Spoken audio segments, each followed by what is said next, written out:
Nintendo 64.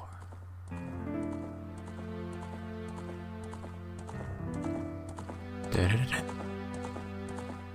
Da-da-da-da. Yo, what's up everybody? It's Quickie Nog, and we're playing my favorite game of all time, Ocarina of Time. It's gonna be a blast. You're gonna love it. Actually, I can't guarantee that. I don't want to say that, you know. I want you to form your own opinion because this is my favorite game, and I want you guys to like this.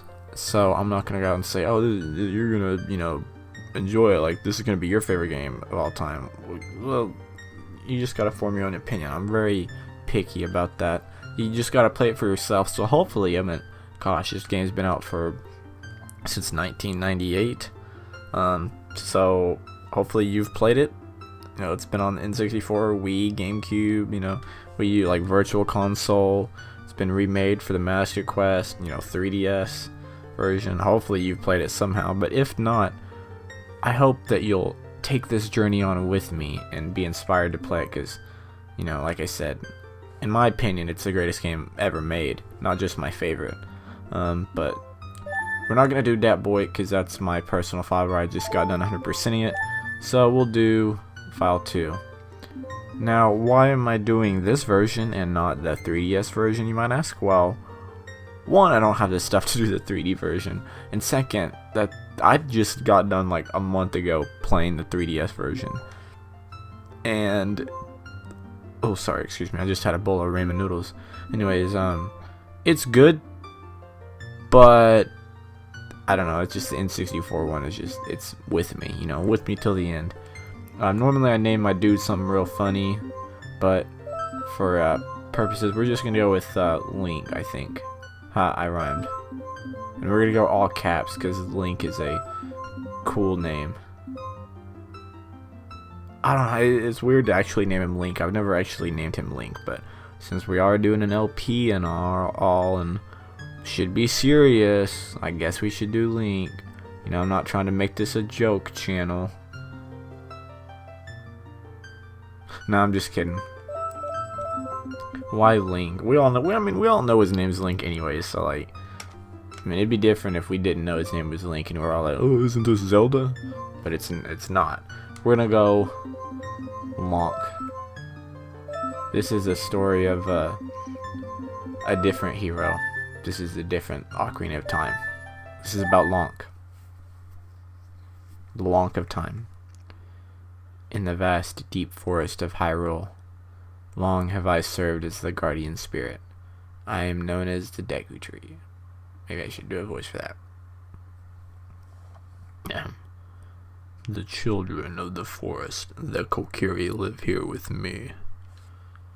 Each Kokiri has his or her own guardian fairy. However, there is one boy who does not have a fairy. Gee, I wonder who that could be. I gotta make sure I would let you guys watch these classic cutscenes and not ruin any of it also. Give me that.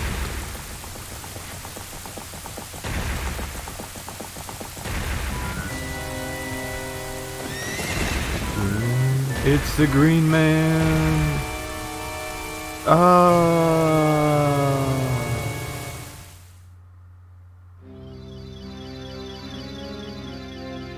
Navi, Navi, where art thou?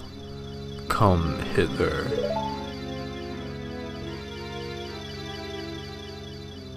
Oh, Navi the fairy, listen to my words, the words of the Deku Tree. Dost thou sense it, the climate of evil descending upon this realm? Malevolent forces even now are mustering to attack our land of Hyrule. For so long, the Kokiri Forest, the source of life, has stood as a barrier, deterring outsiders and maintaining the order of the world. Try not to make this go really long because of cutscenes. But Before this tremendous evil power, even my power is as nothing. It seems the time has come for the boy without a fairy to begin his journey. Sorry, I've always been tempted. I always did that when I played it as a kid. I would read the colored words as like in just a normal voice. The youth whose destiny it is to lead Hyrule to the path of justice and truth. Navi, go now. Find our young friend and guide him to me. I do not have much time left. Fly, Navi, fly. The fate of the forest, nay, nay, the world depends upon me. Okie doke. So yep, that's the Great Deku Tree. He's like an old man. Also, if it appears laggy on here, I spent like forever trying to get it to not lag, but really like any version I did was gonna have a tiny bit of lag. I'm just not sure why, but then again, it's the N64 version, and even when I play it with like just not recording, it still has a tiny bit of lag. It's just an old game. Nothing against it, like not to knock on the N64 and the hardware, but I like it. Like, this doesn't bother me, but I mean, I don't want it to bother you guys, so hit me up if it does. Hello. See, right on point. Except I'm gonna do a different voice for Navi. I figured that you're cool. Hello, Monk. Wake up. The Great Deku Tree wants to talk to you, Monk. Get up. I'm gonna do like a Cleveland voice. Hey, come on. Can Hyrule's destiny really depend on such a lazy boy? It's like Cleveland from that one, I guess the Cleveland show. I don't watch it, but it's a funny voice. Yeah. Well, or Link. You finally woke up. I'm Navi. The fairy. The Great Deku Tree asked me to be your partner. From now on, nice to meet you. The Great Deku Tree has summoned you, so let's get going right now. It actually makes, if you talk in that voice as Navi, it makes it somewhat bearable. But yeah, here we are. We're Link, I should say, you know, and we're just this green boy. We can walk forward, we can walk backwards. Right now, we're just in his house, walking in circles. We can press A to roll. That's all really about what you can do right now in this little house. Let's go out here. Pardon. And here we are. The Kokiri Forest. Also, just adds up, there's probably going to be several names or something that get pronounced wrong, or I pronounce them right, and you just don't like it, but, you know, too bad. It's my LP, son. Get up off me. Anyways, Yahoo! Hi, Long. oh, frick. It's a girl. You know what that means. Skirt on out of here. Just kidding, we'll talk to her, because we're nice. I guess we're not snobby, rude people that don't talk to friends. Wow, a fairy. Finally, a fairy has come to you, Long.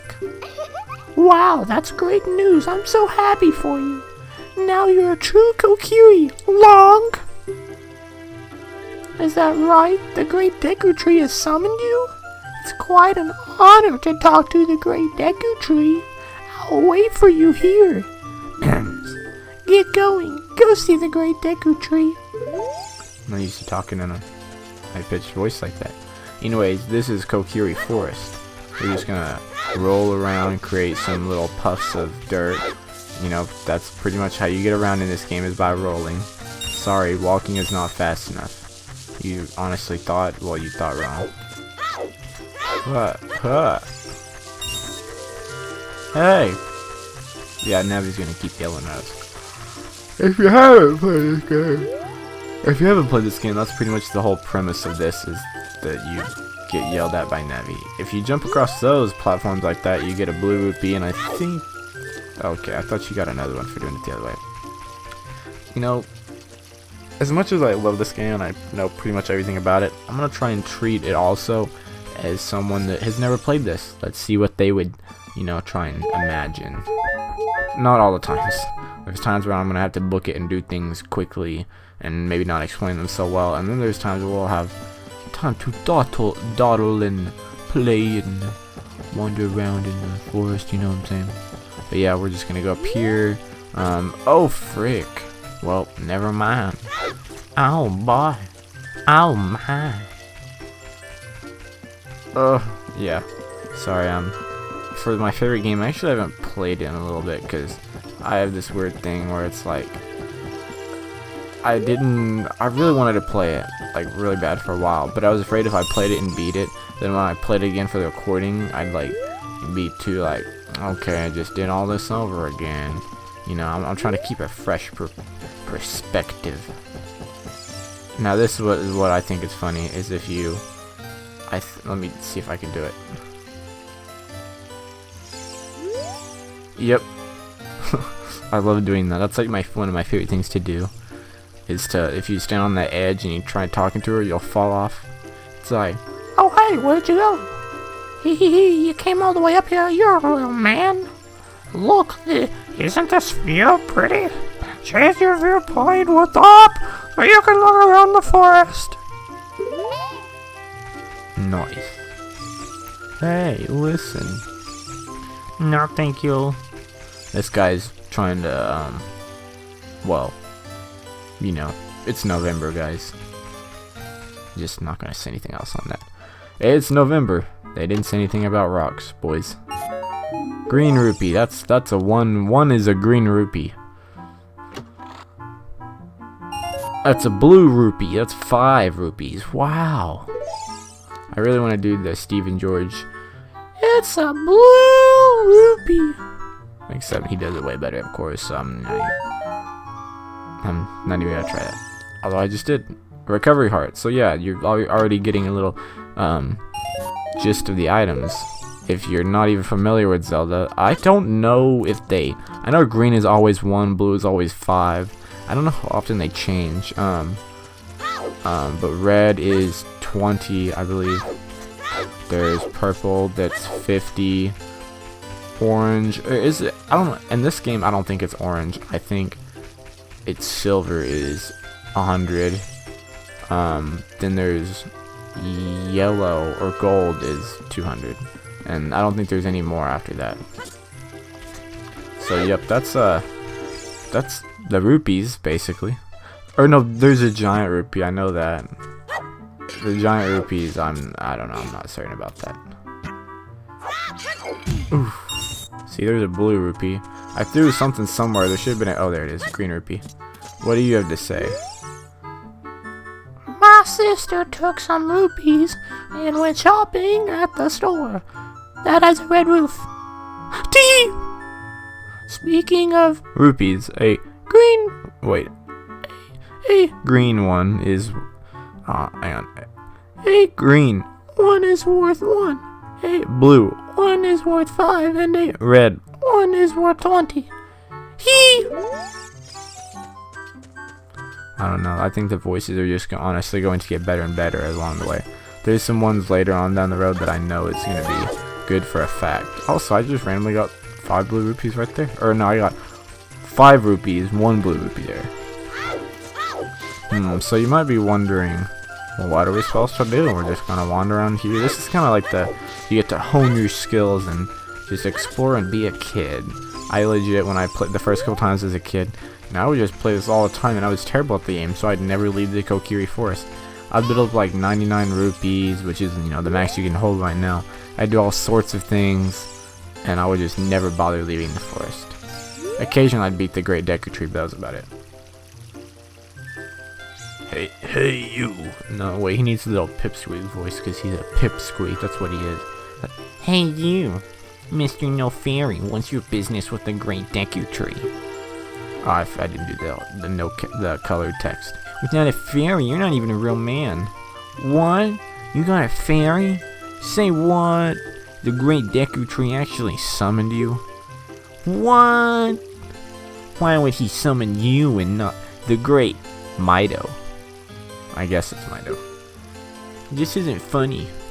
I don't believe it. You aren't even fully equipped yet. How do you think you're going to help the Great Deku Tree without both that sword and shield ready?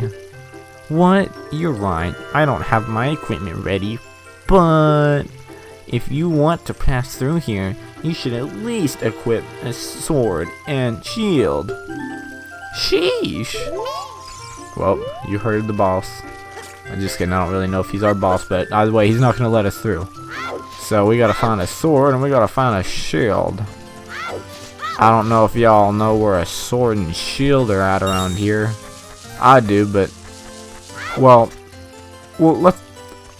Oh gosh, sorry, the noodles are coming back to punch me in the face. Let's see. They said something about a sword. A sword. Oh, you look like you know it all. Get it? Because, I mean, if you've played this game, there's called the know-it-all, brother. Never mind. I can teach you about the icons at the top of the screen. About the yellow icons. The 3 yellow icons in the upper right are called seat icons. They display the things you can use with the left, down, and right buttons. Once you get a C button item, go into the select item subscreen and set it to one of the 3 C buttons. What do you have to say about the blue icon? The blue icon at the top of the screen is called the action icon. You can hit next. This action icon shows you what action you will perform when you press A. So now you're nexting. You're going to next. Nope, now you're going to return. Stop in many spots to see the different things you can do. I got 2 more of these know-it-all boys. Do you want to know how to use the up button? I think I know how to use the up button. Well, if you play around with it, you'll figure it out. Wait, never mind. Hang on. The up button, I forgot it does something different. If you press up, you can change your view. In a place like this, it will switch to a top-down view. Outdoors, in a field for example, it will switch to a first-person perspective. You'll actually get to see your life through your eyes.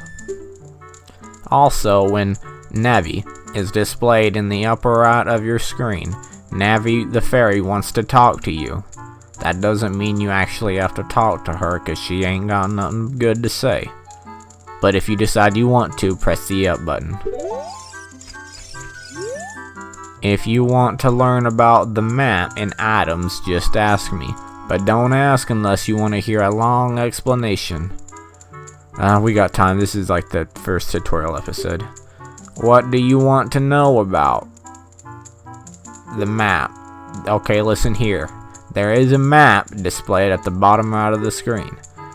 The yellow arrow shows your current position and direction you are facing. The red mark shows where you entered the shows where you entered the area from. I can't talk today. You can turn the map display on and off with the L button.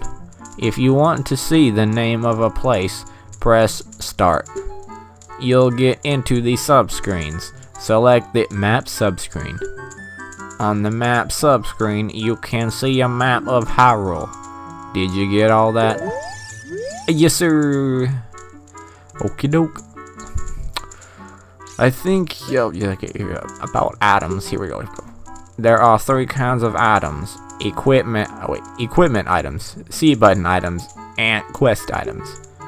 Equipment items are things like the sword, shield, and clothes that are effective when you equip them. C button items can be set to left, down, and right, and used by pressing those buttons. Quest items are things you collect during your adventure. You just carry them around. If you want to change equipment or just check on your inventory, press start. You will get into the subscreens. Switch to one of the 4 different subscreens with Z or R and change or check items as you please. Take a look around. When you decide to equip an equipment item, press A. For C button items, press left, down, or right. That was a pretty long explanation. Did you understand everything? Yes, sir. Hopefully you guys did that. See, that did that just for you. I didn't have to do that. I could have just done it, but I guess I can't get to that one. Okay, whatever. Shoot. I could have just played the game as normal. But I was like, hey, you know, someone that's never played this might want to know how to do all this stuff. So boom, I showed it to you. Also, boom, I just got 5 rupees and another rupee. And what are you doing? You got the fits? Yeah, hey, let's work on some moves. To jump sideways while Z target and press A as you move right or left. To do a backflip while Z target and press A as you move. To do a roll attack while Z target and press A as you move forward. While you roll, you can avoid damage. If you have your sword ready while Z targeting, you can do a jump attack by pressing A. A jump attack does double damage. You can use Z targeting on the stone next to me, so let's practice. I don't know, I really enjoyed that voice. That guy's unhinged, he's about to go crazy. I really only did that at the last minute because he started twitching at me. He seems like a twitchy boy. Alright, so now we decided to go in this random hole. We got 5 rupees. Now he's going to talk. Fine, we'll listen to her just this once. The great Deku Tree has summoned you. Please come with me. No thank you. Also, there's a boulder here, so we're gonna not go towards that boulder, because if you can see down in the map, it's pretty much a square. Oh gosh. Okay, good, we got away from it. And then we're just gonna wander in here and be like, oh shoot, what's this? Yeah, that's a square, so don't get hit by that boulder. It really only does like a quarter or a half of damage, but if you were, I guess, stupid, you could get caught up in a loop and die. Which as a kid, I did, because as a kid I was stupid, but well, I'm not stupid anymore. Visit the house of the Know-It-All Brothers to get answers to all your item-related questions. Okay. What is this? Oh no. Oh no. Oh no. I got the thing. Sorry, I stole that. That's not my catchphrase either. You got the Kokiri sword on the equipment subscreen. Alright, well, we have the sword. Sorry about that little cut. I didn't mean to. I accidentally pressed the A button, and then I was trying to figure out what happened, and I was like, oh, I hit the A button. Okay, well, then, okay. Sorry. Having fits. Lonk, I should say, is not wanting to climb through this little hole. It's causing some problems. Alright, so we have our sword. I should probably show you how to equip that. Okay, so you go in here, you press pause, you know, you can do the sub screens the guy was talking about. And voila. Save. And boom, we have a sword. Now if you just press B, you can just chop away at this grass. Very fun to just chop grass. Yeah. You can also chop signs. So, you know, if you need something else to take your anger out on, wooden signs are fine. I don't know, for some reason you can't chop down these, like the ones that tell you directions, but just random square signs you can chop down. I'm not sure why, but, you know, someone making the game decided that was how it's supposed to go. Now we're gonna roll. Oh! Hey, look this way. Look over here with C and talk to me with A. No. See how I'm cold and heartless and I don't talk to people? That's, yeah. What do you have to say? You look like you're praying. This shop, it sells things you can get in forest for free. Tee-hee. So it's telling me basically that I should not pay for this stuff. But you do have to buy shields, so that's that I will say that you can get all of these things in the forest, but the shield you're gonna obviously want to buy here, because you can't really go very far into the forest without a shield, because you gotta talk to the dude, and he's like, hey, you know, you need a shield, buddy. And that's what happens. So now we can equip this shield. No, I do not want to buy anything else. I've already given you enough of my hard-earned rupee cash money. Boom, just like that. We have a shield. We can do this, and then we can like stab. It's kind of fun to just stab. And then if you hold L, you know, like to Z target, but you have this, you can walk around with your shield. So kind of fun. You can swim around in water. Forgot to show that off. Obviously, you can do that. That's pretty cool. Hey, let us through, man. We got a shield. If you, I have so many voices for this. I gotta remember what mine was. Hang on a second. Okay, here we go. If you want to see the great deck, wait. Okay, just forget about it. What's that? Oh no, it's not. It's a little like squeaky kid. Oh, You have a Deku shield, and what's that? Is that the Kokiri sword? Good grief! Well, even with all that stuff, a wimp is still a wimp, right? I, the Great Mido, will never accept you as one of us. Shoot! How did you get to be the favorite of Saria and the Great Deku Tree, huh? Rumble, rumble. Yeah, that girl we talked to, her name is Saria. I used to call her Sarah, but I think it's Saria, like the area. Like, and then here we have our first enemy. It was a Deku Baba. Also, we have our Deku stick, which is the first like C item we can use. Hang on, give me a second. I can skip through this. There's a stick on our head. Neat. Let's go into the left side. Yes, we'll save. Now look, see, if you Z target these bad boys, pressed up, Navi actually does something interesting. Deku Baba. Though it looks withered, it will hurt you if you touch it. Stab. We get another stick. But before we go on, we're gonna stop right there, because the plot will thicken, and then we have a bunch of long cutscenes, and we don't got time for that. So that's gonna be next time on Quickie Nog. We're gonna actually, you know, do things in Ocarina of Time that's not just talking to people and boring stuff. But this is gonna be fun. Just you wait. Just you watch. Until next time, I'm Quickie Nog. Please stay safe, enjoy your life, have fun, but come back next time ready to watch a great moment of Quickie Nog gameplay. Thank you, and see you later. Hello everybody. We're finally back playing Ocarina of Time. I know you're so excited because I'm so excited. There's been a lot of things that have went wrong with this episode. The original time I tried to upload it many of times, and my computer and YouTube and just lots of things. But we'll get into that later. Right now, if you recall, if you don't, I mean the last time I posted was like 3 months ago.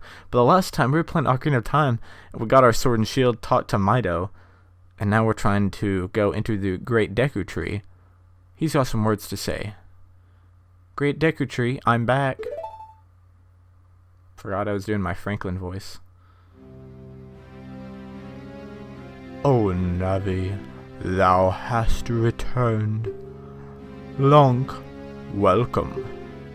Listen carefully to what I, the Deku Tree, am about to tell thee. Thy slumber these past moons must have been restless and full of nightmares. As the servants of evil gain strength, a vile climate pervades the land and causes nightmares to those sensitive to it. Verily, thou hast felt it.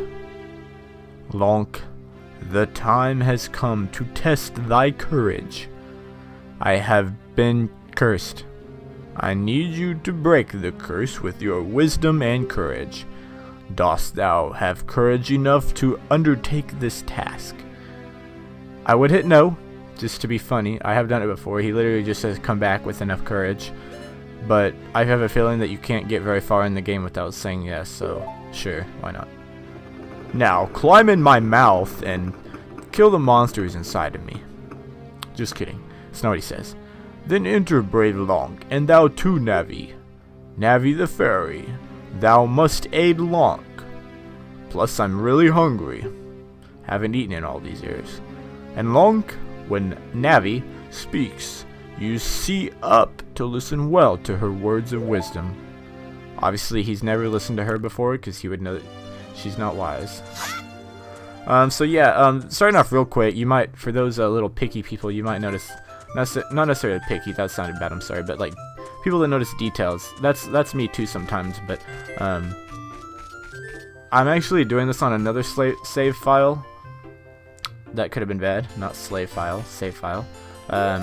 It could have been bad, but I had to do it on a different one because I don't know what I had already saved past the video. I was on to like episode like 3 or 4, so I was already, you know, a little bit farther in the game, and it wouldn't let me upload this. And I was thinking, okay, first YouTube just messed up, said my file type was not accurate, but it was an MP4. Tried it MOV. Let me kill one of these dudes. Get back, get back. We got Deku nuts. Ta-da! Probably one of the most underrated weapons in the game. I mean, I still don't use them that much, but you know, they're used for stunning. If you're a real OG, you could probably use it. Like, it'd actually really help you, but I don't. I just find it quicker. It's easier to use Deku nuts for a lot of things because it stuns them and it pretty much, you know, turns them into a free hit. But I'm to the point where if you're actually good at the game, you don't really need it. Okay, it doesn't really matter if I save or not. Watch. Boom! And then you can get a Deku stick. Yep, I think we already had Deku sticks, but it's fine. Boop. It doesn't really matter. But yeah, I had to make another save file. I thought, okay, maybe it was my channel. Maybe something happened and they didn't want my channel uploading stuff. Well, as you know, I uploaded Trev and Beaver Chronicles. You should watch that. It's a nice little interesting story. That actually worked, so I was like, okay, something's up. So then my last, you know, presumption was, it's just a video, because Premiere sometimes messes up. It does that. So my guess is that, you know, it was just that video that would never be allowed to be uploaded. So I'm trying to redo it. Hopefully this works. If it does, you'll obviously see it. But if not, then you won't. So we got a chest. Da-da-da. No, no, no, no. Dungeon map. There's one in every dungeon, so, you know, we're gonna be getting this a lot. It's probably not even that helpful. It's probably not even worth getting in, you know, early dungeons, but later on, it's kind of helpful. Those guys. Skullwaltula. Be careful not to touch it. Yeah, not anything we could really do. You can climb past it if you're really skilled. I've done it before. Look at this wall. The vines growing on it may give it a rough surface. Maybe you can climb it, Lonk. There we go. Franklin, like from the Franklin show. Or no, Cleveland. Why am I saying Franklin? I don't know. I'm messed up in the head. But yeah, you can get around those guys. It's kind of hard to do. I've done it before, but, you know, it is possible. But obviously you're supposed to go over here first. If not, though, and you're a rookie, I have, you know, like my first couple times doing it, I thought that was cool because I would try and, you know, speed run and not get the slingshot. Oh shoot, Alright, well, you know what item we're going for. If, you know, whatever. anyways. Yeah, I tried to go past it, and you have to learn the hard way. You climb up there and keep getting knocked down. It's not fun. You deflect that, dude. Ow, ow, ow, forgive me, master. If I give you a clue, will you let me go? When you jump off a high cliff, if you hold the control stick forward, you will roll on the ground, and when you land, you won't get hurt from a fall. I can't guarantee it will work, though, if the cliff is really, really high. Well, try it if you are feeling bold. See, that's why I did that voice, because it was secretly Waluigi. He was, y'all didn't know. I know it's just like, it's really subtle and most people probably don't notice it, but the Great Deku Tree, like inside the Great Deku Tree music, it's kind of, you know, it's not much, but it's nice. Just like a whoa. Whoa. A really bad version of it, but you know, whatever.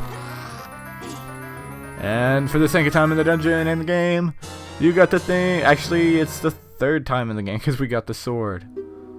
Press C to take it out and hold it.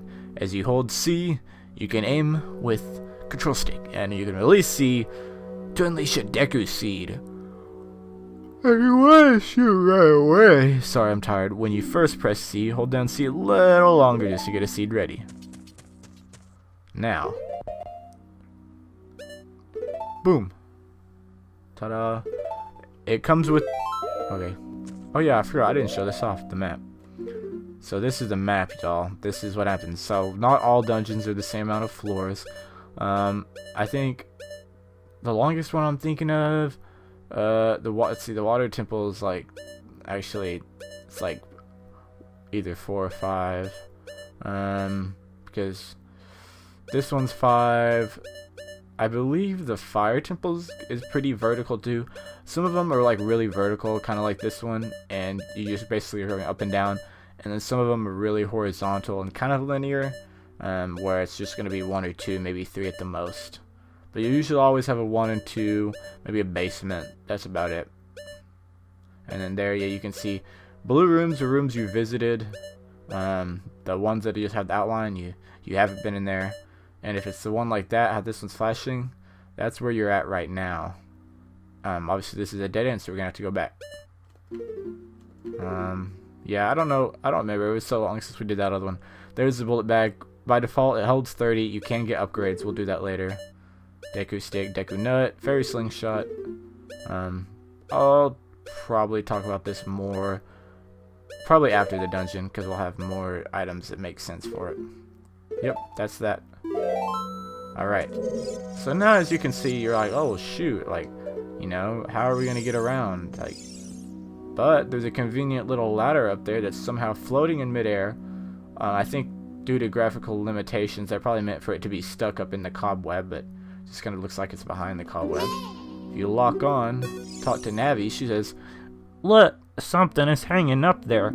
It looks like an old ladder. man, I didn't know that. I thought that was like a chair. Looked like a fruit salad to me. Gosh, I didn't know. Yummy, yummy. Fruit salad. Yummy, yummy. It's like the Wiggles. You guys ever watch the Wiggles? The Wiggles were pretty good. I watched them as a kid. I literally, like, that's the only song I remember is the fruit salad song. But, yeah. Anyways, enough talking about the Wiggles. You can finally kill these bad boys. Ching! Slice and dice, baby. Alright, let's see. I'm waiting on something. Aha, there they are. Those are Deku Seeds. Those are what you use in your slingshot. You can refill them. Obviously, now we're back up to 30, which is our max at the moment. You can aim manually, and if you're a boss like I am, you can just snipe them. Alright, now we're climbing up here. I really didn't have to kill all 3 of them. Could have killed one of the 2 bottom ones, but I like to kill whenever I am in the zone. You know, when it comes to Legend of Zelda, no enemy left standing. So up here, this is, if you can see on the mini map on the bottom right, this is all just kind of a circle right here with 1 door. And if you come to any of these 3 thingies, there's a big boy right here. But we're not going to kill him yet because we don't need to, and if we come back, he'll just be gone anyways, so. Also, I apologize. I haven't really been talking directly into the mic. I've been talking kind of this to the side, but hopefully I've been loud enough. Sometimes I can be monotone. Monotonous is actually the word. $5 word for you right there. Just use that in a sentence and people will think you're smart. We got another chest. We got the map. Let's try to guess what this one will be. I'm not gonna say because it's the compass. I'm just gonna try not to talk about the game like before I get there, because as mentioned by the compass part, I'm probably just gonna spoil it. Even though this game's been out for, well, not 20 years now. It just celebrated its 20th anniversary in November, this past one. Which is why I was trying to start it in November, because I really wanted to do it for like a 20-year anniversary thing, but I kind of messed that up. Watch this. See, that's how you do that. I did it too early. I meant to do it like that. Then I was gonna do one of those hya's. The hya? Because fun fact, the hya jump attack is actually worth 2 hit points. I don't know how they figure that out. It's not even really like, this game doesn't really use hit points. Well, like that we know of. It's all behind the scenes stuff. So like, you know, normal attack is 1. Jump attack is 2. Fun fact, with a stick, just a normal stick attack is worth 2. A jumping stick attack is worth 4. And just like that, we killed our first gold Skulltula. They're smaller than normal Skulltulas, and they're gold, obviously, and they kind of have their back to you. So, yeah. And you can usually hear them. Like, they're pretty loud, so, yeah. There's 100 of them in the game. Is it mandatory to get them? Nope, but we will, because obviously you get cool stuff, you know, when you get all 100.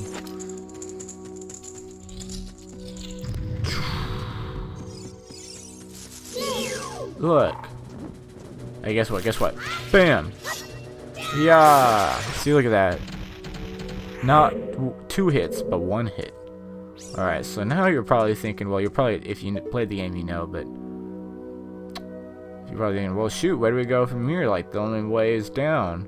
Well, my friend, you'd be correct.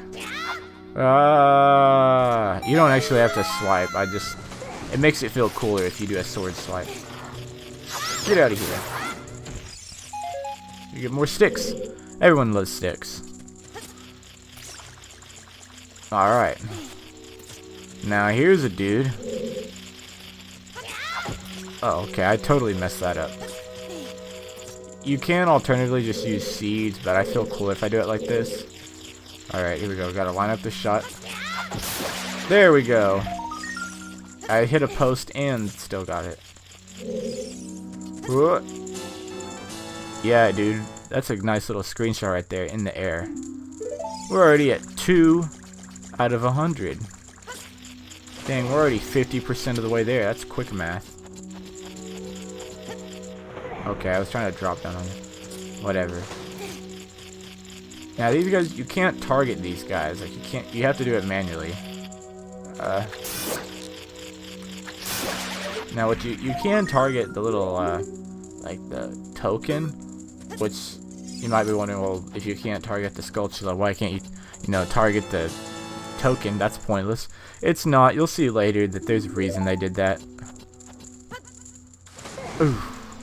It's kind of so that you can't just like randomly happen to Z target it and be like, oh look, what was this? I randomly targeted this. It's so that you actually have to know where it is and see it. It makes sense. You just trust the process. Yay, we did all this for a recovery heart. Not that I, need it. And honestly, in my opinion, this might sound harsh, but if you've gotten this far and you've already lost a life, you should try to get a little bit better. Oh, if this is your first time, then that's understandable. But if you're like me, like if someone like me that had played this game probably 20 or 30 times, and like probably 15 or 20 of those times beat it, then you shouldn't be losing life. But it happens. Please forgive me, master. I'll never do it again. If you spare me, I'll teach you something cool. You will never beat my brothers up ahead unless you punish them in the proper order. The order is a 2, a 3, a 1. A 23 is number 1. And do you think I'm a traitor? I'm gonna try and come out, like, I know some of these voices are gonna be really crappy, but some of them are gonna be decent. There's a lot of characters in this game. Now, if you've ever played a Legend of Zelda game and you see an eye, you just like in real life, you should always shoot the eye. That was not what I did. Okay. Stupid thing. Bah! Those of you wondering, I'm playing this on the Wii. I do have it on the Wii U, and I heard it has slightly better picture quality on the Wii U. But I didn't want to use the gamepad, and for some reason, like, I couldn't get my GameCube controller to work on there. So yeah, that's why I wanted to use the GameCube controller. After you get into the water, if you hold down A, After you get into the water, if you hold down A, you can dive. I bet there are some interesting things underwater. I bet the game paid you to say that. I bet the game was like, hey Navi, say this and, you know, you'll be cool and not annoying. But it didn't work because she's still annoying. Alright, come on, come on, come on. I'm waiting on you. You can go a little bit faster. Good thing is that actually lasts for a while. Now if you're playing the Master Quest version, you gotta roll underneath it, like, as it's going by. There's no switch to make it easy. Oh yeah? Ah! Take that. Stand next to this block and grab hold of it with A. While holding A, you can push or pull it. If you stand next to the block and press A, I yawned. While pressing control stick towards the block, you can climb on top of it. Pay attention to what the action icon says. Also look, Link's got a little rupee on his head. That's cool. Yay. Fun fact trivia question. Not really a question, but this block in the original N64 version, it had like some kind of moon thing, and it got switched to this because it was like too close to something in like the Islamic like religion type thing, and that's why they changed it. Not a big difference, but you know, to some people it could be considered one. Hey, oh, I lost my first half a heart. I can't believe it. Hey, luckily it was only half a heart.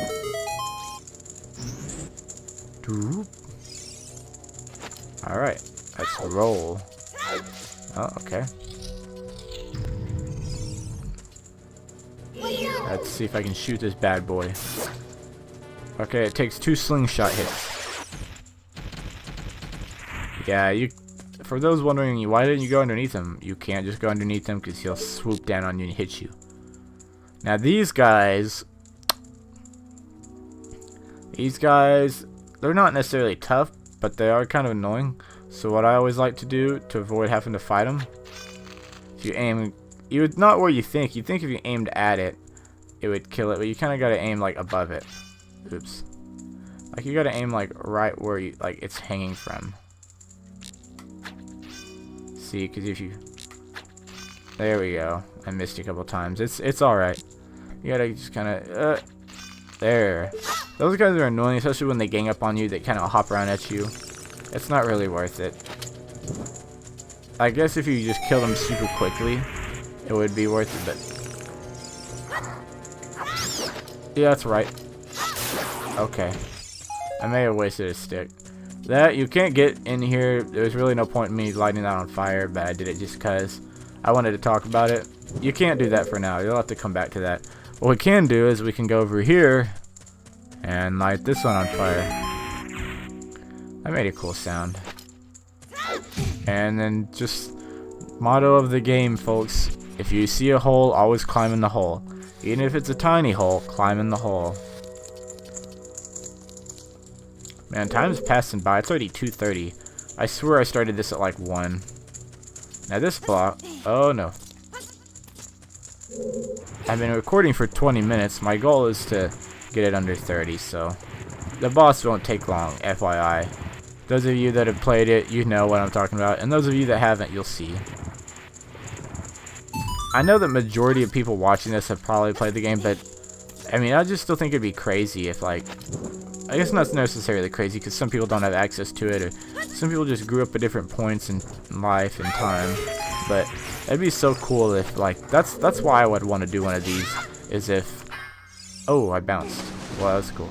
But like, if someone hadn't played this game, and I did a let's play of it, and someone was like, oh, that actually looks fun, I want to play the game now too.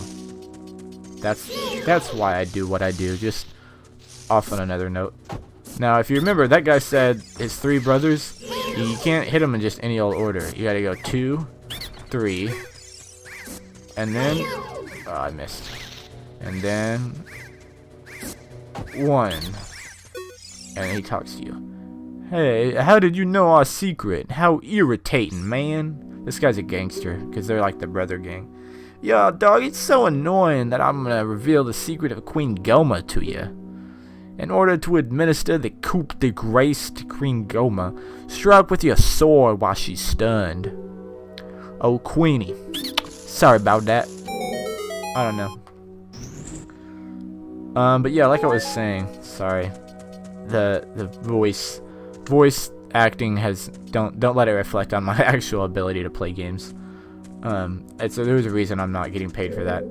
But yeah, if you do it in the wrong order, like if you were to say 2 1 3 or 3 2 1 or 1 2 3 or literally any order other than 2 3 1, and it's always the same. If it's a master quest, it changes, but for this one it's always 2 3 1. If you do it in the wrong order, I mean, you'll know, because they won't freeze up like that. They'll just like go back in their thingy. Now if you go in here, you'll see, oh, okay, it's kind of dark. It's just a giant room. The door shuts, and it gets even darker. You're like, what the heck? If you didn't see that and you don't hear that, well, A, you're either deaf or blind. But let's just say you're like, oh, okay, you know, it's just, whoa, that's weird. What an awkward place to be. Then you look up, you're like, hey, I want to get a glimpse of this. Division! Quick mats. Dun-dun-dun. Parasitic armored arachnid. Goma. Boom. Use your jump attacks. Alright. No. Oh, okay. Now, if you want to, really easy, just, you know, shoot your bow at it when its eyes red. Do some jump attacks. If you can, try to keep your target on it, because when she does that, you can shoot her again and she falls. Look, that was like 6 jump attacks, or not 6. It was like 1, 2, 3. Yeah, it was about 5 or 6. Or you can just stab it a lot repeatedly. Either one works pretty quick, but you know, that's it. Like I said, super easy. And now, our first heart piece of the game. Da-da-da-da-da! You got a heart container. Your maximum life energy is increased by 1 heart. And your life energy will be totally filled. Yay! We have 4 hearts now instead of 3. Okay, so what I'm actually gonna do is I'm gonna stop it right here.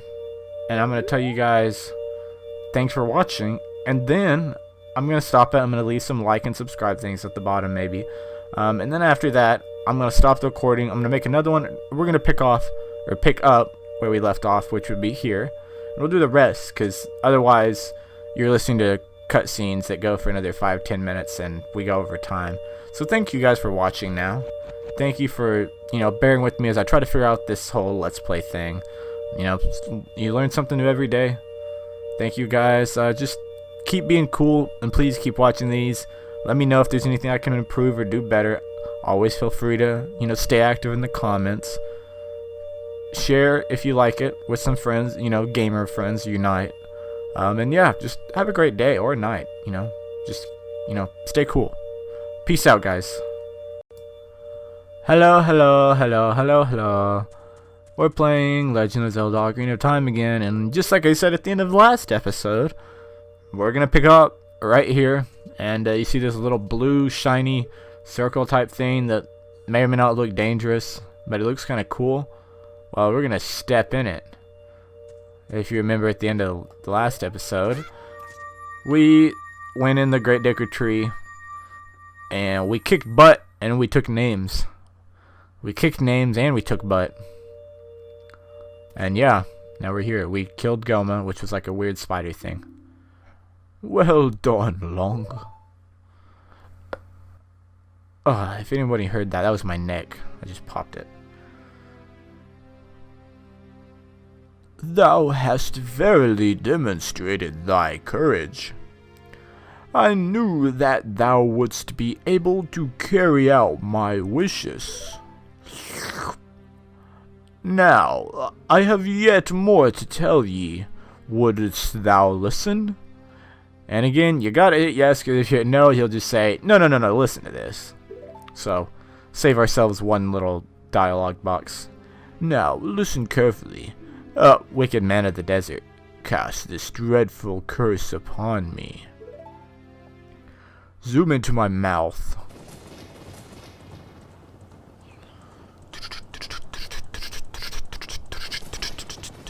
Sorry, sound effects. Who could that be? I don't know. This evil man... Oh, sorry, I was yawning. This evil man ceaselessly uses his vile sorcerous powers in his search for the sacred realm that is connected to Hyrule. For it is in that sacred realm that one will find the divine relic, the Triforce, which contains the essence of the gods. Cool story, bro. It's raining. Before time began, before spirits and life existed, 3 golden goddesses descended upon the chaos that was Hyrule. Pew, pew, pew, pew. Din, the goddess of power. Nehru, the goddess of wisdom. Faror, the goddess of courage. I think it should be Nehru. Din, get it? Because instead of and then, it's Din. Never mind. There's a halo. We're in a halo now. Rocks. Oh, look, Dwayne Johnson. Ha. Din. With her strong flaming arms, she cultivated the land and created the red earth. Nehru poured her wisdom onto the earth and gave the spirit of law to the world.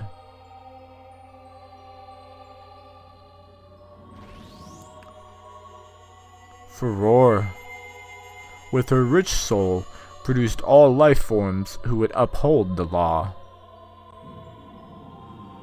See, if you ask me, I feel like it should have been the other way. You know, what's the law good without, life forms on it to uphold it? The 3 great goddesses, their labors completed, departed for the heavens, and golden sacred triangles remained at the point where they left the world. Since then, the sacred triangles have become the basis of our world's providence, and the resting place of the triangles has become the sacred realm. The golden Doritos. That's what they really are. Thou must never allow the desert man in black armor to lay his hands on the sacred Triforce. Thou must never suffer that man with his evil heart to enter the sacred realm. That evil man who cast the death curse upon me and sapped my power. Because of that curse, my end is nigh. Nigh. Though your valiant efforts to break the curse were successful, I was doomed before you started. That makes no sense. You were cursed, so you were gonna die. I broke the curse. And it's like, hey, just kidding. Thanks for all you did, but it was a waste of your time. I'm dying anyways. It's like someone had cancer and someone, worked their butt off and say, hey, I came up with a cure for cancer. You're gonna live. It's like, oh, you cured my cancer, but guess what? I have AIDS. I don't know. Yes, I will pass away soon, but do not grieve for me. I have been able to tell you of these important matters. This is Hyrule's final hope. Lonk, go now to Hyrule Castle. There thou wilt surely meet the Princess of Destiny. Take this stone with you, the stone that man wanted so much that he cast the curse on me. Ping. Yeah, sorry about the whole cancer and AIDS thing. I was trying to think about another terminal disease, and the first one that popped in my mind was AIDS. I guess you can die from AIDS. Don't hate me for that, please. And now we have the first spiritual stone. The Kokiri's Emerald. It's a spiritual stone of the forest, now entrusted to you by the great Deku Tree. Now this one, later on when we get some others, I'll explain it, but this one you can kind of see. I really love it when it's presented to you, because the green in it, first of all, the green, it just like, I don't know. I know in the 3DS version, it looks a lot cleaner and stuff, but I love how this looks. Like, it's transparent, but not. It's more translucent. It's like green, but you can see through it. Whereas in the 3DS version, it's just a solid green, like emerald. I kind of like how this is. It makes it look shiny and like real, but on the other hand, still like, I don't know, mystical and magical. And I love how the color, it brings out the green in the rest of the forest. The future depends upon thee, Lonk. Thou art courageous. Navi the fairy, help Lonk to carry out my will. I entreat ye, Navi. Goodbye.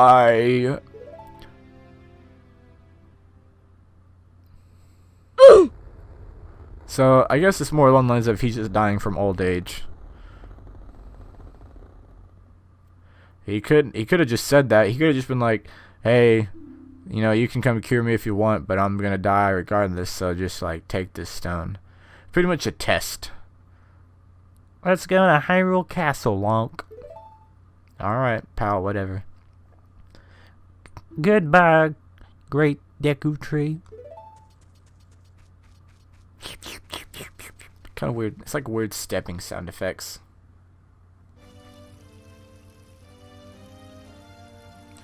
Kokiri Forest. We're back, boys. Hey, what are you doing in my way? I don't want to talk to you again. Hey, Lonk. What did you do? The great Deku Tree. Did he die? How could you do a thing like that? It's all your fault. I didn't remember his voice, so I was just, I don't know, made him a weird, annoying.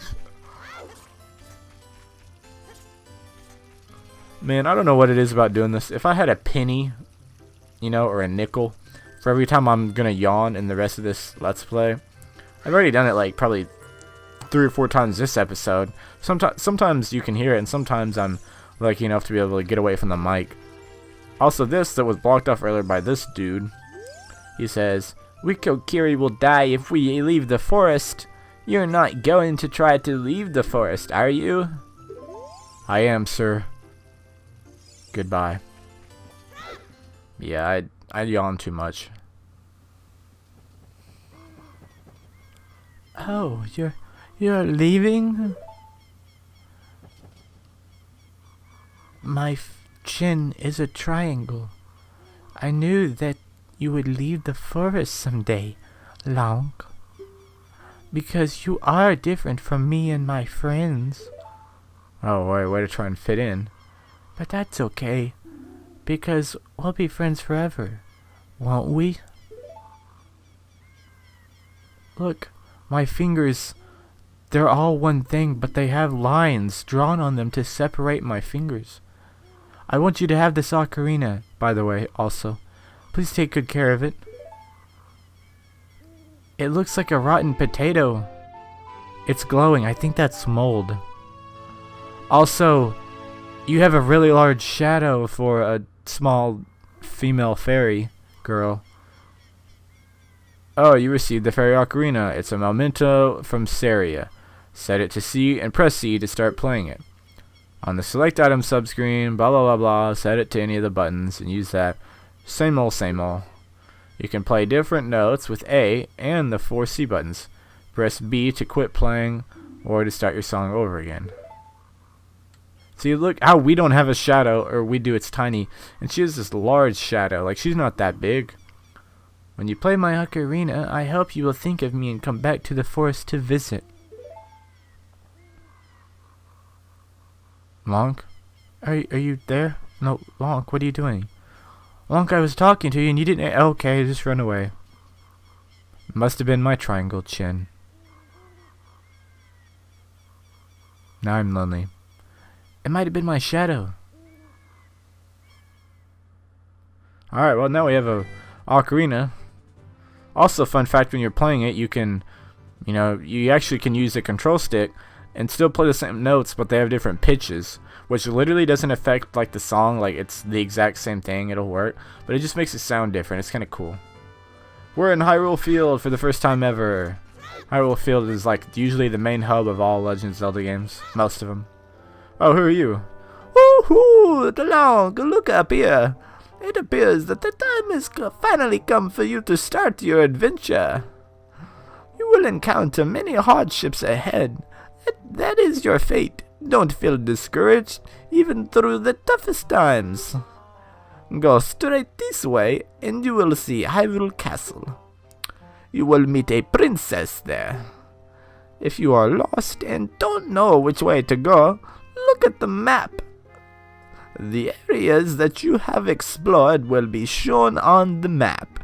Press Start to enter the subscreens and Z or R to find the map. On the map subscreen, you will also see a flashing dot showing you which way you should go next. Did you get all that? No, I want to hear it again. Said no one ever. Alright then, I'll see you around. Oh hoot, oh hoot, oh hoot, oh. Ugh, I hate that guy. Woe is me. Alright, now you're gonna see why everyone rolls in these games. It's cause, like, I don't actually know if it's faster, but it's just like an old myth. It's like those stories you hear as a child. Like, if you go cross-eyed and someone slaps you, you'll get stuck like that. I don't think that's true. That's never happened to me, and it's happened multiple times. Like, I've been slapped doing that, and it's never happened. Just like this. Nobody knows if it is faster. I'm sure someone's tested it out, but I haven't seen it. Now, if you keep rolling, you can eventually get there, because... Oh, there we go. We did it. If you don't make it in time, as long as you roll and you're just like, you're not goofing off and you're taking a pretty straight path, you can get there. Because if you wait till night, then it closes and you can't get in. Also, if you come in here, this is like one of my favorite rooms in the whole game, because there's so much money. Yeah. So much money. Anytime you need money, just come over here and... Whoa! It's a Skulltula. I knew that was there. That wasn't an accident. You destroyed a gold Skulltula. You got a token proving you destroyed it. Good for you. Yeah, anytime you need money, just come in here, break some pottery. And the best part of all is that...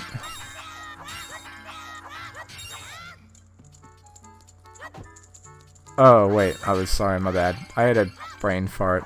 I was in the middle of talking, and I got like lost in a trance just breaking this pottery. Anyway, the best part of all is it all respawns when you come back in.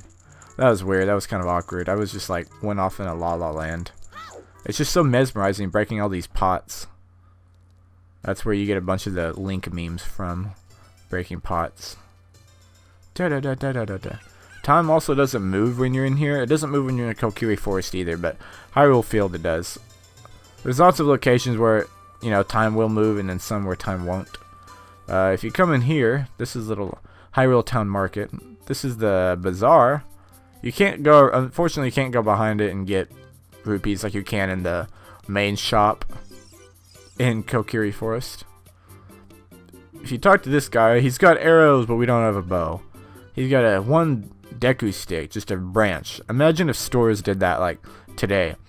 Like, what do we want to sell? Well, grab that stick and set it up here. We'll, $10. That would be something else. Bombs? We don't have a bomb bag, so we can't use it. Heart? Nope. Deku nuts, those are cheap and easy to find. Hylian shield. This looks like a shield we want. It's a big heavy shield just like the ones Hylian knights use. You can stand up to flame attacks, but it's 80 rupees. And between you and I, don't tell anybody, but I know a guy. I know a guy who can get it to us for cheaper. Alright, we're coming in here. The potion shop. Welcome. He's got a bottled bug. That's just an ordinary bug. He's got a fish for 200 rupees. Why is the fish 200 rupees and the shield is 80 when you'll probably never use this fish? Don't ask me, I didn't make the game. Oh shoot, I don't normally do this? Actually, dang. Okay, this just in. I like never do this and I never hate to like interrupt it. But I'm so excited. This breaking news. Oh wow. Yes. Yes.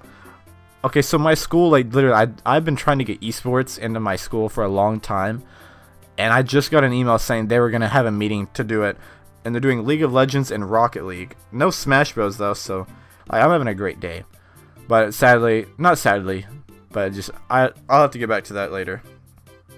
Anyways, this is a bottled ghost spirit, Poe. Those will be helpful later in the game, but I wouldn't get it right now. Definitely you don't need to buy one. Blue fire, also not to spoil anything, it's helpful later in the game. But for 300 rupees, that's a ridiculous amount. And we can't even hold that much right now. Definitely, whatever you do, do not buy this. Fairy Spirit 50, that's helpful because it helps you, like, obviously it moves your life all the way up. Like, it fills it up completely. Red Potion recovers your life energy. Green does magic. We don't even have magic yet, but spoilers alert, you get magic. But yeah. So that's basically it. Man, I'm excited about that esports thing. I gotta look into Smash Bros. I'll admit, I'm pretty good at Rocket League. I wouldn't say I'm the best, but, you know, it is what it is. I'll take that over League of Legends. I'm not even that good at League of Legends. I also got, you know, this thing right here. You can come in here during the day. Bomb Shoe Bowling Alley. You need bomb shoes though. Hint, hint. Or else you can't do anything. It's kind of important to have bomb shoes. Let's see. Archery's in here.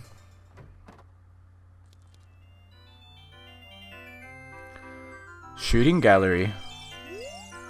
No, I don't want to play right now. Because I just don't want to. It's actually kind of hard, a little bit-ish. So I'm not going to. That's mainly, I don't really want to... I don't really want to, like... well, actually, I take that back. There is one more door I want to explore. Not Dora Explorer, but it's Door Explorer. Huh? That was not a funny joke.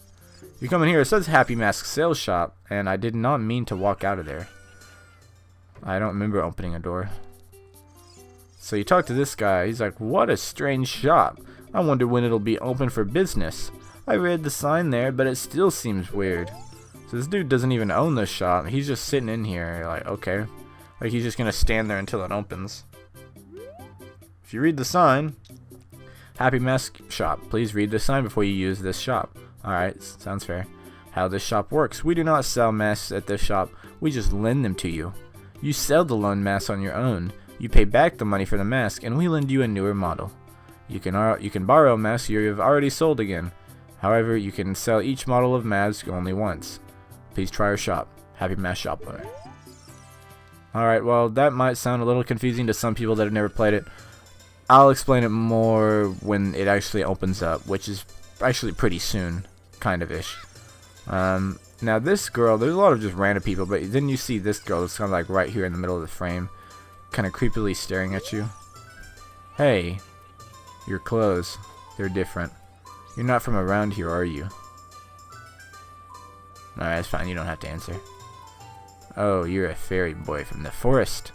My name is Malin. My dad owns Lon Lon Ranch. Dad went to the castle to deliver some milk, and he hasn't come back yet. That's kind of strange. He hasn't come back. Well, the Hyrule Castle is this way. Let's go see if we can find him. Huh. Oh, there's the owl dude. I don't really feel like talking to you. Well, I think we're going to end it here before I talk to that dude, because we're always trying to end it before you have to talk to, like, random people. There you go. I'm going to save that, and then I'll do that. So, yeah, we're going to stop it right here. next time we're gonna talk to this owl dude again, and then we're gonna go into Hyrule Castle, find this dude that was supposed to deliver some milk, and hopefully talk to the princess. And yeah, you know the spiel. Like and share with your friends if you thought this was a good video. I understand we didn't do much, but it's kind of this weird, awkward, like we just got done doing a lot, and after this we're gonna do a lot. So I wanted to explore, because Hyrule Town Market is interesting. There's lots you can do, so I wanted to show that off. We had to talk to the owl dude and do more cutscenes. That's just how some of the game is. Not gonna lie, I'm not gonna try and hide that. There are some long cutscenes, but the good news is that most of them are at the beginning, so we're getting past them. And until then, it's been QuickieNog. Tune in next time to play more of the Ocarina of Time. Peace out. Hello friends, this is I, QuickieNog. Last time, if you remember, we were playing Legend of Zelda Ocarina of Time. And right now, we're gonna go do some exploring. Now, if you remember, at the end of the last video, it was actually nighttime, I believe, and now it's daytime. It's because I came back, and I had to come back all the way over here. Anyways, the princess is inside the castle just ahead. Be careful not to get caught by the guards. What a guy. On this ground, time flows normally, but time stands still while you are in Lon Ranch or in a town. If you want time to pass normally, you'll need to leave town. Well, which way are you going to go now? Hoot. What a dude. Do you want to hear what? No, I'm not even going to read that. No, I don't want to hear you, would you? You're a smart kid. Good luck then. Sorry, I had to add that in at the end. But yeah, so we were told to explore Hyrule Castle, but in order to do that, well, you'll see. First, let's talk to this girl. We met her last time. Her name was, I don't remember. I mean, I do remember, but for the sake of the game, we gotta. Are you going to the castle, fairy boy? Would you mind finding my dad? He must have fallen asleep somewhere around the castle. What a thing for an adult to do. Oh yeah, if you'll look for him, I'll give this to you. I've been incubating this egg very carefully. It's like those really old memes. You got a weird egg. Feels like there's something moving inside. Set it to C and see what happens. On the select item subscreen, you can set it to left, up, or down. Left, down, or right. I didn't read that right. But yeah. But before we can head to the castle, there's something very important right here. Always, when you see a tree, roll into it. And then move out of the way, because the spider's probably going to fall out. Aha! And now we have gold sculptura token, proving that we killed it. Number 5. Alright, well, with that being said, let's just go. There's a gate in the way, maybe this dude will move it for us. So, you say you want to see Princess Zelda, eh? He's Canadian, eh? You probably heard about her in town and decided you had to meet her. Well, go home, laddie. Get out of here. The princess will never grant an audience to the likes of you, eh? Darn, he rejected us. Unfortunately, we don't have a note or anything saying that she's with us. The girl from the ranch asked us to find her father. Wonder where he is. I don't know, man. Maybe we'll find him eventually. Well, I did see some branches over here. It looks like we're gonna have to sneak in. It's the only way. Also, those branches are really stupid. They always get me every time. Like, most of the branches in this game aren't picky about where you actually stand up or climb up. But these are, like, you actually have to climb on the branch pixels. Let's see. Let's go over here. Oh, that dude's there. We probably don't want to let him see us. You can go down here. It's literally, you just climb a ladder. There's a door down there. Then you pop out on this side. But in all honesty, it's kind of worthless unless you're like low on health and you don't want to die. But even then, you're not going to die from falling if you do it correctly. It's kind of pointless. It just wastes time, but, that's that. If you go over here, there is a signpost. A dead end. Oh, there's a rock there. Seems kind of conspicuous. Navi's green, but I can't lock onto green things like that, so oh well. Now there's two dudes there, and there's a dude up there, so what are we gonna do? We're gonna split the Red Sea, and we're gonna go through them. That, it looks like, I guess if you've never played it, it might look difficult. It's really not. Just kind of walking between them. And then this part's not too bad. You can kind of just walk on this path for the most part. It's not too big deal. I would kind of just stay, you know, away from people. Now this is where that dude's standing there. Their line of sight is not even really that great. So don't be too stressed. But where you're gonna kind of want to sneak around here, go to this rock path, and you're gonna sneak up here. You're gonna be rolling around a little bit. Also, sorry if you hear the piano performance in the back. I know I apologize about that a lot. I asked my brother kindly, but he's got a piano show or performance or some kind of lessons he's doing, so he felt it important to prepare. It's fine. I'll just talk loud. I'll talk over him. Now, I know what you're probably thinking. You're probably thinking, well, let's roll into this tree. The last one we had a spider in it. Well, this one doesn't actually. Even though it kind of sounds like a spider is about to come out, it doesn't. But there is something neat you can do with this tree later that I'll show you, so we'll definitely be coming back. Hey, what's that over there?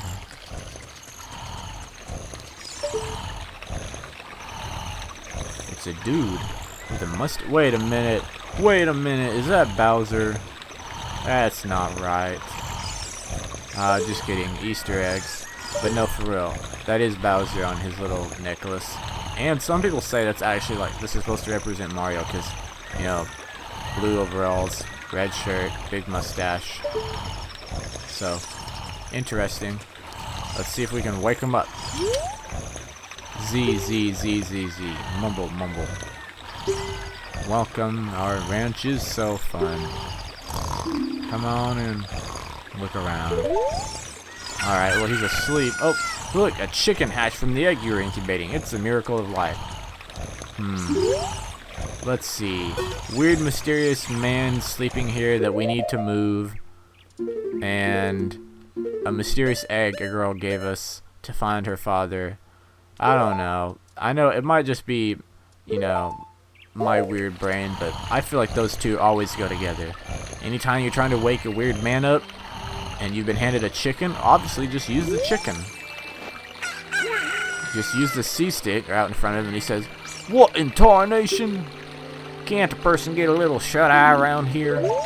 I finally get to use a little cowboy accent. "Hello, and who might you be?" "Yep, I'm Talon, the owner of Lone Lone Ranch. I went to the castle to deliver some milk, but I sat down here to rest and I guess I fell asleep." "What? Malin was looking for me? I'm gonna catch you from her now. I messed up bad leaving Malin behind to wait for me.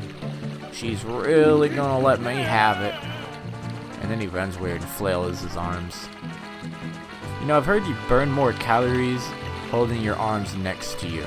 Because, like, you know, by instinct you just kind of throw them out, you know, whatever, but I don't know. Maybe that's just me. Now, that door, as a kid, I always wondered what was through that door, and I tried, like, beating it, 100%ing it, doing all these different things. There's literally absolutely nothing there. The door is not meant to be used. Why they even bothered putting it there, I don't know. Maybe at some point it was supposed to be how you were supposed to get into the castle. But yeah. If you realized it, I don't think I brought it up, but you can't get into the castle just by, like, you know, going through front gates or whatever. And this door is not the answer either. Even though that would be much easier and much nicer if that were the answer. So these wooden boxes, you're basically just going to move the first one there. It's going to fall down, and yeah, then you got to move the second one, I believe, right on top of it. And we are, even though in most cases that would look like a really odd place to get into a castle, that's how we do it. That's how we do it in Hyrule, baby. You're just going to stand in this water stream and then crouch and enter. You don't actually have to move your C-stick like you did in the Kakiri Forest. Now, fun fact, if you come in here at night, that's a bad idea, because there'll just be 2 guards standing here, like literally watching you. So, but this, if you get caught in here, they just throw you out there, like back where we were just at. So you don't have to go all the way. This door also unusable, because I don't know why. They just felt like, oh, at this point in the game, let's use random doors that can't be opened. Also, I know this part doesn't get talked about a lot. There are some, like, I think there's one in like Minish Cap and probably a few other games where you have to sneak around like guards and stuff. It's very underrated. Like, this is actually really fun. I wish they were bigger or like longer, because there's really not many that many parts where you actually have to sneak around them. See, their line of sight's not that good. You can just kind of do that. They really just look in a straight line. So if you're beside them, it doesn't actually do that much. See, then you can just kind of like, they don't look behind you and they don't really look beside you, even though they do kind of turn their heads sometimes. If you're daring, you can go in there and get rupees, but it's literally not even worth it. Like, you can't go around the side, but you know, there's a better chance of him seeing you, or you can just kind of navigate on here. I almost fell, but I didn't. This part, there's a guard there. What you can do sometimes is literally just like kind of walk behind him like this.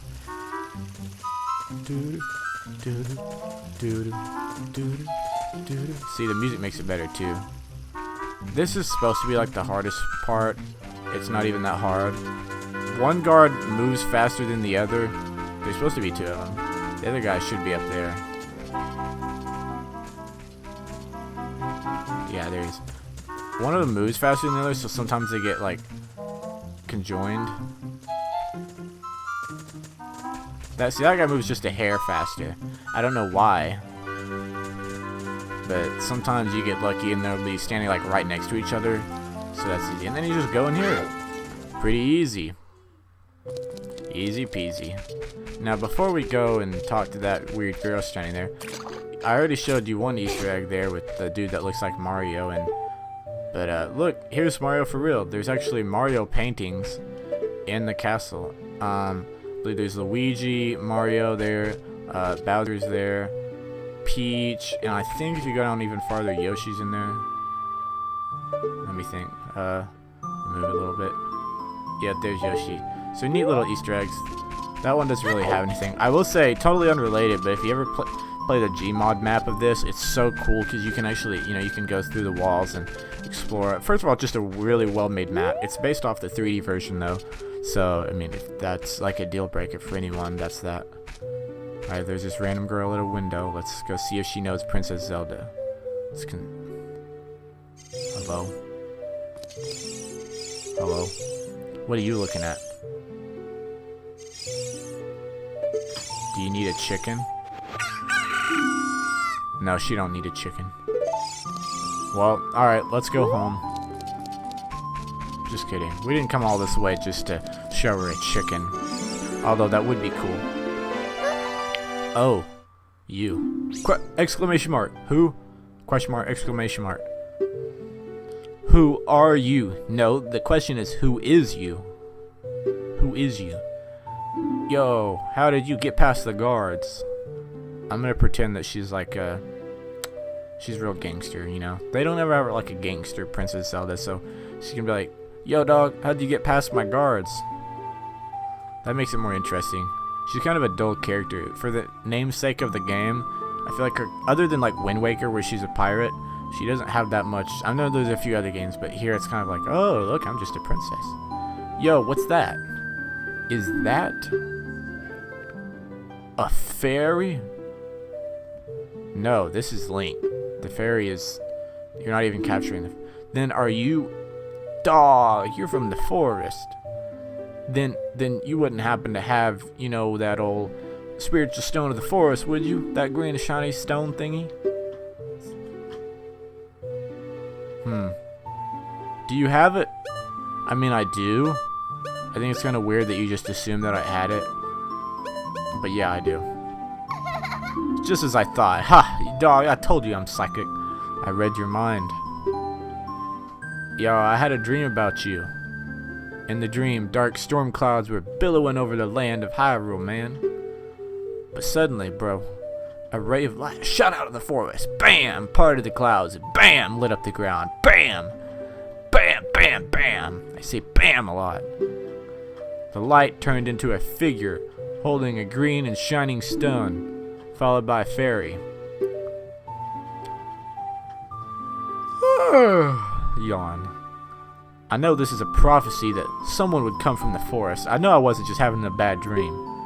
Yes, I did have Taco Bell, but that's not important. Trust me, this dream's 100% real. I thought you might be the one. Dog, bro, I'm so sorry. I got carried away with myself and my story. I didn't properly introduce myself. I am Zelda, Princess of Hyrule. And I have really pointy triangle elf ears and a triangle chin. It's Return of the Triangle Chin. And a triangle nose. Although that's not as weird. Some people have triangle noses. What's your name? ... Lock. Sorry. Strange. It sounds somehow familiar. Familiar. You my familiar. Okay then, Lonk. I'm gonna tell you the secret of the sacred realm that has been passed down by the royal family of Hyrule. Please, keep this a secret from everyone. You know what they say, snitches get stitches. I ain't no snitch. Okay. Get ready, cause this is another long cutscene. It goes like this. For real, it's a long cutscene, and part of it's literally exactly what the Great Deku Tree said. The three goddesses hid the Triforce containing the power of the gods somewhere in Hyrule. There were three of them. The power to grant the wish of the one who holds the Triforce in his hands. Yeah, that's right. Pew pew pew. If someone with a righteous heart makes a wish, it'll lead Hyrule to a golden age of prosperity. The golden Doritos. If someone with an evil mind has his wish granted, the world will be consumed by evil and everyone will start playing Fortnite instead of games like this. That is evil. So the ancient sages built the Temple of Time to protect the Triforce from evil ones. The default skins. Pew pew pew.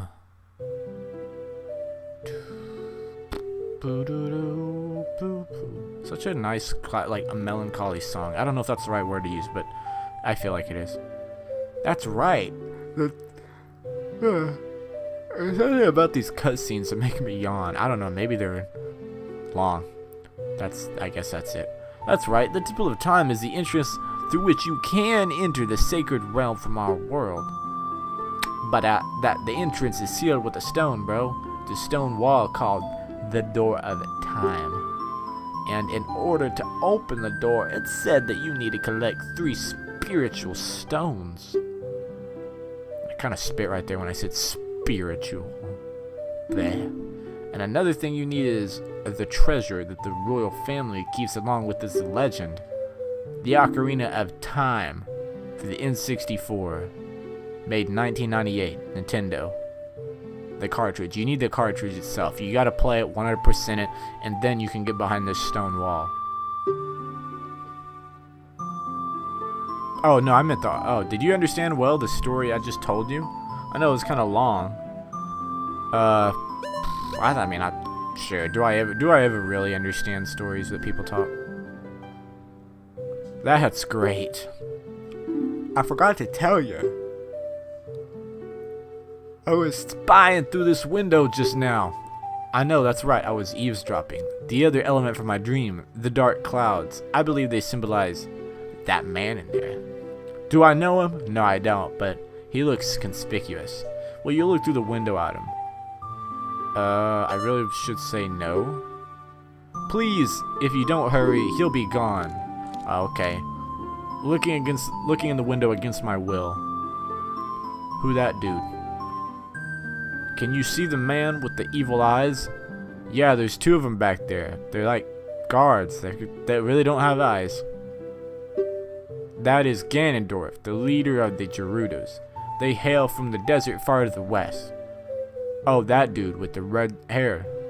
Okay. You mean, yeah, the ogre that's not Shrek. Though he swears allegiance to my father, I am sure he is not sincere. The dark clouds that covered Hyrule in my dream, bro, I bet they symbolize that man. Oh shoot, he saw me. What happened? Did he see you? Don't worry about it. He ain't gonna do jack. He don't have any idea what we're planning yet. Are you assuming that he will find out?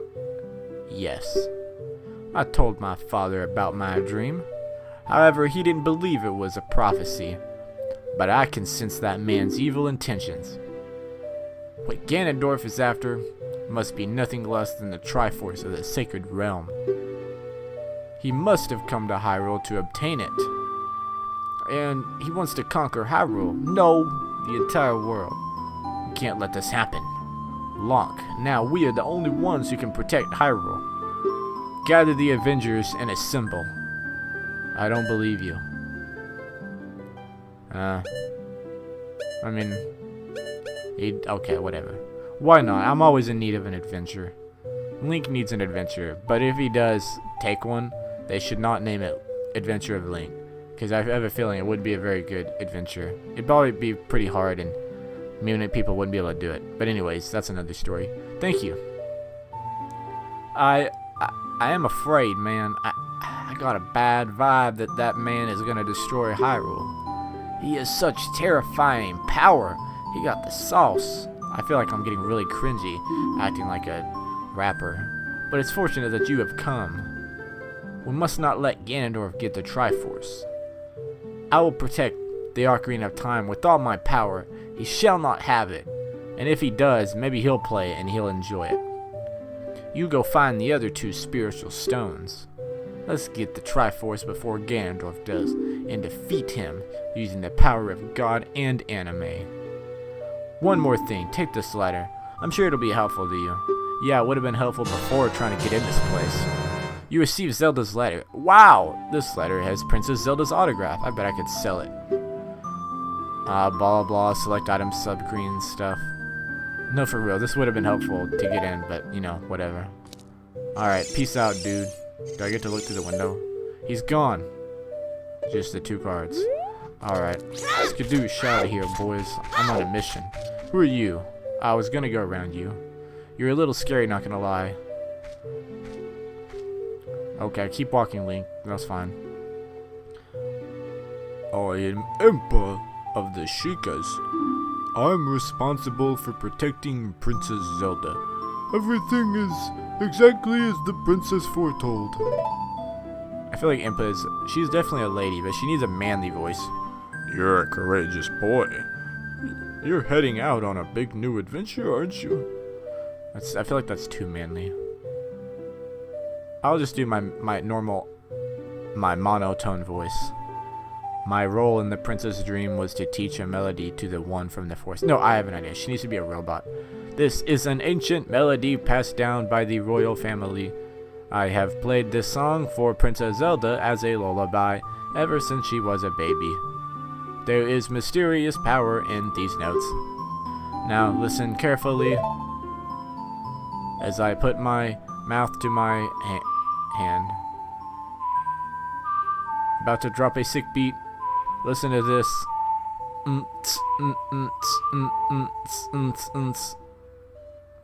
Now you play the sick beat. There, you did it great. I played my first song, yay, using my rotten potato. That's got 3 holes on it. 3-hole punch. I have a real ocarina. Actually, shoot, it's got more holes. He had those covered up. So, anyone with a real ocarina like myself, if you ever want to play Zelda's Lullaby, I guess, according to Link, leave the 3 holes out on the front. You learned Zelda's Lullaby, our first song. Fantastic. If the castle soldiers find you, there will be trouble. Really, I have a letter, but whatever. Let me lead you out of the castle. How that happens, I have no idea. I don't really want to know. Kind of scared to think about it. You brave lad. We must protect this beautiful land of Hyrule. Take a good look at that mountain. That is Death Mountain, home of the Gorons. They hold the spiritual stone of fire. Couldn't see it from there. He had to take a few steps up. He's got bad vision. At the foot of Death Mountain, you will find my village, Kakariko. That is where I was born and raised. You should talk to some of the villagers there before you go up to Death Mountain. The song I just taught you has some mysterious power. Only royal family members are allowed to learn this song. Remember, it will help to prove your connection with the royal family. The princess is waiting for you to return to the castle with all these stones. Alright, we're counting on you. Beep boop up! That was cool. I don't know where she went. She's probably a ninja. Well, contrary to her belief, we're not going there. We're going somewhere else. Somewhere over there in the distance. That'll be next episode. Sorry, the majority of it was literally cutscenes. Kind of aggravating. That's why I saved it all for one episode. So, that's that. The good news is, the farther we get on in the game, the less cutscenes there are. In the meantime, you can watch me explore this. Okay, whatever. Well, it's something for next time. In the meantime, I'll see y'all later. Tune in next time to see where we head out. Hello, everybody. Quickie back for another episode. This time, we're going off to... Wait, I meant to do that differently. Lon Ranch. If you remember last episode, quick brief, the whole thing was basically one cutscene. We snuck through the garden, and we went to the Hyrule Castle, woke up Talon, who is the girl's mom, Malin. Yeah, I said the girl's mom, girl's dad. And then we talked to Princess Zelda. She told us that basically evil is coming, Ganondorf is going to take over, and then Impa directed us out. We got a letter from what's-her-face, Zelda, and Impa taught us Zelda's lullaby. It said it'll help with our connections. Now, one thing I will say, we're coming in here real quick, because if you come in at night, hint hint, there are things you can get. Unfortunately, you can't get that because you need a later item, so that's something we'll have to come back for. Always bump trees, because that. Oof. Oof. Yes, sir. Da da da da da. Number 6. Oof. I haven't said that in a while. We got a rupee. Now what you can also do is you can roll out here. There's a lot of keys out here. Keys are annoying, so they're really not even worth the fight unless you're just in a bad mood, I guess. But it depends. Bad mood, good mood, whatever. If you want to fight, I guess you can fight them.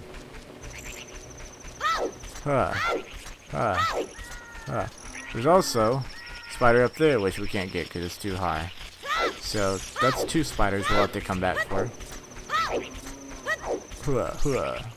And what you can do is, if you go in here, our first little puzzle of sorts, we got boxes.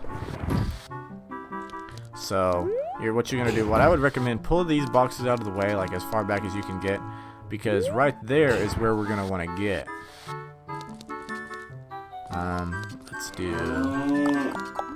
Let's push this one back. We're gonna want to push this. Oh, that's not what I meant to do. We want to pull this one back. Basically, just pull like all of them back as far as you can, except for this one. Oh, you can. That's not what I wanted to do. We want to be able to see, so let's push this one there. Now, what you can do is enter, and look, a piece of heart. Yay, there's a little piece of heart in here. Da, da, da, da, da. You got a piece of heart. Collect 4 pieces total to get another heart container. More containers mean more life energy. Ta-da. Now what you can do, you can go to quest status. You see we have 6 Skulltulas here. This keeps count. Your songs go here. I didn't mention that. But yeah, you're going to have 12 songs. Right now we only have 1. This is where your spiritual stones will go. Got Kokiri's emerald. These I'll explain later. But yeah, there's that. 2 things go up here later. There's your map. I would think I went over some of this. Your equipment, bullet bag, right now holds 30. All your items, pretty basic stuff. Nothing, you know, super fancy. But yeah, I feel like I should have explained that earlier. There was better times, but oh well, better late than never. Now, climb, attack. We'll come out here. Now, unfortunately, it is nighttime, and like the main like important reason to come here is can only be achieved during the day, so it's kind of odd. But oh well. The good thing is there's one more sculpture on the back side of this, and you can't get this one. So there you go, number 7. Look, we already have 7 out of 100. We're already 7% done. So I'll just go ahead and cut away to whenever I come back in for daytime. Hello. Yeah, I came back really quick just to show you that.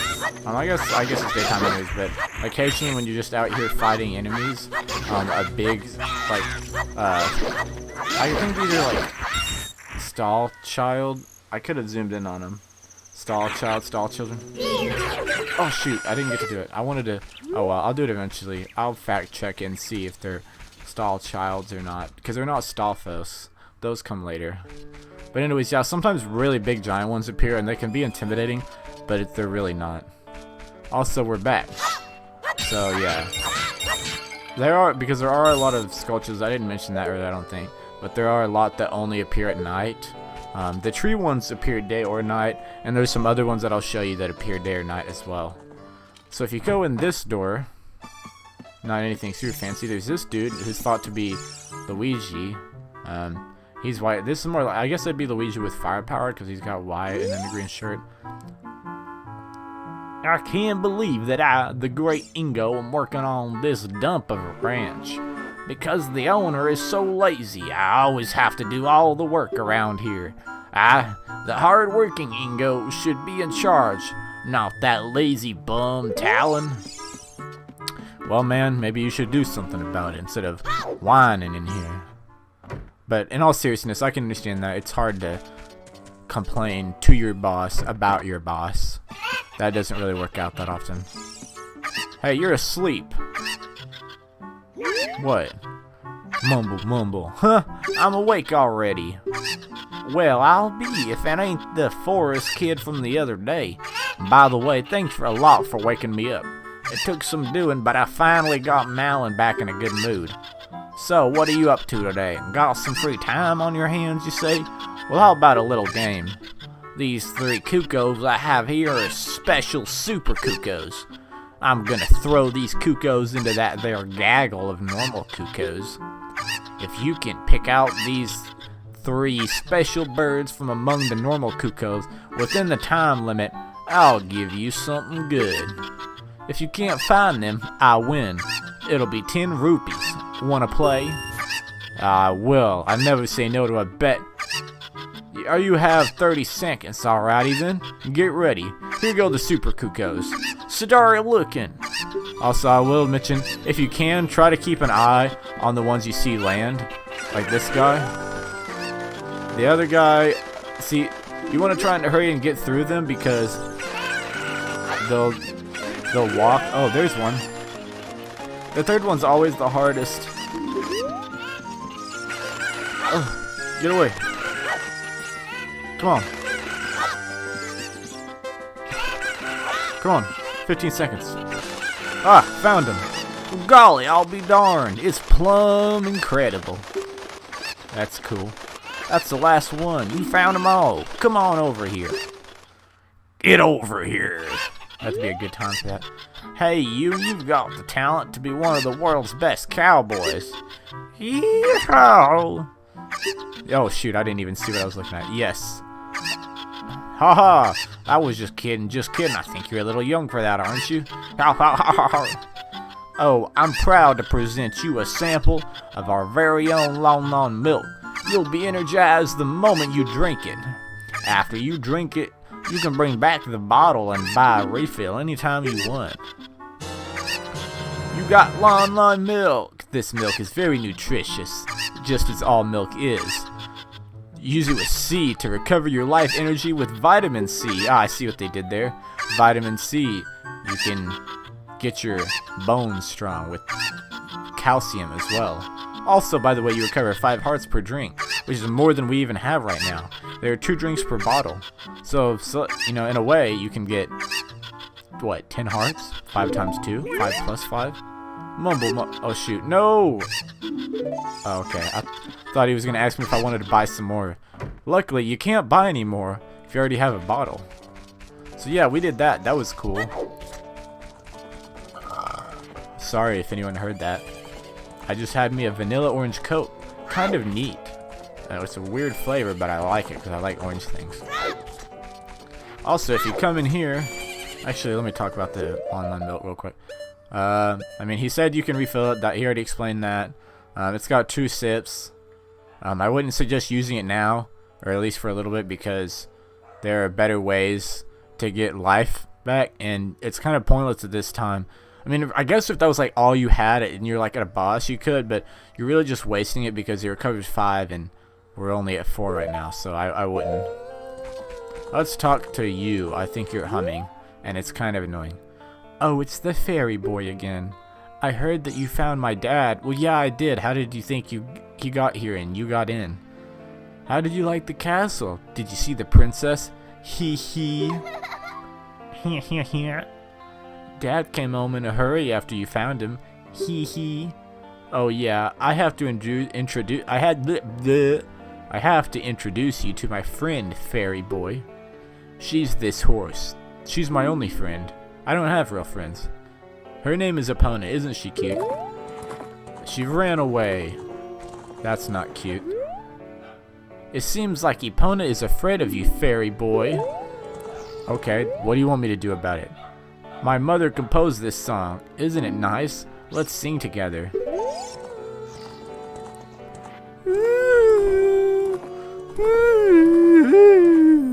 Just kidding, that's not my real singing. But yeah, he's tired of it. He's like, I ain't singing. But no, seriously, anytime someone's like, hey, let's sing, let's play music, let's dance, let's do any of that stuff, you always pull out the ocarina. Oh, cute ocarina. Are you gonna play this song with that ocarina? No, I just pull it out just to show it to you. I'm not gonna do anything with it. Gosh. Okay, this is the song.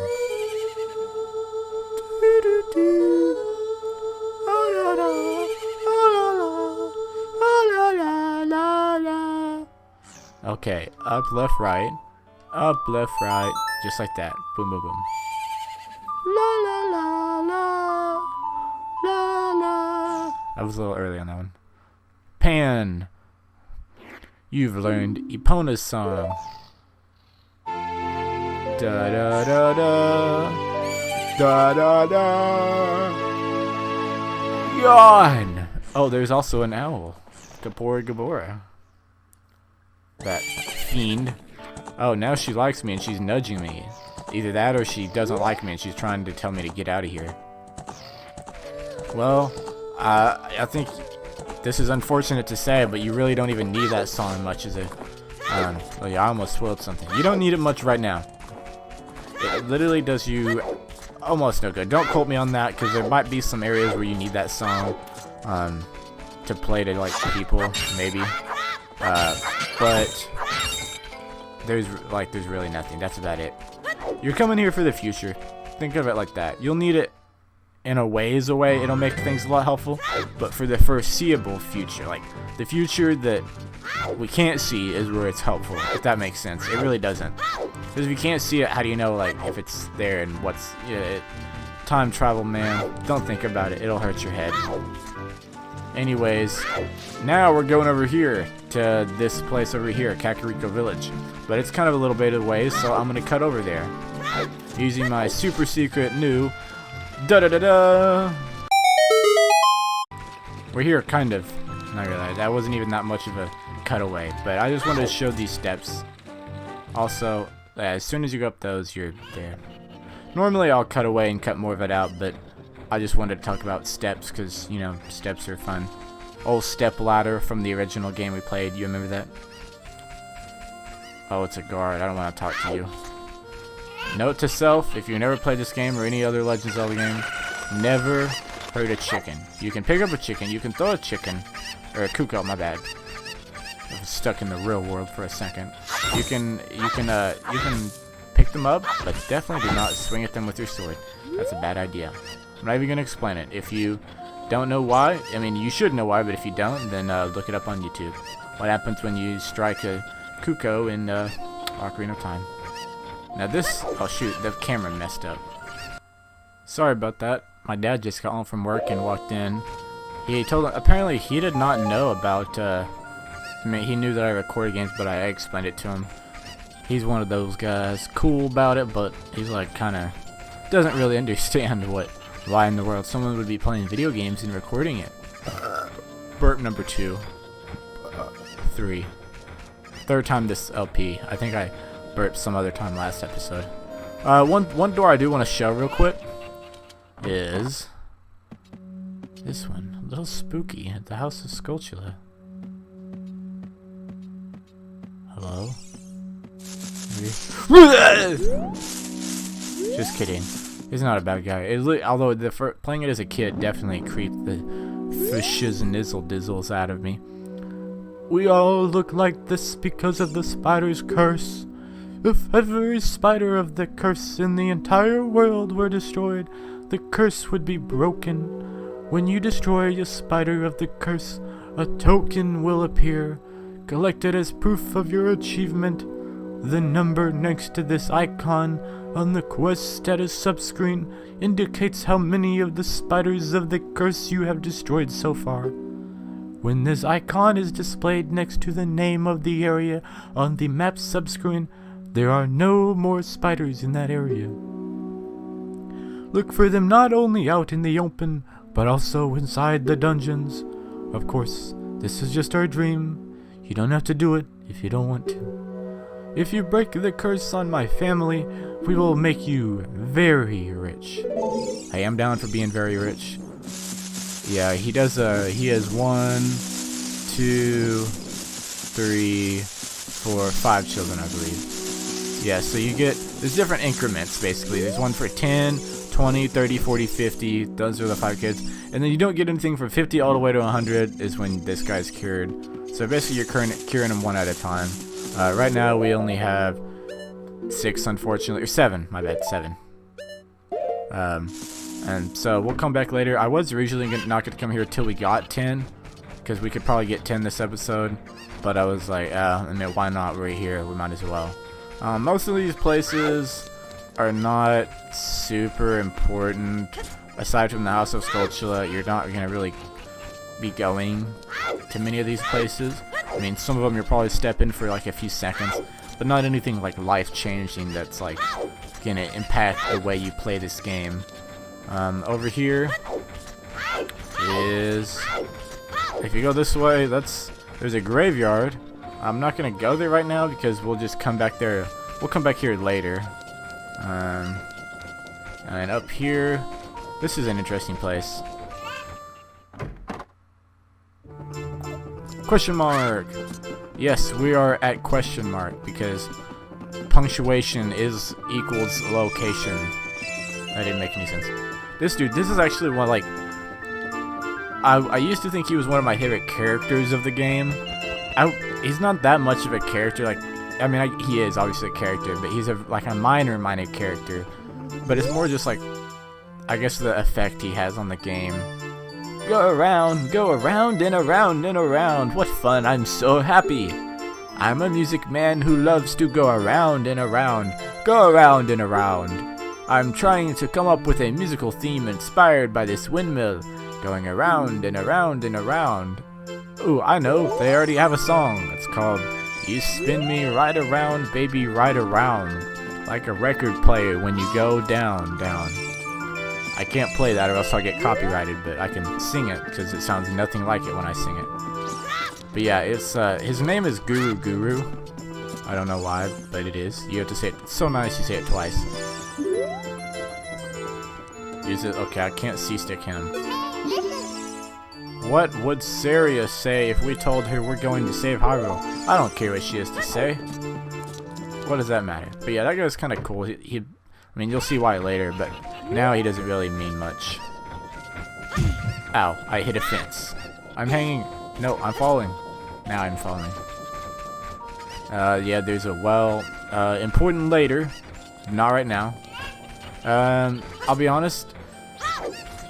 There's not. I was hoping to come here at nighttime. I'll do something real quick. That's important, and then I'll cut away to when I'm here at night because there's better stuff to show you. So yeah. We'll come up to this guy. This is the way to Death Mountain, which is where they said, but another locked gate. Unfortunately, you can't sneak around him like we did at the Hyrule Castle. So, let's see what this dude has to say. We'll show him this letter. But yeah. See, we're with her, so open the door, dude. Oh, this is surely Princess Zelda's handwriting. Well, let's see. Okay.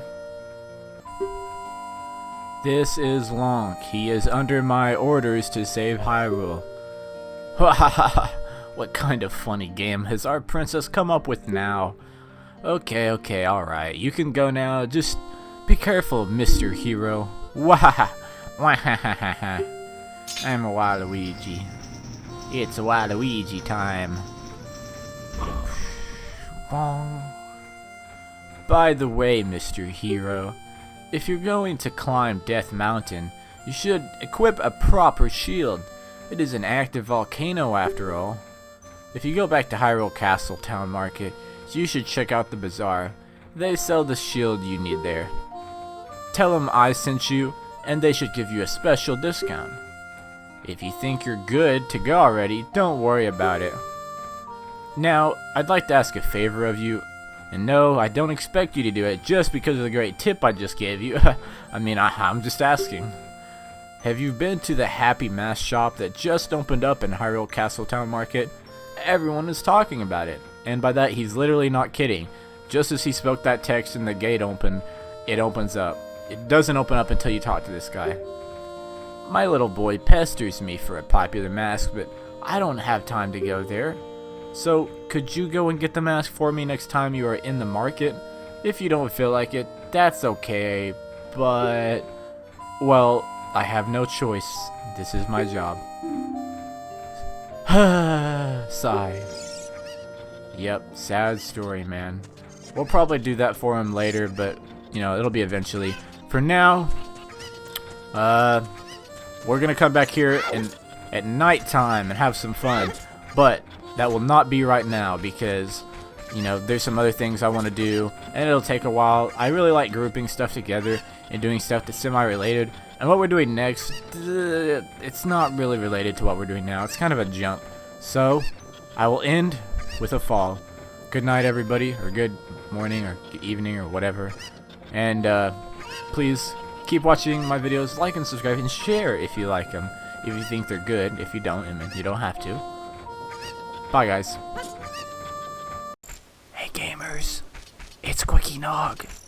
And we're here at Kakariko Village in the night. Hey. Sorry, whispering because you know it's night. Yeah, anyways. So, I made a slight, mistake. Some tree Skulltulas you can get it, during the daytime. And some you can't. So, we're gonna start off the bat with a Skulltula. Yes, sir. We got that one from the tree. This one you do have to do at night. There are a lot in here you can get, so we can probably get to 10 Skulltulas. Oh, gosh. That was cool. That was super cool, man. But yeah, there's a lot you can get right now, like at the moment. There's one in that tree. There's one back here, right here on the back of this house. And there's 4 you can get right here just at night. Got that big old boy. Not really big because they're all small. Let's see. At this, I would not recommend climbing this ladder at night earlier in the game because... no, that's not... I want to look up because there is a boy right up there. So if you climb up, you'll just get hit. So we're going to snipe this guy out of the air Inverted controls. My butt. Got him. Got him. Look at that. 2 shots, 2 hits, and 1 kill. We're gonna climb all the way up here, and I guess just for the heck of it, I'll show you what's up here. Yay! We climbed all the way up here for this. But it's worth it. At night, nothing's up here. During the day, I think someone's here. Now, get ready as we do the world's greatest backflip. And we lose half a heart. Not bad, considering we probably fell. I mean, I don't know what the unit of measurement in Hyrule is, but gosh, that's a pretty big fall. So, you know, he must have strong shins or ankles or whatever. And then there's also a Skulltula here, so there's about 4 you can get out here. Yay! And with that, that is number 11. So we actually could have stopped after the last one, but we might as well get it. Oh, okay. So we're gonna come in here. We just visited in last episode. Also, I didn't realize how loud that I yelled into the mic when this guy got here. I didn't realize I went blah or whatever until I watched it, and I was like, oh, that's kind of loud. Where is he? He's over here. So this guy, he's dancing. He's like, yeah! We're gonna talk to him. The curse has been broken. Thank you. Here's a reward for you. You got an adult wallet! Adults are allowed to carry a lot of money. That's true, they are allowed to. Now you can hold up to 200 rupees. Yay! Now we can hold triple digits. We have 071 rupees right now. And so yeah, that's really, well, this is a good time to show off the graveyard. We'll do that while we're here. Also, you can hear, actually shoot, I take that back. There is 5 here, not just 4. I almost forgot one. There is a guy. You come on this construction that's not finished. You can, like, I mean, I guess you could. Hang on, let me do this. I normally shoot him with the boomer, or with the little slingshot, but you can stab him. Just be careful where you stand up, because sometimes you can climb up and then, you know, get knocked back because you touched it, bad guy. Even though they don't move and they're harmless and you're supposed to collect them, they can still hurt you. So if we didn't talk about this last game, I briefly touched on it, that we'd be coming here. But if you go in here, this is absolutely nothing. I feel like this was a kind of a pointless little crate. It doesn't even give you a rupee. It's purely for decoration. Graveyard. Ooh.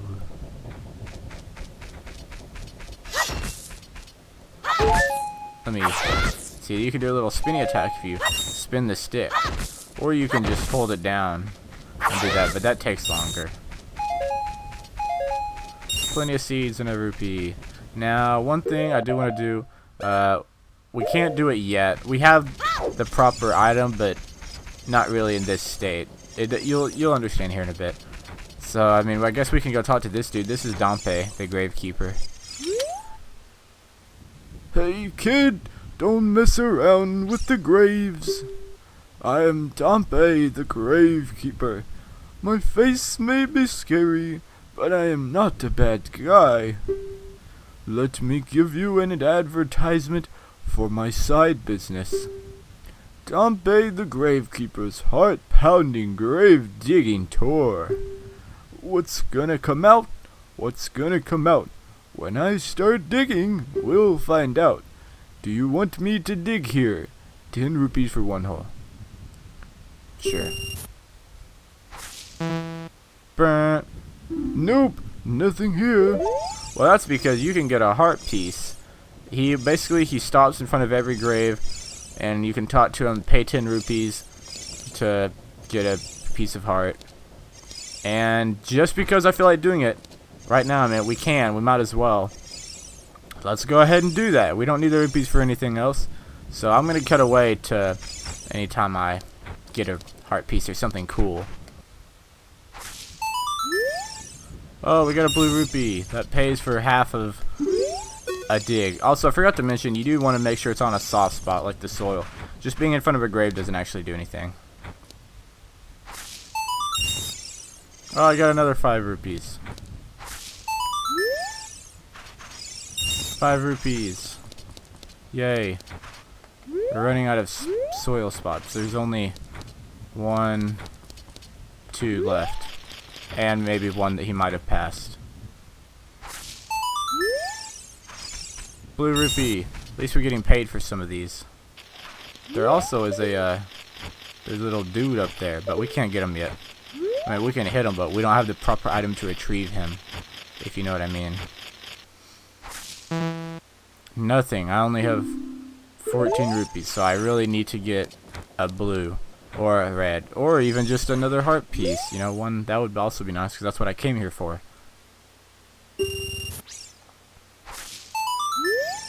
I got a green rupee. That doesn't help any. There's only 2 soil spots left.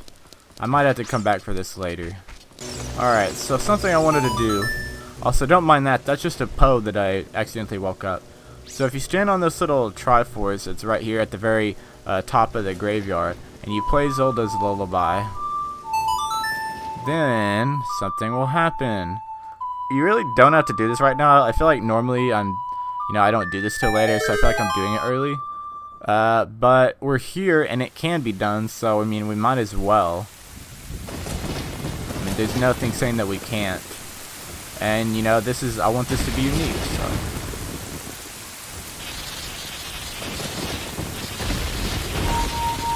Lightning strike blows it up. Oh wow, that's funny. Zoom in on his face. That's funny because that's not normally there, so I like how he was right there in the shot. Oh gosh, he just punched me. How dare he? If you fall down there, which normally you would never want to go digging in a graveyard and then jump down there, but you know. Also, you should start swinging randomly because there's keys in here, and they'll probably want to hit you. Or you can, you can just shoot them. That works too. Let's see if I can shoot any keys. So hard. The dead zone is... Let me get a good shot. No. Got him! Got him!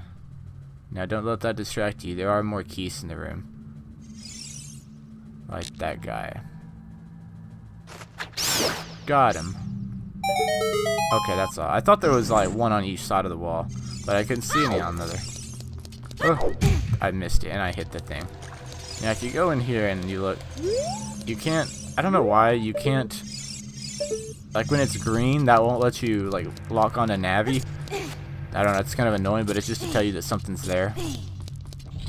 Climb up there. Now this is really scary. Not gonna lie. Like I didn't plan on getting to the scary part this close, but. It's just spooky. Like as a kid, this was one of those places that I could have done, but since this is semi-optional, kind of, I just didn't do it. I skipped it. Yeah, that's a re-dead. That thing is, it's freaking scary, dude. It's like, hey, you can't step in the little green stuff because it's like ooze and it'll kill you, or not automatically, but it'll take your life away. And then those are re-deads, and they hump you, or basically, they just like a piggyback ride, and they squeeze the life out of you, and it's kind of weird, especially as a kid. If you go up here and check, you can see some language. This poem is dedicated to the memory of the dearly departed members of the royal family. The rising sun will eventually set. A newborn's life will fade. From sun to moon, moon to sun, giving peaceful rest to the living dead. This is an interesting poem, huh? Something is inscribed on the tombstone. It's the secret melody of the composer brothers. Keep the sun song in your heart. Doo-doo-doo, doo-doo-doo. Doo-doo-doo, doo-doo-doo. Doo-doo-doo, da-da-da-da. Sun song. Da, da, da, da, da. Yay, we learned a third song out of 12. Means we have 25% of the songs. Quick maths. Restless souls wander where they don't belong, bringing them calm with the sun's song. Cool, man. Well, the sun song, when I was a kid, I was like, this is pointless. Like, I never really use it. It's not useless. It has one main use that is like the only reason why it really gets used. And then it does have a second, which I'll show off. So here. And if you bring it out, and literally I think this only works on redads and another enemy that we'll see later. It basically freezes them, and then you can... But I would be very careful with doing that, because it takes a lot of hits as a child. These are pretty easy enemies, but they're kind of made for when you're an adult. But as a kid, they do eventually die. It takes a while, but I don't really know if it's worth it. But yeah, if they grab onto you as a kid and you only have 3 or even 4 hearts, like, I don't know if I would even risk that. It's not really that big of a deal. It's probably better to just run through and not engage. So yeah, that's that. But then the other main use is something that I'll show off here in a bit. Kind of. But one thing I do want to go, which I really thought was neat, and I didn't know this until like forever. I found this on accident. Okay, frick. Don't cause trouble. I'll tell Dompe. This little kid does not like you pulling graves on him. Little kids can't go on the heart-pounding grave digging tour described on the sign. Since I can't do that, I'm just imitating Dompe the Gravekeeper all day. But with my cute face, I'm not heart-pounding at all, am I? No, son. Some people just aren't cut out for it. If you play it out in the middle of open... Sometimes I pause my sentences to create dramatic effect.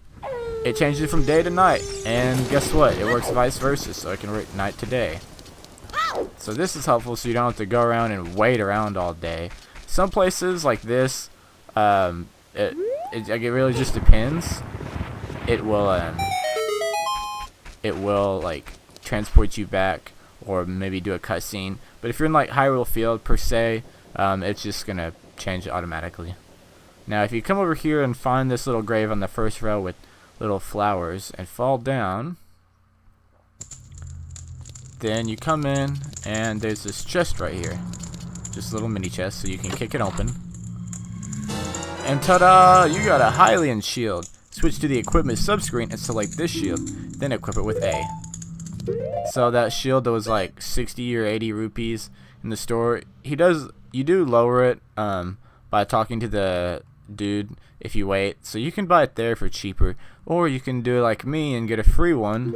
And yeah, I'll show it off real quick. It's a big shield. Now the problem is you gotta you can't really, like, you can duck, and so it worked for, like, we'll use it later, but right now, like, as a kid, it doesn't really do much good. So we're gonna move back to Deku.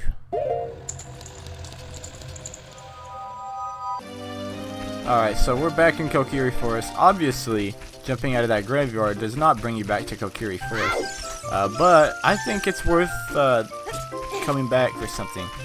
This is one of those moments where the game, depending on how you look at it, like when we talked to just a minute ago, Navi was saying, I almost had a brain fart. I couldn't remember her name. That was sad. If you come in here, there's a Lost Woods. Navi was saying, well, what would happen, you know, what would Serious say if we were, you know, going to save the world or doing all this or whatever, or we met Princess Zelda? And so most people, like, A, they don't listen to Navi, or B, they wouldn't be like, oh, you know, let's actually listen to Navi and come back.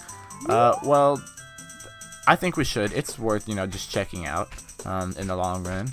Now, if you come in here in Lost Woods, the main gimmick of Lost Woods is there's different paths you can go, but all the paths really, they only have one way you can go. So if you go the wrong way, you appear back out at Kokiri Forest. You know, it doesn't matter if you're almost to the end of the path or you're right here at the beginning. It spits you out at the very beginning. So, you know. Now, you can go left, and you can go this way, and there's some other stuff.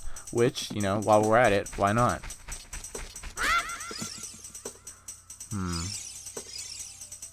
Nah, looks sketchy.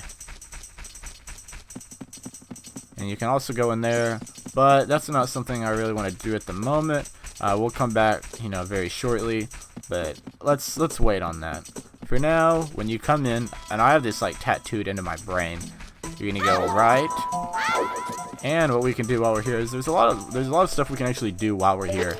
So this will probably be just an episode kind of its own in the Lost Woods. If you come in here, let's see, you want to get it in the right spot.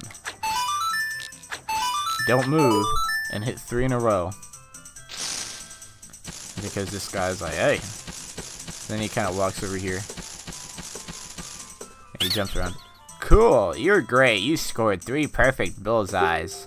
I have to give a neat present to such a wonderful person. Please take it. And although I used to think it was a wallet, it looks more like a wallet. It's actually a Deku Seeds bullet bag. Now we can hold up to 40 shots instead of the 30 that all the peasants could hold. Oh gosh. And if we come up here, there's 2 skull kids again, kind of. That's what they're called. That's what the other guy was. Well, depends on, you know, Zelda lore. If you pull out your ocarina, they say, follow along with our song on your ocarina. We'll lead you into it. Don't know which one of them's saying that, but, you know. Basically, it's Simon Says, kind of. Boo, boo, boo. So you're just trying to pay attention and remember the notes. So down, left, up, A. And it only adds 1 on at the end of every type. So down, left, up, A. Right.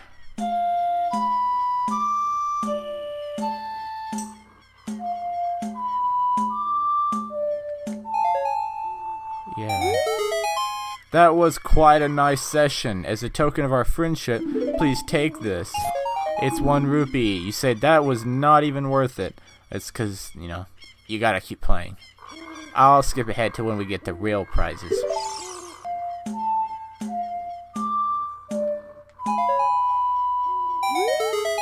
Yeah, we got another award. And also, like I said, it only goes up once, so the first time you just gotta make it to 5 notes. That time you make it to 6 notes. And you get a blue rupee. Yeah, we have more moolah. You wanna play some more? Yes, I do. I love playing my ocarina. In front of weird, strange creatures in the woods.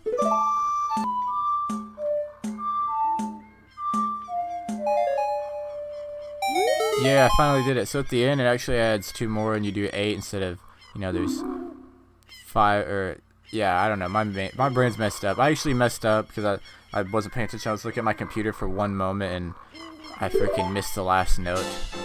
But yeah, that's when you get a heart piece. So now we have 2 out of 4. We're halfway to another heart. Finally, it took me long enough. And what sucks is if you get to the very end and you mess up, because guess what? You're doing it all over again. You don't get to just start it, you know, whatever, the beginning. Or you don't get to start it like where you messed up. So now, you know, we're coming from this way, you go right, and you take a left. And now this, you can't really, oh gosh, no. Hey, over there, ho ho, along. Good to see you again. Listen to this, hoot hoot. After going through the Lost Woods, you will come upon the sacred forest meadow. That is a sacred place where few people have ever walked. Shh, what's that? I can hear a mysterious tune. You should listen for that tune too. Hoo hoo hoo. Do you want to hear what I said again?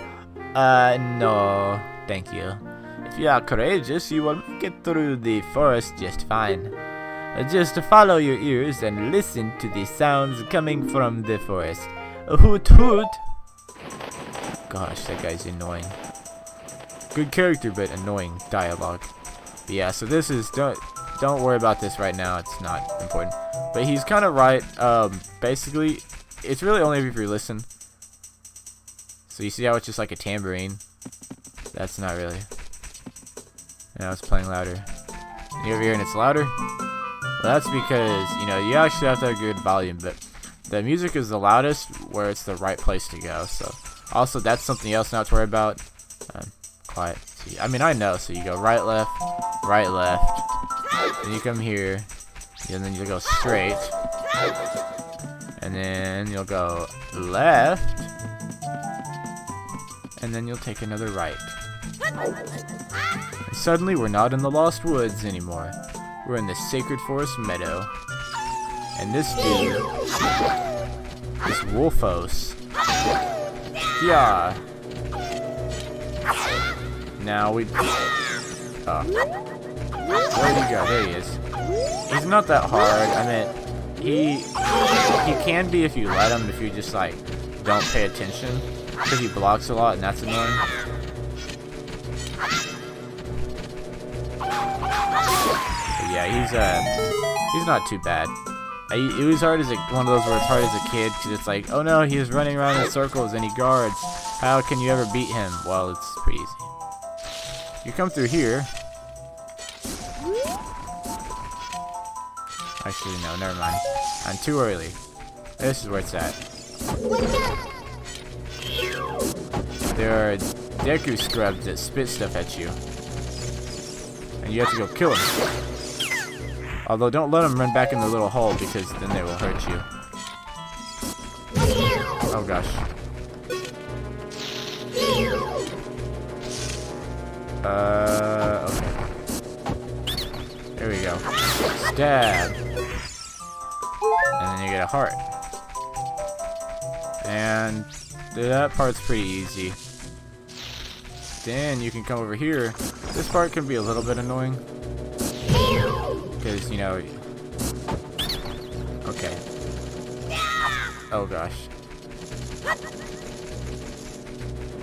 There. Yeah, those guys... That one specifically could be annoying because he's got...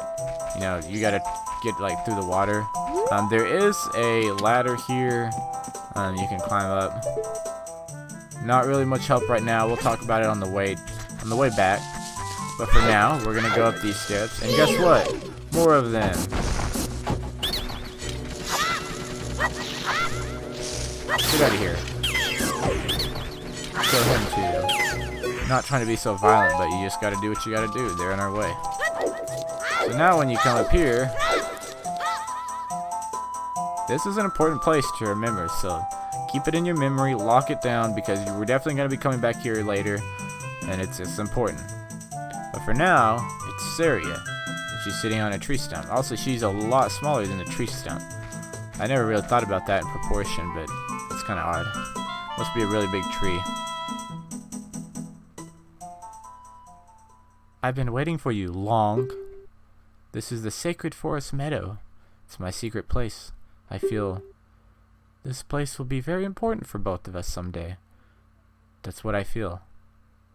Cool, man. I said the same thing just a minute ago. You know, we must be on the same brainwave. If you play the ocarina here, you can talk with the spirits in the forest. Would you like to play the ocarina with me? Sure. I'm not one for talking to spirits, though.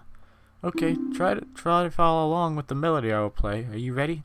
I didn't mean for her to stutter there, but I stuttered so well. Follow along with Saria's song. Down, right, left, down, right, left. Now, if you listen...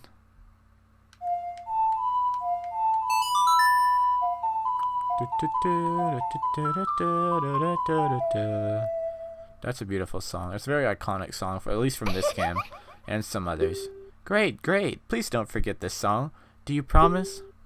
When you want to hear my voice, play Saria's song. You can talk with me anytime.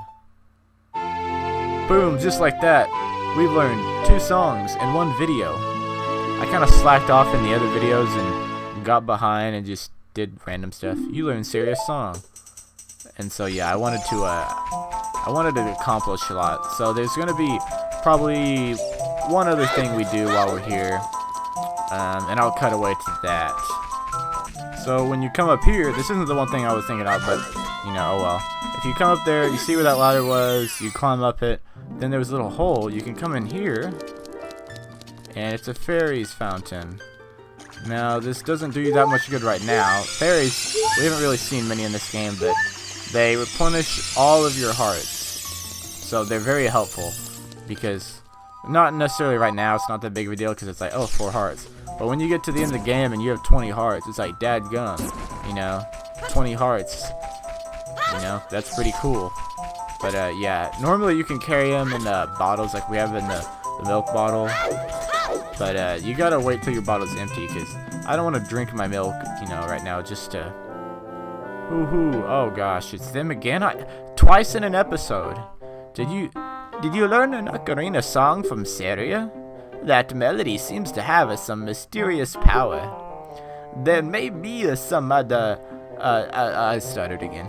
Mysterious songs like this that you can learn in Hyrule. If you hold the ocarina with C where a melody is necessary, and musical staff where it will appear. I recommend that you play a song you know. I also suggest that you play even when a score is not displayed, just like this. Yeah, beautiful, man. No, I don't want to hear what you said again. Melodies you have learned will be recorded on the quest status subscreen. You should memorize these melodies. Ho ho ho ho ho. You doofus. I don't. Okay, I could backtrack, but it's honestly quicker if I just go out and then come to the beginning. So I started to make a little bit of a brain fart when I came here, and I went left and I talked to this dude, this single skull kid, because I realized in my mind I was like, oh, you gotta have this serious song first. So now you can play Downright Love.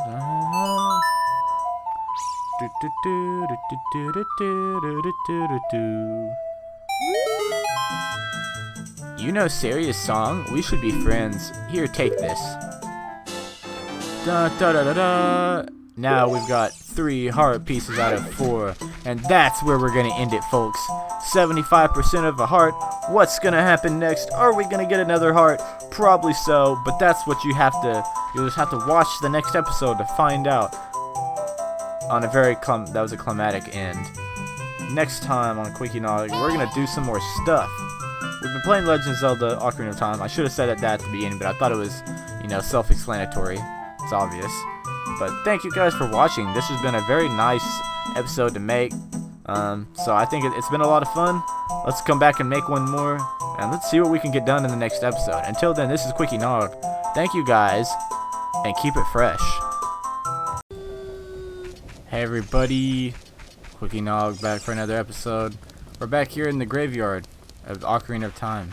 Kakariko Village, Kakariko, whatever you want to call it. So this is something that we could have gotten last episode, and I just totally forgot. Like, it was on my list, but the way I have it on my list is it's like from, you know, what order you can get it in, and I just put it at the wrong spot. It was like you can get it, but I should have had it earlier. And I should have been smart enough to do it while I was here, but oh well. Forget it now. So now you come in the fourth tombstone from the top, and you want to pull it. So you have this little reed dead, right? Well, play the sun song.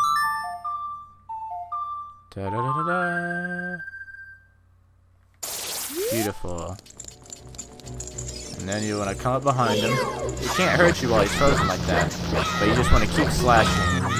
Slash as fast as you can, and then just kind of sit there, because it takes so long for him to die. I mean, re-dead. That means he's died, and he died again. So he's a second dead, and so we're killing the re-dead. So that means, if anything, that's his 3rd death. And why it takes so long, I have no idea.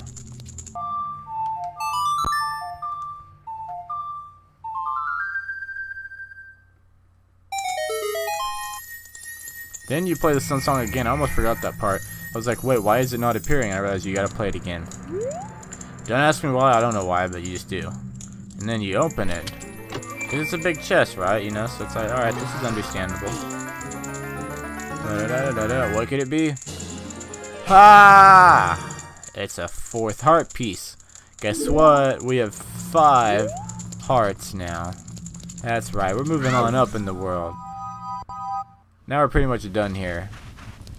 I could, there's that other heart piece that Dompe could give me, but I'm gonna wait till I have more rupees, because I think every time you come back, it's different.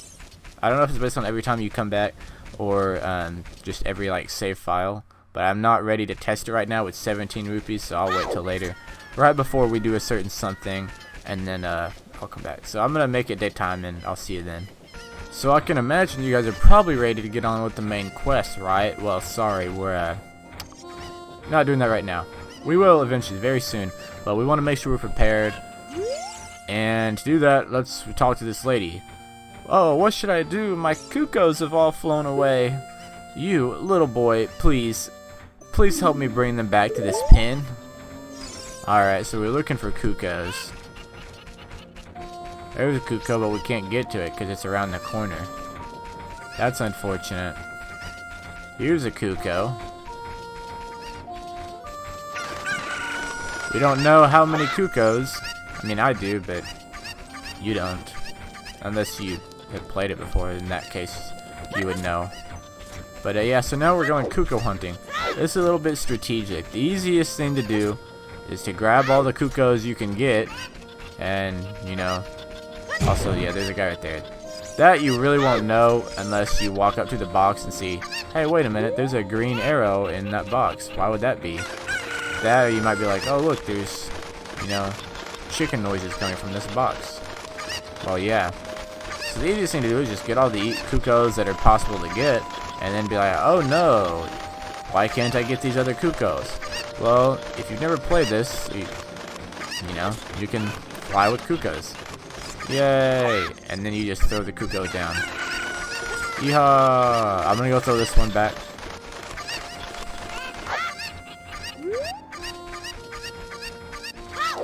So this cuckoo is the guy we're gonna want to keep out because we'll use him here in a bit, very shortly. He's the special cuckoo. I mean, it doesn't have to be him in particular, but well. Now there's no cuckoo in that box, but why not? There is a cuckoo up here. Let's fly. It's actually kind of fun. It's very satisfying. Oh gosh. I almost kicked that guy in the head. That would have been a travesty, an utter travesty.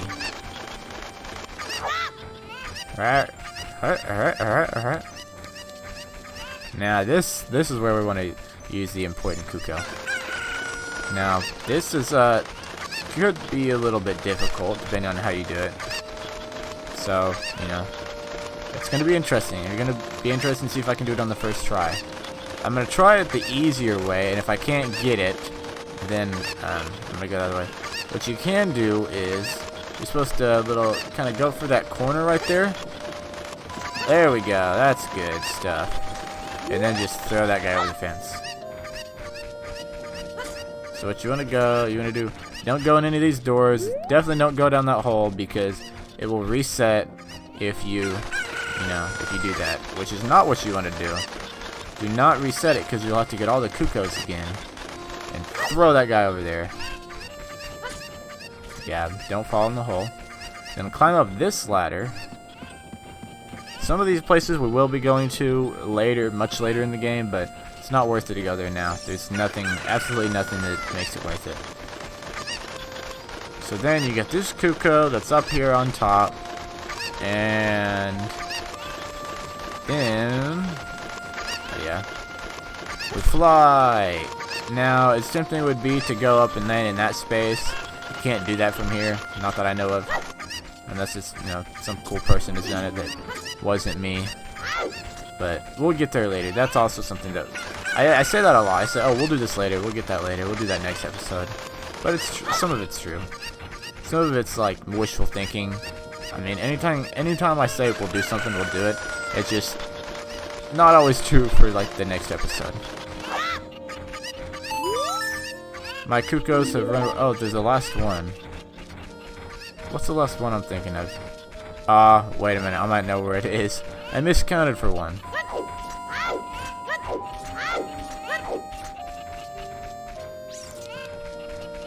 Let's see, if you're paying attention, $10 to whoever can guess where the last cuckoo is. I'll give you a hint. It's like the first thing we saw when we came in here. It's always the one I forget about.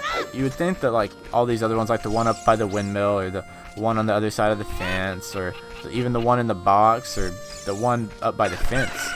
Nope, it's the one, literally the first thing you see when you come in. Maybe aside from the guard.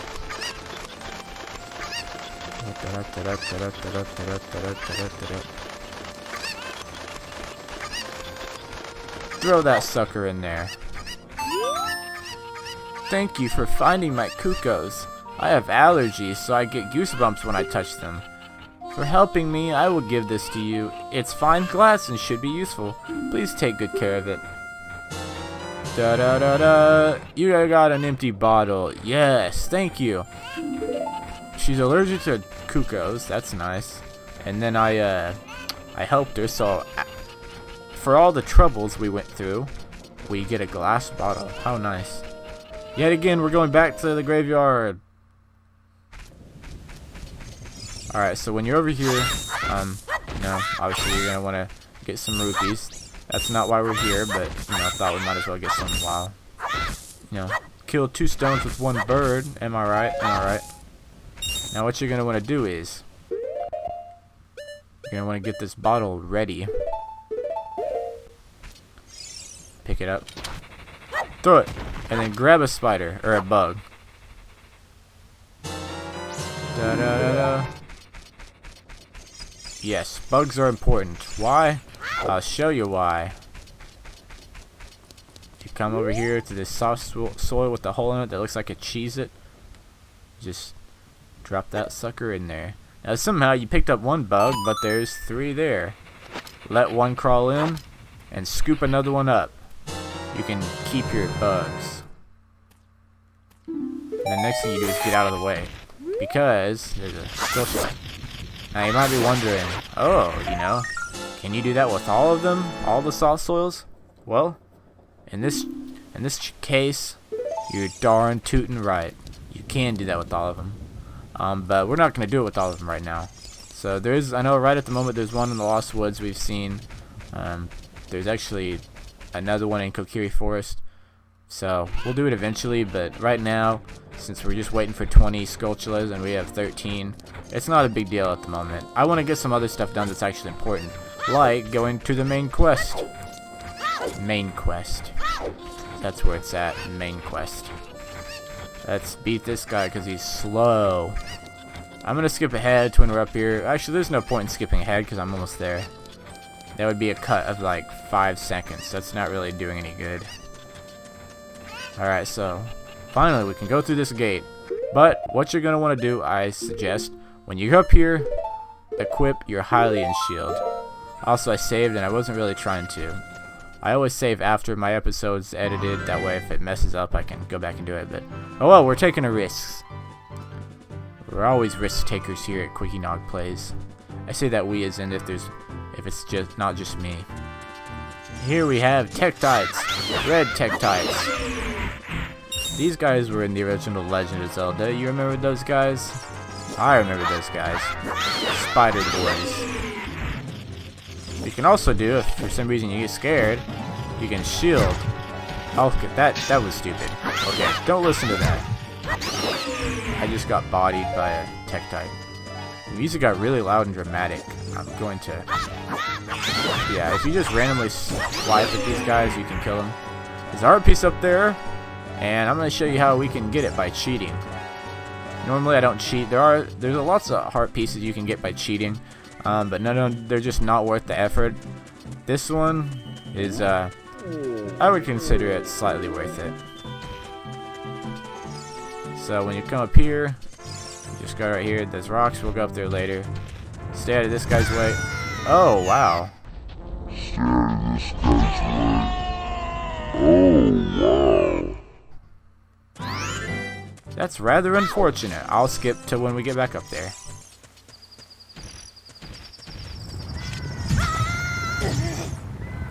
I got hit again. I can't believe that. That's kind of annoying, but whatever. Nonetheless, let's go in here. Actually, let's hold off on that. It's not needed at this point. Let's just go over here in this little spot.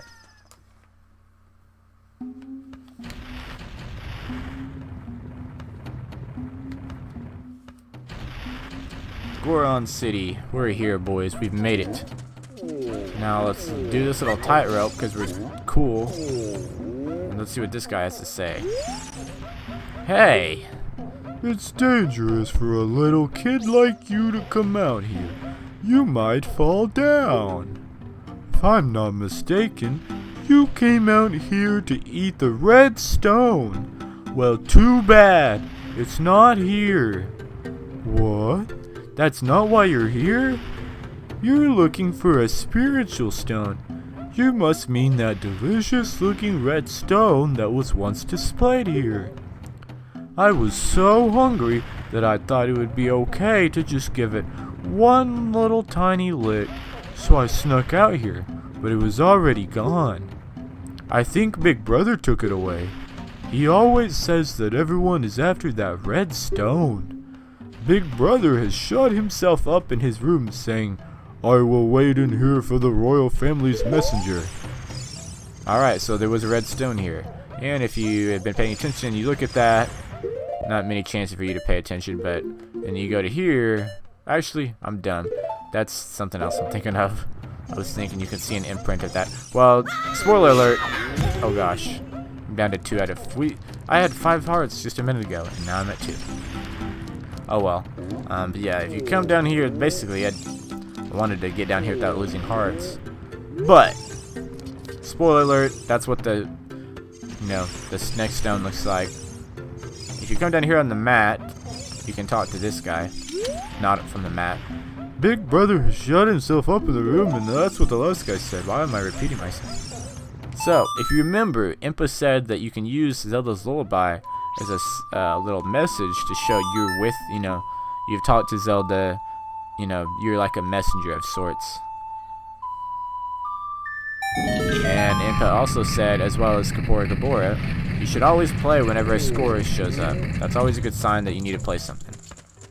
This is my favorite part. This is one of my favorite characters in the game. And I'm so excited I get to do my favorite voice. And it's going to be awesome.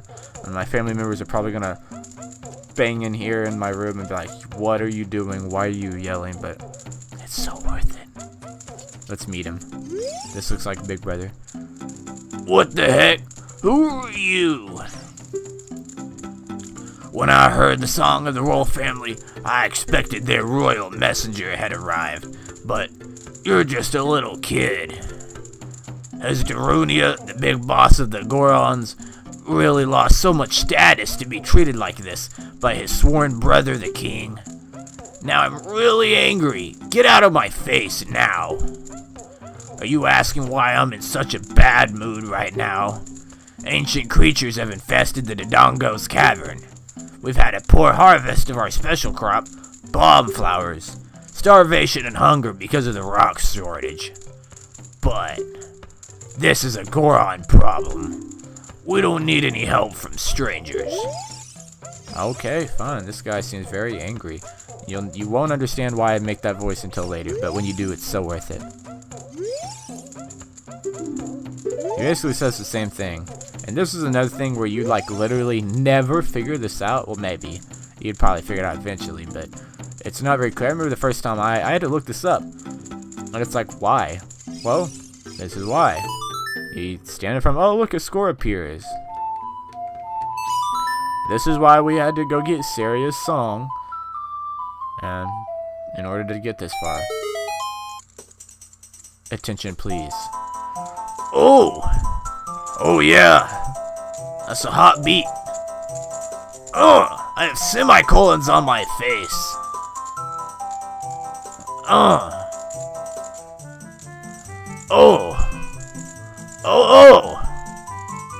Come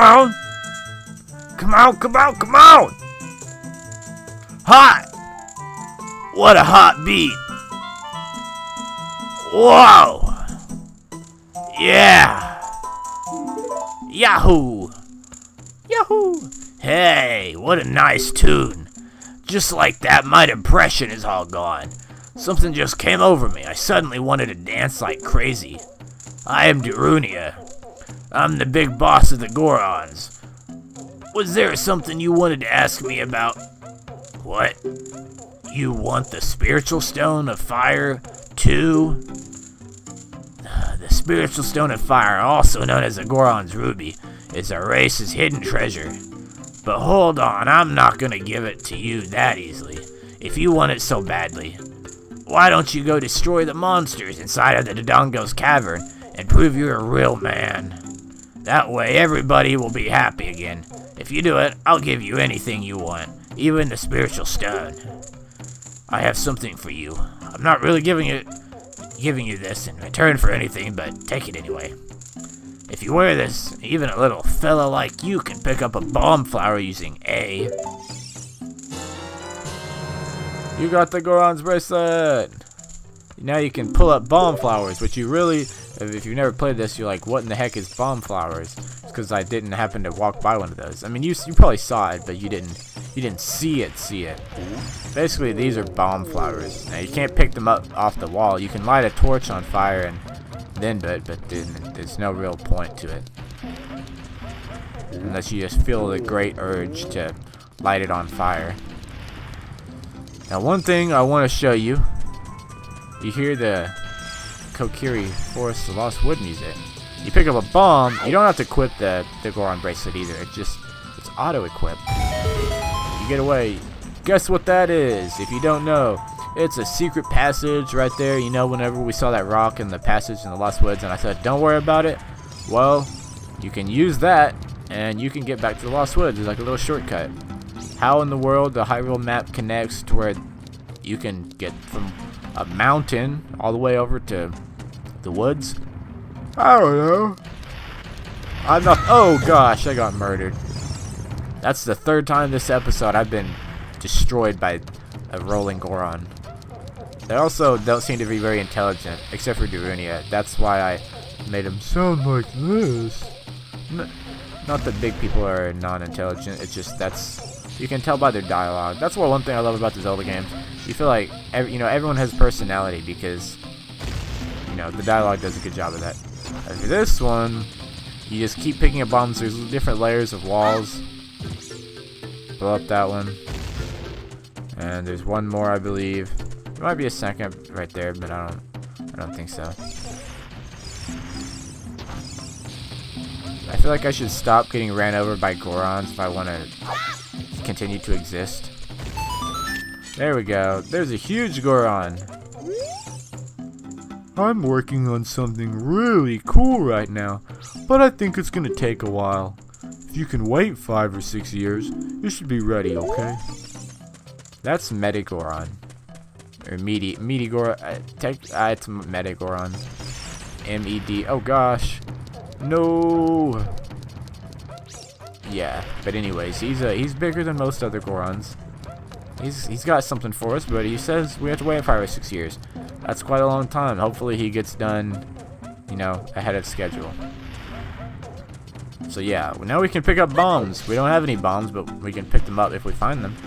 So we should come this way. Now it is dark outside, so I guess we'll just make our way on over here. Now, we saw this before we came in. This is worth mentioning. If you talk to this guy, quit sitting down and standing up. I'm standing here to shade the bomb flowers from the sun. Do you have a question for me? Well, we already know a little bit about bomb flowers. Let's ask about Dodongo's cavern. Did you see the cavern on your way here? That is Dodongo's cavern. Because the light inside is very dim, the bomb flowers, a plant unique to this mountain, grow like crazy in there.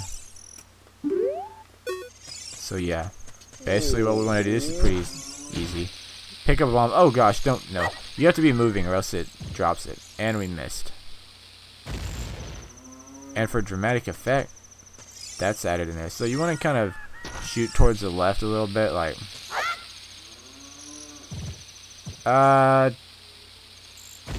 Okay, it worked. And it blew up the sign. Don't ask me how that one little bomb blew that whole thing up. Now watch this. This is cool. If you want to, if you back up here, ta-da! Oh gosh, no. You back up and you backflip. Yeah, you'll get hurt, but you can get this heart piece. 1 out of 4. We're on our way to 6 total. And we get refilled. That's why, like I said, I don't normally cheat for heart pieces, but that's one that's like, it's just too easy. It's too much of a gimme. It's asking for it. And if you look here, we can put, this leads me, see, we're going back to back. We're getting all this done so quickly. Not really quickly, but we're getting it done. Let one crawl in. I don't know if one crawled in. There it is. I heard it. Pick one up. Okay. It took a while. I was like, did I do something wrong? Skulltula. Yes, sir. Now we're definitely not going in there. That's the main quest. Ooh, I mean, we definitely are, but not at this moment. Let's hold off on that. Alright. Let's see. Now, let's go this way. We're gonna... I'm trying to think of what I want to do. I have one or two other things we could do while we're here. I think it's not time to end the video off, but I'm gonna make a cutaway, and while I'm doing that, we're about to see what we're gonna do next. Alright, so scratch that. It's kind of an odd ending, but this is... The problem is we're gonna go ahead and end it because next we're probably gonna get ready. We're gonna get ready to go into Dongo's Cavern, and I'm not gonna end it like that because that's how I did one of the other videos. But we're gonna get ready. We're gonna go into Dongo's Cavern next episode, maybe towards the second half, because we got some last finishing things to do. But after that, we're heading in. So thank you guys for watching. I appreciate it. This means a lot. Please continue watching. Share, subscribe, share with your friends. Make it interesting. Like the video if you want to. If you feel like it. If you don't, no worries. But thank you guys. I would just want to tell you that I appreciate you. And until then, have a great day or night, whatever. Enjoy. Spring break's coming up. If you're on spring break, if you're watching this at spring break right now, enjoy your spring break.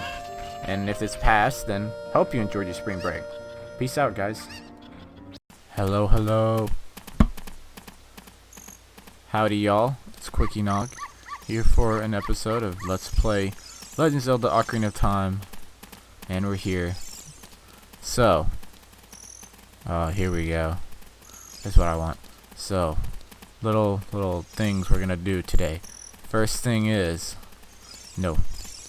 what you want to do is, you're gonna come in here, Hyrule Town Market at nighttime, and you want to go right there behind that little place like I did and grab the white dog. Come in here to the back alley, open the door, and then you want to come into this big lady. And Richard, this is my little Richard. Thank you, I'll give you this as a reward. And just like that, we have a second heart piece. Good way to start off the video. How's everyone doing? I don't know why I was acting very shady right there. Alright, so the second thing, we can actually get another heart piece, I think. I don't remember how many rupees it costs, but we can go in here and... Oh, a dog's falling. We can go bomb chew bowling. I want to say it costs 30, hopefully. They're not open for business yet. What do you mean you're not open for business yet? Okay. You look pretty open to me, but alright, never mind. We're not doing that. Whatever. Forget about that. We'll come over there later to do the mass. Nothing really to do right now. That was all I wanted to do. Guess we can get that heart piece right now. So, yeah. I'll see you guys in a bit. Alright, everybody. I'm back in the graveyard. So, apparently, I tried to do this already. And, believe it or not, you have to actually speak to Dompe. Before midnight. No. Did I miss it? Hopefully he doesn't. He started to step over it. I have 180 something rupees. Okay, there it is. It's on the first try. Alright, interesting. Well, I didn't mean to get it that easy. I brought 180 something rupees. I figured out there's 11 spots to dig, so if you have about 110 rupees, you're guaranteed to get it if you just follow him along. So, yeah, okay, that was interesting.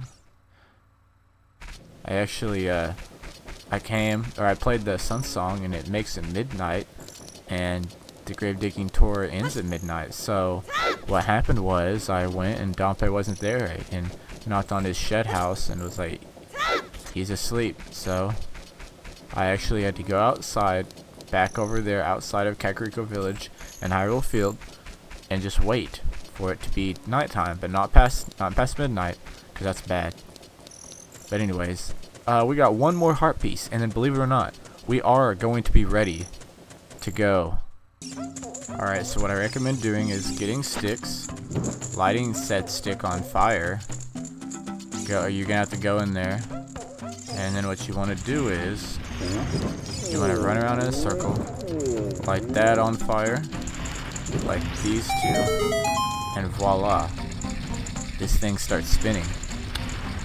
Now you might ask, why in the world would I need that to spin? Well, I'm going to show you why you need it to spin here very shortly.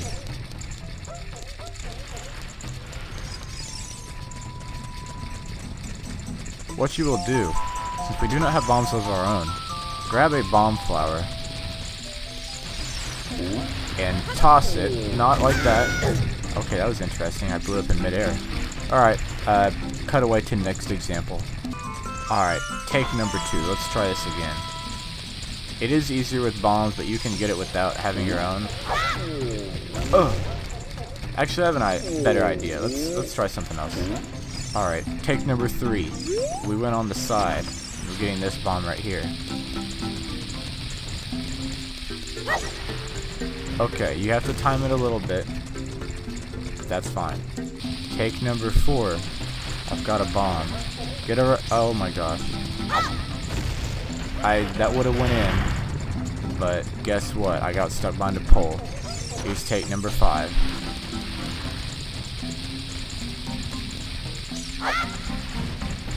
I missed. That's cool. Take number 6.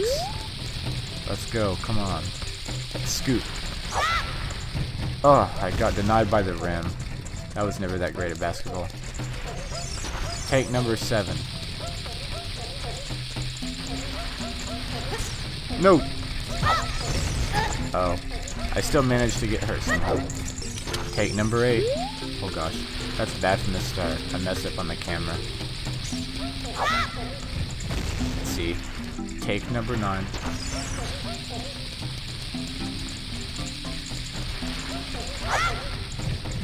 Denied. Take number 10. Double digits, baby. Let's do this. Let's get the bread. Okay. Take number 11. Missed. Take number 12. I feel good about this one. I've been getting close. Nope, never mind. Take 13. Take 13 for the win. This is for all the marbles. Number 14. This is it. This is it. Oh! I did it. 14 tries. But let's see if it's really gonna win. Yes, sir. If you didn't notice, you want it to land on the happy face. If you land on the frowny face, I don't think anything happens. It just gets angry. Oh, I got moved. Yeah. And I have 200 rupees. Awesome. Yay, now we have 6 heart pieces. That's what I wanted to do. It only took 14 tries. Gosh dang it. Yeah, and then if you land on just the blank kind of stare face, you get like 1 rupee, I think. I don't know. Don't quote me on that. But anyways, believe it or not, guys, we're finally off to Dodongo's Cavern. I'll meet you there. Alright, we're here. Dodongo's Cavern. I just came in. That was the tunnel. But as you can see, this makes a different sound, and it's a different kind of print.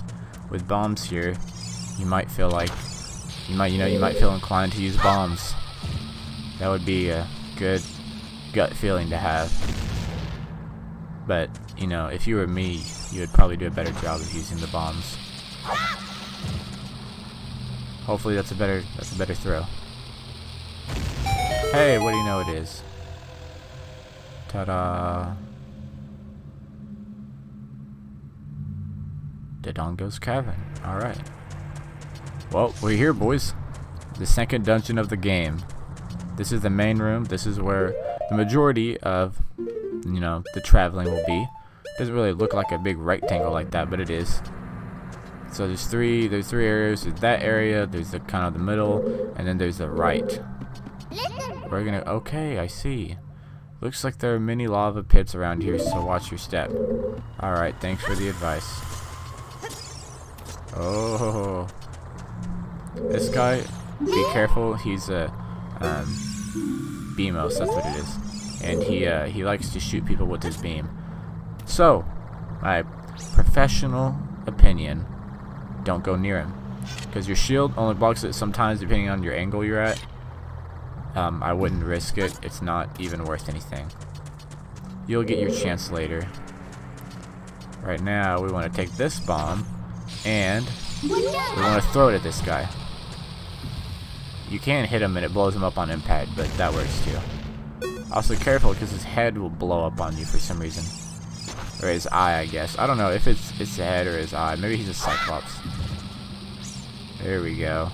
Now you can explode that if you want to, but it's just this. We haven't seen what it. Well, we might have, and I just didn't pay attention. This guy. This is a stone of truth. This statue's one-eyed gaze pierces into your mind. If you hit it with a sword, it bounces and does a weird laugh. It says boing, boing. The current time is 5:16.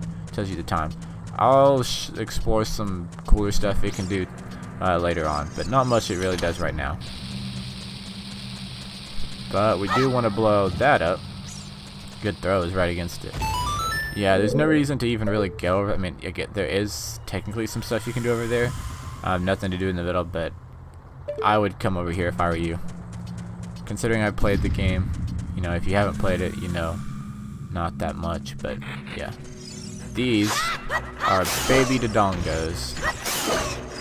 You can slice them, move out of the way, because when they land on their back and they flop, they explode. So I would advise not being around them when they blow up. Bleh. There. I think there's like one more. Yeah, two more. Oh. Okay, get out of here. Hey, good thing we have 6 hearts though. I don't know why I'm slashing those, because I have the maximum amount of rupees. So, whatever. Climb up this step. Pretty basic. Push this Armos out there. And now this blue little button that, you know, it's similar to the gold one we pressed before. The blue one's pretty close to it, except it doesn't stay down, so you gotta push something on it.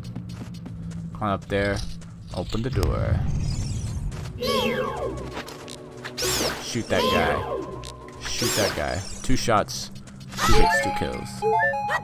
A lot of hearts that we don't need, and the rupees we don't need. We don't really need much right now. We could use some sticks. These guys, I predicted that too early. These guys, these are I think Lizalfos. There's ones that are similar to them later in. Yes, Lizalfos. These guys can be a pain because they just have good technique. If you do some jump attacks, they like to hop around. That's one reason why they're annoying. It's because they don't stay on the same platform. You hit them a few times and they move. Ooh, you see that dodge? Oh, I got hit. Slice. Okay. You kind of gotta be a skilled swordsman with these guys. Oh, what? That was bogus. Ah, you died and I did not. All right, where's the other dude? Here he is. That's the easiest thing to do, is just to block like that. But I feel cooler if I backflip. And you probably will too. The great thing I love about this game is you could tell that some of these rooms look very similar, like the doors and the entries and exit ways. What I love about this in the dungeons is when you kill all the enemies, it automatically points your camera and positions it towards the door you need to take. So it's a very nice thing to do. Now, these are normal Dodongos. They're like adult Dodongos. You can throw bombs at it. You honestly don't have to. What really works best, what you're supposed to do, is hit its tail, except for when it goes in the wall. It's harder to do that. It also blows up with a little, slightly bigger impact zone. There should be 3 in this room. And actually, if I'm not mistaken, you don't have to kill them. But it's easier for doing the next thing.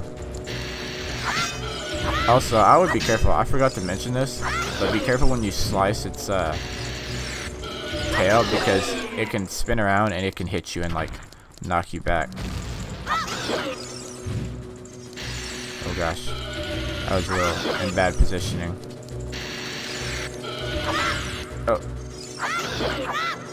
Oh, that was close. Yay, I did it. Alright, now we have to go all the way back over here. Ha!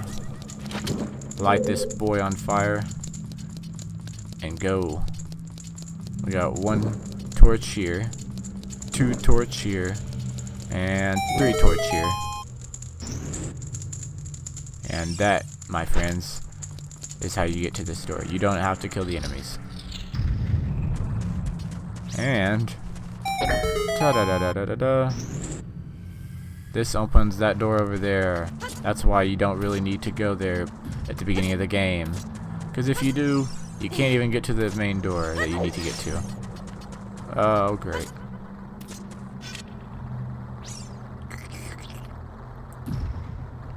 Just hide like a turtle. Hide like a turtle. They can't see me if I hide like a turtle. Nobody can see me. Nobody. Okay. Oh, nope. Alright, here we go. You can throw that there. Now, actually, if I remember... Okay. You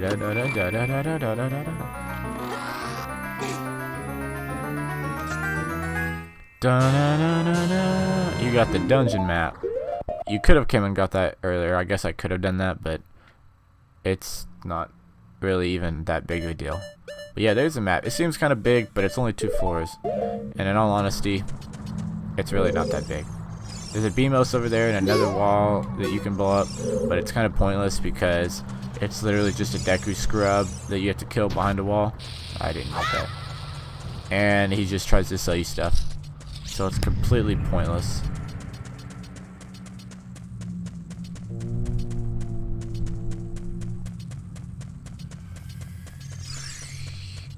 I really like the dungeon themes in this game. I don't know if you agree or not, but I think they're cool. Blow that wall up. And then walk in here. Now you might come in here and be like, trapped. Hello. What is to do? I'll just open this chest. Oh gosh, I touched him and he's red. Well, guess what, buddy? He ain't a statue. What you actually have to do is hit this guy with a bomb. Alternatively, you can try to like stab him in the back, but it's very hard to do. So bombs are easier. And guess what? He's the only one. The other 2 are actually real statues.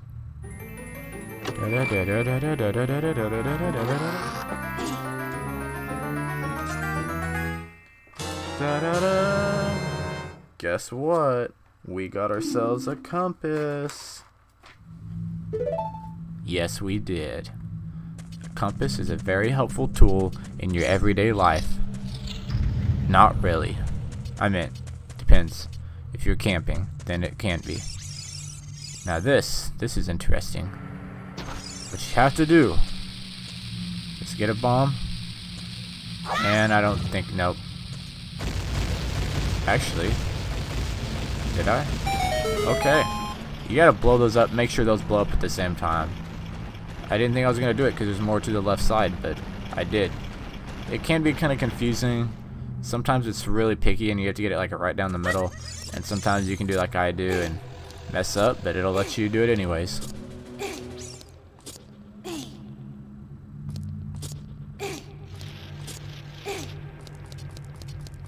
Alright, now I will say, there are some skulltulas here in this dungeon.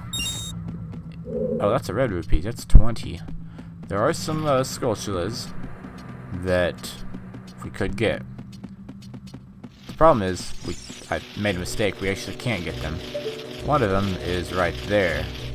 And another one was actually, I forgot to mention it, was in a room, like the very first one we were in, not the main room, but the hallway where we first met the baby Dodongos, but we can't get up there.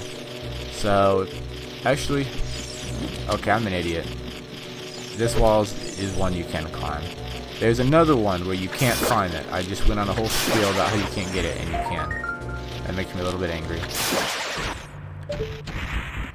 You can get this Sculpture. The other one you cannot get. Some of these walls look like vines, but they're not. So I made my mistake. There's actually Sculpture over there in that wall that we can't get right now. So yeah. Sorry about that. Little confusion. We're trapped again. Also, these guys are super annoying. This is a reason. This is the number one reason. Oh gosh, I split the two. If you have your Deku shield out and you haven't been paying attention, and you thought you're too cool because you used it instead of your Hylian shield, put it up. Because if you get hit by one of these suckers, it's as good as gone. It's gonna get burnt up. Also, one thing I thought was weird. Okay, so where is it? This ladder right here. This Armos is real. If the only Armos you move is the real one right there by the ladder, then you don't need to blow up the other fake Armos. I think the others, there's like either 2 or 3 of them are fake. So yeah, kind of odd. Nonetheless, here we are. Shoot that guy, because Keys are annoying, dude. Not gonna lie, Keys are like some of my least favorite enemies in this game. They're not respectable, they're super lame. But yeah, so this time we're up on the 2nd floor, and there's a bridge. So what are we gonna do? We're gonna jump over it. If you have a fear of heights, I'm sorry. And now, this is where it's gonna get interesting soon. So, you can jump down here. Ooh. You never know what will be around the corner in these narrow paths. Use Z targeting to always look in the proper direction. It is kind of useful at times. Oh gosh. Yeah, sometimes those boys like to slice you up. So, be careful. You're gonna want to climb on that block, climb up here. Oh no! That's not good. There's a wall that needs to be bombed, but we have no bombs. Good thing there's a bomb right here. Also, I think this is rupees, but it does no good. It's either rupees or heart. Rupees. I knew it. So now what you want to do is grab this bomb, and you can do one of 2 things. You can wait till it's about to blow up, like I did not do, and just shoot it. Or if you think you're really talented, you can try and throw it like on a ledge.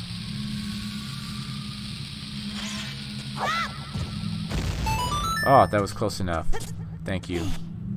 Thank you, game, for allowing me to do that. Alright, now here we are. Right here. There's a golden eye. No, not 007.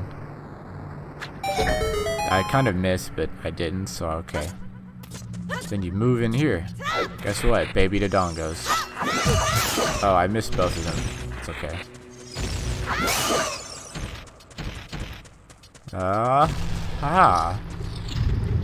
And here we have another fight. Fight to the death. Oh no. Oh no. Stop. Stop. I just want to fight you. Yes. Okay, now you run away. That makes me mad. Come fight me, you coward. Yeah. Okay. Why do they do that? Be a man. What are you, a man or a lizard? Oh gosh. I was on fire for a second. That guy's dead. You. Yeah, and you can't shoot them. Trust me, I thought of that before.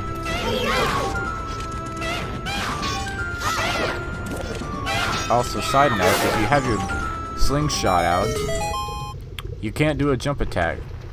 Because, you know, you don't have your sword out. Also, if you go out there on that little skinny platform, there's hearts. I normally do it because there's like 3 or 4, but it's not really necessary because I have full hearts. Now, this is what you have to do. This is a little complex. It's a step up from what we've done. You shoot that guy. Move on this platform. Uh-oh, that one's still out. guess what you do? Shoot this one. It is timed. All the eyes that are golden, instead of saying golden eye, all the eyes that are golden are timed, which means eventually they run out, which means eventually you could end up in a bad situation.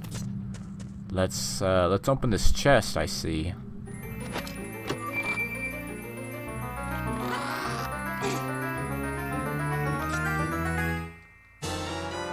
Da da da da! You found a bomb bag. This bomb holding bag is made from a Dodongo's stomach. You found 20 bombs inside. Now you can set bombs to see and blow stuff up.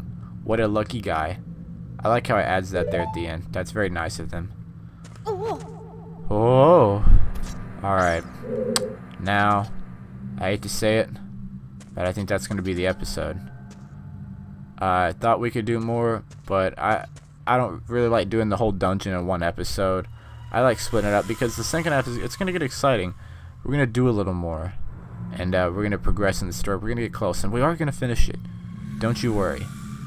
So until then, it'll still be Quickie Nog because I don't plan on changing my name. So, you guys, keep it real. Keep it fresh. Just stay safe, you know, in the world today that we live in. And peace out. Hello, viewers. We're here, still in Dodongo's Cavern, actually right where we left off.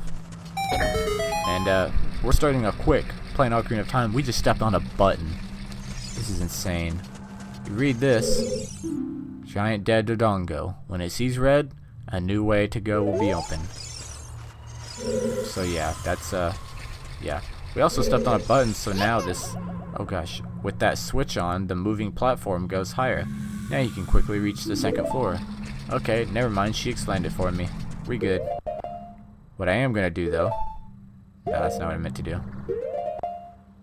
What I meant to do was get out my bomb bag instead of the sticks. Because now what we can do is we go to the edge, and if you didn't get the hint, like some people don't, but some people do, you drop a bomb down there. Right in the eye. We have one glowy eye. Let's get 2 glowy eyes. Da da da da da da. 2 glowing red eyes. Yes sir, yes sir, yes sir.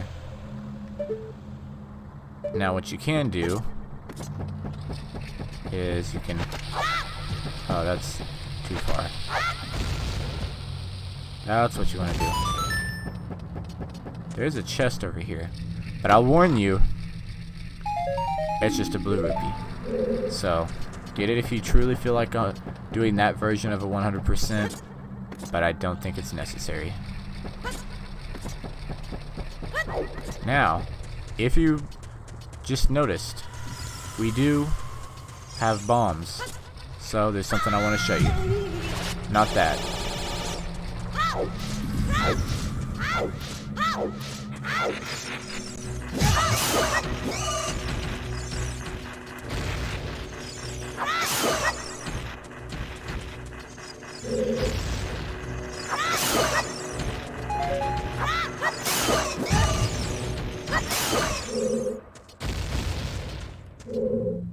If you come back in this room with the baby Dodongos, throw a bomb against this wall, we saw it earlier.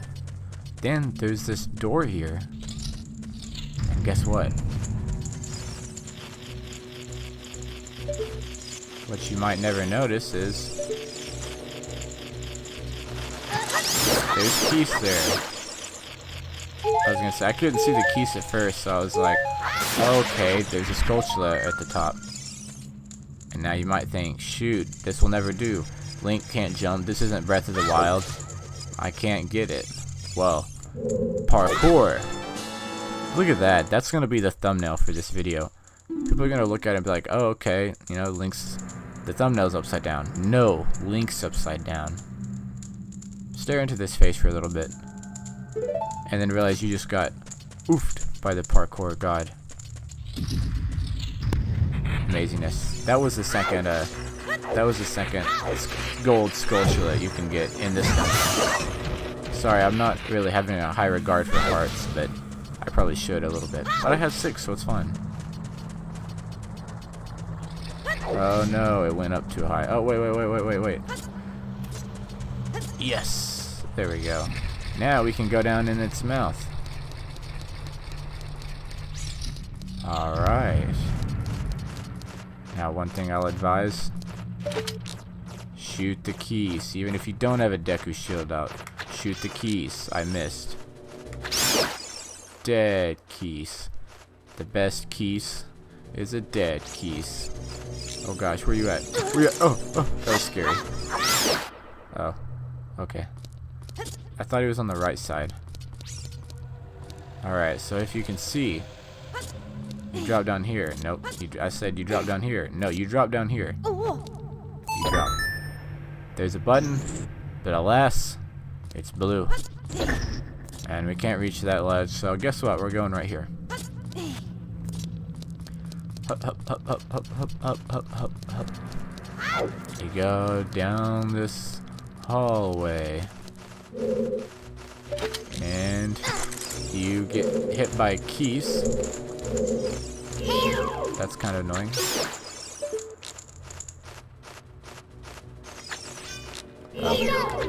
Ta-da! Okay, good. Keys are gone. Level's easier. Alright. Alright, now you go up there. Climb that block. Okay, no, you don't push it. I guess you don't actually have to climb the block. You can do that. But climb this block. Go up here. And what you're going to want to do is, you need to push this. Oh, stop. Push the block. Push the block. No, push the block. You don't know how to push a block. Gosh. For real, man. Link's got something wrong with him. My notebook fell. That's nice. Alright, here we go.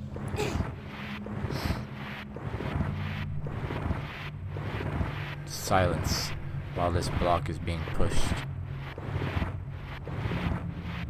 Actually, it's being pulled. My bad. My terrible English. Almost. There you go. Now get a bomb out and throw it. I mean, it's actually probably big enough to where you don't have to do that to, you know, get the bomb up there, but you obviously have to climb it. Blow up the bombos. And if you heard that, you know there's something good here. Walk into it. I dare you. Okay, you didn't really walk into it, but kind of. Oh, okay. I did that on accident. Well, that's the third and last Skulltula in this dungeon. I realized I made another mistake. I said that there was a Skulltula in there on the in the other room. There is, but when I meant like we can't get it like as in like just later in the dungeon, I meant like later as in a long later. Like we'll have to wait a little bit. Now what's cool is, oh gosh.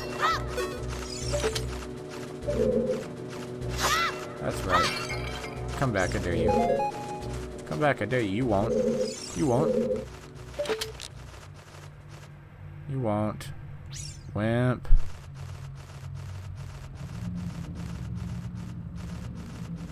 Where you at? Oh. That's what I thought. You better leave.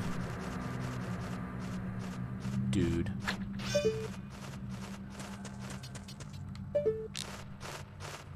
I dare you. That's right. I told you not to come back. There's another one, I guess. I hear him. There he is! I actually was hoping he'd be on fire because it's easier to see him. There's a heart. Now, here's something interesting I want to show you. Normally, I don't dump bugs out, so I'm not going to do it. But if you don't have anything in a jar, well, you can make an attempt at it. You can make an attempt at, aha, grabbing a fairy. And that's good because it's very helpful. The reason being for its helpfulness. There's also fairies here, I believe, or one. Sometimes there are. But, it's, you know, obviously refills your whole life, like all your hearts. But the better thing is that you don't actually have to get it out and use it when you're about to die. It uses itself for you. Like when you die, you just automatically revive. Oh, near death kill. Come at me, come at me. Death. Take that, PETA. I don't know if that was called for, or if it made any sense, but I made it made sense. I made it make sense, my bad. Alright. We finally have this block. We've come a long way. One more. Da da da da da. There it is, boys. We're now in the room with King Dodongo. Let's do it. Actually, first we need bombs. And by bombs, I mean one bomb. But you know, that's cool. Da da da da. Also, you can't get hurt from that because you just land really softly. And he's looking at something. What is it? Oh gosh, is that Godzilla? What is this? What could this be? Good night. This is very loud.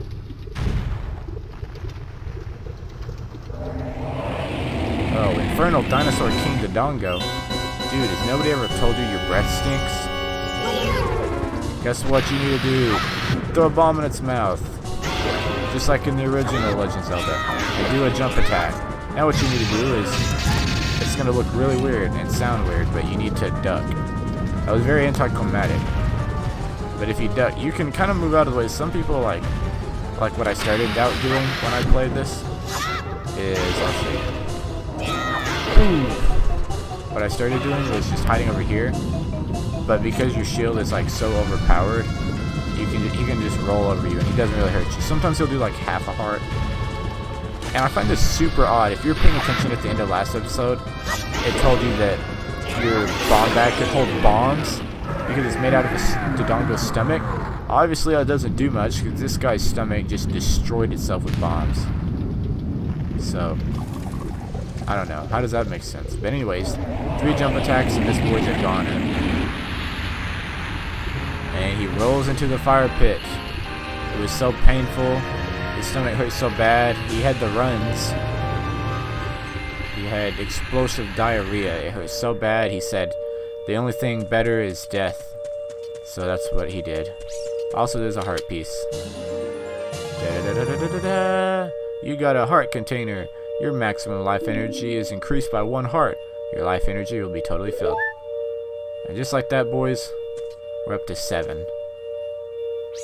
I'm gonna pause it to go do some stuff, but when I come back, we're not leaving the episode, but we'll go explore this wonderful place. So if you walk into the shiny blue circle, you'll get whisked away very shortly. And one of my favorite times of the game. Ooh, a rock. But not Dwayne Johnson this time. Instead, it's someone else. It's me, Darunia. Well done. Thanks to you, we can once again eat the delicious rocks from the Dodongo's cavern until our stomachs burst. What a wild adventure. It'll make an incredible story. I can't believe that the Dodongos suddenly appeared in such great numbers. And that big rock blocking the cave. All this trouble must have been caused by that Gerudo thief Ganondorf. He said, "Give me the spiritual stone, only then will I open the cave for you." You, on the other hand, risked your life for us. Kid, I like you. How's about you and I become sworn brothers? No, there's no big ceremony involved. Just take this as a token of our friendship. Thrust! I was on the ground. Kami. Hami.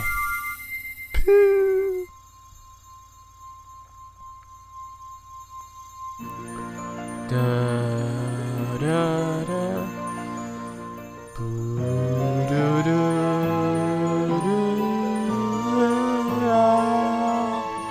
See, it doesn't do it as much with the Goron's Rupee. Like, the Kokiri Emerald, it really lit up the forest green, and it, like, made the green greener, and it stuck out. But not much here, it just rocks.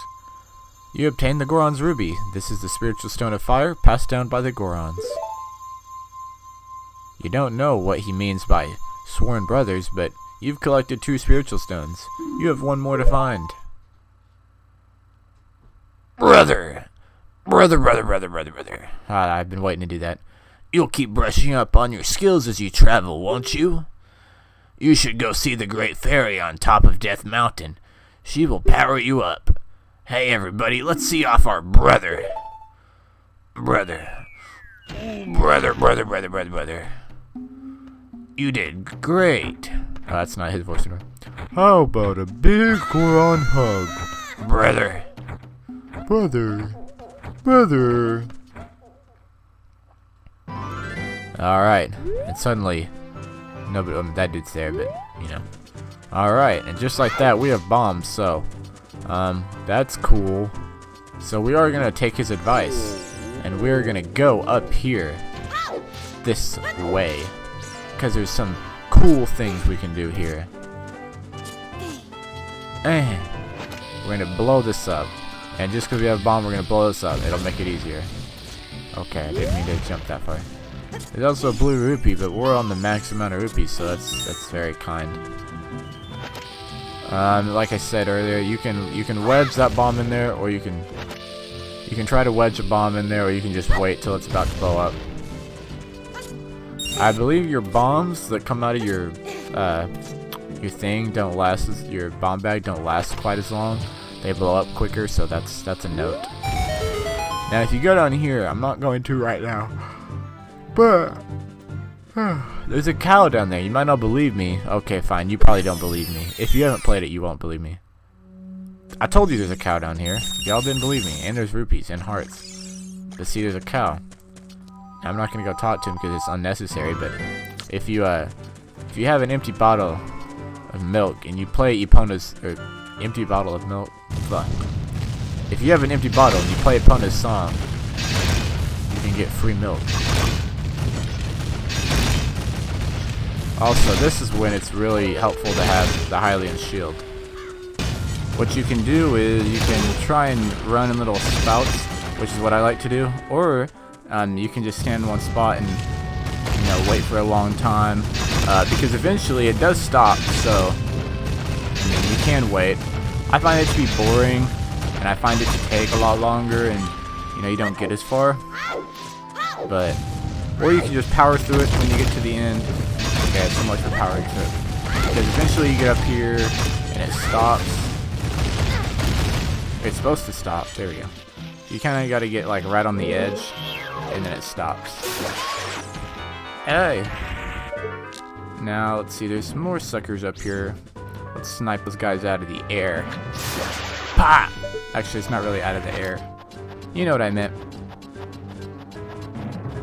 Alright. I'm not gonna go all the way up because I believe there's another guy up there I want to get. So yeah, there he is. Those suckers can be annoying. I'm not gonna play any games with them. They're not deadly, but still maybe dangerous. Only if you consider they're dangerous in the aspect that they could knock you off your butt, or knock you off and you would land on your butt. Oh. Alright, actually, what we're gonna do is we're gonna go around that owl dude. Let's not talk to him. Let's go in here. Okay, that didn't look as cool as I wanted it to. I forgot I had the Hylian shield. I was gonna duck and look cool, but that doesn't look cool. Here, we're in the Great Fairy's Fountain. Now, this is not the same thing as the fairy fountain that we found earlier with all the fairies floating around in it. This is a Great Fairy's Fountain. You'll know because it's got like flames on the side, and it's got this thing, which if you know so far, when in doubt, always pull out your ocarina. The musical bars will appear. Sorry, that's not what they're actually called. Oh, the key or something. I don't know. I'm in a brain fart. But always pull out your ocarina and, you know, mess around, but in this case you play Zelda's Lullaby. I apologize to the music people that I offended by not remembering what that's called. And you hear a voice. A little scary, not gonna lie. And oh, that's put on some clothes, man. That's not very decent. That's indecency. Welcome, Long. I am the Great Fairy of Power. I'm gonna grant you a sword technique. Receive it now.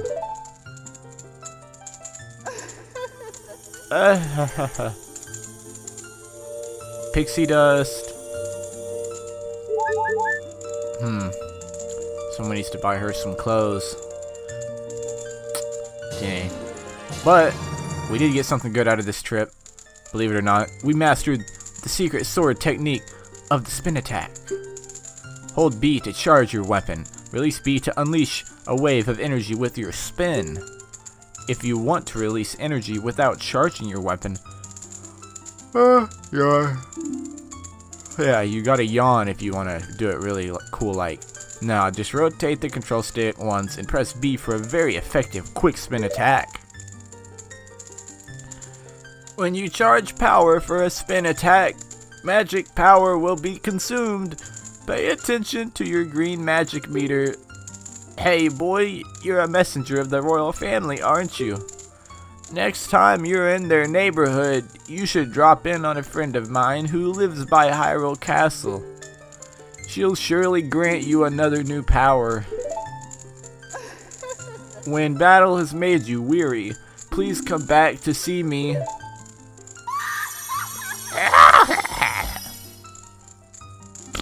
Scary. And now we have a little green magic bar up at the top right. Now, holding B, we get a cool little, if you hold it long enough, it turns orange instead of blue. And wah! You get a cool little attack. It doesn't even really cost that much magic. And then you can also, hang on. There you go. If you do a quick spin, there we go. Getting the hang of it. I haven't done this in a while. I normally just use the B button, but I guess if you're like in a hurry, you can do that. It doesn't really use up as much magic, so I mean, if you want to do that, that can, you know, save you magic if you're in a pinch. But oh well. Next, we're gonna go in here. Now we're gonna have to hurry in here because this is a place we're technically not supposed to be in right now. This is Death Mountain Crater. But the problem is we don't have the proper equipment to be in here, so we can only stay in here a minute and then we'll die. Also, if you bop open that crate, there's a Skulltula in there.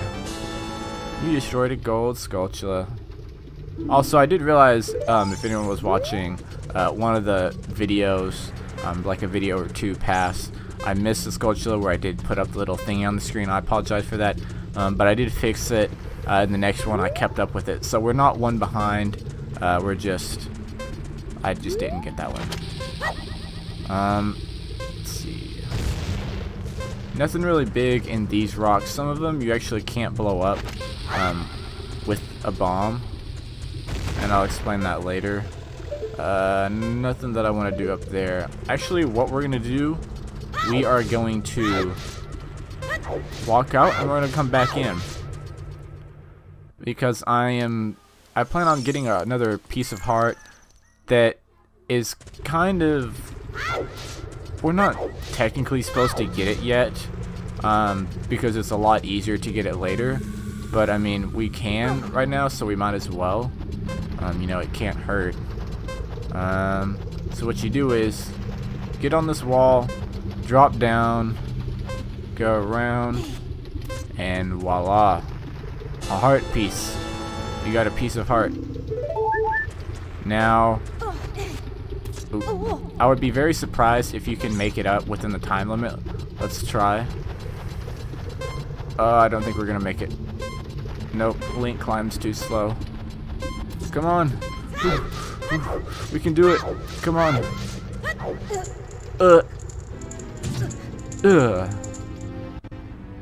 Game over. Yeah, I was kind of playing stupid there. Continue playing. So, you know, we're in here. So, and now we only have 3 hearts. But that's not really that big of a deal. That's really all I wanted. Actually, let's stop that right there. We're not done yet. I got a little bit more to do. No, never mind. Again, we will stop it because I'm a little bit over on time recording far wise, so I'll find out when I'm done editing. You know how long the video is, but the rest I want to do. We'll move on very quickly, quicker than you might think. So yeah, that's that. That has been, you know, this episode. We finished Dodongo's Cavern, beat King Dodongo, became, you know, coolio person, sworn brother, and we climbed a mountain, met a fairy, and got a cool spin attack. And then we even got a Skulltula and a heart piece. So, next time on Quickie Nog, we're gonna keep playing Ocarina of Time, and it'll be fun. See y'all then. Ahoy mateys, it's I, Quickie Nog, back for another video. And unfortunately, not the best. Oh, I didn't want to talk to you. That's definitely not how I wanted to start out the video, but unfortunately, we have to start it off with even more despair, as we have to talk to that dude over there who doesn't look very friendly. And, well, he's not that friendly. So let's go talk to him. No, not you. Speak. He's not even looking at us. Can't even give us the proper respect. Hoot hoot. Well, it looks like you've grown up a little from the Great Fairy's power. But you still don't really look like the hero who will save Hyrule.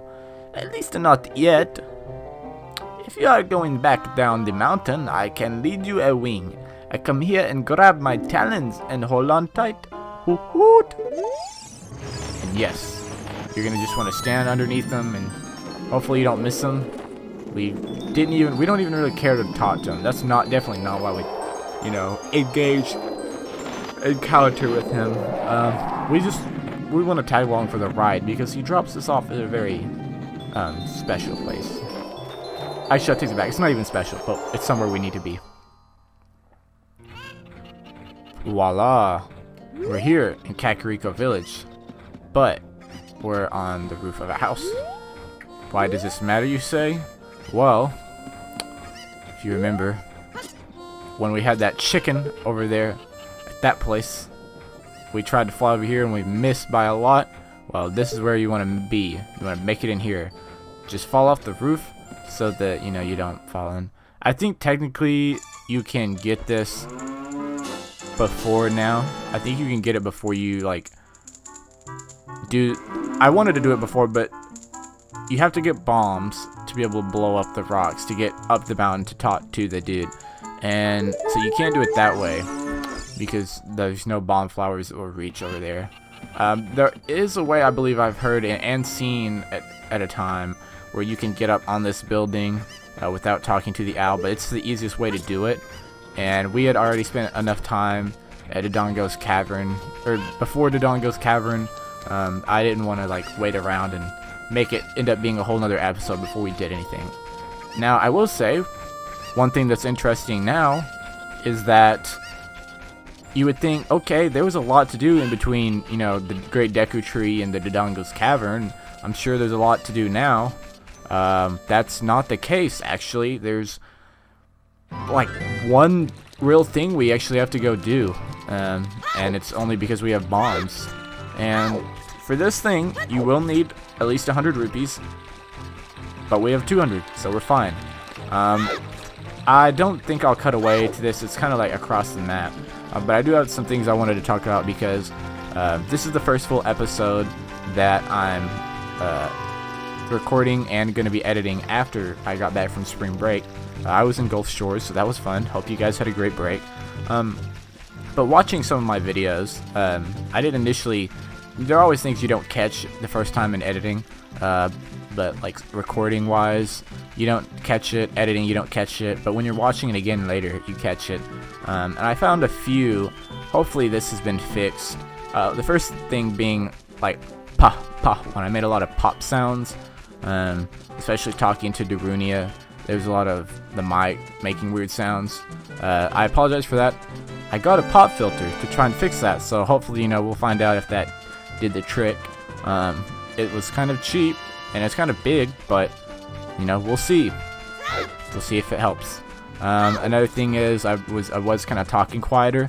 The music in this game is kind of, oh gosh, no. I don't want to. That's a pea hat, and you don't want to fight a pea hat.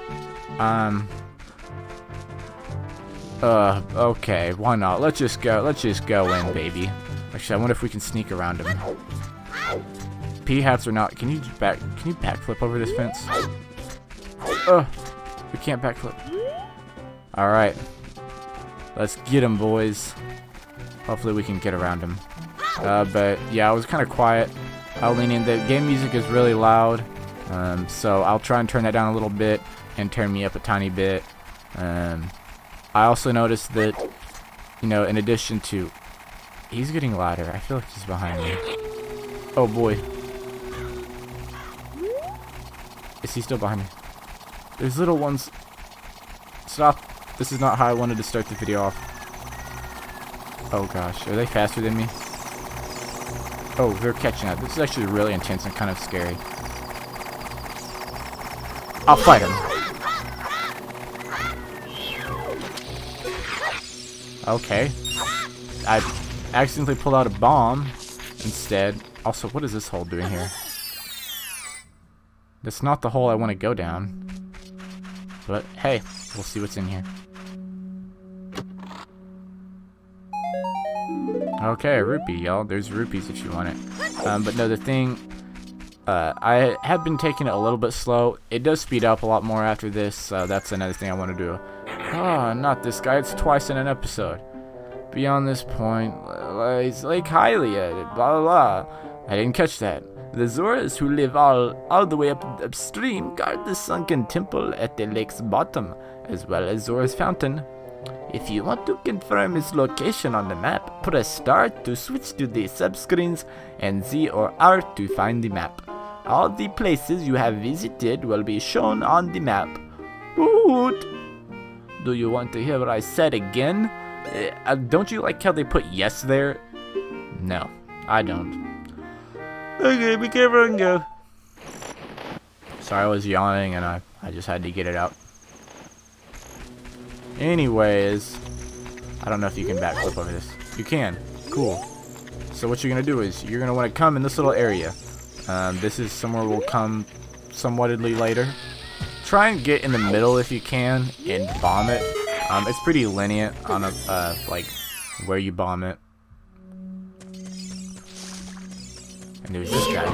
Also, we don't need the Hylian shield anymore, so I would equip the Deku shield. Unless you decide to go back to the Death Mountain. Come talk to this guy. Alright, you win. In return for sparing me, I'll sell you a piece of heart. Well, 1 piece, 10 rupees that is. Let's make a deal. Alright, thank you very much. Now, I'm a little confused. Because he sold it to me for 10. And every other time I had come in here, he sold it for 100. So, I promise you, he has sold it to me for 100 before. Which means, we've discovered something new here at Quickie Nog Plays. Apparently you can buy it for just measly 10 rupees.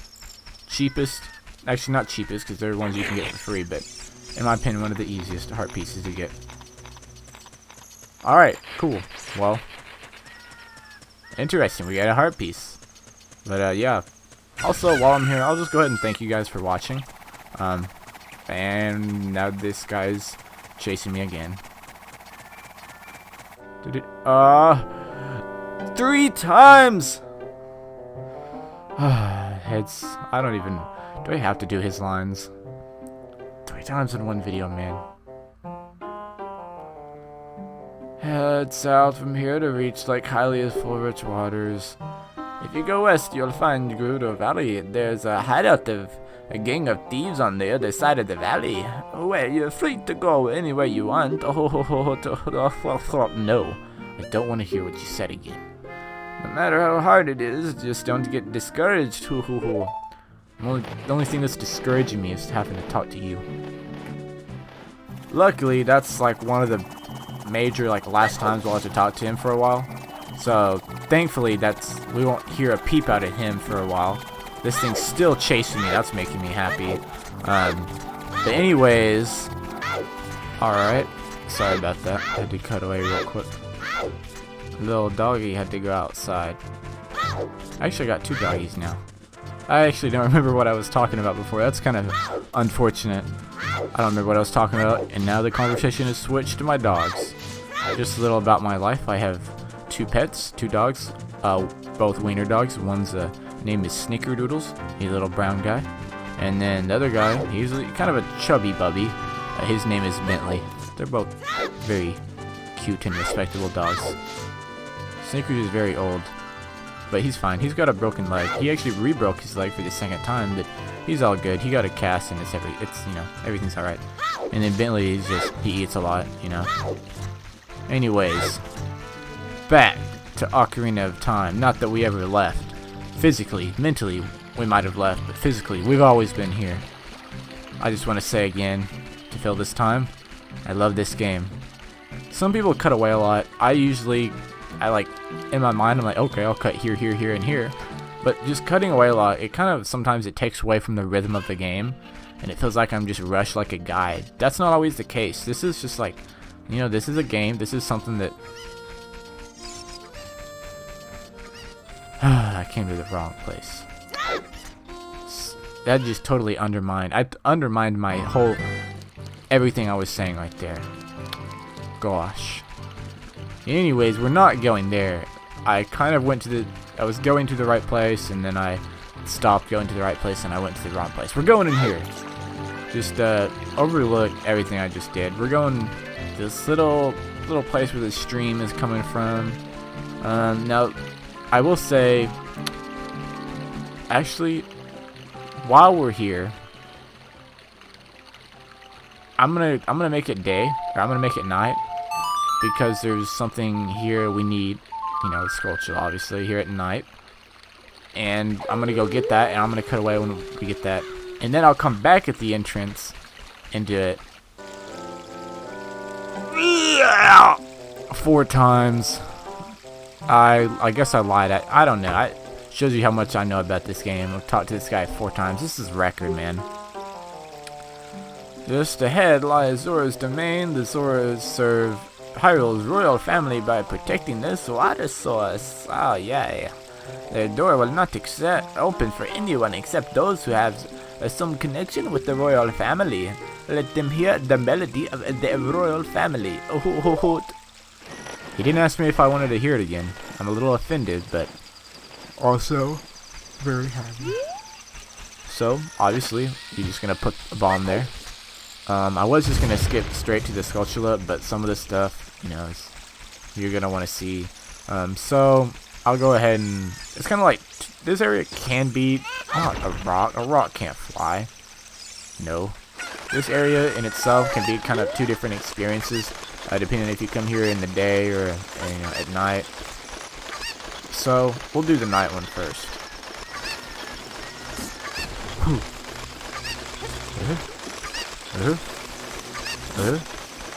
You take that kuka and you just kind of jump around.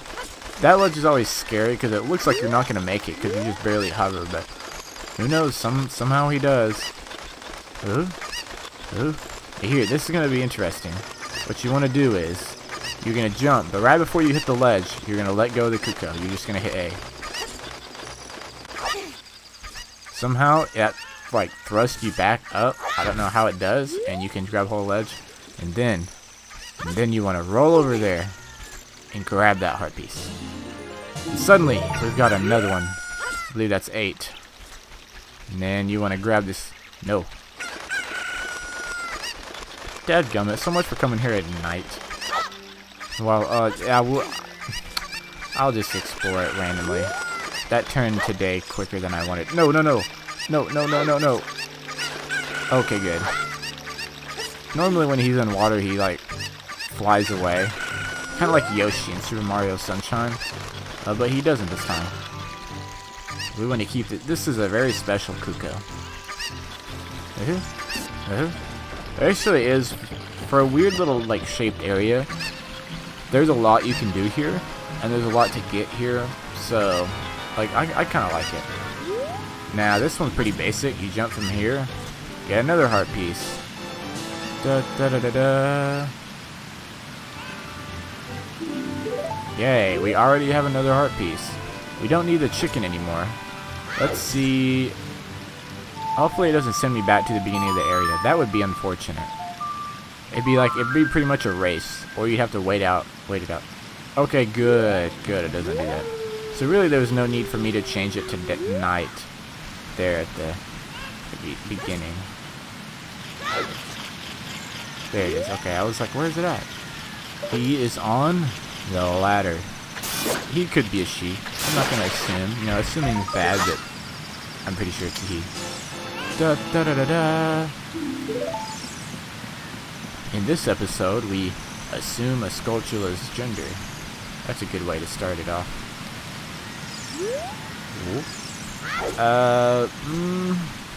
Trying to slide. Let's go back. There is some things I want to show.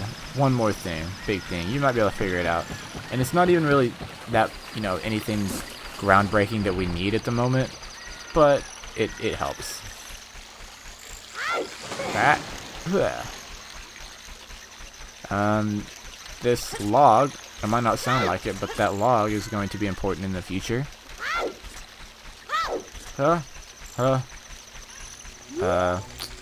Actually, it's not how I thought it would end up. Oh, don't come near me, don't come near me. Get back, get back. I don't know how I took a hit from that. These guys are tougher than the red tech type. They take 4 hits. Blech. Look at that, look how I just skipped that. That's so cool, especially considering how I need to be on that side of the fence. That is cool, man.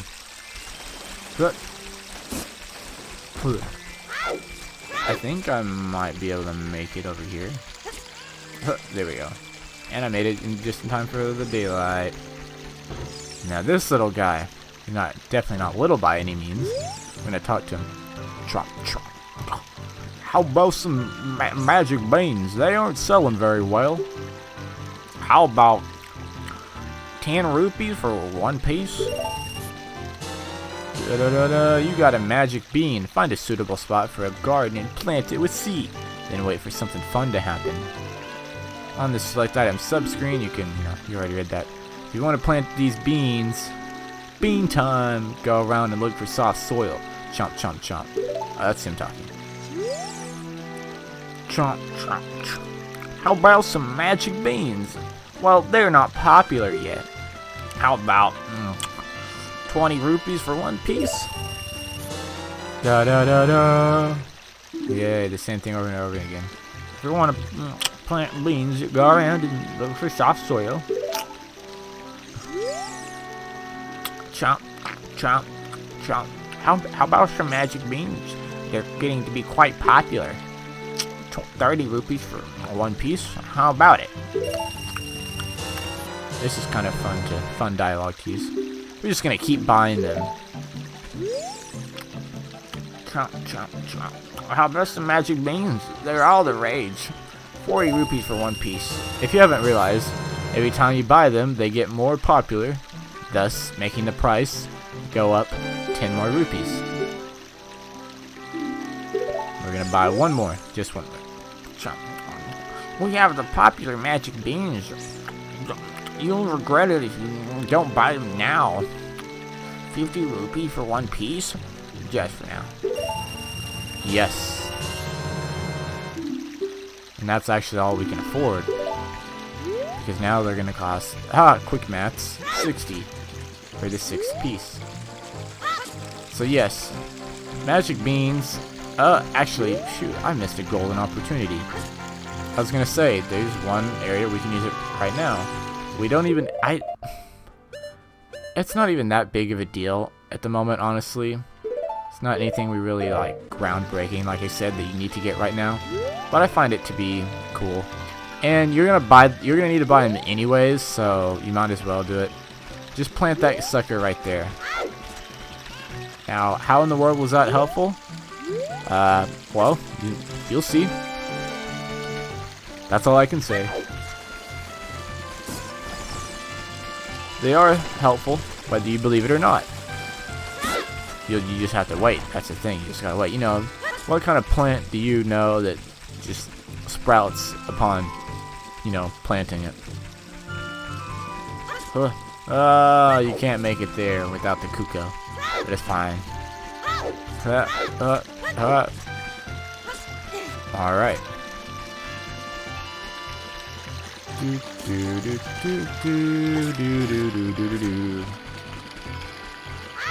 Like I said, this music, or I think we talked about how the music in this game is kind of loud, at times, at least. But I think it's worth it because it's so good. I yawn a lot when I record. It just, I don't know. The music in this game is just epic, honestly. Like, I feel like it's got one of the best soundtracks ever. Don't at me, as the cool kids say. Or it's like the meme. But Ocarina of Time has the best soundtrack. Prove me wrong. Started playing the wrong sound. That's a good time to have a pop filter right there. You want to play Zelda's Lullaby, not the Sun Song. That will just change it to day or night, depending on whatever, you know, time of day you're in right now. Because obviously, Messenger of the Royal Family always uses Zelda's Lullaby. And now the waterfall slows down. You can't, believe it or not, you can't just jump in through there before playing that song because the water will knock you down. Or it'll just turn into a wall of water that will not allow you to pass. Also, I just want to make a quick shout out to this like particular area, Zora's Domain. In my opinion, this is one of like the best, like my favorite areas in the game. It's super underrated. Just listen to the music. I'm going to turn it up a little bit and just give you a second or two to listen.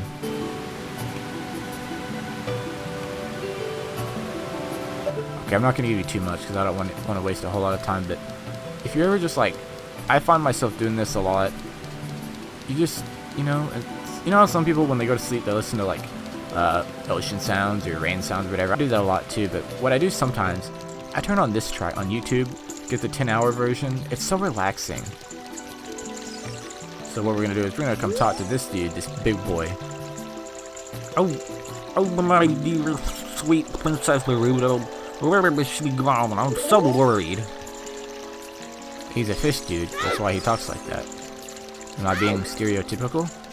Maybe, but oh well. This is my LP. But yeah, this I just love this area. I'll be honest, as far as like comparing it to Kokiri's Forest or Death Mountain, like Goron City, there's really not as much to do here. It's pretty barren for the most part, but I really enjoy it. I think like it's amazing, honestly. I'm not gonna say it's my favorite, but it's one of my favorite.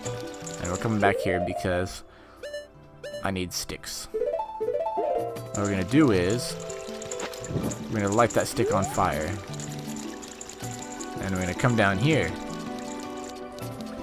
and you can probably figure out what we're gonna do. That itself doesn't do much. That just helps you because that makes it to where you don't have to run down the stairs every time.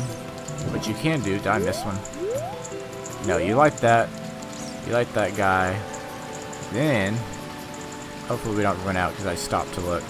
Oh yeah, I knew that'd happen. Of course. Okay, back to the torch. Alright, I would not recommend stopping for too long. No time for chit-chat. Don't dilly-dally. Oh, okay, good. I didn't think that lit at first. But yes. So you want to light that torch, light this torch, and this is important. Stay up here so that you don't fall in the water. Light this torch and that torch. So 4 torches overall. And save your stick, put it away so you can keep it. Open the chest. It's kind of loud with the water in the background.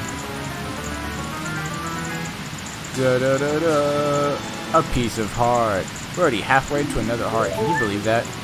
8 right now. We're already halfway. Well, would you believe me if I told you that we're pretty much done? Well, okay, I lied, kind of. We're not pretty much done. There's one more thing I want to do, and it'll help with the next episode. I'm not really sure if this will be a long one, since I did take a little break in between recording. Right now I'm sitting at like 50 minutes recording, and so that's why I was like, oh yeah, we definitely need to cut it. I need to do some editing. But I also took like a 20 or 30 minute break, because I had to go do some things.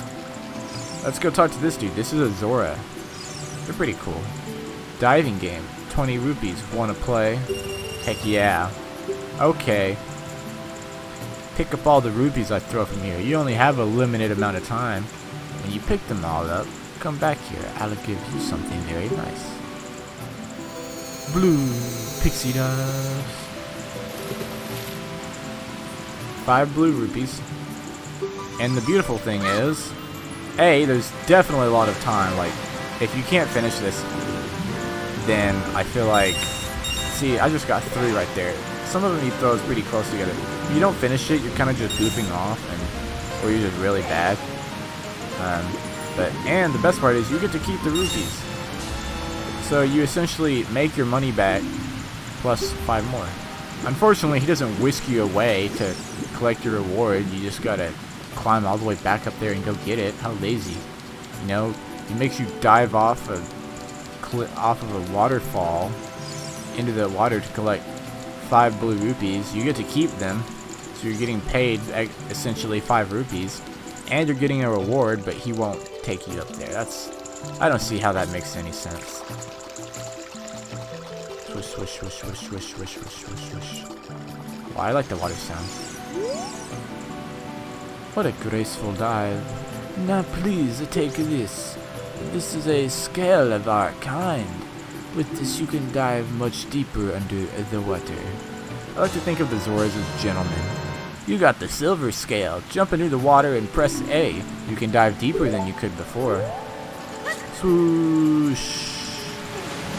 Instead of diving for 3 seconds, you can now dive for 6 seconds. You can dive a lot deeper. That made me come down, because if you hit the ground, you come back up. Now, that's going to be the end of the episode. When we come back, we're going into Zora's domain. Or not, we're already in Zora's domain. We're going into the area where we can get the 3rd spiritual stone. I know this game's been out for like 20 years, but I still don't like spoiling things ahead of, where I'm at. So, we're going to stop it right there. And we'll come back later. At a later time, in the next episode. This has been Quickie Nog. Until next time, feel free to like, subscribe, share with your friends, anything that can support me. I appreciate, and I appreciate you guys, because you guys are a lot of help. Also, side note, I don't know if anybody realized it, that I've played this game probably 50 times, and the map looks like a fish with, like, it's got little fish, like the fish from Mario. Isn't that cool? That's cool. That's a fun way. We may not have started the episode out that great, but we'll end it on a good note. A map that looks like a fish from Mario. Cheap. And it's got little, like, a snorkel thing. Anyways, see you later, guys. Yeah, I just got done yawning. You can't yawn. We have a Quickie Nog episode to record. Gosh. Hey, guys. I'm back for another episode. Last time, Quickie Nog plays Ocarina of Time. We came into this wonderful place known as Zora's Domain, and we got the silver scale, so we can now dive farther. You see this little area right here? Oh gosh, I'm not in the right spot. A little hole. We want to discover what's on the other side. Ooh. We are in Lake Hylia. Interesting. Who are you? I am a Zora. Have you seen anything strange in the lake? The river carries many things into this lake. Well, not that I can really see. There's rupees down there. We can collect some rupees. Whoa, what's that? I didn't grab it. Let's get down there and get it. Got it. Hey, you got an empty bottle. Put something inside it and press C to what? You what? Something's already inside. That's interesting. Quite interesting. Well, I feel like this is okay. No, I don't really care. This is kind of an interesting way to start out. This is like Hylia. Oh gosh, that was scary. He winked at me. I swear that dude winked at me. Maybe he blinked at me. He probably blinked. I don't know. I'm getting away. He's a little creepy, not gonna lie. We're gonna swim back down in here because we want to go back to Zora's domain. This is one thing where in the game it kind of hopes that you rely on like you're inferring and seeing that hole and you're like, okay, I can dive deeper. This is probably, you know, I want to check this out. More on like your curiosity. And so you go in there, you go to Lake Hylia, and it'll probably make you think, okay, like you're supposed to. They're assuming you talk to that guy, and he says, "Oh, you should look for things." You see the rupees, and then you see the bottle. You grab the bottle. Now from there, it can get a little fuzzy, and arguably, it's kind of a weird place to put things. It's just a bottle. Like you can't really do much with it. And it's like, hey, what the heck? You know, why do I have this bottle? But I didn't actually mean to pull it out right there. Oh, this letter is from Princess Rudo. If you happen to go up to him and pull it out, you would find out, oh hey, it's a letter, and it happens to be his daughter. Let's see. She's inside Lord Jabu Jabu. That's not possible. Over Gotti and God, Lord Jabu Jabu would never even my dear Princess Bermudo. But since that strange very Ganondorf came here, Lord Jabu Jabu has been a little green around the gills. The evidence seems clear. Of course, you'll go from Naruto. You can pass through here to the altar of the Lord Jabu Jabu. I'll keep this a letter. Keep the bottle elder then. Take it respectfully. Please find my dear Princess Rainbow immediately. Zora. Pay respect for the greatest cutscene ever.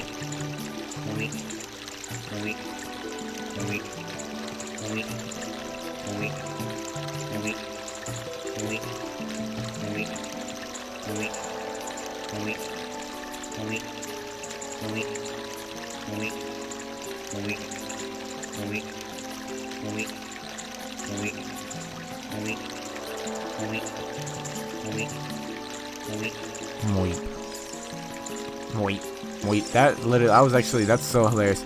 I don't know what it is with Zelda games, but I feel like every cutscene with Zoras in it is slow. This isn't the only one. There's other instances in other games. That is so hilarious. Also, before you actually go up there, you're actually going to want to use this bottle that you just got. Now, we have 3 bottles, and if you realize that they've been putting the bottles here, you can probably infer that there's a 4th one right between there. I normally don't spoil things, but what the heck, it's an empty bottle, so yes, there is a 4th one.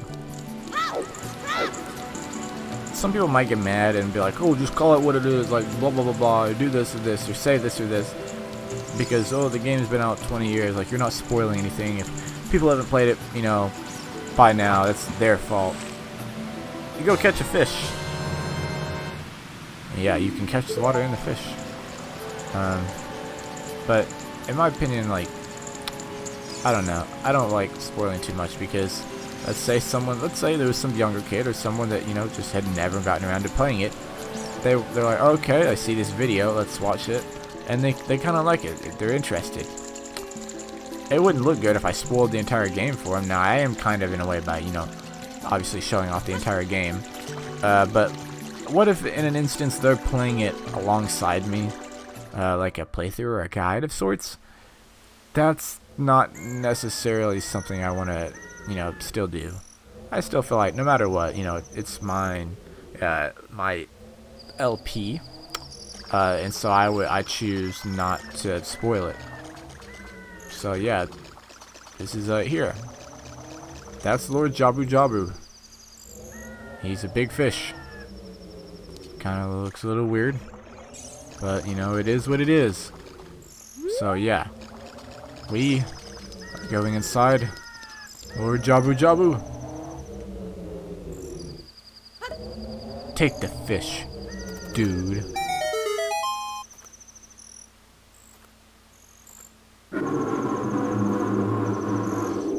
I don't know if he's some kind of fish or whale or what, but he's got weird teeth. And apparently he just sucks in the fish and decides he wants to suck us in too.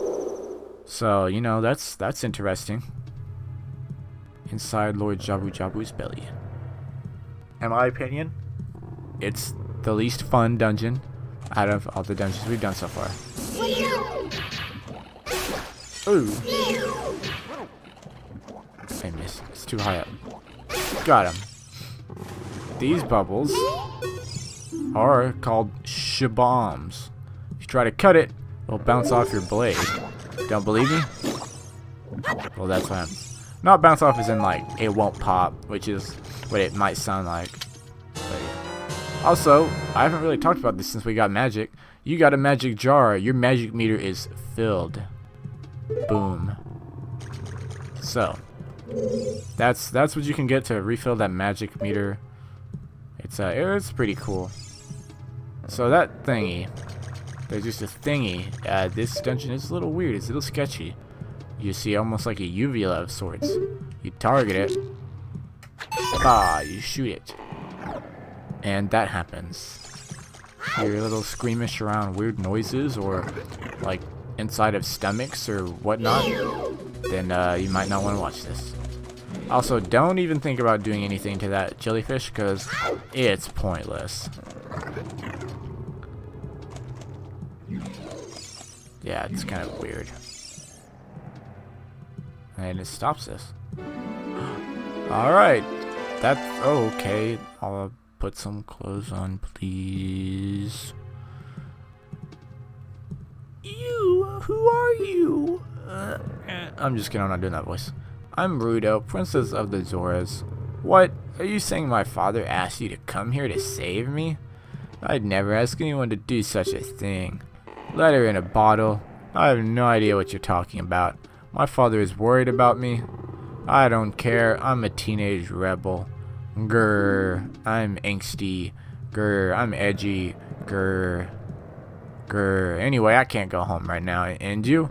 Get out of here. Understand? Alright. That lasted. Oh, no. And if you're wondering, we do have to fall down here. Luckily we don't get hurt from the fall. Let's see what she has to say now. Are you still hanging around here? I told you to go away. I'm okay. I've been going inside Lord Jabu Jabu's belly since I was little, but Lord Jabu Jabu is very strange today. There are electrified jellyfish and strange holes around. On top of that, my precious stone was... But that's none of your business anyway. You go home now, understand? Contrary to what she said, you're not supposed to leave. Talk to her again. You're that worried about me? Then I will give you the honor of carrying me. However, I won't leave until I find the thing I'm looking for. You'd better believe me. She's telling the truth. She's not leaving. You can't just take her out to the beginning of the dungeon. It's not how it works. You pick her up. Some of you that have played this before or haven't played it but you played others similar to it I already know, oh, you have to carry some around the dungeon? This is gonna be fun. And I say to that, oh, I hope you're being sarcastic. So what you're gonna want to do it here, she cannot be in the water. So what I recommend doing, get in the water and throw her up on top. Also, I don't think you can, yeah, I was gonna say, you can't actually kill those things. Those are enemies. What I would do is Bah. Bah. Kill that bad boy up there. Huh? And then you're gonna want to swim over to the wall and climb up. Da da da da da. And then while you're at it, you might as well just climb up there.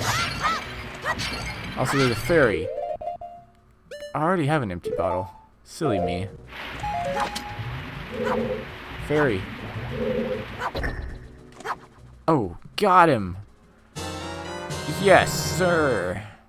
Got a fairy, which is a lot more helpful now that I have 8 hearts. Also, the milk is a lot helpful now. Tiny fairy. Yeah. Okay, cool.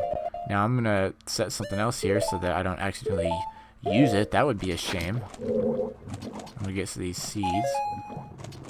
Now, what you can do if you want to... Okay, never mind, the water's down. No, get away. Gosh, stupid camera. Alright. If you want to, you can try jumping. Oh, you made it. You kind of gotta take a sharp angle or else you won't make it. Most of the time I don't, but I made it that time. Get out of here, I don't want to... No, okay. Drop her right there. Shoot that. Ooh.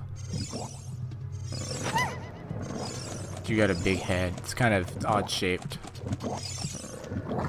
Also, always make sure she's right here. Oh god. Ooh, that was cool. Be careful if you're moving while you know, press the button, because then you'll throw her. And if you throw her here in the water, that I've done, like I've done before, it's not a good thing. Oh, alright, you just want to jump on this little platform. Drop. No, do not drop her.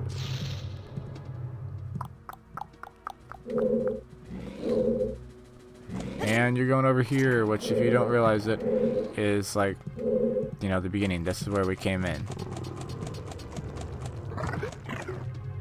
So we're in the same room, except this time we are not falling down in the hole. Also, that's a big jellyfish that will scare you. He doesn't move, but he just sits there, and he's big. So please don't get hit by him, because he's kind of scary. Those things, I recommend definitely do not try to engage in contact with those things. It will hurt you every time. It's not worth it. Listen, this switch. It doesn't look like you can press it down with your weight alone. Wonk. Well, good thing we don't have just my weight alone. Now we come in here. Hello. We have these guys.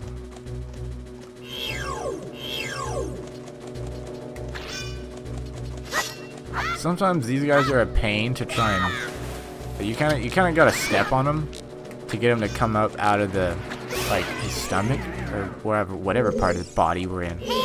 I don't know. I didn't really pay attention to biology. Hit him twice. You might want to wait a little bit before shooting him the second time because he gets a little wiggly. Yeah, you kind of gotta step on him. Okay. Wait a little bit longer then. Ooh. Got him. Done for. Da-da-da-da-da-da. It's kind of gross. You're like standing on a moving liver or kidney or whatever crap we're standing on.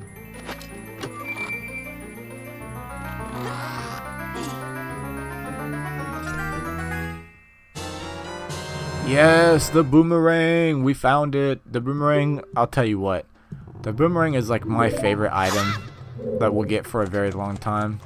Because it's so helpful for, like, you know, just a lot of things. So helpful. We'll replace it with the stick, 'cause the stick's not even that helpful. Alright, now what we want to do is not that way, because there's that thing in the way. Let's go. I can't remember. I think it's this way. Yeah. So what you want to do is step on it. Now this one is like the switches. This button is blue. So you want to set her on it. In this instance, you'll have to leave it. And now, unfortunately, think there's a lot of ways that this could be interpreted, but we're going to interpret it the good way and say that it's a tentacle. So yes, throw your boomerang at the tentacle. And that's legit about it. You do kind of have to move close to the center after you hit him to get him to come back down. And that's it. Like, it's super easy. Just move in a circle and throw it as soon as he comes down, and you're absolutely fine.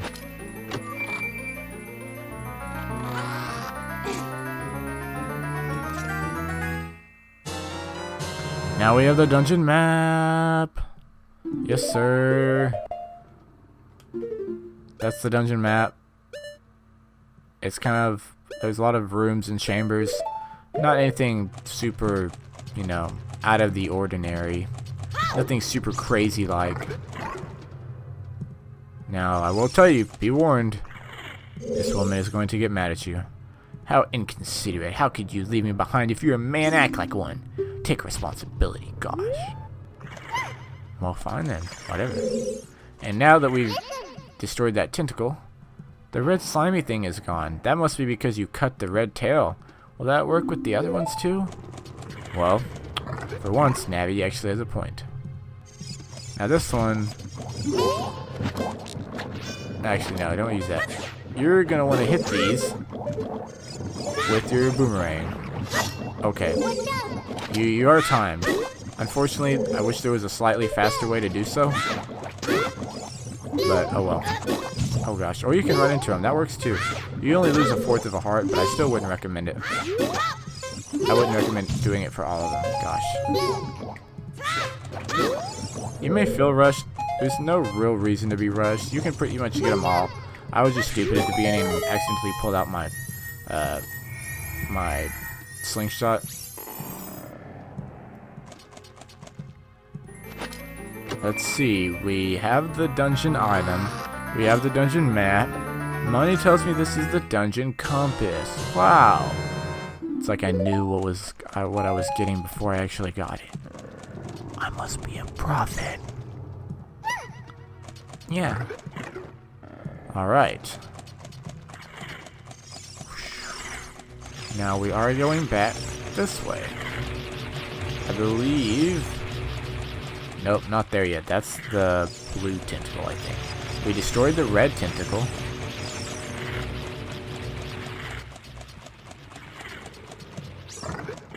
This is the blue tentacle. It doesn't even really look blue. So don't try and explain to me how this is a blue tentacle. There's a blue, a red, and a green. One of them had to be blue, so I guess this is their attempt at making a blue tentacle. It's more of a kind of like a rusty, dark licorice color. I don't know. That's what it is. Kind of like slimy licorice, I guess. In this dungeon, there's not even really anything that it gives you. You already got the compass, the map, and the boomerang. So, you just kill the tentacle and leave. So you killed the blue one now. So we can come to this middle guy. And voila, the middle room is open. This guy, technically, if you want to look at it, he's the I say it's more of an it, is like the hardest of the tentacles because it's got, you know, the jellyfish. But even then, there's not a whole lot that's like, oh no, jellyfish, because you can kill them pretty easily. And once you do that, he's pretty much just like all the other tentacles. There I go again, I called it a he. That's weird. But it's sliced up. And this one, like the other tentacle, doesn't really give you anything. Yeah. Sound effects in this game, man. So now, we are going back out of this guy. Now, if you remember, there was a green tentacle over there in the corner. But now it's not there. When we fall down instead, we land on this platform. You want to know something cool? There's not one, but 2 gold sculptures in this room, and they're actually like right next to each other. Also, what I recommend doing, hit it with your slingshot. I didn't realize it's harder to hit it with the boomerang, and it takes longer. And it only does 1 damage anyway, so it's not even like you're doing anything cool. You can get Skulltula tokens with those. It's so helpful. And look, I'm about to get another one. Those are like the 2 quickest Skulltula tokens I got. Just like that. And if you need a refresher, we're at 22, baby. Boom. Well, this is gonna be it, folks. That's all for now. Quoting Porky Pig, I think that's his name. The rest of the dungeon we're gonna finish next time because there's not really that much left after this. I don't want to spoil it. There is something coming up that technically makes us at the halfway. But after that, I mean, I think it goes relatively quickly. And I'd rather do all that in one. So, yeah. We're going to call that the episode. Thank you guys for watching. Your support means a lot. I really appreciate you guys. Until next time, we're going to still be playing Ocarina of Time. But we're going to have some fun with it. Like we always are. And it's going to be a good time. We're going to finish this dungeon up. And holy cow, I got to back up because this guy's chasing me. See you later, everybody. Hello, ladies and gentlemen. We are back for the finish of inside Lord Jabu Jabu's belly. We got that jellyfish we're getting away from at the end of last episode. If you remember, that's where we finished off. Oh, okay. She seems to want that. That's it. That's what I've been looking for. Throw me up there, onto the platform. I don't know if I want to do that. That doesn't, I don't know. I feel like that stone looks like it's for me. That looks like the other 2 spiritual stones that I had. Alright, I'll throw you up there. What? Wait. Okay. Hey, wait a minute. Only I can do that. Princess Rudo got the spiritual stone. But why Princess Rudo? Yeah, she's not the... This isn't her game. This is my game. I'm supposed to save Hyrule. None of this is making any sense, man. I don't even know what's going on now. Is she gonna give it to me? Is it already done? This is the dungeon? Oh my goodness, I finally found my mother's stone. I got very upset when Lord Jabu Jabu swallowed it. While I was feeding him, he suddenly swallowed me. I was so surprised I dropped it inside. But now that I found it, I don't need to be in here anymore. So, take me home. Right now. Okay, jump off the platform. Fine, I'll come to you. Oh, what was that? That platform has spikes. Yeah, what is this? An octopus? I don't know, because I'm not up there. I can't see. Oh, well, you were half right. It's like an octorock. Oh, gosh. This guy, if you... Just let me give you a heads up. He's actually really annoying. He's going to chase you in circles, and let me tell you, it's not a lot of fun. The problem with this is, it's going to be kind of an annoying fight if you don't know the tips. He's faster than you by just a smidge. But if you take sharp angles without running into the spikes, if you run into the spikes, you're going to get hit, you're going to fall backwards, and it's not going to be fun. But if you take semi-sharp turns, you can get to him. Now what you got to do is, if you can, wait till you're close enough, like that. Oh gosh, I'm too close. Oh, that sucks. Well, what you can do, yeah, that kind of sucked. I did not mean to do that. This is why I didn't want to do this at the end of the last episode, because I was afraid it might take longer.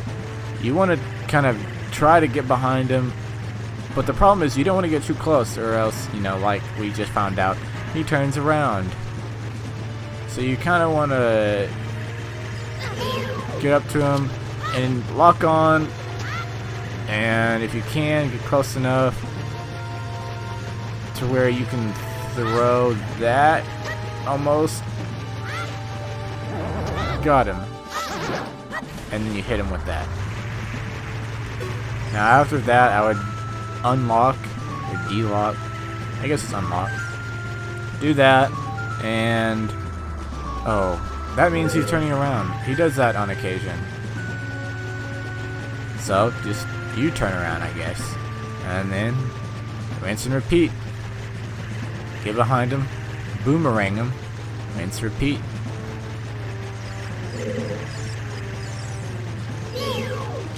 Come on, come on. Get him. Nope. Got him. Alright. Now, the good news is, I think it's only like 3 or 4 hits, I believe, so it's not much. But it's a little time consuming, really. And it's more annoying. Definitely not a fun mid-boss, like mid-boss or whatever. But, you know, it is what it is.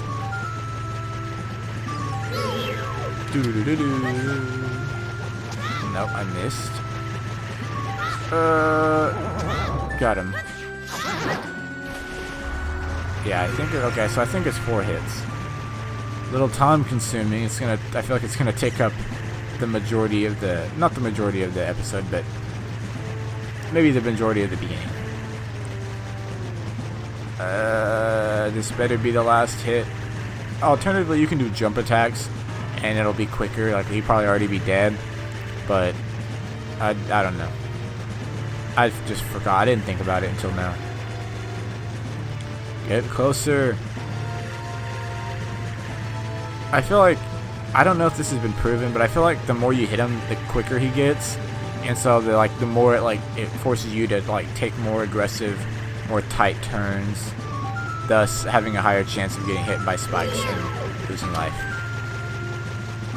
See, I feel like he gets away a little bit too easily. There we go, 4 hits. Da-da-da-da-da-da. About time, finally. 3 hearts, alright.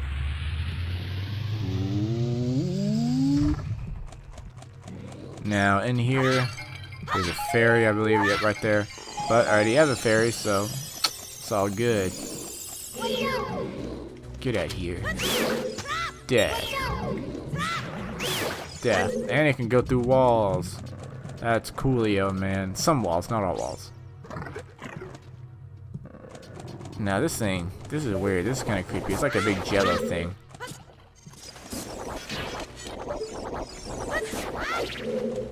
Oh gosh, nope. Yep. So you gotta hit it before it'll stop. And if you wait too long, it'll turn back to jelly and throw you off. That's not fun. It's kind of creepy. Now you gotta run over, jump on that guy. Somehow your weight moves that down, and somehow weighs it down, I guess. I don't know. But now we don't have Rudo, but there's a blue switch, so we gotta take a box. Which, honestly, I don't know why. This is really weird. This is a crate, in a game.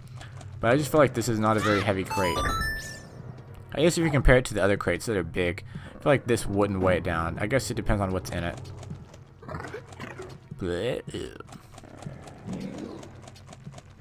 Alright.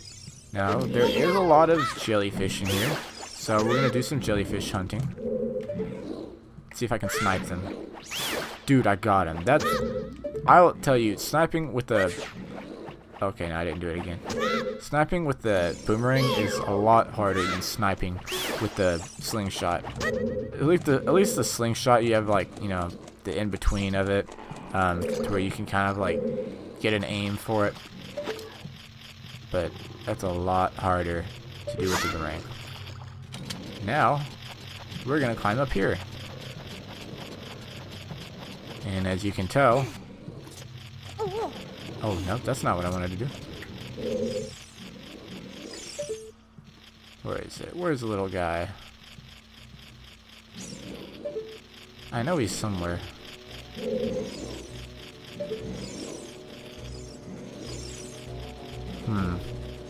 There's a skull shell up here you can get somehow.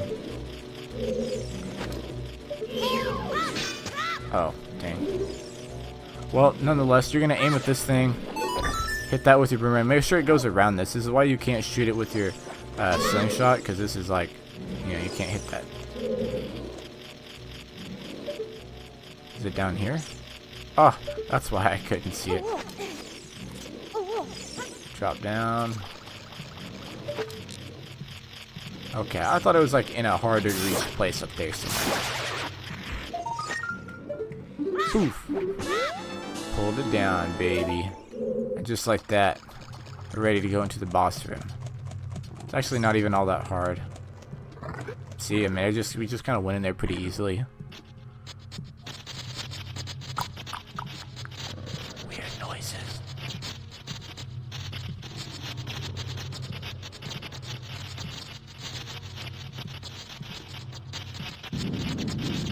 Whoa.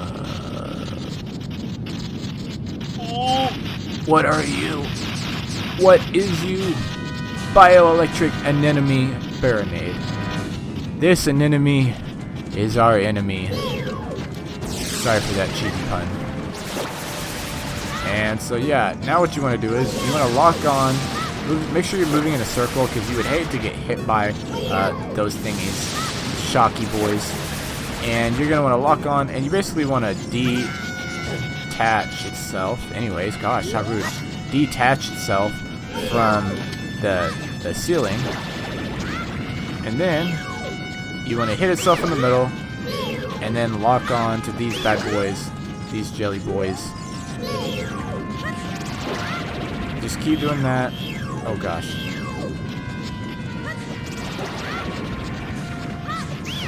Can I get two? Can I get two? Ooh, I got two. There's one more. Oh. He did all that for one more jelly. That's the thing. There are like different stages of the fight. See, now it's into the next stage. You get some more jellyfish. It gets kind of hard there because it's hard to sneak your boomerang in there. You pretty much just have to keep throwing it. Eventually, it'll make its way in. Kind of. It's all about the timing. Sometimes you can get it on your first try. Oh, there we go. And then sometimes it takes like 5 tries. Or more. Then pretty much you want to do the same exact thing. I will say, after you destroy those, it obviously gets easier. And then you can take that guy out. You can take this guy out. And then what you do after that, this is its final stage. Hit it again. Jump attack. Jump attack. Now, you can't hit it when it's in this stage, so just move around, because it'll shock you. Luckily, it only does like 3/4 of a heart damage. And jump attack. Jump attack. Get back. Move in a circle. I'm telling you, dude, the circle, it's underrated. This is the meta right here, just walking in a circle. Jump attack. Boom. Jump attacks, dude. And then suddenly this thing gets really bad acne. And puffs up. Green juice. Smoke. Gross. Dun, dun, dun. And, well, what do you know? A heart piece, baby. Maximum life energy is increased by 1. That makes number 9. Great, we have to talk to her again. You're late. What took you so long? You're useless. I was just lonely, that's all. Just a little. People, they just ain't grateful. You save their lives and they just... The disrespect around here is real.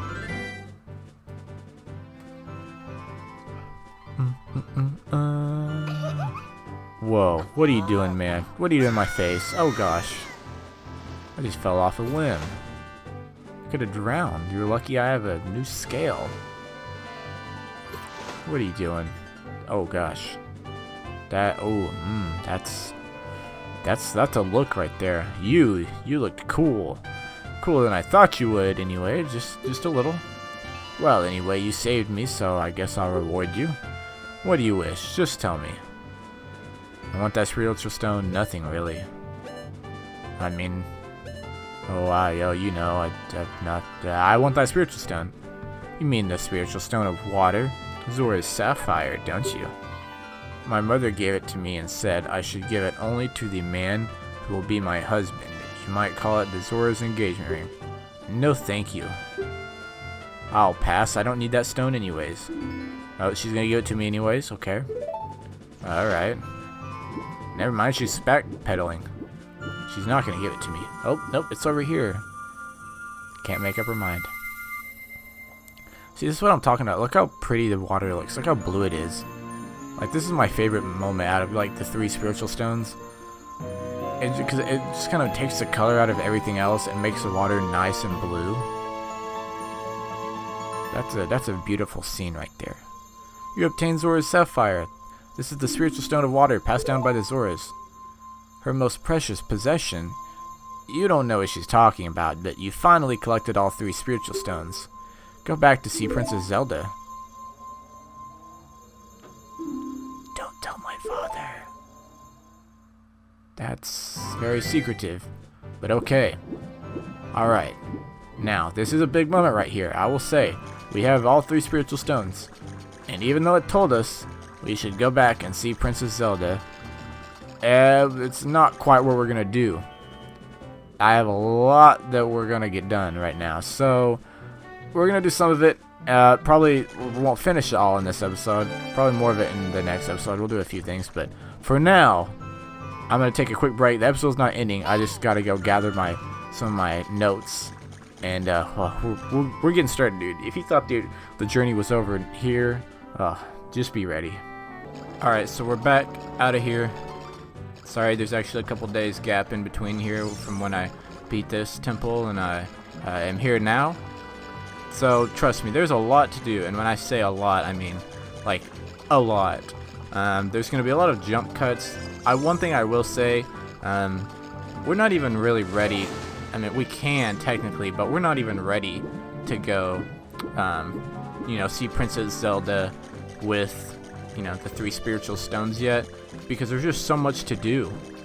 You can if you really want to, and I will not even be offended if we don't even, if you don't even watch this video, like this half of the video. Probably the next video, and there's a possibility even, the next 2 videos will just be all, some side questing. There's a lot of side questing going on. The masks, the mask trading that they talked about. We can do that. We'll probably do that right before we finish. There's just a lot going on. Skulltulas, heart pieces. So it won't offend me at all if you don't watch this. But if you want to, or if you're trying to 100% it, I encourage you to watch it. There's going to be a Skulltula right here. Move out of the way. There's 2 right here in Zora's Fountain that we can get. Boom. Here's a Skulltula. We got that guy.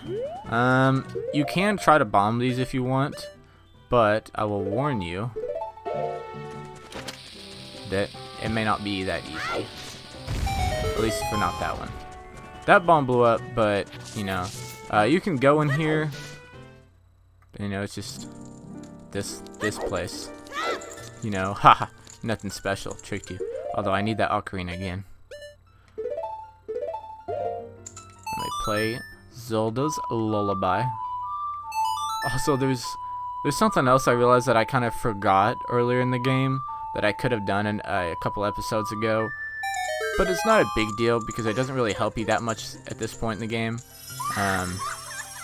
But we'll get it later. Probably next episode, I would imagine. We get to talk to our favorite person again. Very scandalous. Scandalous! Welcome, Locke. I am the great fairy of magic. I will give you a magic spell. Please take it. A poof.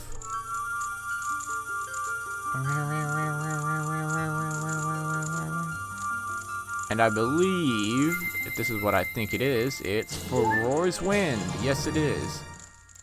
This is warp magic you can use with C. Warp when you are in danger. You will teleport to the warp point. When you first use the magic, you will create a warp point. When you use the magic again, you can either dispel the warp point you created last time or warp to that point. So I'll explain it when she's done talking. Remember, you can use for Roar's Wind only in dungeons that have a dungeon map hidden inside, okay? So you can't just use it like for halfway across the map, like, you know. When battle has made you weary, please come back to see me. Ah, ha, ha, ha. Yeah, kind of tough. Anyways, that's that. That's not the thing I was talking about. You could technically get that before you go inside Lord Jabu Jabu. But that's... it's not that helpful, I'll say, in my opinion. Now I'm going to turn it night, because guess what? There's a Skulltula we can get here. Yep, so if you're in an area such as this, where time doesn't pass, and you play this Sun Song, then you end up transporting or teleporting back to the last place you either went in or came out of. So that didn't really do much because, you know, we were already there. So what you want to do here is come over here, knock this sucker out, and then throw the boomerang up there and get him. Just like that. I'll tell you what, the boomerang, like, there's a lot of Skulltulas in here that you can't get till you get the boomerang. It's very helpful, which is one reason why it's one of my favorite items. It just helps you do so much. Now, the next thing we're going to do, we're going to do a quick cut, and we're going to go to not Lake Hylia, my bad, Zora's River, because we missed a really easy Skulltula that I can't believe I forgot. Back to you, future me. Alright, so this very first tree we saw when we came in and how to talk to that evil owl. You just roll into it. Like I said, you always try and roll into the trees to see if there's a Skulltula. And I forgot about that tree. Probably because I was tired and I was annoyed having to talk to that gosh darn owl. Alright, so now we have all the Skulltulas in this little area for now. We got them all in Zora's domain. There's not really any in Zora's domain, but Zora's Fountain, where Lord Jabu Jabu's at. We got those. Now, there's one last place we'll go. Well, actually, we'll go and get that item that I mentioned, and then that'll be the video. So I'll cut over there. Okay, actually, I take that back. We're not going to that place. That'll be probably next episode because trust me, we'll want to wait. I'm already. Let's just end the video here. There's too many spoilers. I don't want to give anything away. We're just gonna call it good here, folks. This has been Quickie playing Ocarina of Time for the N64. Thank you guys for watching. Make sure to like and subscribe if you like this, game, or if you like this content, or me, or a Nintendo, or the Nintendo 64. If you like the color green, if you like Link, if you like elf people. Yep. Thanks for watching. Y'all have a great day. Hello? It's Quickie Nog. Hey everybody, we're back. We are still playing Legend of Zelda Ocarina of Time. Yep, that's it. We're gonna go almost like we're going to that gate, but we're not. We're gonna go over here, and we're gonna go to this tree. Now, starting off, I do want to say that, like I said at the end of last episode, this is just a bunch of this is just optional stuff. You don't even really have to do a lot of this. So, if you don't want to watch, go out. You don't have to. This is kind of I don't know how you would know to figure this out on your own without a guide that is for any GameCube or Wii version. Oh gosh, please don't hurt me.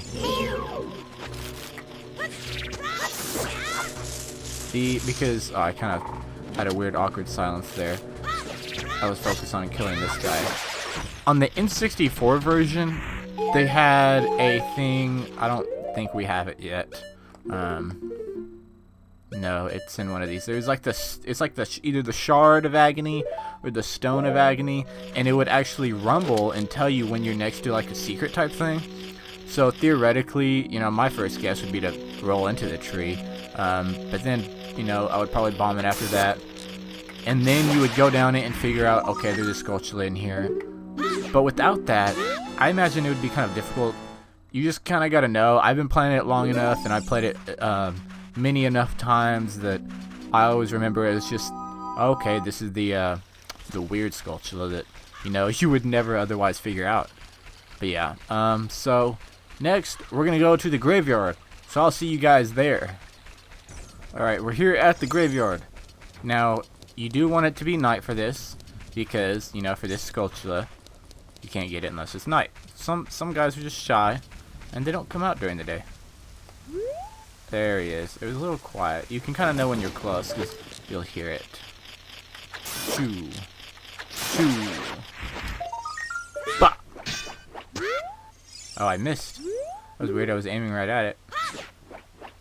There it is. I didn't miss that time. First try. Alright. Now we're cutting ahead. We're going to go to Death Mountain Trail. Just in a bit. Alright. Here we are at Death Mountain Trail. For this Skulltula, you still need it to be night, I believe. You'll bomb that. And looky-doo. There's a dude in here. But we got another one, baby. Just like DJ Khalid says, another one. Ha. Alright. Let's skip ahead to the next Skulltula. Now, you might think, is there a Skulltula in here? This was the other area we bombed on the way. Pretty much right where I got destroyed by the Rolling Goron. There's not a Skulltula. There is a chest, but it's a purple rupee with, you know, the equivalent of 50. So, in my opinion, at this point in the game, still very worth it. So, I mean, you have bombs, you might as well. There's no point in not, you know. So, just get yourself a purple rupee. Oh, I just can't stay away from getting destroyed, can I? I also just realized that I was looking for it on the second and third floor. I realized it's on the first floor of the room I'm looking for, and I walked right by it, kind of. So what you do is you bomb that boulder there, walk in here, and what you're gonna see is a lot of boulders. Alright, so blow that guy up. Alright, so I will warn you, you can't blow up the gray ones. Unfortunately, we're actually all out of bombs, so I'll have to come back with more bombs, but I'll explain the rest when I get bombs. If you need to open this up, which you may or may not, it's not really super important that you do. All you have to do, little trick, you get your stick, light it on fire, and rub up against these bombs, and they fall. Now, there's a store in here. Wow, that's amazing. What do you have to say to yourself? Thanks to you, we're all okay. Why don't you buy some bombs now? Man, I have to buy bombs? Gosh dang, you would think for the guy that literally just saved your guys' life, I could at least get like a discount on these. Dang, no love. Just kidding. You know, you should have to obey rules and such.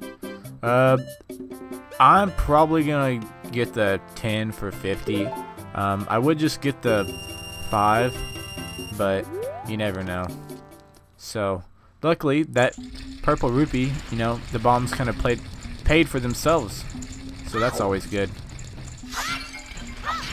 You could always try and hope to find bombs in here, but the game makers obviously wanted you to spend money on the bombs because you're mostly just going to find like sticks and, you know, hearts and rupees and literally anything other than bombs.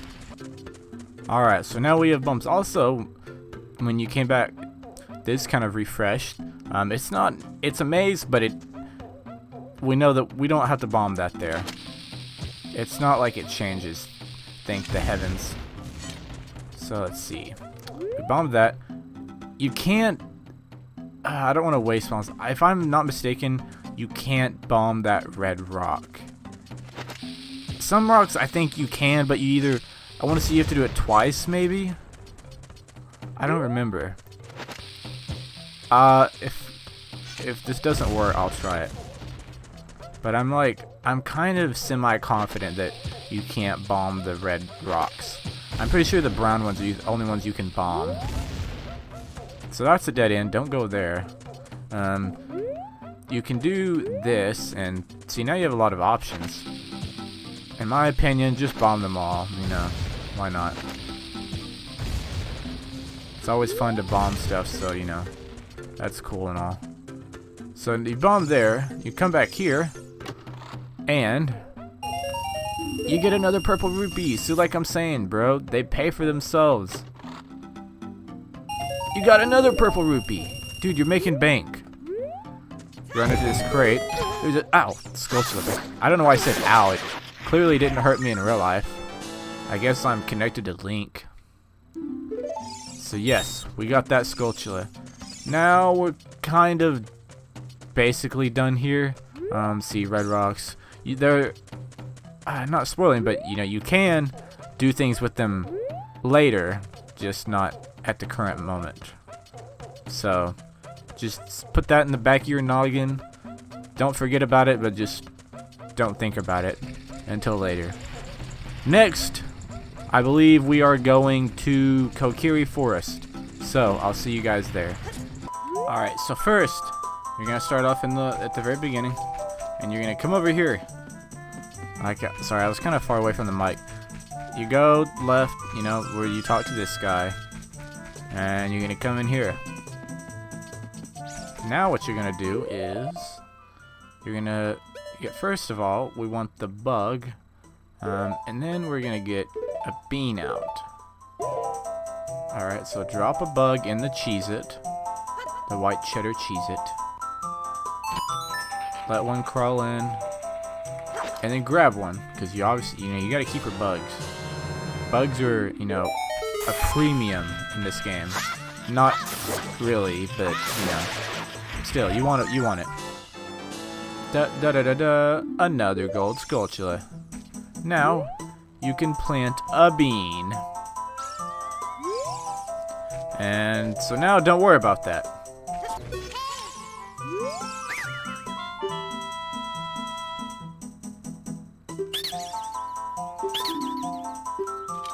Hey, you can get a Deku stick upgrade.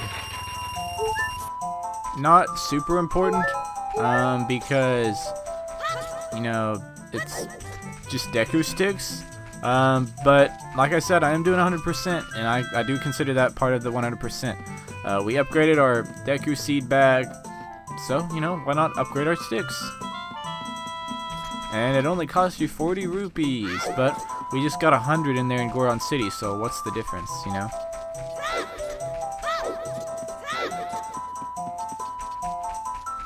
Now, you want to go back to the beginning. We're going to take a right, and then we're going to take a left.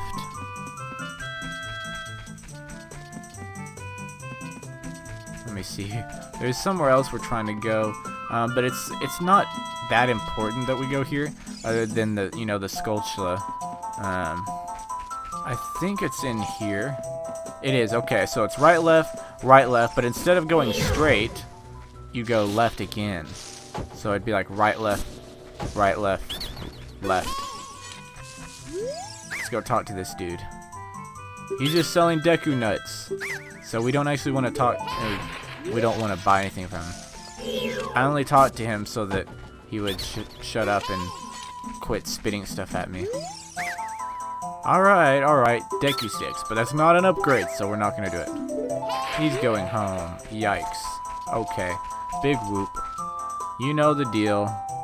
Plant the, not plant the bug. Just throw the bug, drop it down in there. Pick up another bug. Let that guy crawl in there. Skulltula, you know the drill.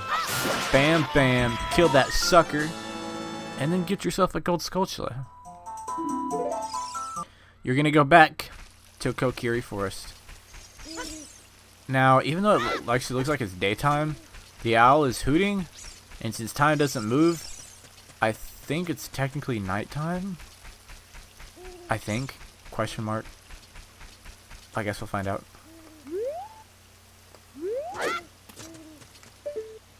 Okay, no, apparently it's not dark enough. So I'm going to make it night. And then we're gonna need that, and we'll probably get that out. Alright, just a moment. Alright, now it is nighttime. we're gonna go to the same exact spot I literally just tried to go to, but this time hopefully we have more success. And it sounds like it because, you know, if you're listening with the volume on, you hear a Skulltula. Now this one we actually, I think, could have gotten earlier.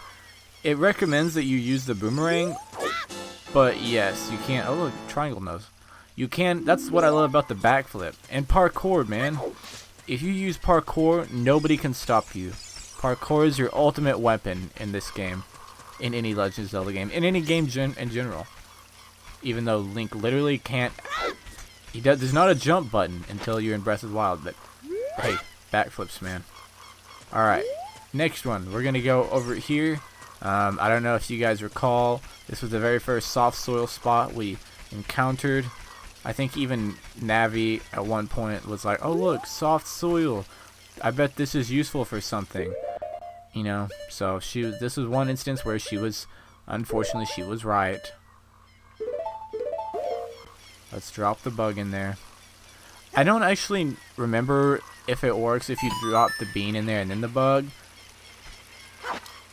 I think it still works as long as, you know.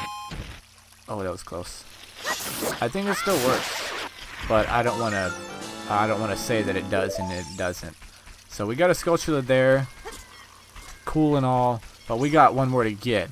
I don't know if you guys remember this. I mentioned it in like the second episode, but you know, there was a, oh gosh, I hate it when they just pop out of nowhere. There was a room in here in the Great Deku Tree that we couldn't get to, but now we can. I'll meet you guys there. Alright, so this is the room we want to be in. If you don't remember, you drop down in the big hole that was in the middle of the Deku Tree, and then you're gonna go through some rooms. The one with the switch where you gotta swim through. Actually, you know, this isn't a bad idea. So, I didn't show these enemies off, but these are Goma larvas. Look out when it gets ready to pounce. They'll turn red and they'll try and pounce on you, basically. I think earlier I didn't show those off because I was like, oh no, I'll just shoot the X so we don't have to fight them, because they are kind of annoying early on. They don't really do that much damage, but that guy for some reason did not. Okay, he doesn't. Okay, there we go. But yeah, so now let's see, what am I, oh yeah, bomb. And I'm gonna get the boomerang. You might think, oh gosh, we just could have came here as soon as we got the bomb. That's all you need. Well, not quite. You come through here, and you're like, hey, let's kill you.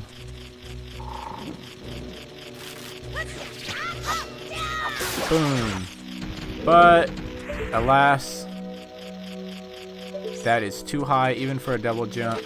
You need like a double jump, even for a back roll. Double jump, you might be able to reach it, but unfortunately Link does not have that. So, no, they literally did this just so that, you know, you play through 2 extra dungeons, you get the bombs, you get the boomerang, and so it's like, hey, wait a minute, there is still a Skulltula in here. Huh? Okay, so I didn't do it. I really wish I had, but this would have been a great time to use Ferore's Wind, because we literally could have put it at the beginning of the dungeon, and then we could have got that and transported back, but instead I'm gonna have to make the climb up. So I'll see you guys when I'm out. Alright, so the next place you'll want to be is Lon Lon Ranch. If you don't remember, we had a few Skulltulas that we heard and we saw and we found, but unfortunately we didn't have the means to get them. We could have killed them. Oh gosh. We could have killed them with the slingshot, but it wouldn't have done any good because we would not have been able to collect them. Thank you, Boomerang. Also, I will say, I don't know if you guys realized, so that it was one of the earlier episodes, I believe after we went to Hyrule Castle, and I think it was before we went to Donga's Cavern. I used a transition that had like the Hylian shield, kind of like the Batman type thing, and it was like da-na-na-na or whatever, but it had the I think it had like a rupee sound or something like that. I do want to point out, I don't know if anyone noticed, but if anyone watches Steven Plays, I think I brought him up earlier at the beginning for like inspiration on doing this game or Let's Play or whatever, blah blah blah. But I was going back over it because I wanted to look back. I was like, all right, let's compare, you know, let's see where he's at versus where I'm at. He already did this like a year ago, but I wanted to see how I was doing compared to him, and I realized in one of the episodes he used that. I had seen that before because I had watched it before, but I just forgot it was so long ago. So I apologize. I don't know if Steven, I doubt you'll watch this, but if you do, I apologize, and you know, A, thank you for watching my video, and B, sorry that was a accident, but nonetheless, you know, go watch his Let's Play if you haven't. It's awesome. I don't mind giving a shout out to a YouTuber I look up to, so that's cool and all. But yeah, I just want to say I'm not gonna do that anymore. If you notice, I haven't done it since then. That's why I figured that out. I didn't want to steal anything. You know, I don't steal ideas. Alright, so that's gonna be it, you know, for this episode. This is the end. This has been Quickynog playing Ocarina of Time. Something funny to mention real quick before I end the episode. I seem to have, in my list, I seem to have collected 2 extra, if you notice. We have 37 right now, 37 Skulltulas. And in my list, I only have 35 marked off. So I either forgot to mark 2 off, or we got too early. People watching the video, they might know, you know, oh yeah, you got this one a little earlier, or oh, you said this one's too early to get, but we got it anyways. I mean, if you want to, you can comment and let me know where I missed it. I'm gonna go back and look, but you know, not a big deal as long as I don't go back to get it later and be like, oh, where's it at? You know, so that would probably tell me that we already have it. But yeah, thanks guys for watching. I love this game, and I'm glad you guys are watching it. I really enjoy you enjoying it. That, you know, that speaks to me, so thank you guys. Appreciate it. Like and subscribe if you like it. If you got other friends that, you know, like Ocarina of Time or Legend of Zelda or just video games, feel free to share this with them. I always love when people share my videos. Some people ask, like, hey, can I share your video? It's like, well, yeah, man. I mean, you don't have to ask to share my video as long as it's for a good reason. If you're not sharing it, like, oh, look at this idiot. Then I might be offended, but, you know, it doesn't really matter. It is what it is. Thank you guys for watching, and have a great day, please. Thank you. Hello, everybody. This is Quickynog, and we're back playing Ocarina of Time. Right now, we are in Lake... Oh, that's not what I want to do. Right now, we're in Lake Hylia, you know, but it's starting to turn a little nighttime. So we got the sun setting, you know, doing this what the sun does. I'm going to adjust the mic real quick. The pop filter, gotta make sure everything's good. Also, I got a little sound thing, so I'm going to fix that and make sure that's good. Alright, just trying to make sure everything's superb for you guys. Also, I apologize if it sounds like I'm yelling. I'm just trying to be quiet, or I messed that up. If it sounds like I'm yelling, or if it sounds like I'm quiet, then I apologize. I'm trying not to sound quiet.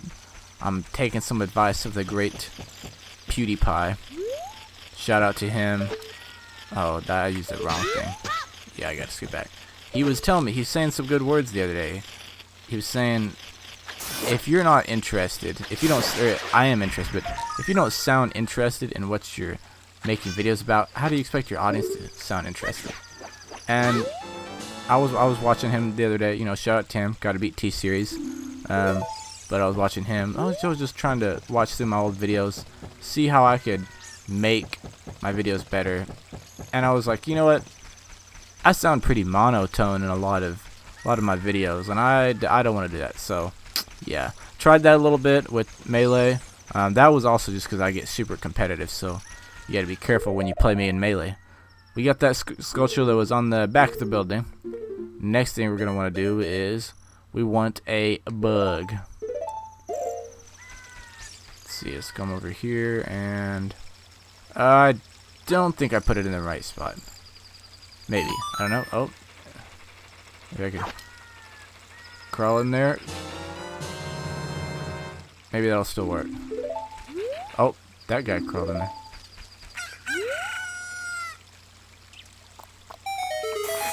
Oh, that way. I was like, did that work? Nope. Alright. Da da da da da. Believe that last one we got was 38, so this is 39, I think. I could be wrong, but I don't know. We got one more. We got one more to get over. You see that square island? You're gonna want to swim out there. But before we go out there, I want to show you something real quick. So we're also gonna be going over there to the side. That will be. That's how we're gonna get a heart piece there. But we'll do that in a bit. Let's talk to these scarecrows. I am Bonuro, the scarecrow musical genius. I hear a song once and I never forget it, baby. Alright. What about you? My name is Pierre, the wandering scarecrow. Actually, I wish I could wander to look for soul-moving sounds, but I'm kind of stuck here. Well, they said they like sounds. Let's listen for some sounds. Let's make some sounds. Up, down, up, down, up, down, up, down, up, down, up, down, down, down, down.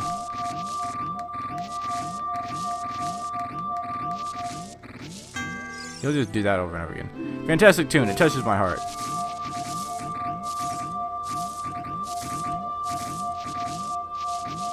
He'll just literally go on and on. If you come up with a nice song, come back and let me hear it. You can literally play for as long as you want to.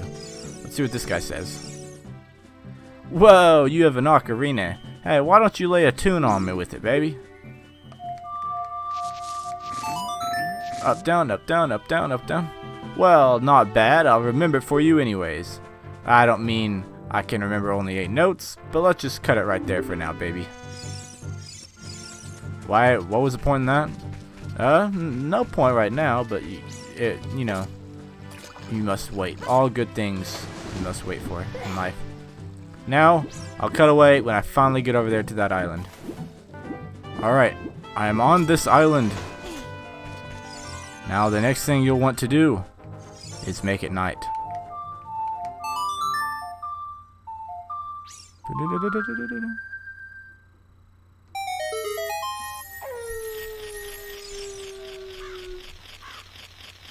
Is that a... Okay, there's a ferry here. I did not know that. But yeah. Wait, why am I... Hang on. Okay, I did it anyways. I would prefer not to waste seeds, but whatever. You destroyed a gold sculpture. Guess how many we have now? 40. That's right. Big 4-0. We're done here for now. Now I'm going to cut away again. When I get over here to this side building, we're going to go fishing. Fishing. Yeah, woohoo. Okay. Alright, everybody. We are here in the fishing pond. The watering hole. The hidey hole. Alright, let's talk to this dude.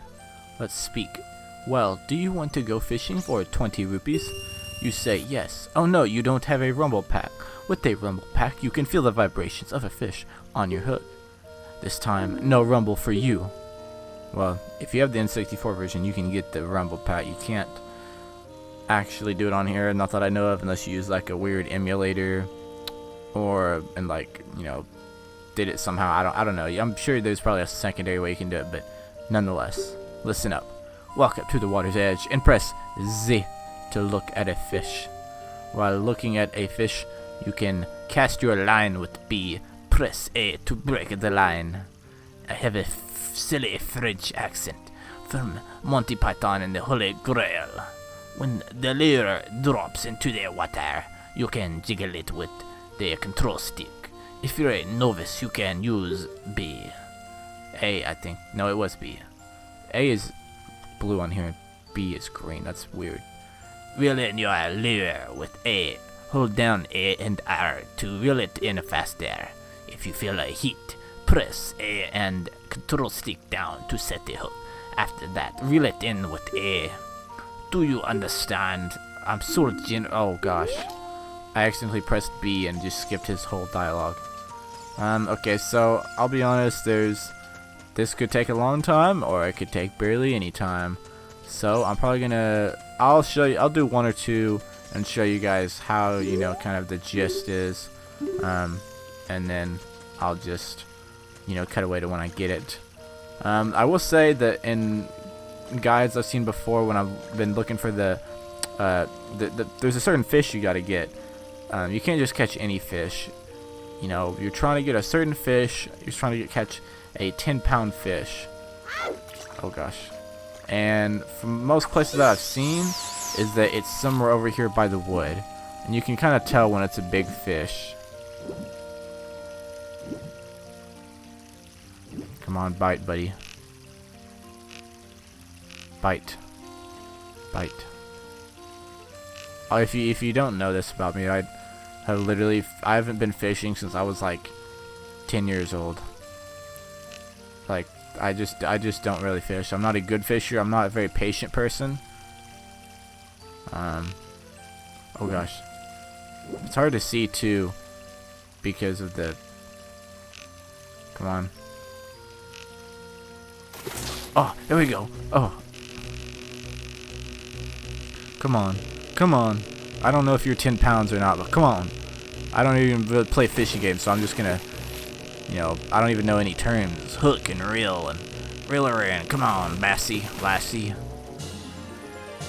Oh, that's a good sound. Well, it's about, oh, 4 pounds. Oh my gosh, are you kidding? 4 pounds? No, I don't want to keep it. That's terrible. I'll show you guys when I get a bigger fish. Oh my gosh, the wrong fish bit the hook. You turd. I don't even think you're 10 pounds. I think I could be wrong. I don't know. I might be mistaken. You don't have to get 10 pounds for some other items. You can get, I think you can get like some rupees or something. But if you want the heart piece, you got to get it 10 pounds. You're definitely not 10 pounds. 6. It's bigger, but not what we want. Get out of here. Freaking, there was a bigger, I know there was a bigger, I don't know if it was 10 pounds, but there was a bigger fish that was over there. And the wrong one bit the bait, or whatever it's called. That's gotta be the 10-pounder. That's a big honking fish. Take it, I can't see, but take it. Oh, there you are, come on. Come on. That's a honking fish right there. Take it. I don't want to go too far away, but you gotta jiggle it every now and then to make sure that they think it's real. It's too far away. You're saying it. You gotta throw it in. Throw it in again.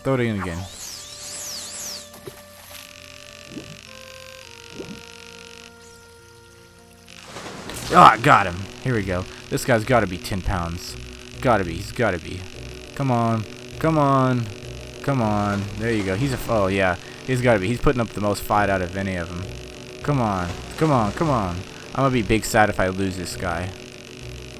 Come on. Oof. Come on. You can do it. Come on. Oh, that guy's 10 pounds. This is a real lunker. Let's see. It weighs. Oh, are you kidding? 9 pounds. 9 pounds? I'm gonna keep it. I'm pretty sure this thing says you gotta get 10 pounds to get the heart piece. Surely, maybe this guy will mistake it for 10 pounds. Weigh my fish. This fish. Okay, never mind. It doesn't have to be 10 pounds. Okay. Well. Never mind, guys. Just get that big fish that weighs 9 pounds. Hey, you can't take the ride out of here. When you quit fishing, return the wad to the cutter. I'm serious. Oh yeah, you know what I think about you.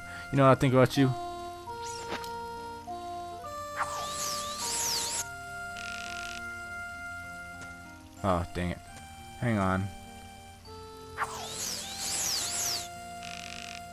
Okay, I'm not sure if this is real or not, but I saw somewhere where somehow you can like pull the dude's hair off like he's wearing a wig or something. Like a toupee. Let's talk about something. I don't want to talk about something else. I'm gonna quit. Come back when you get out there. The fish will be bigger too. Well, maybe. Alright, so now we're done. The next place I have to go to is... Ooh. Hyrule Field. Okay, see you there. Alright, I recommend you guys being very careful because, You got that pea hat up there that really wants to hurt you. And it might be pretty scary. Oh gosh. He's probably gonna send out the mini pea hats. But I get my sword ready. Oh, please stop, please stop, please stop, please stop. Oh gosh. They mean business. Oh gosh. Get away from me. Stop hurting me. Okay, good. That was bad. I don't really know what I would have done there. That's muy bad. Muy bado. Alright, let's see. Where is the spot? There's a certain spot we want to go to that's up here. Here it is. You see a circle of rocks. Looks kind of fishy, kind of suspicious, huh? Well, I agree. Quite suspicious. And that's my last bomb, so I really should not mess up. Oh, yes! God has heard our prayers, boys. He blessed us with bombs. I know what you need to get that, and it's an item that I've literally, for like the last 2 episodes, have been saying, we're gonna get it.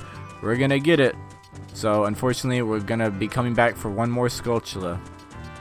But don't worry, there's still 2 more we can get here, so don't worry about it. We're gonna go in here and get 2 Skulltulas, but for number 43, we're gonna have to come back. I feel like such an idiot. Also, so you know how the end of the last episode, I was like, oh, I've got 2 Skulltulas unaccounted for. I don't know what happened. They were the last 2 freaking Skulltulas that I got, and I was just being stupid, and I didn't mark them down yet. Of course I didn't mark them down yet. I just literally got them, like that episode. I feel so stupid. Alright. On another note, this episode is sponsored by Sprite Lemonade. Not really, but I just got it today. It's been out for like a month. Oh gosh. Can I get out from here? Okay, cool. I've never fallen down there before. I just thought you'd die, but oh well. Yeah. Sprite Lemonade's been out for like a month or 2, or like 3 probably, and I just now tried it. It's pretty good. But the problem is, if you know anything about Sprite, you know that Sprite is lemon and lime, so if you add lemonade, it's like almost the exact same thing. Grab a Kuko, and we're taking a journey. And when I say journey, I mean journey. Like, we're just gonna fall for like quite a ways. Like, we're literally just gonna hover right around here.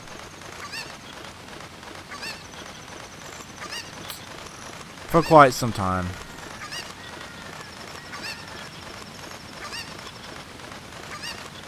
You want to try to go behind the waterfall right here and get this heart piece.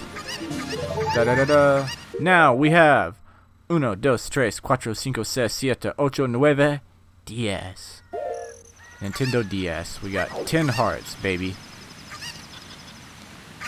Pick up the chicken. Okay, sorry. That's not even the heart piece that like I was going for. Like there's another heart piece we're gonna get later, but I was like, you know what? We might as well get it while we're here. Now you can just kind of chunk that guy. We need a bug. And we have a bug.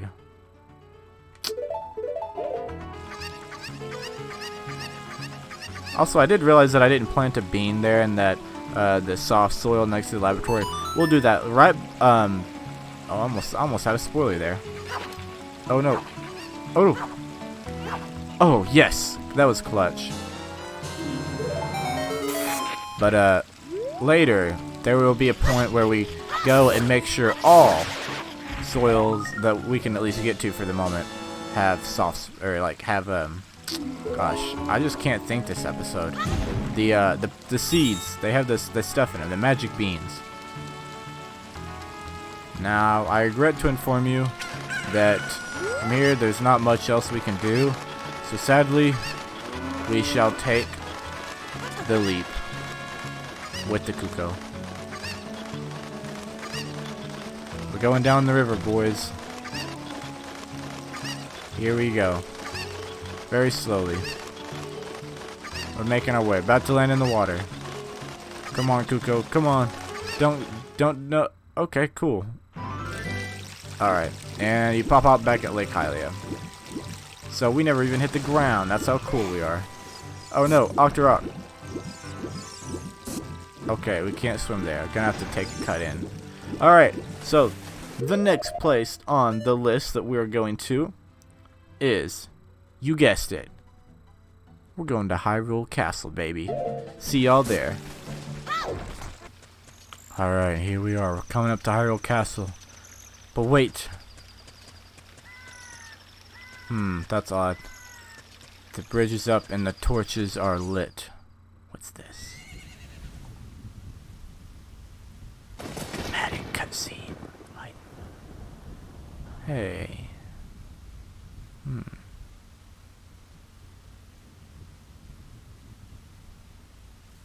It's dark. It's rainy. Wait a minute. I've seen this cutscene before. Where have I seen this? It's lowering. Oh, good. They saw us. They're letting us in. Yay. Alright, walk link. Oh, who's that coming? One of the knights? Oh gosh, they almost ran us over. Princess Zelda, what are you doing? Oh, okay. Impa? Oh, she threw something. That was actually a really good throw. You kind of overthrew me, though. Threw something in the water. Ah! Who are you, man? You can't go creeping up behind people like that. That's like stalking, man. Who are you? Who is you? Okay. Arg, I lost her. You over there, little kid. I get to use this voice. You must have seen the white... I got a smoker's voice. You must have seen the white horse gallop past just now. Which way did it go? Answer me. No. So, you think you could protect them from me? You've got guts, kid. I'll pull out my sword on you.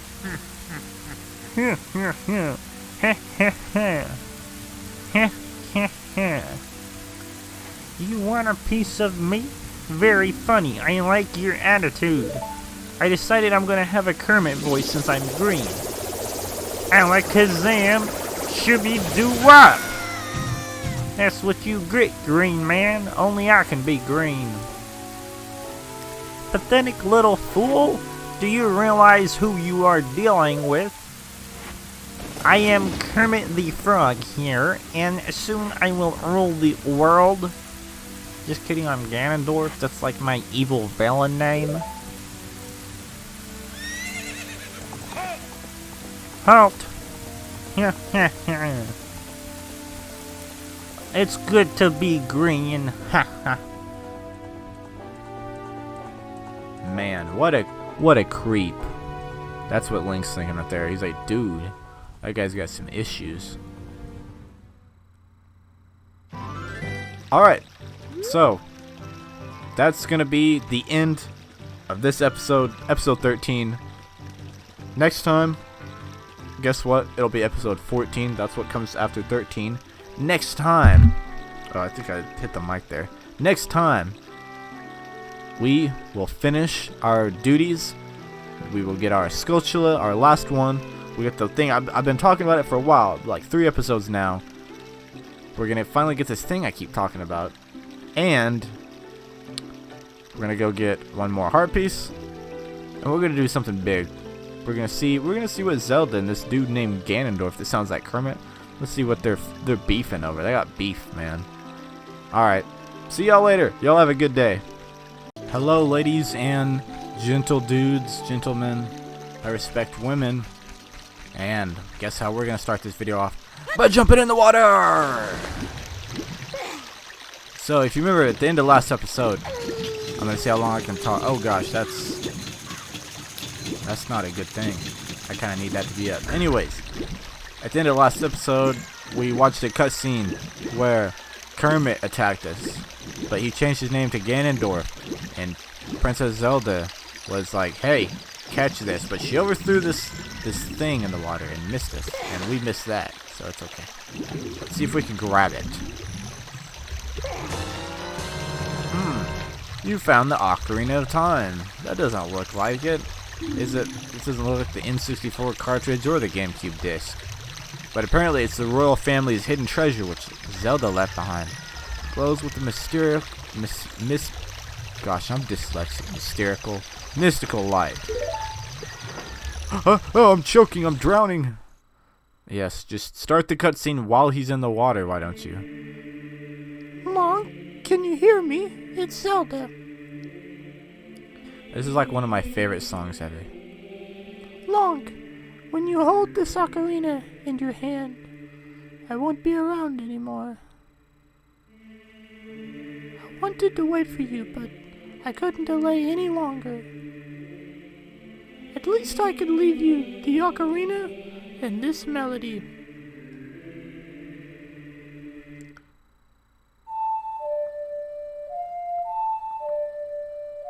This song opens the door of time.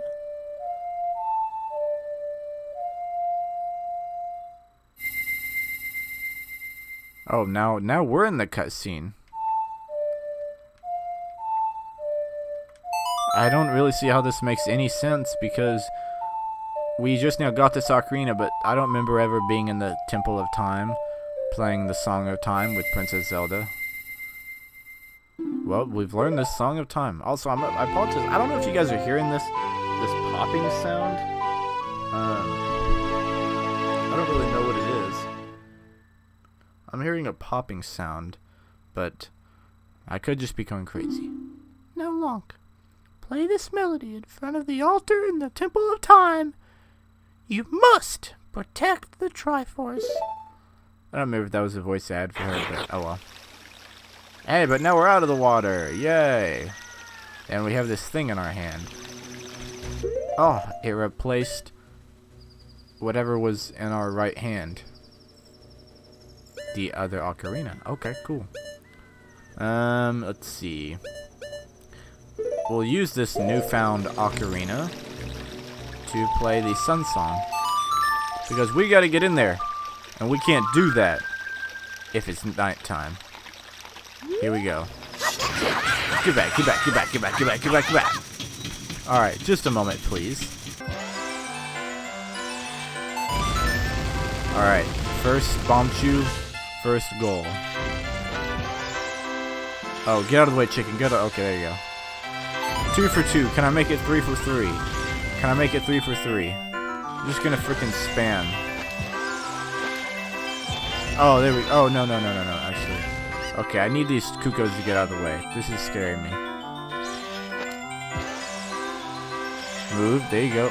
Oh. Call it, baby. Winner, winner, chicken dinner. Give me that heart piece. That's what I'm talking about. Do you want to know how many tries it took me?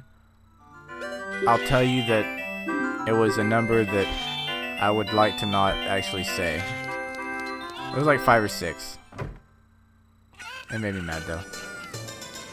Alright, next. This way. Alright, so you want to equip bombs. Come into this Hyrule field, garden kind of place where this thing was, and gosh dang it. Nope. Throw the bomb. There we go. You'll want to throw a bomb towards the rock, and there's a hole. Climb in the hole. Ant-Man style. Oof, that might be an old meme by now. But anyways, you come up in here and look, what do we have? Is this another Great Fairies fountain? My friend, if you guessed another Great Fairy fountain, then you have the right answer. I'm gonna be quiet while I drink some Sprite Lemonade and y'all watch this cutscene or whatever.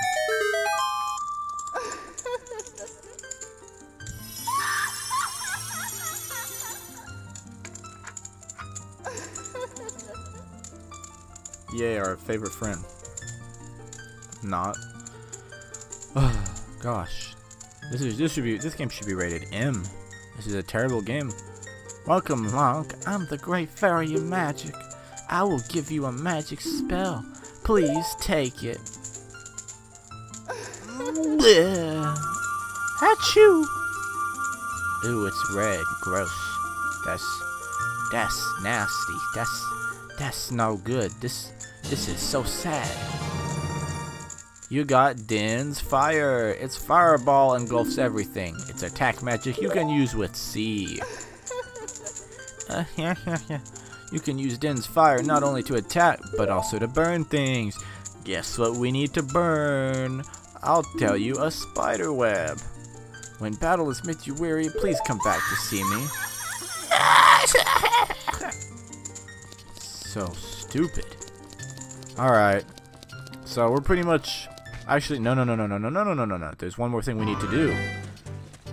I will tell you, this might be a longer video because there's one thing we have to do left in Hyrule Town Market. Then we're done with that place. And then, actually, we're not done after that. But we got, the mask quest. I'm finally doing the mask side quest, which is not terribly long. It's just a lot of traveling and back and forth. I'll be cutting away, so that'll make it quicker. But I don't really want to split it up and do another video. Sorry, Sprite Lemonade. But anyways, I'm cramming this all into one video. If it's 40 freaking minutes, it's 40 freaking minutes. You go to this place. Now, I will tell you that I actually need money. So, we can't do that yet. I'll be back. Alright, I'm back with 80 rupees because 4 times 20 is 80. So I can afford 40 games. Not 40 games, 4 games. Okay, this here's a game for grown-ups. Hyrule's famous shooting gallery. Take aim at the targets from that platform over there. Can you hit all 10 targets, laddie? You get 15 shots. I don't know what accent I'm doing. Draw your weapon with B. Are you ready? Go for a perfect score, mate. Good luck. Alright, we're shooting. Alright. It's so weird. Darn it, I missed one. Oof. Alright.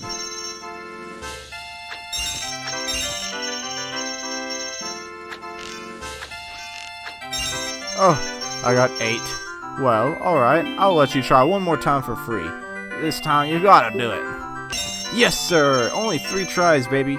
Wonderful. Bravo. Perfect. Here's a fantastic present, laddie.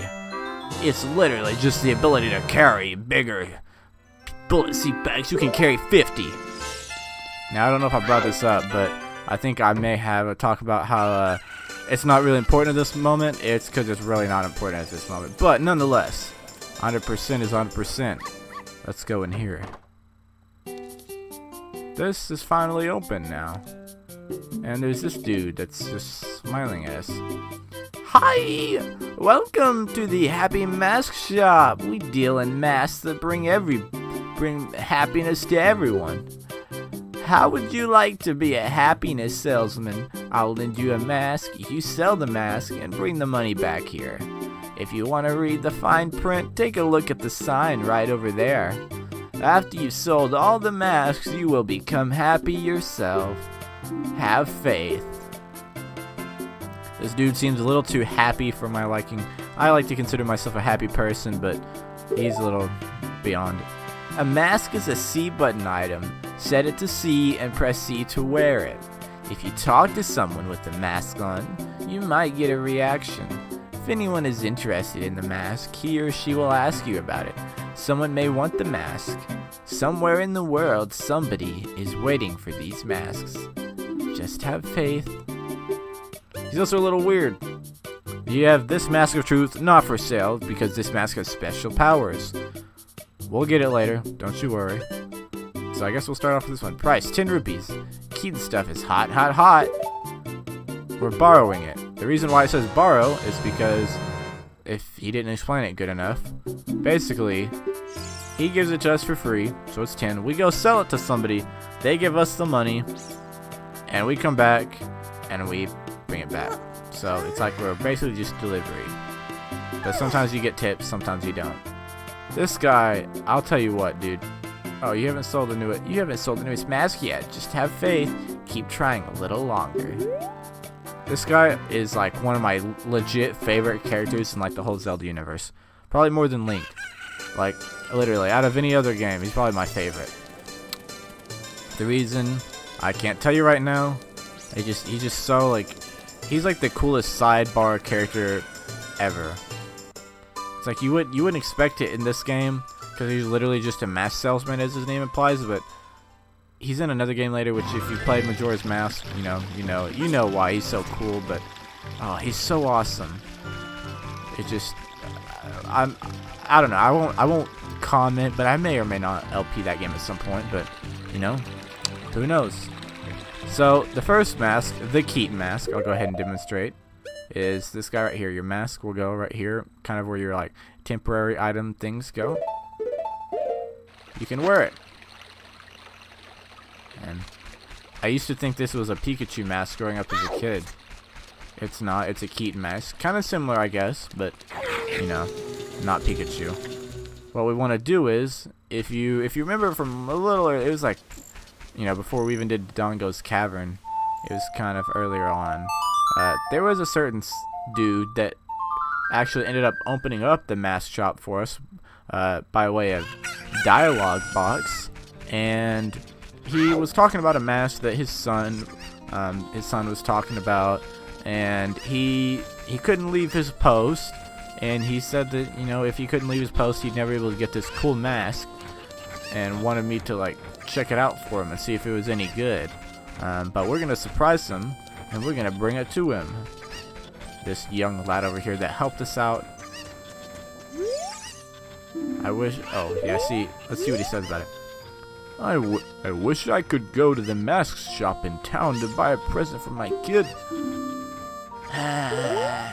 But if you wear the mask and you talk to the person you're supposed to talk to, that happens. Do you think you're in disguise, Mr. Hero? Oh? Is that a Key something character mask? I heard he's very popular recently. He's my boy's favorite. That Key something mask. If you don't mind, will you sell it to me? Yes. My boy will be very happy with this. You really are, Mr. Hero. Wahaha.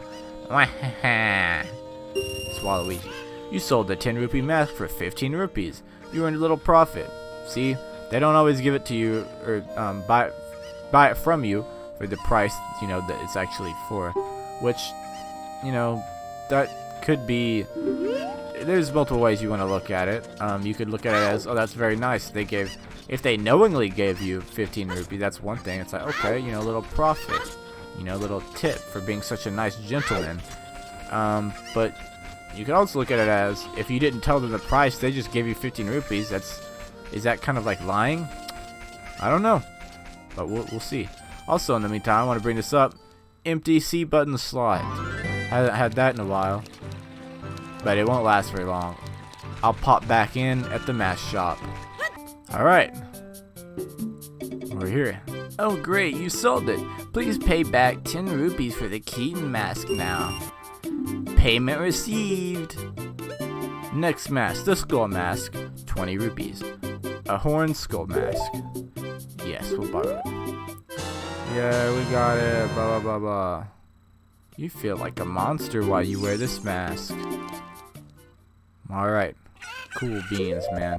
Cool beans indeed. Let's go ahead and look scary. Rawr. We're a scary boy. Scary, scary, scary. Spooky, scary skeletons and shivers down your spine. Alright, so now we're back at the beginning of the Lost Woods. I will say that this skull mask it's not as clear as to who you're supposed to give it to. But like legit, once you figure out, you're like, are you kidding me? That's stupid. I mean, it's not stupid, it makes sense, but for like a weird reason. Legit, they give the skull mask to the Skull Kid. Wow. Under that mask, aren't you that Kokiri kid? Front flip, unnecessary.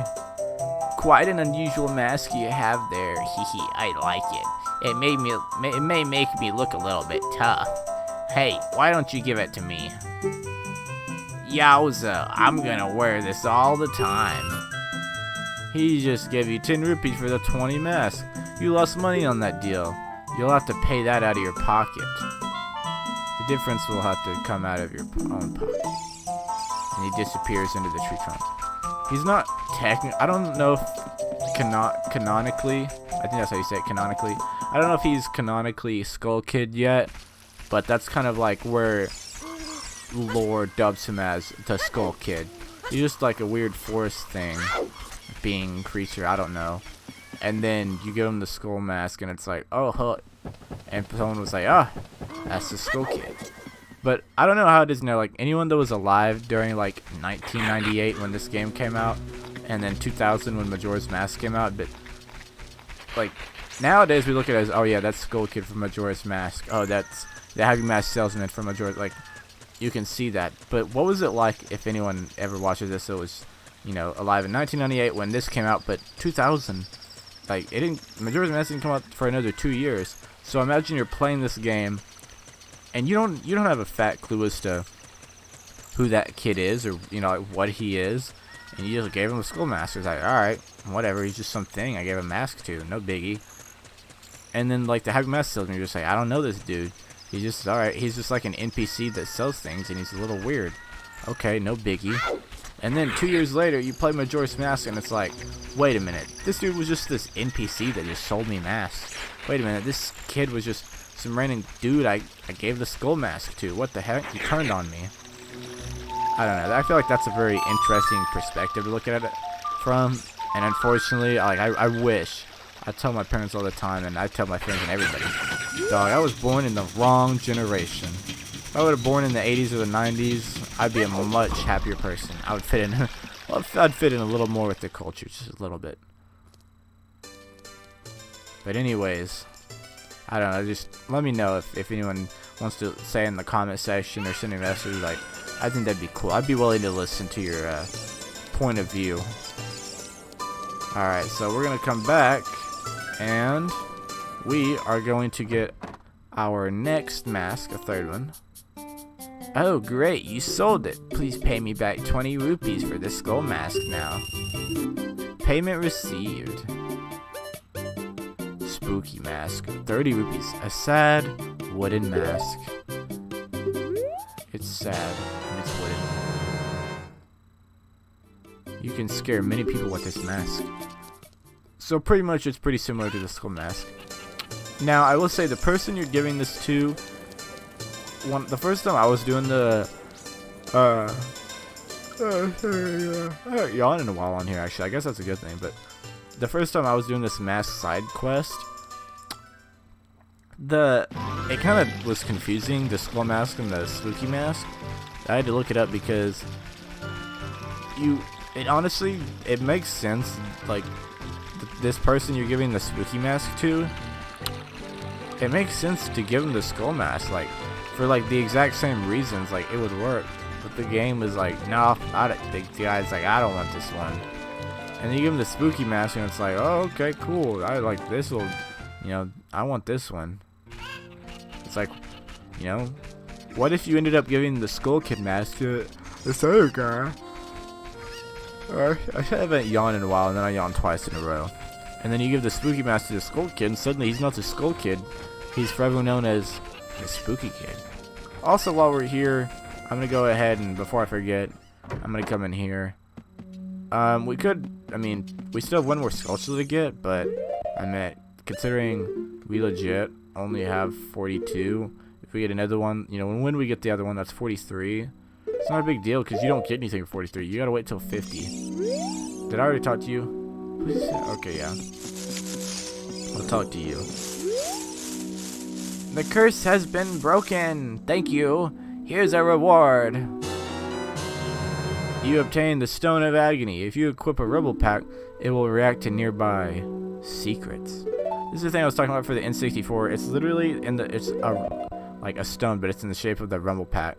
Which, so on here it does absolutely nothing, but on the N64, that was how you found a lot of those random secrets. You either had to pay for like one of those cool guides, like the Prima guide or the Nintendo Power guide, or you bought a rumble pack to find secrets.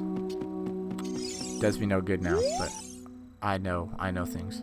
The curse has been broken. Thank you. Here's a reward for you. Bomb shoes. I bet you're so excited to get. Oh gosh, Link looked bad for a second. I bet you're so excited to get bomb shoes. That's so exciting. The curse has been broken. Thank you. Here's a reward for you. You got a giant's wallet. What a huge wallet. Now you can carry up to 500 rupees. So when we get 8 more, we'll come back for you. And then when you get 100, when we will get 100, we'll come back for you. We will cure these people.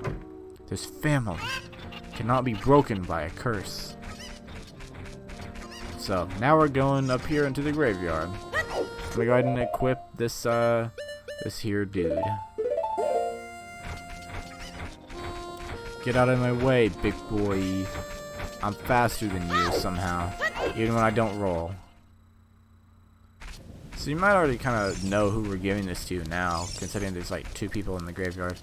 This kid, if you talk to him without the mask, I shouldn't have said I haven't yawned in a while.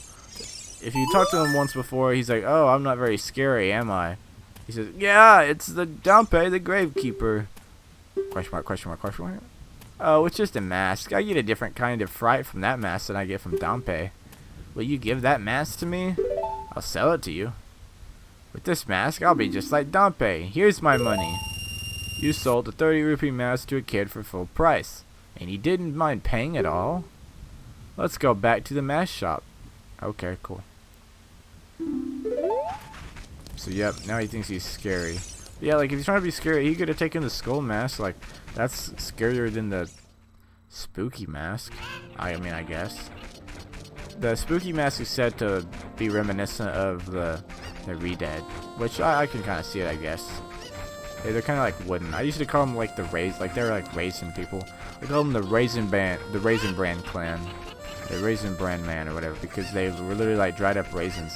Even though Raisin Bran is cereal.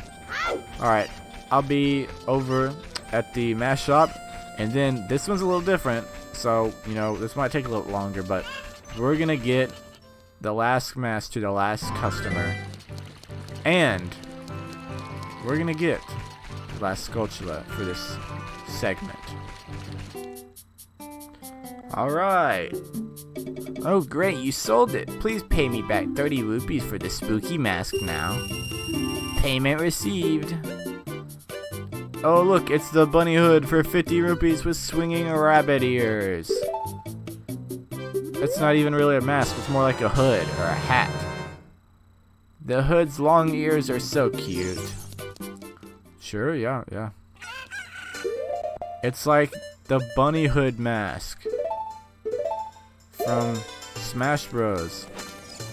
Although it doesn't make me run faster like it does in Majora's Mask or in Smash Bros. That's kind of a shame. Kind of a shame indeed. Oh well. Anyways, so two things to note. Number 1, before you sell this to this customer, make sure you get the giant wallet. Why would I need a giant wallet? It's only 50 rupees. You know, I can already carry up to 100 or 200 if you just have the normal wallet or the adult wallet. Yes, true, you can carry up to 100 or 200, but just let me tell you, you need the adult, or you need the giant wallet. The second thing is, this third guy, he can be a little hard to find, and once you find him, he could be a little hard to catch. The reason for that being, he's in this whole entire Hyrule field. He's not in a certain spot, but you know, he's just kind of in the field. And the problem is, he runs around a lot, and so that makes him a kind of a hard character to find. So, but he does stop at night, so this is becoming night. That's why I didn't play the sun song, because you know it's about to stop anyways. Also, I'm hoping those pea hats don't come after me. Go away, peahats. It's nighttime. You go away at night. Stop chasing me. Anyways, I'll cut away to when I find the dude. He's usually sitting around somewhere. Hey. Hey, man. Hey. Stop moving. I bet with those long ears you can hear the voices. Oh, those are genuine rabbit ears from the animal of legend. I don't care how expensive it is. Please sell it to me. My long dream, returning to the wildlife. Finally, the actor, stage, and prop have been united. It's a 50 rupee mask, but he paid you a crazy amount of money for it. More money than you can count. And when they say that, they're not actually kidding. He pays you enough to fill your entire wallet. Whether you have a 100 rupee wallet, or 200, or the 500, he will fill it up. You could have 0 zip. So ultimately, he pays you like 500 rupees in a way. Pretty much. Go back to the mask shop and pay back just 50. Guess what? You get to keep the other 450. So yeah, that's why I told you to do that. And to get the giant wallet. Also, that dude, he's called like the running man, or he's also the mailman in Majora's Mask. And, coincidentally, that's where you get the... Actually, I'll take that back. No, I don't want to say that. I was going to say that's where you get the bunny hood mask from. It's not. But the bunny hood mask helps you with something related to that guy. What's interesting is, if you ever played Mario Sunshine, and if you ever played that El Piantissimo, the little dude that's like short, and you chase him because he's running. Apparently, there's rumors that, I don't know if it's just rumors or evidence. There have been pictures that people have actually taken the little the fake Pianta head or mask, whatever that he wears. Some people have said that, like, you can go through that and like see the actual model, and it is like the exact same face that they use for the Running Man. So, coincidence? I think not. I don't know. I like to think that some of the worlds cross over. I think that would be funny, because, no spoiler alert, but in Majora's Mask, because the world's ending and everything, once you end up taking over for him as a mailman, and he's like, alright, and then he's just like, okay, cool, I'm gonna go live my life. And so people are like, oh, when he leaves there, he's like, I guess he gets a mask from the Happy Mask Salesman, the Pianta mask, becomes a Pianta, thinks he's a Pianta, and just races people. Oh great, you sold it. Please pay me back 50 rupees for the bunny hood now. Oh yeah, very well done. All the masks are sold out. I knew I could trust you. As a reward, I will lend you this special mask. This is the Mask of Truth. It's a mysterious mask passed down by the Sheikah. With this mask, you can see into other people's minds. It's useful, but scary. Why is it scary? You may find out as you grow older and discover the true meaning of life. Oh!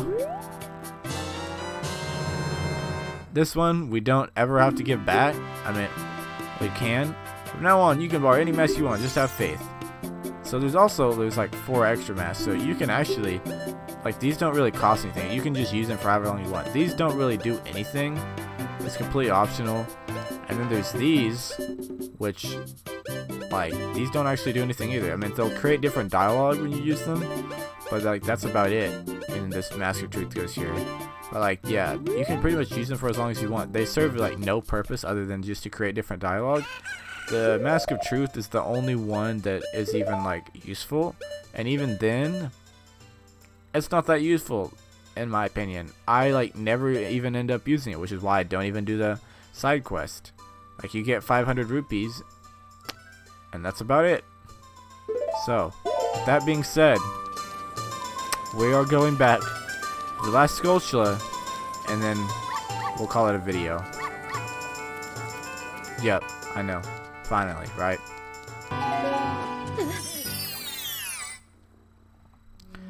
Alright, we're back in this hole. And we're finally gonna get to use Dan's Fire. MP6, you see on both of these, that's like magic points. You do actually have like points in here. It doesn't tell you how many, but you know, like that just decides how much magic is used. For Auror's Wind, we could have used back when I was doing going back for like extra Skulltulas in the dungeons, but I chose not to. And Dan's Fire we're using right now. You get a little cool kind of mini cutscene when you use it, and yep, it burns down all three. It's basically like cool fire you can use.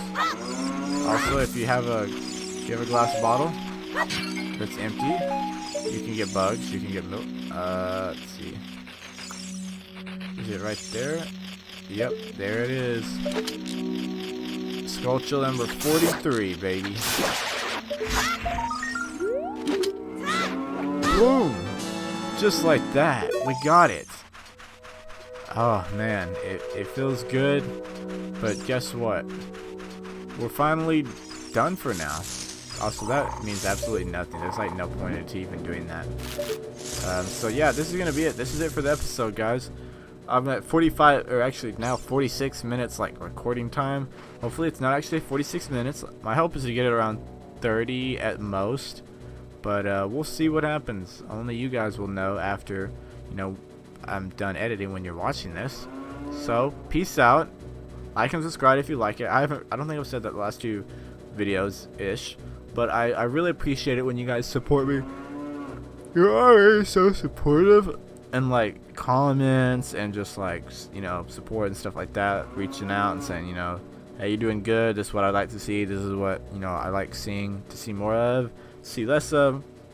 Really appreciate it. I also, well, you know, if you like it, that tells me that you liked it. That's just an easy way of saying, yo man, I liked the video. You know, and then if you subscribe, obviously that tells me that you like, you know, you just love watching my stuff, and that's awesome. That means a lot. So if you would do that, that would mean the world to me. Also, what would mean the world to me is if you would have a good day, be safe out there in the world, and just have fun. Peace out. Well, hello everybody, welcome back. It's been a while, at least for me it has. For you, it's only been like not too long, I don't think. But for me, gosh, it's been since the last time I recorded was like since April or May. It's been a while, so it's good to be back. So if you remember last time when we were out doing stuff like the mask side quest, I thought we were gonna be done. Turns out we weren't exactly done. This was something that I could have done off camera, but just to give you a little background, there's this dude, remember we met him and he wanted to sell us beans. Bean time! We're actually going to buy all of the beans he offers us. And yes, the price is going to keep going up, but you'll just you'll have to keep buying them if you want to see. Technically, you don't have to buy all of them. I forgot the exact number that like you actually need for like important stuff like heart pieces. Also, it's been so long since I've done this. I don't remember if I just spoiled something, but spoiler alert: you're gonna need these. Let's see. There's also, I think he said, this might be, it's either this or the next one, but he doesn't sell too many. We have magic beans. Do you want them? Huh? Okay, 100 rupees. Wow, that's very expensive for beans. But it's very good to do after you do this side quest, because you should have, if you do it right, like 500 rupees. Sold out. Okay, so he sells 10 exactly. Now, there's a lot of places. So, well, I think I just bought 4 beans. I don't remember. I have 7 now, so that means I've only planted them in like 3 places, I think. I don't know if I've done the math right. I could be messing that up. So there are obviously a few where, like this one, has already been planted. I know there's 2 in the Lost Woods that have been planted. I'm just gonna go around the ones that haven't been shown on camera, and I'm gonna make a couple cuts around and go do that and plant those. But then after that, we're getting on to the real stuff. Now if you get a bomb, you go back here and blow that rock up, and the very last one before the Sacred Forest Meadow, you go in here, and there's 2 Deku Scrub salesmen. Let's see what this guy wants to sell us. Pick up more Deku nuts, it'll cost 40 rupees. I say it's a good deal, considering we're trying to 100%. No wait, I'm sorry, 30 nuts costed 40.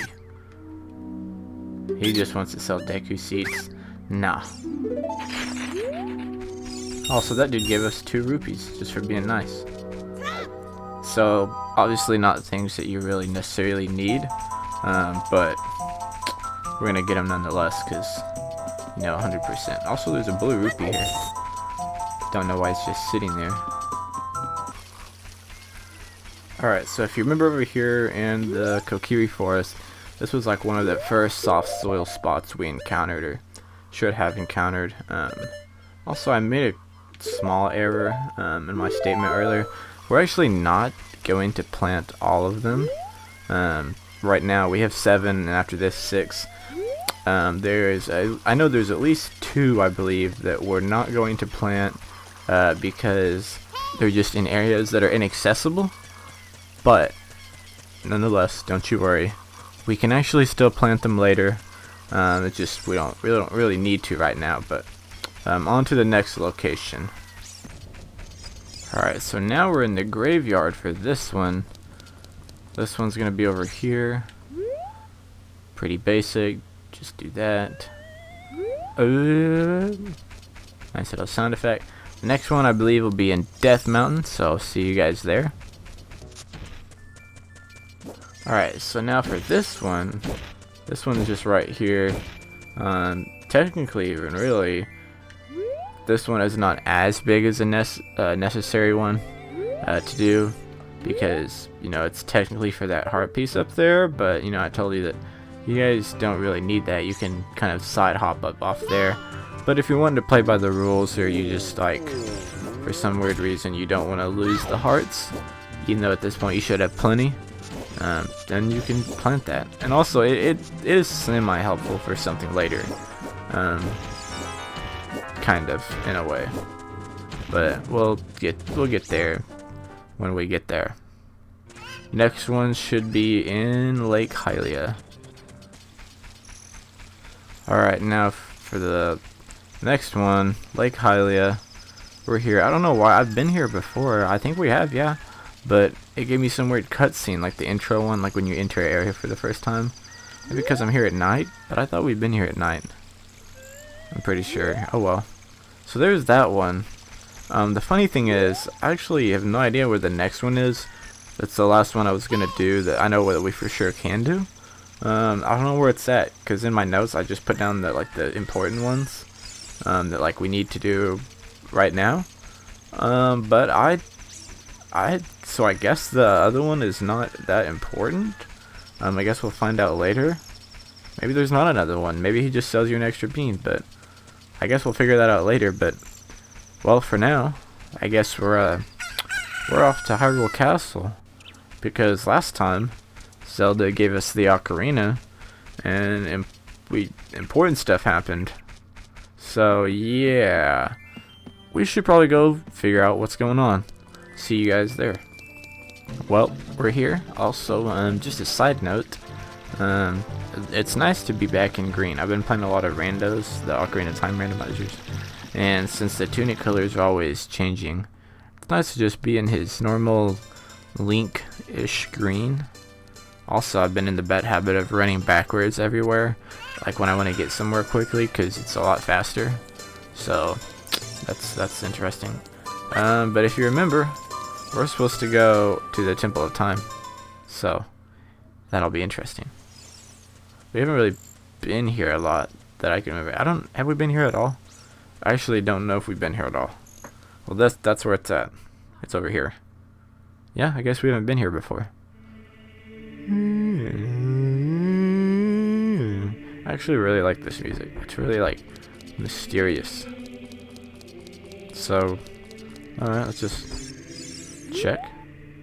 There are 3 hollows and an inscription here. Ye who owns 3 spiritual stones, stand with the Ocarina of Time and play the Song of Time. That is how the inscription reads. Well, we do have 3 spiritual stones. So, see, they're right there. The poop, can I get it? Okay, there we go. The Kokiri's Emerald that we got from the Great Deku Tree. The Goron's Ruby that we got from Darunia. And Zori's Sapphire that we got from Ruto. So, let's get an Ocarina. And let's play the Song of Time.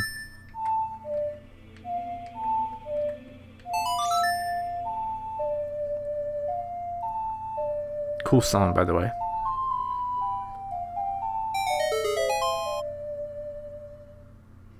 Something mystical is happening. Ooh, oh no, those are our spiritual stones. Why are they floating above us?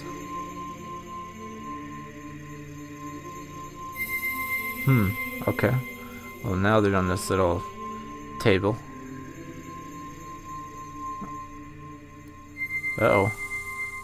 The Triforce. See, this music's epic. Epic gaming music.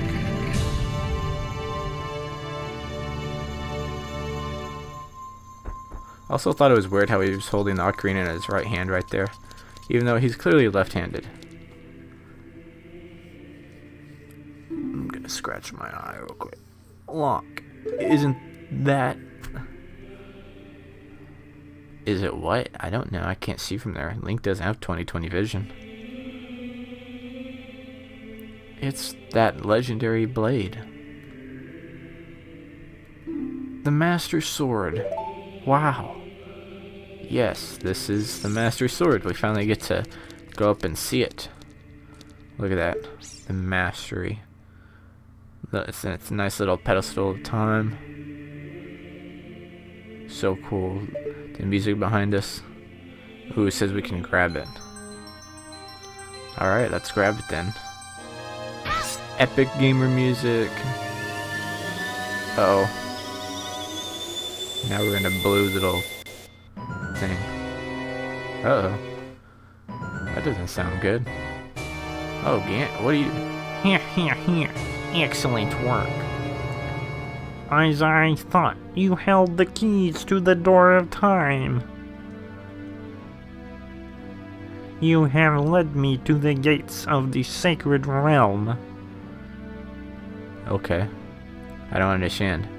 Yes, I owe it all to you, kid.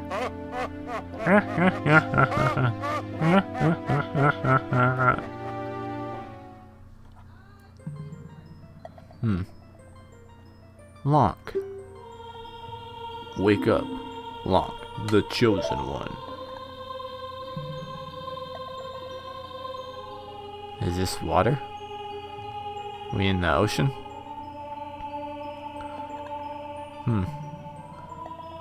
Interesting. There's pillars. Mucho interesante. Actually, it's muy interesante.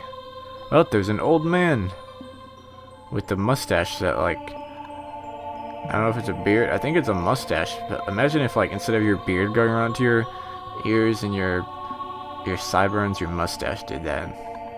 I am Roru, one of the ancient sages. Ages ago, we ancient sages built the Temple of Time to protect the entrance to the sacred realm. Oh, I hit the mic. This is the Chamber of Sages inside the Temple of Light. The Temple of Light, situated in the very center of the sacred realm, is the last stronghold against Ganondorf's evil forces. The Master Sword.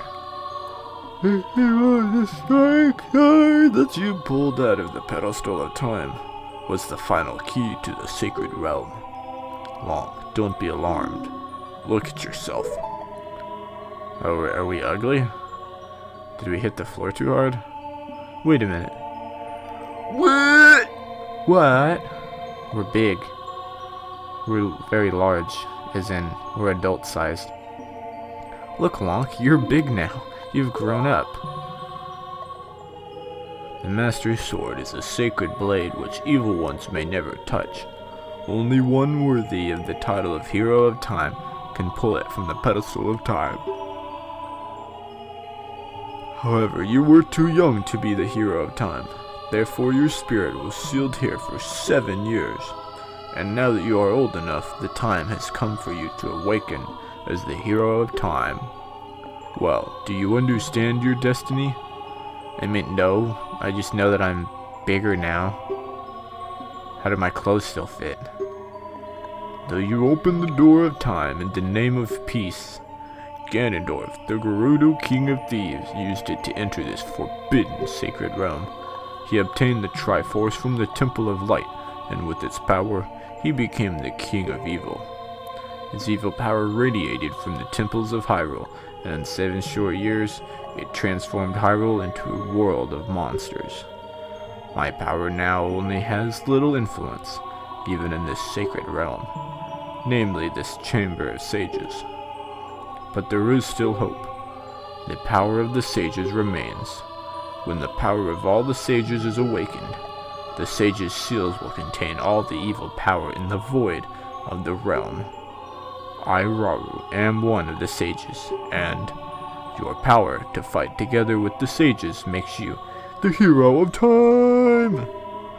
I don't think he said it like that, but it was more funnier. The Hero of Time, chosen by the Master Sword. Keep my spirit with you, and find the power of the other sages, and add their might to your own. Wheezy.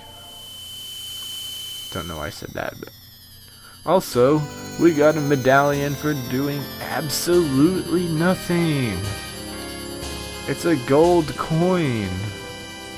Now we can buy something out of the vending machines here in Hyrule. You received the light medallion. Rauru, the sage, adds his power to yours. And you would think you'd get stronger or get an upgrade. Nothing changes. You're exactly the same. Find the other sages and save Hyrule. You're exactly the same. You're not, I mean, you're bigger, yeah, now, but... Temple of Time. Now I want to talk like this every time something epic happens. Boom. Wow. Lonk, we're back in the Temple of Time. But have 7 years really passed? It looks like you won't be able to use some of the weapons you found as a kid anymore. Let's get out of here. Yeah. You can't use your sticks or your shield or your Deku shield, but you sure as heck can drink milk from 7 years ago. Who are you? I have been waiting for you, Hero of Time. When evil rules all, an awakening voice from the sacred realm will call those destined to be sages who dwell in the 5 temples. One in a deep forest, one on a high mountain, one under a vast lake, one within the house of the dead, and one inside a goddess of the sand. Together with the Hero of Time, the awakened ones will bind the evil and return the light of peace to the world. This is the legend of the temples passed down by my people, the Sheikah. I am Sheik, survivor of the Sheikahs. I just took Sheikahs and took the off, so now I'm Sheik without the As I see you standing there holding the mythical Master Sword, you really do look like the legendary Hero of Time. That's probably because I am the Hero of Time. And it's not mythical, the blade's real. If you believe the legend, you have no choice. You must look for the 5 temples and awaken the 5 sages. Wow, 5 temples equals 5 sages, that's great math. 1 sage is waiting for the time of awakening in the forest temple. The sage is a girl I'm sure you know. Because of the evil power in the temple, she cannot hear the awakening call from the sacred realm. Unfortunately, equipped as you currently are, you cannot even enter the temple. But if you believe what I'm saying, you should head to Kakariko Village. Do you understand, Lonk? I mean, I don't even know who you are. Oh, you're just gonna chill here? To save the forest girl, you need another skill. Head to Kakariko Village. She's saying I need skills. I mean, he, she, whatever it is. I don't know what it is. Yeah, look at that. Look at that. Hang on, let me show you. So, we can use the master. We can't use sticks. No slingshots. No boomerang. No beans. Can't use the mask of truth. Can't use any mask that you have. You can still use these items. If they're grayed out, you can't use them. So we can use our big shield and the master sword. See, this is where the medallions go. So we need 6. Oh, we already have 1, so we need 5 more.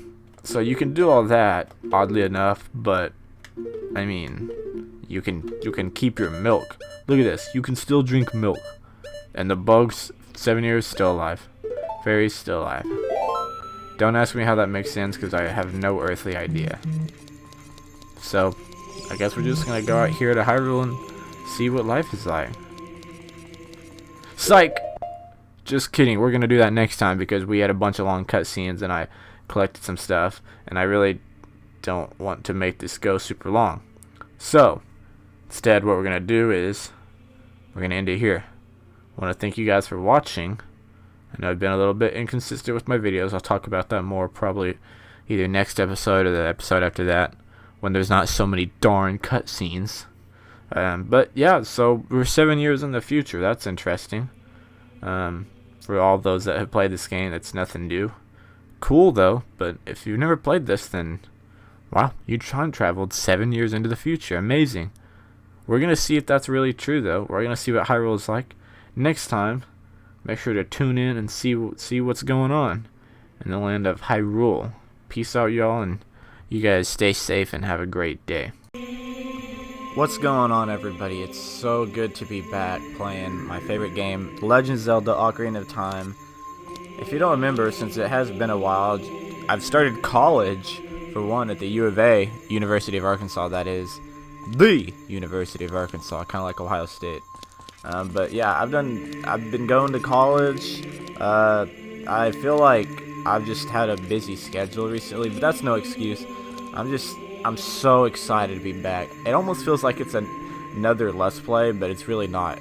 It's kind of like, coincidentally, it's like 2 halves of this game. The first half with the kid, and you know, I was a child, and now it's like, now I'm an adult, and I'm having to do adult things, and you know, be responsible, and now Link's an adult. I actually legit did not mean it like that, but it's just a cool comparison I like to draw.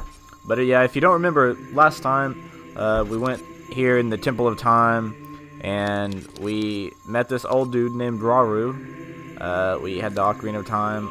We pulled the sword out of the pedestal of time, played the Song of Time, lots of time, and now it's about time that we explore Hyrule, because it's been 7 years.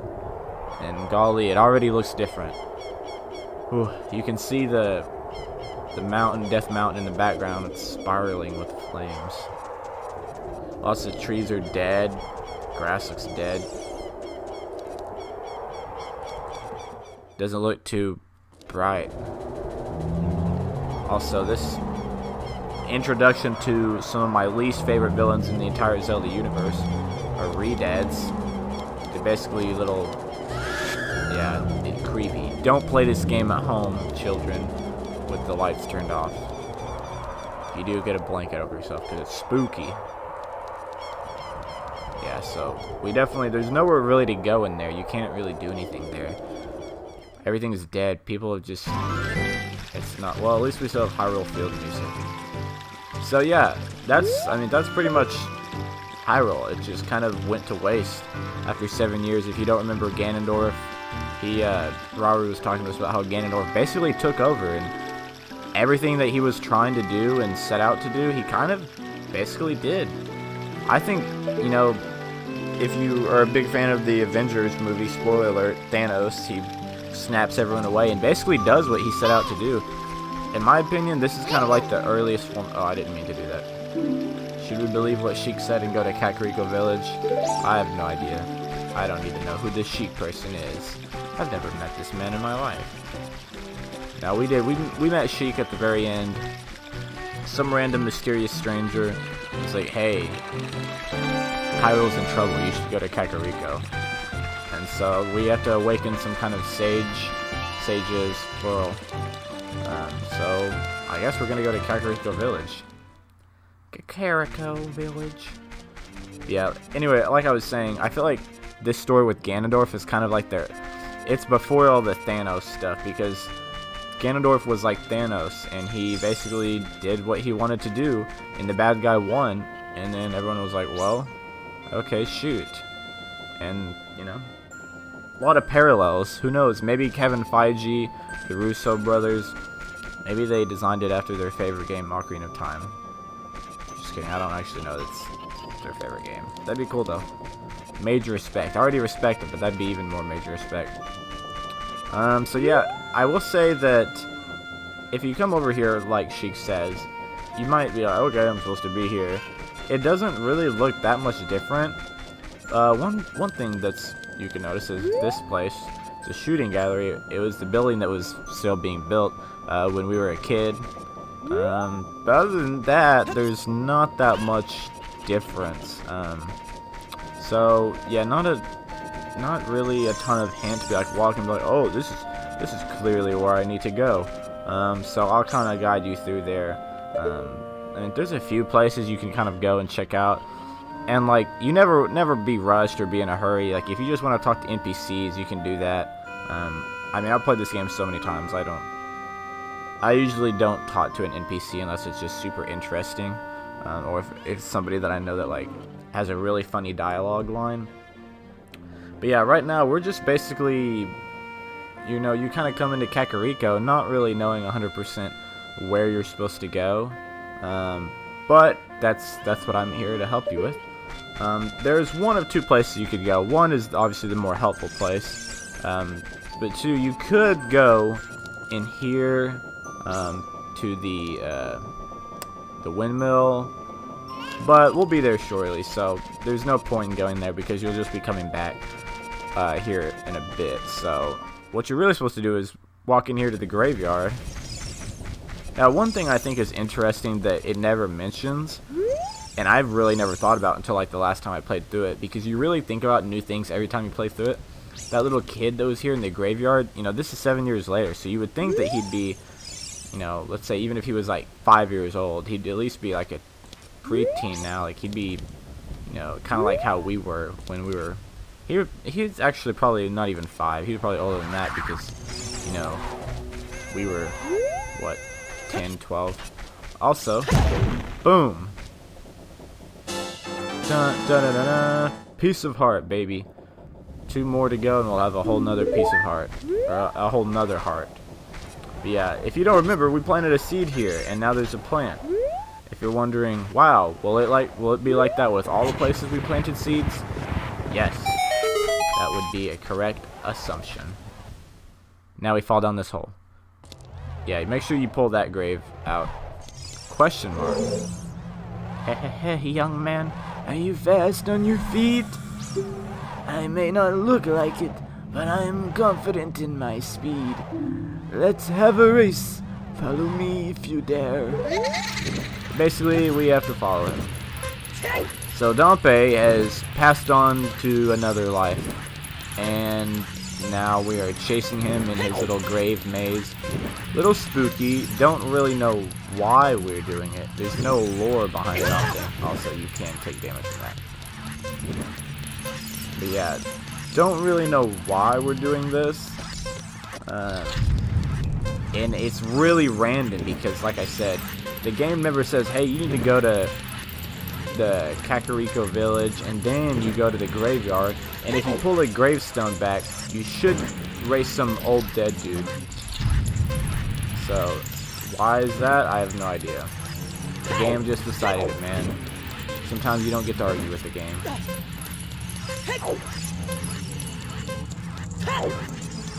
Yeah. You're really, it says it's a race. You're not really trying to beat him. Not that, I don't even really know if you can beat him this first time. You're just trying to keep up with him. Also, I dropped my remote. Hey, young man, You are very quick to be able to keep up with me. As a reward, I'm going to give you my treasure. It's called the hookshot. Its spring-loaded chain will pull you to any spot where its hook sticks. Doesn't that sound cool? I'm sure it will help you. I live here now, so come back again sometime. I'll give you something cool. One more thing, be careful on your way out. Yeah. So now we have a chest. He says he's gonna give us something cool, but he says if we ever come back and visit him, he'll give us something else cool. And he gave us a hook shot, which he already told us what he's given us, so I don't know why I'm making that so dramatic. And he also told us it's a spring-loaded chain that can cast you to places that you can reach with the hook shot. Well, it's basically like those. If you're having trouble imagining what a hook shot is, it's basically like, and I'll pull it out for you.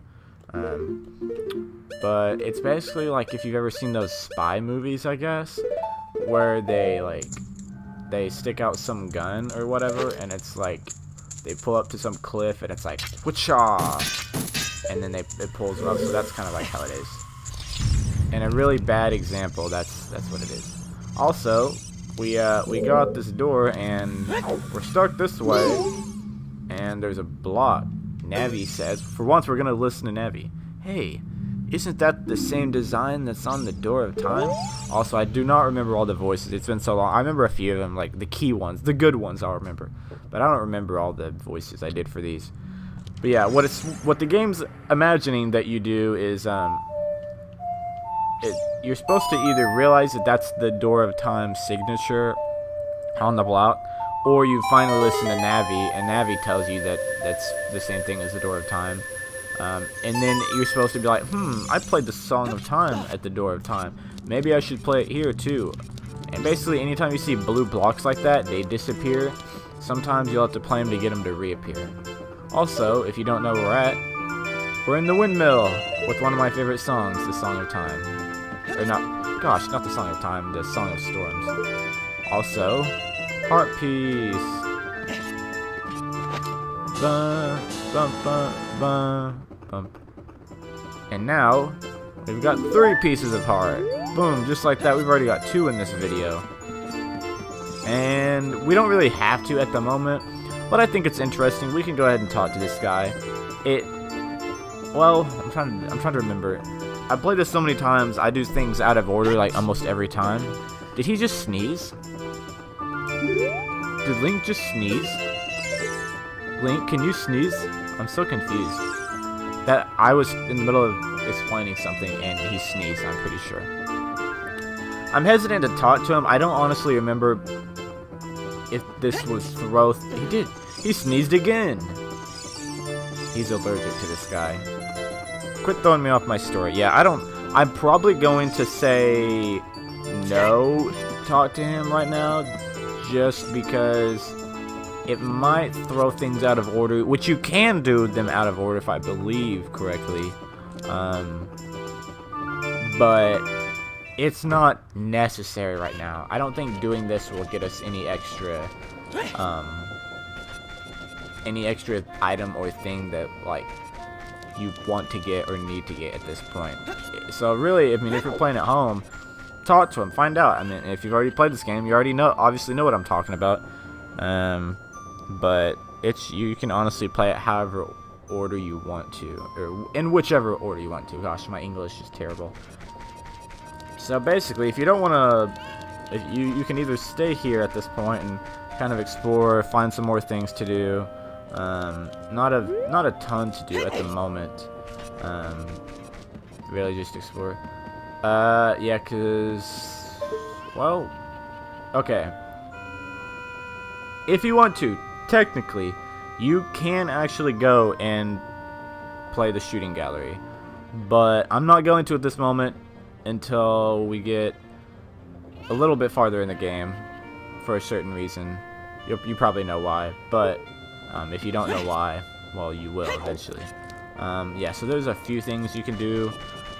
But I'm gonna get on with the game. I think the first half we really drug it along, and it took a little bit of time to really get anything going. We didn't do a lot of stuff. It was very slow paced. And I really don't want that to be the case with the second half, because the second half is really where it picks up and goes a lot faster. Like, you know, as a child and as a kid, you're trying to learn a lot of things and just practice things and get better and like realize, like, get the feel for the game. Whereas as an adult, they expect you to like hit the ground running and figure out all these things. As evidenced by, hey, go to Kakariko Village. What am I supposed to do? I don't know, you figure it out. Oh yeah, go to a graveyard and pull a stone back and race an old dead dude for an item. And it doesn't even tell you what that item is really good for. So you really have to figure that out. But what we are going to do, one more thing, probably, I would imagine this might take the rest of the episode. We really don't have to do it now, but we don't have a ton of time to jump into the next thing, so I'm just gonna never forget these songs. Never forget. I pride myself in memorizing all of these songs. They're really not hard to learn, and as iconic as they are, you can kind of like figure it out without looking. The only ones I really ever have to look at are the transportation songs, but even not all of those. Some of those are pretty nice. Really, I don't really think there's a bad song in the game. So, if you remember, this is Lon Lon Ranch, where we were as a kid, and we met, What's-Her-Face with Epona, Malin. I don't know who this dude is. There are some people spreading rumors in Kakariko that I cheated Talon out of the ranch. Don't be ridiculous. That guy Talon was weak. I, the hard-working Ingo, poured so much energy into this place. I don't want any strangers like you saying any bad things about me. I feel like I'm trying to play him like the French dude from Monty Python. You silly rabbit. Listen, the great Ganondorf recognized my obvious talents and gave the ranch to me. I will raise a fine horse and win recognition from the great Ganondorf. Say, young man, do you want to ride one of my fine horses? Pay me 10 rupees and you can ride. Do you want to hear how to ride? No, because I don't like listening to you. Thank you so much. Basically, what you gotta do when you get in, I don't know if it says this explicitly. Oh, that's the wrong one. There you go. Up, left, right. Up, left, right. You want to play Epona's song. Why? Well, you learned it here. Maybe something cool will happen. Uh-oh. Who's this? Epona remembers you. This is Epona. Now, this part, I'm always a little, like, it's been a little weird, and it's kind of messed me up at times.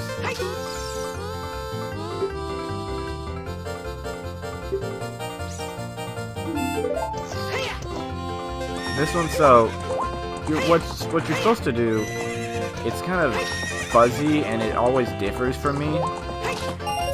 So you can kind of get used to riding the horse for a little bit. You basically have carrots, and whenever you press A, you basically use the carrot and it makes them go faster. Also, if you're not lined up straight with that, then that happens. Also, anytime you hit a wall or literally anything at an angle that Epona doesn't like, she'll stop and get mad at you. Hey, young man, he thinks I know that he knows me. Now, I will say, it's kind of annoying to figure this out. Hey, time's up, young man. You only paid 10 rupees. You played around long enough.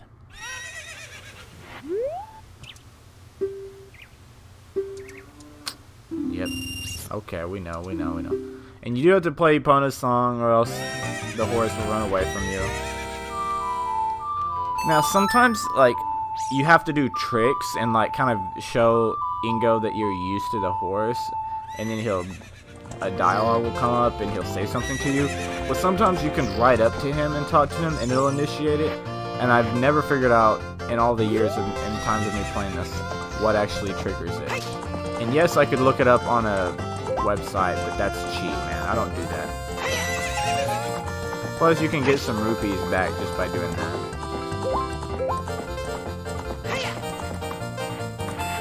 I don't think you get any for doing that one. It's just this big one.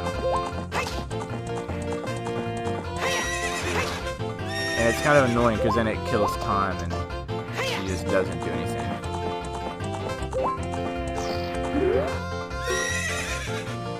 You're getting better. Shoot, I don't... Dang it! Oh, gosh. Frick. Let's make a little wager, say 50 rupees. Yeah, I don't have 50 rupees.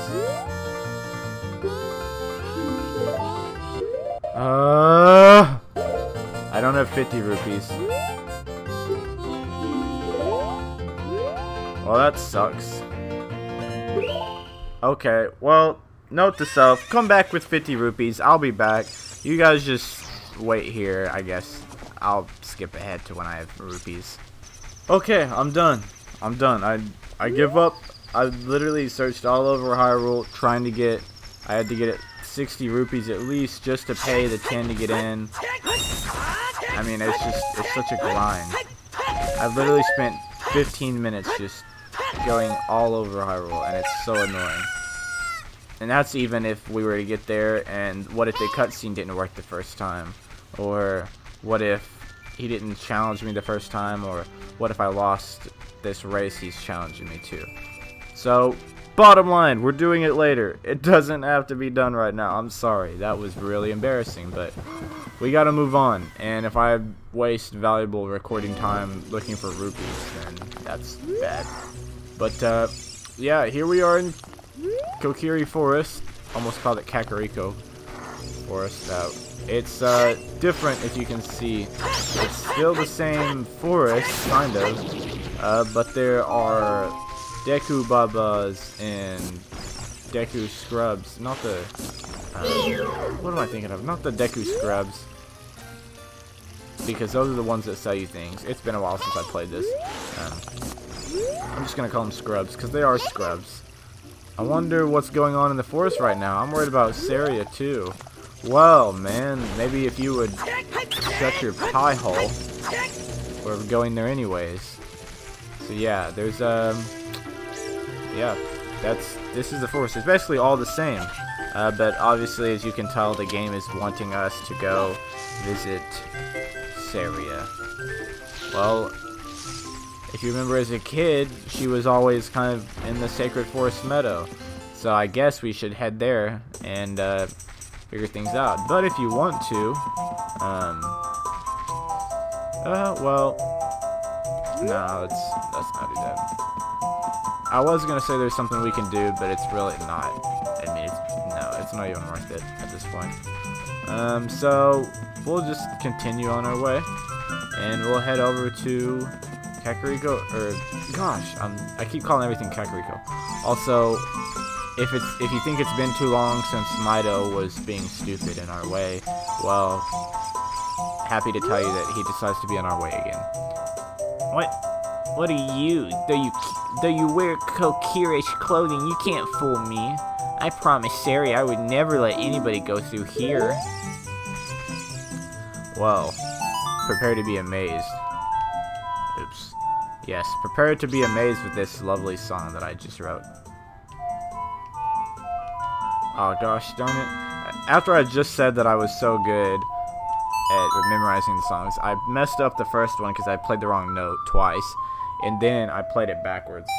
Or I played down, left, right. That melody, Saria plays that song all the time. Do you know Saria? That song. Saria taught that song only to her friends. Okay, I trust you. When I see you, I don't know why, but I remember him. Him? My name's not him.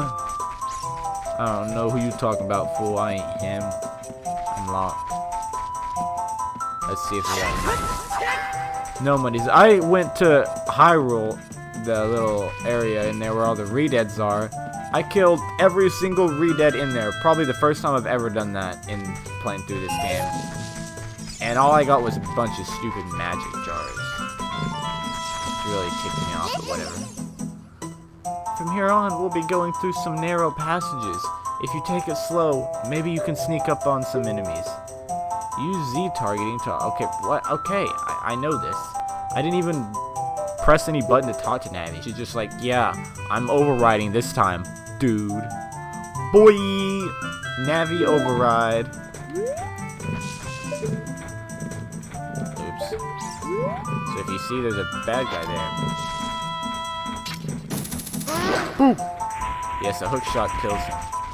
I was trying to debate whether or not I should do this part or save it till next time. I kind of wasted a little bit of time, but whatever, we're good. So I probably will get to a stopping point here soon. Oh! Ooh, stab him in the back. They have a hard time turning around. Because they basically patrol, so they only turn around when like they get to their patrol point, turn point. Oh, yeah. I'm surprised that he only did that much damage. Because normally if those guys spear you, they take you all the way back to like the edge where they stop, and then they throw you off their spear, and it does like several hearts of damage, and it's annoying. Ooh. Yeah, they're really weak for as big and intimidating as they are. As a kid, they always freaking scared the bejesus out of me because it was just annoying. Don't. Okay, I saved myself there. Now this part can be a little, like, hard.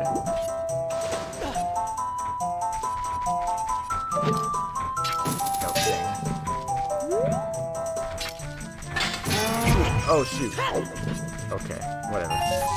Now I'm up to 60. I might do it after this, I don't know.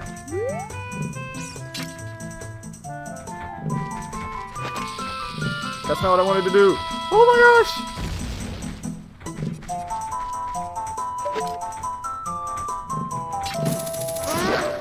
Well, you dead now, son. Okay, I guess I'll take your hearts.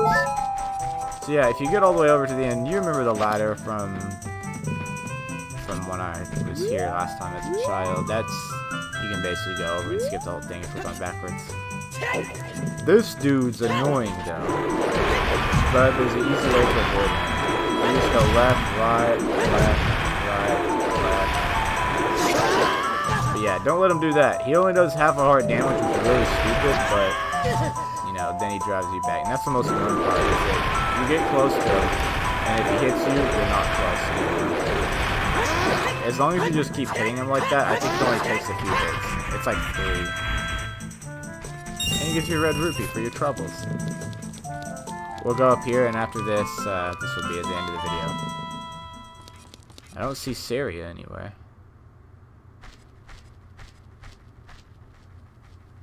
She's not at her tree stump. It's like the giving tree. It's a sad little stump that means nothing now. Oh! Who are you? Oh, it's the mysterious figure known as Sheik again. The flow of time is always cruel. Its speed seems different for each person, but no one can change it. A thing that doesn't change with time is a memory of younger days. Sorry if I changed my voice there. I was just paying respects to the Stephen Plays Sheik, where there was a chain smoker, and long story. In order to come back here again, play the Minuet first. Not the Minuet, it's the Minuet. Gosh, I'm so dumb, but watch me pull out this harp. Look. I'm just tickling these strings right here. I'm dressed up in all this clothing so you can't see who I am. I'm just really ugly. I talk really calm like this. In my free time, I practice ASMR.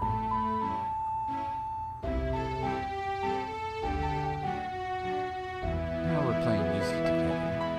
That's awfully nice. Hey, bro, your blue thing's glowing. Oh, by the way, you've learned the Minuet of Forest.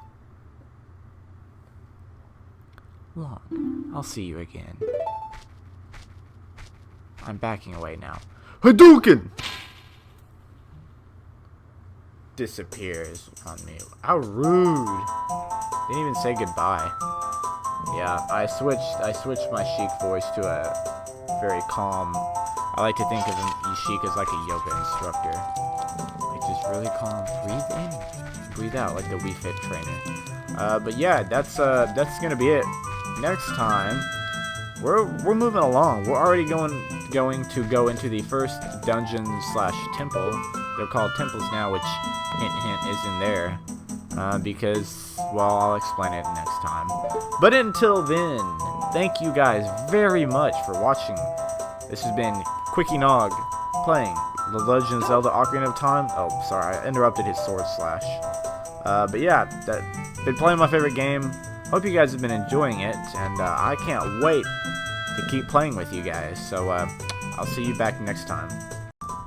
Hello, and welcome back to the Quickie Nog Let's Play of Ocarina of Time for the N64. I'm playing it on the Wii Virtual Console, however. Let me get a little bit closer. So, last time, we were adults, and we saw that Hyrule was going to waste, and we came over to the Kokiri Forest.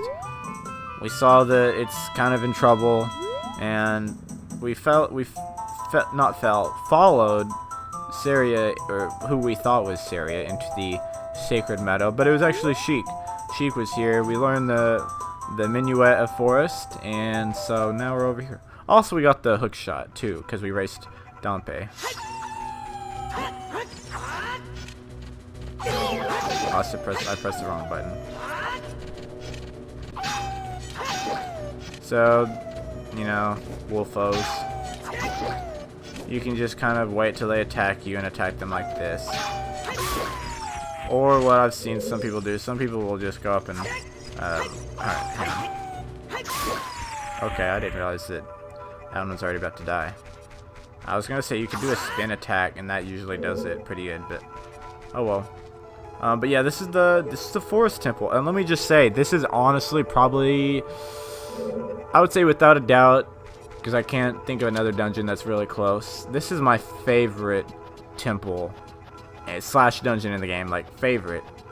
And probably a top temple just in general in Zelda games, just because it's so, I don't know, it's very hit or miss for people. I feel like you have people like me that either absolutely love it, like the music, it's spooky, it's mysterious, and it kind of fits with the whole mood that Link is in right now, like as far as his character, like plot or whatever. Because if you think about it, you were a kid, like, I mean, obviously it's different now, like in game time. I mean, you were a kid, what, just a couple days ago.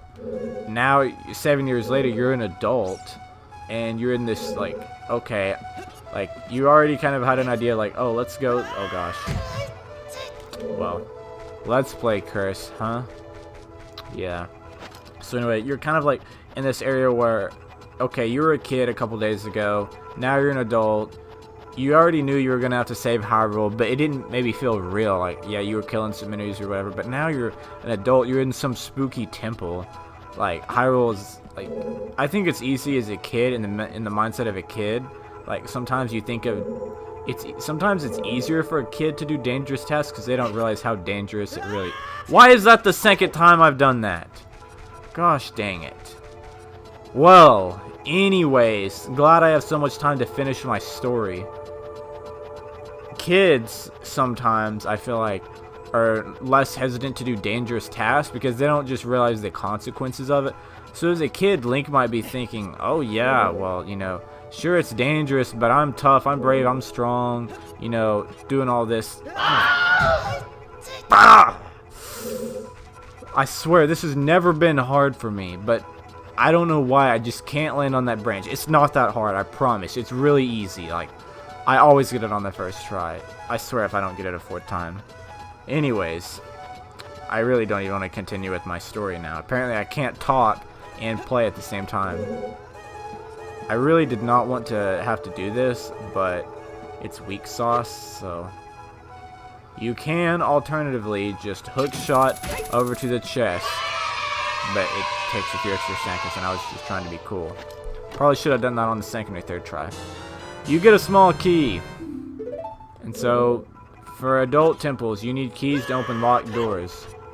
So you need, and they only work for the dungeon you find them in. But yeah, so as a kid, you don't realize how dangerous things are. And as an adult, it's like, okay, this is real. Like, I actually have to save, like, Hyrule. Like, Hyrule's actually, like, gone to smithereens. Like, it's actually bad. Like, people are dying and turning into weird creatures that are evil. Like, I actually have to do things now. And so it's just spooky, and it goes along with the music. I did all that just to explain the music. But yeah, I love this music. It's spooky. Also, now there are 4 Poes that are each a different color. And that thing is going down. And they're dispersing. Now it's dark in here. I will say one thing that's really interesting. I don't know how many of you guys are like would consider yourself Left 4 Dead fans. But there's a really cool map on Left 4 Dead 2. If you get it on Steam or PC or whatever, with some of the mods, you can get a this Ocarina of Time Forest Temple map. It's definitely very difficult. So there's like 3 stages of it. The first one, you're in Kokiri Forest and you're trying to make it in here. You have to like go through the forest, go through the Lost Woods and the Sacred Meadow, and you have to make it up here. And that part is definitely, it's not easy, but it's not hard. But then you get in here and you have to traverse, like, just wait until you see me play through this, and then realize that you have to play the entire thing in a Left 4 Dead style with zombies.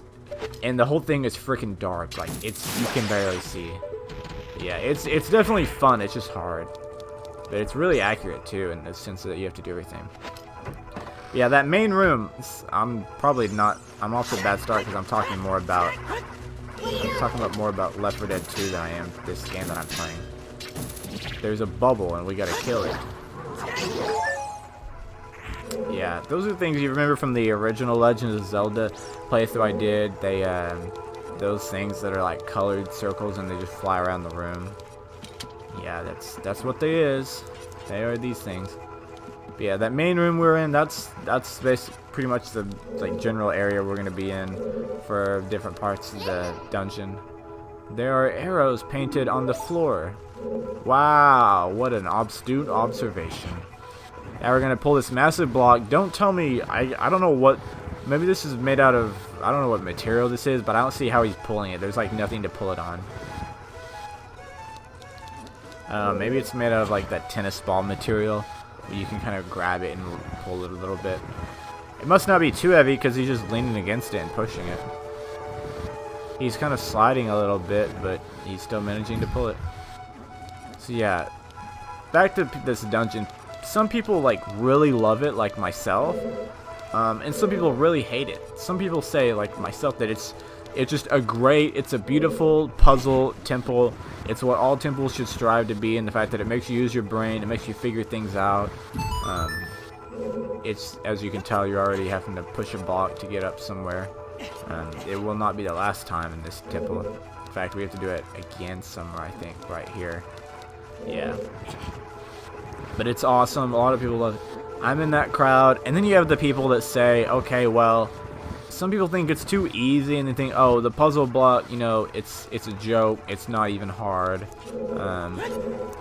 And then some people say that it's too difficult, and they're like, oh, well, this is not good because, you know, it's too hard and it's the first temple as an adult. You should discourage people like that and by making it difficult.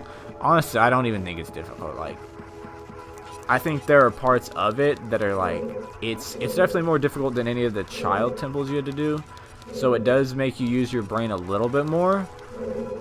But there are other parts, I don't know. I don't think any of the adult temples in this game are hard or difficult. I would instead say that they're, I don't know. They just make you use your brain. They make you think differently. And honestly, I love it because a lot of them's like logic puzzles. Some of them are like, you know, just different strategy things. And it's really neat. Like, I love it. So I can't fault this dungeon at all, really. I mean, I'm sure there are some weak points in it. we'll probably see those eventually, but you know, for right now, I'm just trying to enjoy it. I didn't plan on talking an overview of the entire temple right here, although I might do that with all of them, so that's not a terrible thing.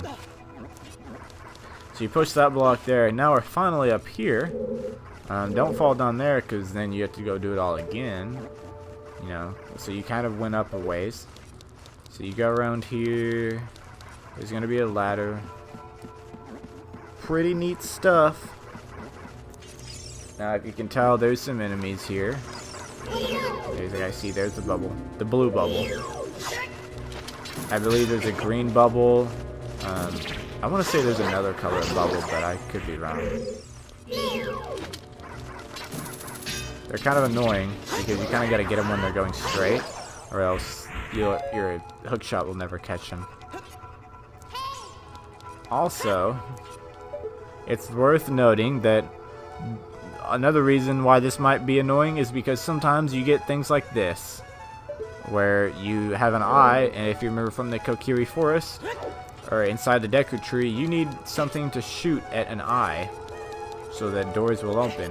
And guess what? We do not have anything like that yet, because we can't use our slingshot, because, you know, it's for a kid. So we don't have anything. The hook shot does not work. You can try it as many times as you'd like, but it does not work. So, yes, and that was an easy kill. So yeah, you can go in there. I kind of did make a small minor mistake because I was talking and telling my story, but still, the puzzle block, it kind of went with what I was saying. It's a really nice illustration. And now we have another one of these blocks, which if you remember, you just play a Song of Time.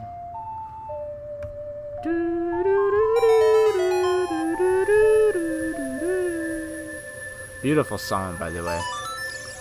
So you don't have to use a key to get into this door. And now you're kind of in the outside, I guess, courtyard, you could call it. Oh gosh, he just slung me into the water. These guys might look intimidating, but they really don't do a ton of damage. So I would, like, I don't have a problem with going in and, you know, losing half a heart or so, because you can just kill them. They give you Deku Seeds, which are strongly underrated. I can't stress that enough, how underrated they are. You can kill this Ultra. Kind of annoying, but whatever. It just gives you freaking nothing for it. What a nice guy.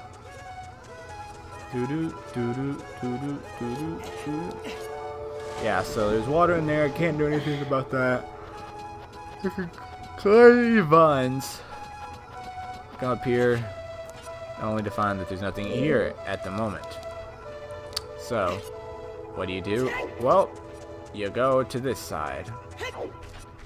Now for here, it's easy to kill those guys with the little hook shot. If you can reach them, it's easy. Oh gosh, but sometimes that happens, so you really got to be careful. Because sometimes you can hook shot yourself up, and you end up, like, putting yourself in a pristine position to get the schnizzle knocked out of you, as I like to say. So, just climb up, make a run for it if you have to, because those guys don't turn super fast. If they turn purple, just stop what you're doing and they'll move. They also can still hurt you when they're on the ground. They're annoying. But make sure you kill them before they grow their wings back or whatever, because then they'll just freaking be annoying for longer. Okay, it's on this side. Also, I didn't know that when we opened the hookshot chest, but when you're an adult, you don't fall in the chest. You can actually lean over and pick things up. We got our first dungeon map. Woohoo! Dungeon map with the first dungeon of an adult. Give that. Yeah, take that. Also, it's interesting to note, you will see a lot of these things from now on. You can hookshot to them if you're standing close enough. The red dot means that you've reached whatever you're like trying to touch. If you don't see a red dot, then well, you're too far away. Also, we stood on that switch, so now the water's gone down. Yay for us. Ooh. Yes, fall damage. Exciting. Missed. Missed. Shoot it a little lower, please. There you go. So now we're in the other side of the courtyard. Yes, there's two sides. They kind of can look similar. The way I notice is one side has a big hill like this in the middle, and the other side does not. It has a little like statue thing in the middle, kind of. There's another trick you can do sometimes with this chest. You can hookshot up to it, but it's at a really specific, really like touchy angle, because if you don't get it right, then what ends up happening is you fall. See, like that. So it's like, it's really odd, and it's kind of annoying too. You gotta kind of find out. It really all depends on where you're standing and where you shoot from. If you can, try and aim for it farther away, because if you aim for like the face side, there. Oh shoot! I thought I had it. Dang it. Okay, I guess I can skip ahead to whenever I get to it. That way, I'm not sitting here wasting your time. Okay, I did it. Yay. I got up here. Now you might be wondering, what did you do all this work for? A recovery heart. Well, yes, kind of, but also this sculpture. We need this sculpture. Because there are 5 of them in this dungeon. And I missed it twice. 3rd time's a charm. There are 5 sculptures in this dungeon. And we got 1 of them. So, we're 20% done with the sculptures in this dungeon. I'm a big numbers guy, so I like to think I like that. Now there's this hallway. You can go down here and roll. There's 2 more recovery hearts. Yay! Woot woot. And here is a little chest with a small key. Small keys for days. Also, if you climb up this side, you'll be like, where are we going now? And smart and deductive reasoning might lead you to believe we're going to the other side of the courtyard, and that would be true. Because, remember, the water went down in that side, too. So now, let's just go back out here.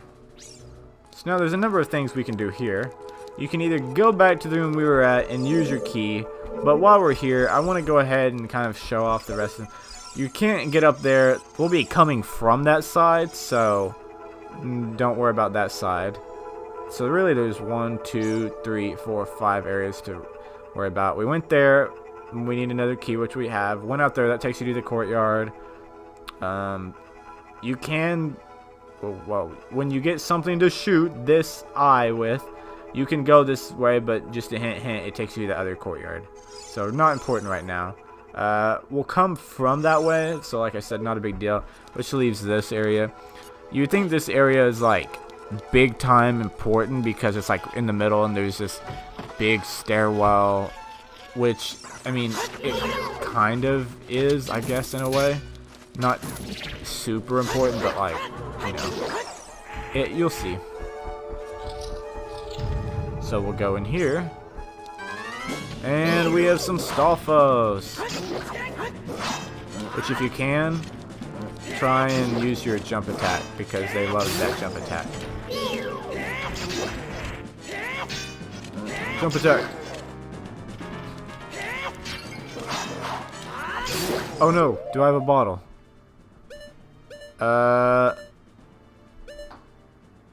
I don't need this bug, I don't think. I'm going to lose the bug. Take that, bug. I need this fairy. No, fairy, where are you? Dang it. I might have lost a bug for no reason. I was trying to catch that fairy. I didn't get a warning that there was going to be a... Oh, yes! I received no warning for that. And I was just like, huh, I kind of need this. We'll put bombs there. Sorry if you hear the noises. My fridge is making weird noises. I'm still living at home, by the way. Just an FYI, if you are wondering. I am in college, but living at home. We get a small key. I don't know if you care about my living situation, but just interesting. Then we can slide past this guy. I think it's my ice maker. Ice, baby. Also, I'm getting strangely worried. I don't know if strangely is the right word. My laptop is down to 20% now, with the estimated 18 minutes of battery life remaining. So I might have to end it soon. Ow, I got bodied. Just let me through, man. Okay, I was trying... Oh, gosh. Okay, apparently I'm just gonna get bodied by this guy. I was trying to avoid having to pull out my hook shot, but that would have been a lot quicker. Do-do, do-do, do-do, do-do, do-do, do-do. Do-do, do-do, do-do, do-do. Alright, here we go. So we are going back up to this room, which I was trying to get halfway before I ended it. I think we can get halfway. I feel like it would be silly not to be able to get halfway. Although, after a certain part, the dungeon... most dungeons kind of like... Once you get halfway, the second half moves a lot quicker. So, in all honesty, in some ways, halfway is not always halfway. But, you know, whatever. Because, yeah, I'll explain it later. I'll show you why I'm explaining it like this. You go through here, and oh my gosh, this corridor is all twisted. Yeah, man. Gosh. But yes, it is twisted, and you can look back, and it's twisted. So why is it like that? I don't know. Also, I mean, we're definitely going to see it, no doubt, in probably this dungeon. But nope. Please stop. Okay, good. It's very important that I made that jump. Doo-doo, doo-doo, doo-doo. Also, there's paintings, and they move. Interesting. So you go in here. Okay, big deal. Big whoop. There's a hole in the ground. And another guy. Another dude. Ain't no trouble. Also, be careful, because you can fall through there, so... He unfortunately gets to jump like that, and he can land on it. It's not very fair at all. And he dead. He deaded. Alright, cool. Alright. Oh, no, never mind. There's two more. And these guys are a little more annoying in the sense that you have to kill them quickly one after the other, or else it will come back.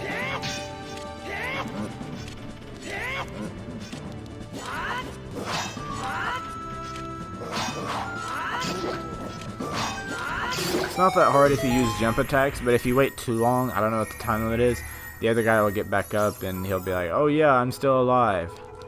Look at me.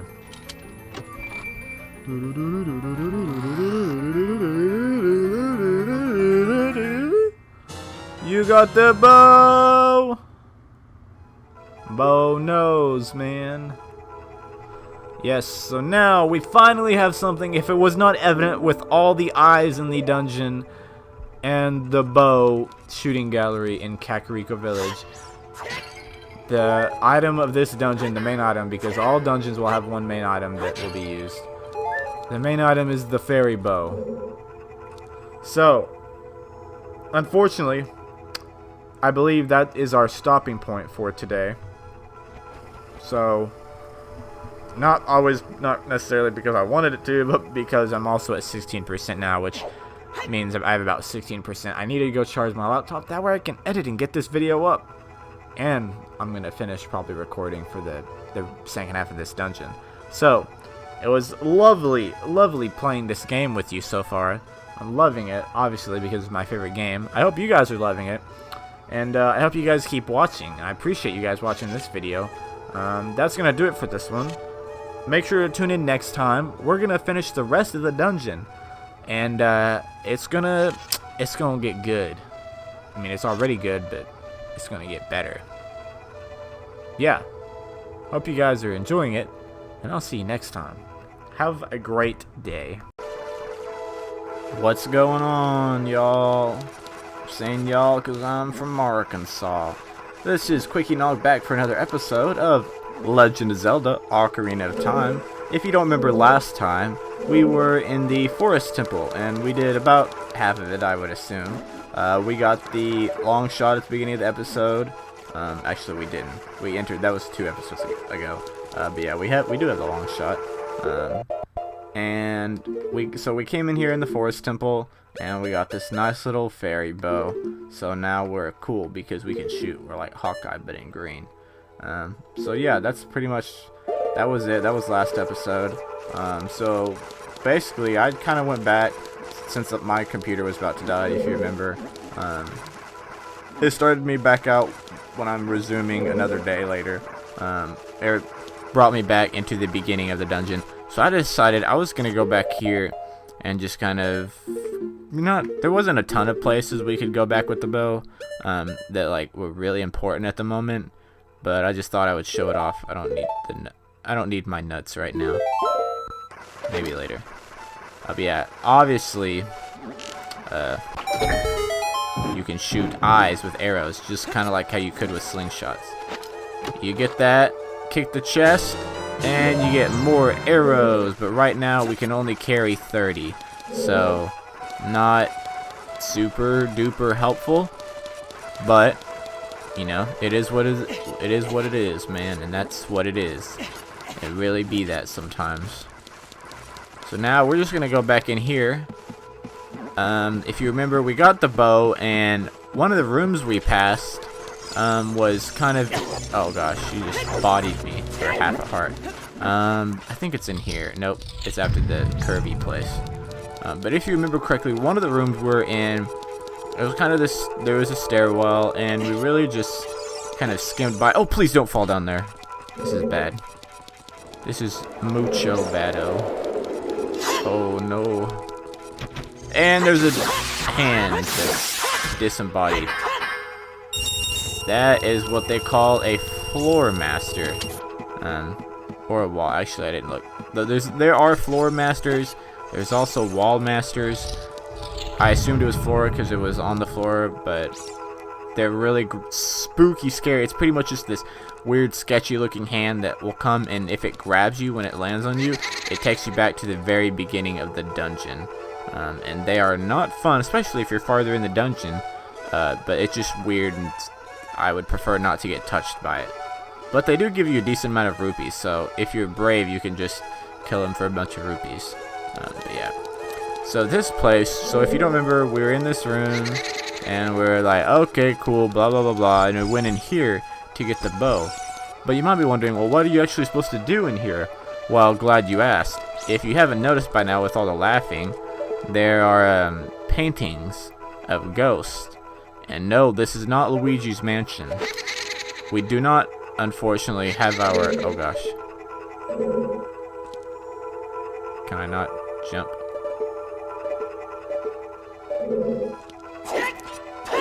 Oh, I can backflip? I didn't know I could do this. Okay, anyways, I was trying to... You basically what you have to do, you can't stand too close. You have to shoot the paintings with an arrow. So what we're gonna want to do here is come and shoot this one, because there's 3 of them. Shoot that one. And this one, since it's the last one, the ghost cannot escape, or the Poe, so you can stand right up next to it and shoot it. Now, why are we ghost hunting? This is not even the same kind of... This is not even the same green character. Wait, hang on a second. I changed my mind. I do need my nuts. If you flashbang, they appear. So you could be like, blah, shoot, blah. Oops. And it makes the fight go a lot faster. Otherwise, what you're doing is freaking waiting for it to spin just so that you can... It takes a lot longer. which really is only important in like speed running and randomizers. I guess if you're doing like a race or so. I did one of those one time. You really, I mean, it's not necessary, it's not really that important, but me personally, it's just like, it's time that I could be spent doing other things, or, you know, this is valuable recording time. But yeah, also, if you didn't realize it, well, I didn't Z-target it, but the pose, there's 4 of those poses. Those are the ones we saw in the big main room, when they had the 4 torches and they they unlit themselves. But they're actually named after the 4 sisters in what was it? Is it Pretty Little Woman? I don't know. It's some book it was an older book. I don't really read books. I've never read that book. But it's just a fun fact I've known for quite a time. So there's orange, there's blue, there's green, and there's purple. And if I remember correctly, don't judge me. I believe their names. That's not a painting. That's a door. It's like Amy, Beth, Joel, or Joel, or I think it's Joel. I don't for the life of me remember the other one. Amy, Beth, Joel. I don't know. Let's see what this one's name is. That's Beth. I swear if it was the orange one that I. See, you gotta. Basically, that happens.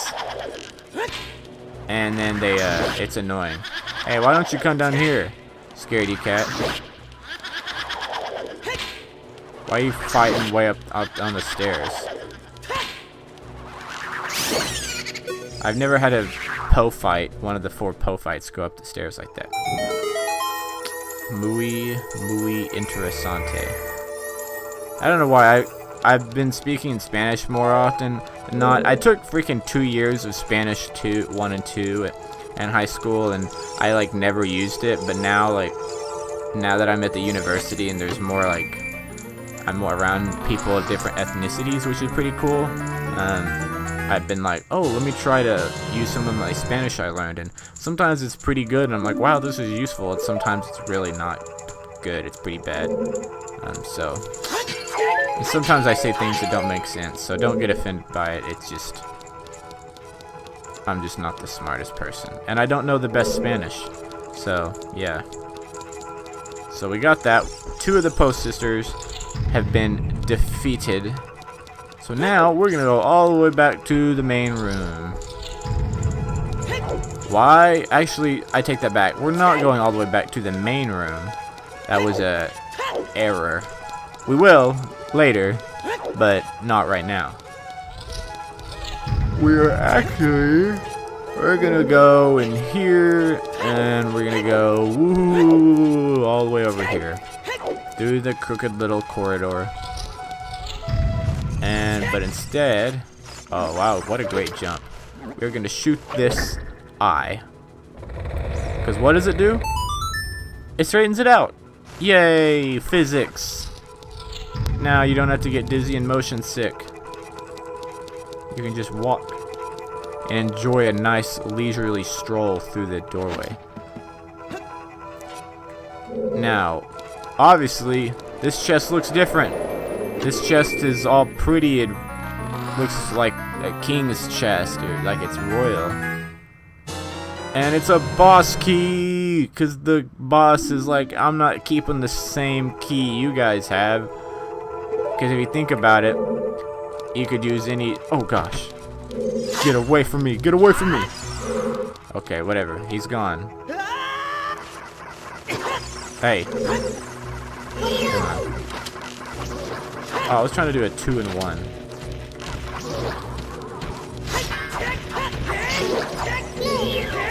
Yeah. See, look, I took too long. I was trying to go for the jump attack, but yeah, that didn't work out too well. More nuts, since I used a ton. Yeah, so that's what you're gonna do. You just fall down that hole. But yeah, like I was saying, if you were the boss, you wouldn't want the same key as all the other doors, because then you'd be like, well, shoot, man, like, that's bad. Then you can take any key and just walk into my room. And that is no bueno. Hey, be nice. Ow!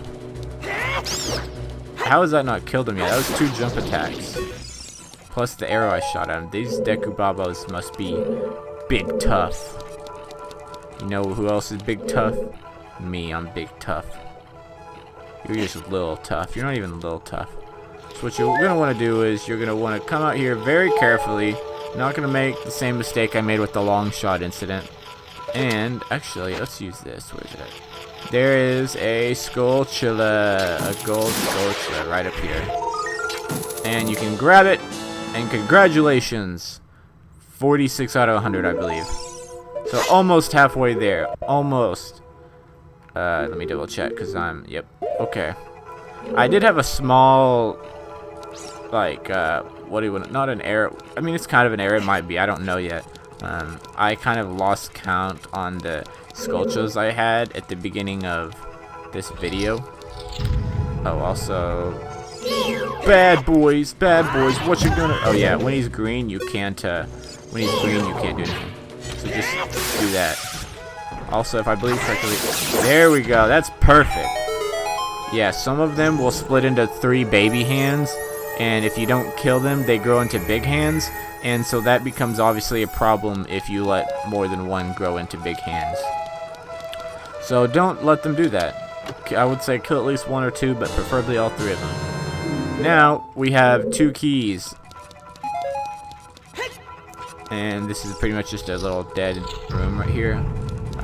Careful when you come back because that Deku Baba will grow back and he's not fun. He's not very friendly. Now we're on this side of the room of this first one we came in.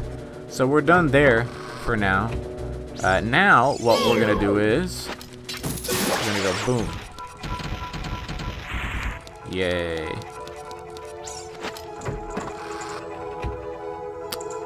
And we'll just walk down here. And if I believe correctly, this is the little area where actually I might have... No, never mind. Okay, we're good. Yeah, so I was like, oh no, I forgot something. I thought it was over here because you're supposed to come out of here at like the end when you're like, you've got the last Poe. So I was trying to make sure I didn't do anything wrong. Now, we can shoot this. Oh, that was too high. It's kind of, my C stick is a little touchy. There we go. The dead space on the controller is a little, you gotta adjust to it. Because sometimes I use GameCube remote, sometimes I use, whatchamacallit, I use a couple different ones, the classic controller. Now, where is it? After we came in, this is kind of, like I said before, this is like the 2 corridors, or not the corridors, the kind of main out. It looks like it's outside, and it kind of is, which is really odd. I've never really thought about it. It looks like you're in a castle, but it's like, okay, if you're in a castle, that's the sky, which means that there's just this random temple and castle in the middle of the woods for us, which means that would have to be like that. There's kind of this weird outline, or okay, maybe those are the trees, since they go up really high, or maybe that's just the sky, and the castle extends kind of outside, which is weird because you're inside the entire time. You're never like up on top of this, but it's kind of interesting to think about because you know most people don't think about it like that. So yeah, now the ground is, or not the ground, but inside this little well, it's water again. So really, as far as this area, not a ton to do here. Ow. There's just this enemies. It's kind of just I mean, you can just open it up with the arrow. You just like having it open to say they've all been opened. But yeah, when you go in there, that's where that place is just kind of where we got some of those keys and stuff. You can look at the map. This is where it might confuse some people because they're like, okay, what do I do? This is why I really like, people underrate the map and the compass a lot. That's the basement. That's basically underneath us. We can't get down there yet until we have all 4 of the Poes. So we're here.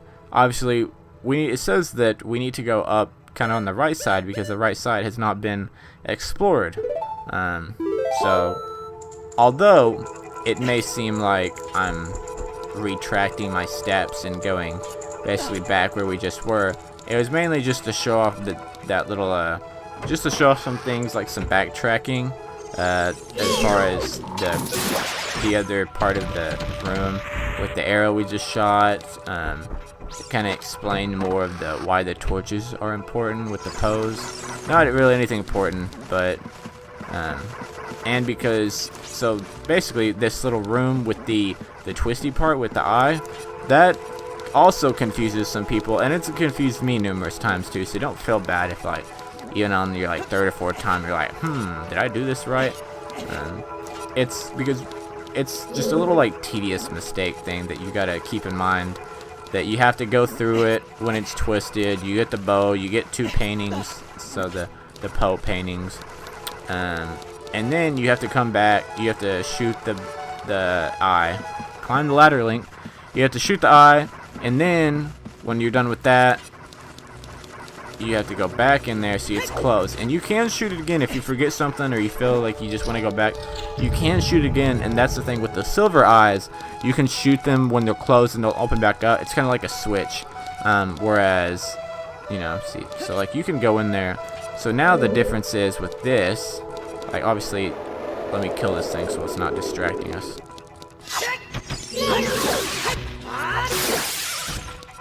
So if you look at it, there's a block right there. There's a ladder, you know, switch. If you remember correctly, last time this chest was like on the wall, so to say.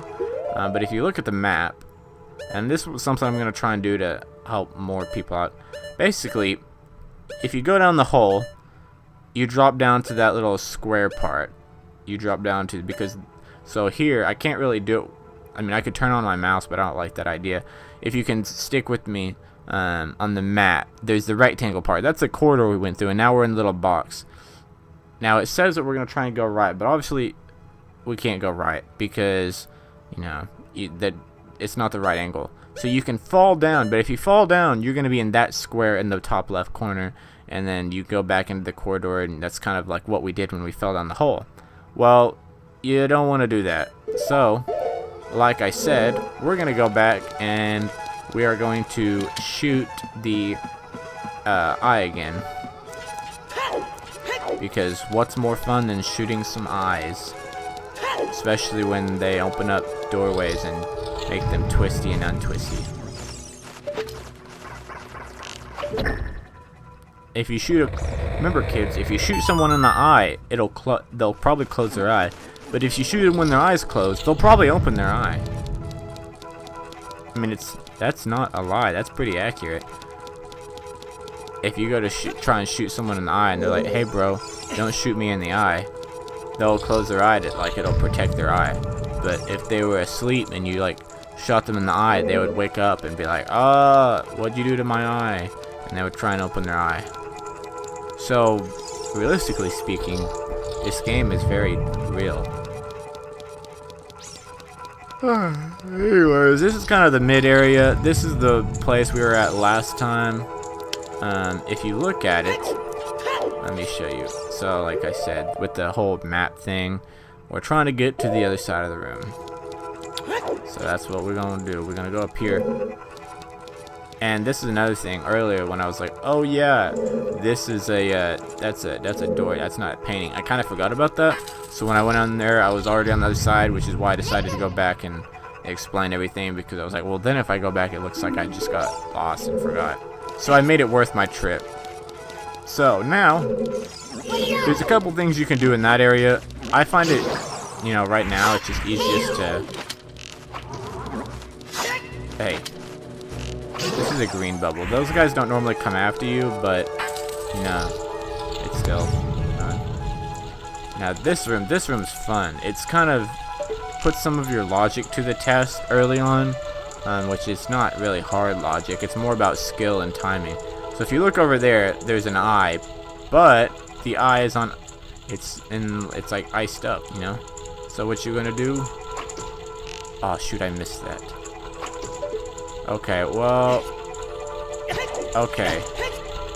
Note to self: you can't grab onto the ledge. And Link, that's a good idea. Let's just do that again. What the heck? Is there a... Please tell me there's a ladder or something we can climb up on. How are you supposed to... I'm really confused now. That's not what I meant to do. Maybe you can climb up here? Okay. I was like, I don't really see a hook shot thing anywhere for us to get.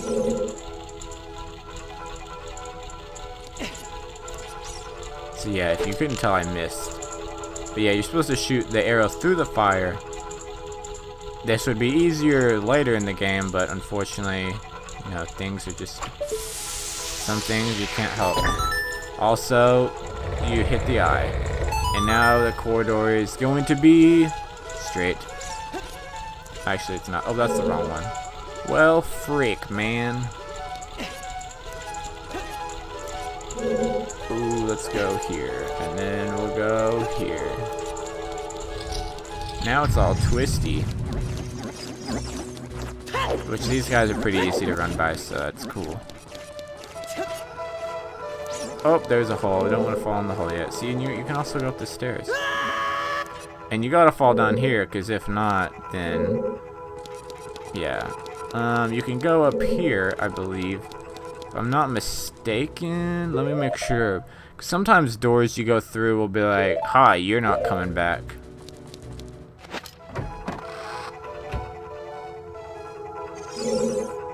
Okay, so yeah, see, this is where you can... You know, you can get up here. This is back here in the courtyard. Nothing really important right there. So, you're going to want to stay in this checkered room. And basically, the gimmick with this room is, it's interesting. She'll tell you, watch out, the ceiling is falling. Oh shoot, frick son, it really is falling. So you can roll over here. If you're fast, you don't have to worry about it that much. But yeah, basically it's falling. And it doesn't let you really change the angle, so you're just gonna have to get with it and like it.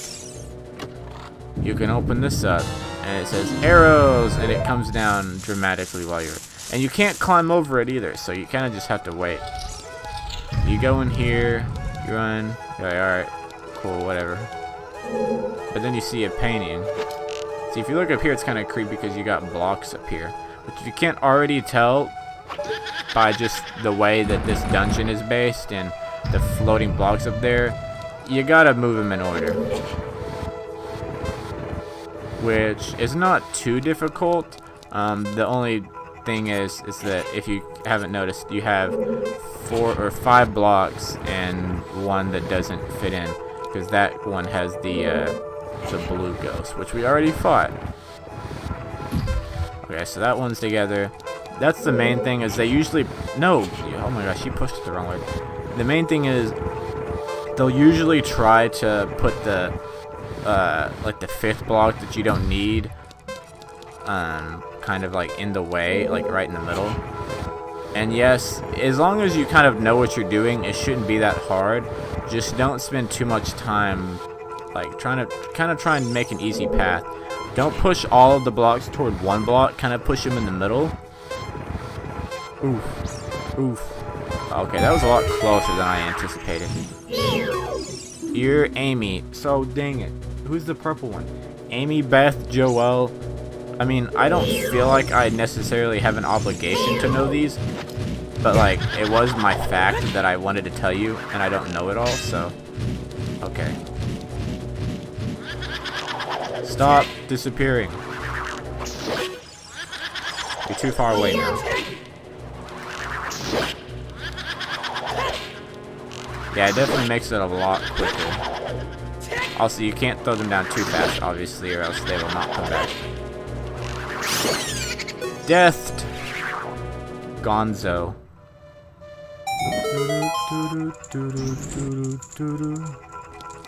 Also, this recording is already at like 24 minutes, which it took a little bit longer with the whole backtracking thing, which I feel like it makes it more in-depth, but at the cost of time. And my goal was to have all the dungeons be done in 2 parts, Not sure if that's 100% possible, especially now that this one's running on like 24.5 minutes. Now, this is where we came in, or this is that one room I said that we can't get to until the end. Because you drop down here, you're like, well, shoot. And then you come up here. Uh-oh, here's the fourth sister. She's a little bit tougher, but not an entire like tougher fight. This is Meg. Meg's the fourth one. Amy, Beth, Meg, and Joelle. So Joelle was the first one, the orange one. So yeah, you gotta find out which one's the real one. The real one will spin. And waiting for it to spin. Oh, there she is. No, okay. So if you wait too long, yeah, if you wait too long, she'll just run into you. So really not even that hard, and they don't do that much damage. Okay, so yeah, it's easier to find her at the beginning, because then she doesn't spin for a while, and you just have to like shoot until you figure it out. Okay, so she has to... And they give you plenty. It's really pretty easy. Like, it's only... The only reason I say it's more difficult is because it's not the same style as the other three. Like, at least the other three will occasionally charge at you. Like, it's pretty easy to tell which is difficult. If it was just like, hey, guess at random and try and shoot me. But the fact that one of them spins and none of the other ones do, it's like, that gives it away just a tad bit. And alas, we have 4 flames. Originally, just how they were there. Now that thing's there. We have arrows. And what do you know? It's like an elevator that takes you down here. Woo! Now also, very unfortunately, I'm kind of angry, but I'm already at like 26, almost 27 minutes.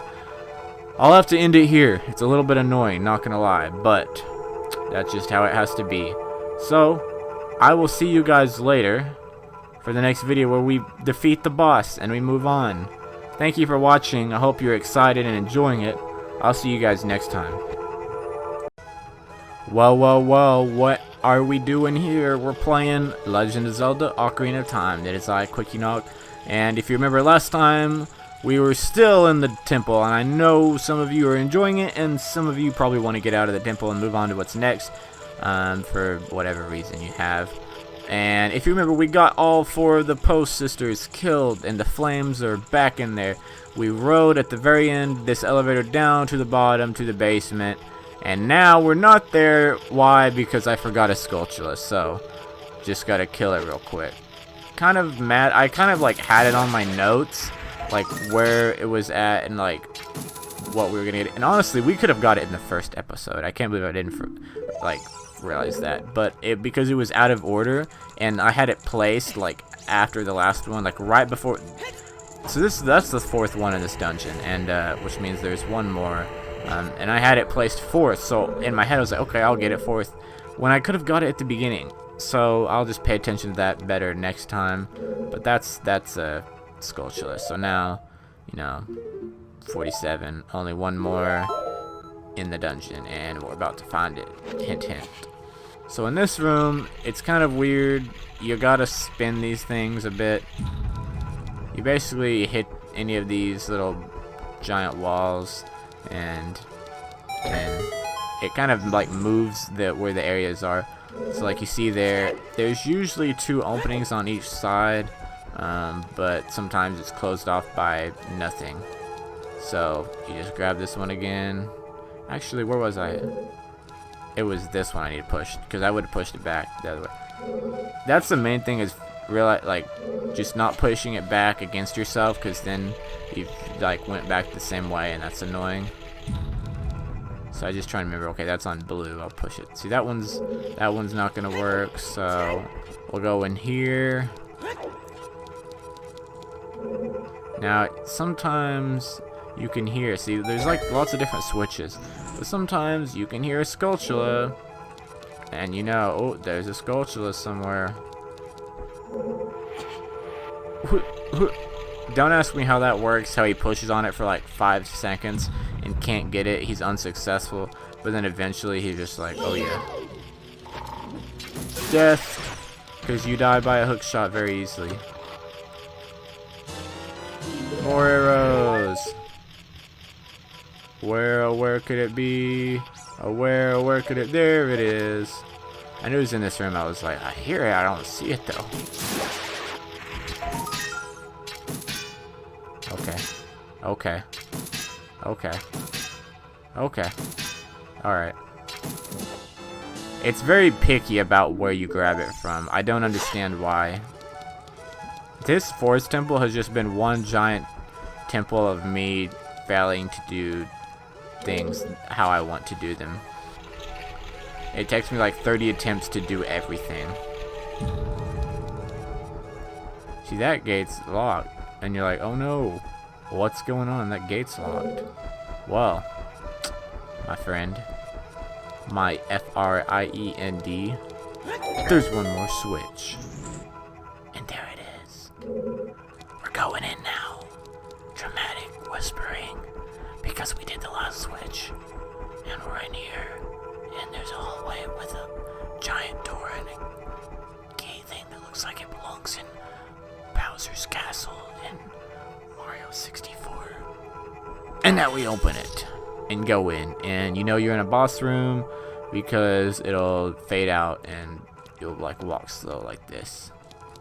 So you walk up these steps and you get in here and there's this big area and you're like, oh man, this looks like where a boss fight would take. And then you think, oh shoot, my game is messed up because my boss didn't load. Now I'm in all these paintings and this is not Luigi's mansion. I don't know why. I don't even have a vacuum. I'm green, but I'm not Luigi. I'm Link. I'm the wrong L hero wearing green. I better go home. Or not. 2D images, plastic little paper arrows that he could easily slide through or push over.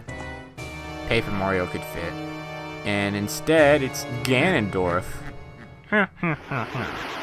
Oh, he pulled his face off. And now he's like a donkey man. Evil spirit from beyond. Phantom Ganon. So it's not actually Ganon. Spoiler alert. You thought the final boss was here already? You thought I was lying about having all these dungeons? No, silly goober. So he goes through paintings. And what basically is, you have to find the painting he's in, because he'll come out of two of them, which if they're like that, it's really easy, because you can see which one. It's kind of odd, because you have a 2D painting and an image that they just, in order to make it look like he's in the painting, shoot him. In order to make it look like he's in the painting, they really just like, he's still in our plane of existence, but he just shrinks. They just make his model smaller. Get him. And now he's floating. And now it's for the favorite part of the game. Tennis. Oh, I didn't do that. This part can be really annoying or be really fun. Okay, it doesn't help when he's that close. He keeps scooting up. Hiya. Hiya. Oh, see, he needs to stay far away. Basically, okay, yeah, you want to stand still, let him. So basically, he's gonna shoot these beams at you, and you just want to hit him back. Okay, normally he hits him back more. Okay, I missed.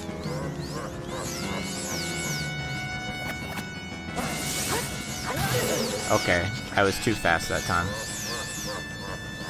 See, look. Fanigan, it's an evil ghost of the Forest Temple. It comes out of one of those pictures. Answer his magic attack with an attack of your own.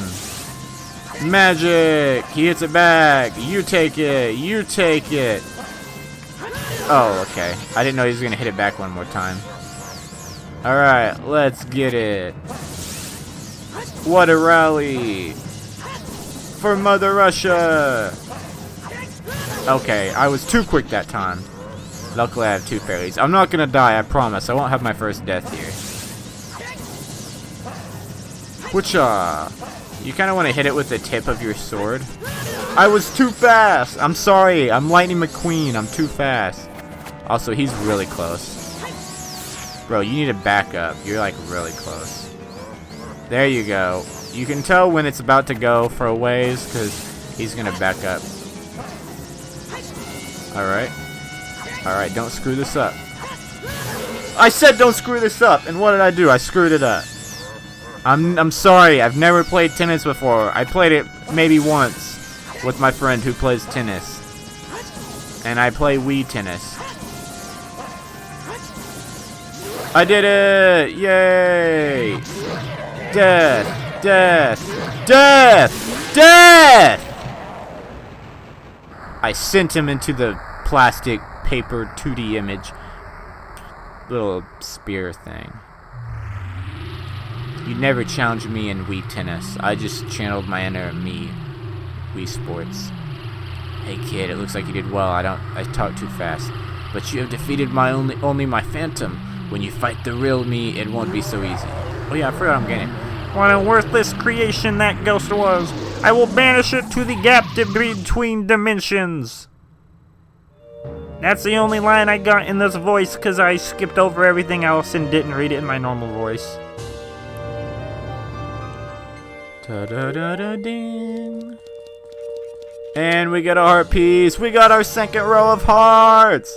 Which means we're at 11 because there's 10 rows of, or 2 rows of 10 hearts. Math. Which means that we're probably going to end up with 20 hearts. Just a prediction. Blue crystal. Spinny spin. Sounds like water's dripping. We're floating. There's someone coming out of the green thing. Ah, quicksand. Thank you. Because of you, I could awaken as a sage. I am Saria, the sage of the forest temple.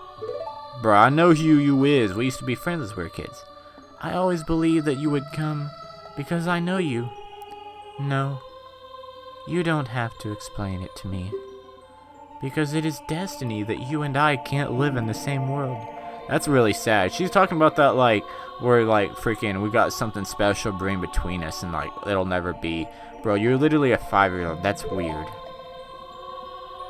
I will stay here as the forest sage and help you. Now, please, take this medallion. She looks like she's mad or she's pissed. Oh, Hadouken! It comes from the sky. Stick your hands out, Link. Catch it. It's falling. It's spinning. Oh, green. Pretty. It matches our clothes. We can use it as a button on our tunic. You received the forest medallion. Saria awakens as a sage and adds her power to yours. And you disappear into the white screen. Saria will always be ... your friend ... It's like it's trying to put you in the friend zone. It's like Saria will always be your friend. Ha ha. Oh, look, it's the Great Deku Tree that's been dead for 7 years now. Looks like a nose poking out of the ground. He's like, what is this? Who put their nose in the ground? Boo! Scared you guys at home. Well, not the ones that knew it was coming. Hi there, I'm the Deku Tree Sprout. Because you and Saria broke the curse on the forest temple, I can grow and flourish. Thanks a lot. Hey, have you seen your old friends? None of them recognized you with your grown-up body, did they? That's because the Kokiri never grow up. Even after 7 years, they're still kids. You must be wondering why only you have grown up. Well, as you might have already guessed, you are not a Kokiri. You are actually a Hylian. I am happy to finally reveal this secret to you. You're adopted. I mean, kind of, in a way. Adopted by a tree. What a story, man. Some time ago, before the King of Hyrule unified this country, there was a fierce war in our world.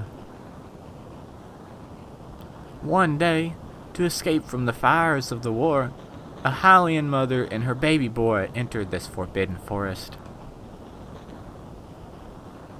The mother was gravely injured. Her only choice was to entrust the child to the Deku Tree, the guardian spirit of the forest. I actually like this as it goes behind the lore a lot.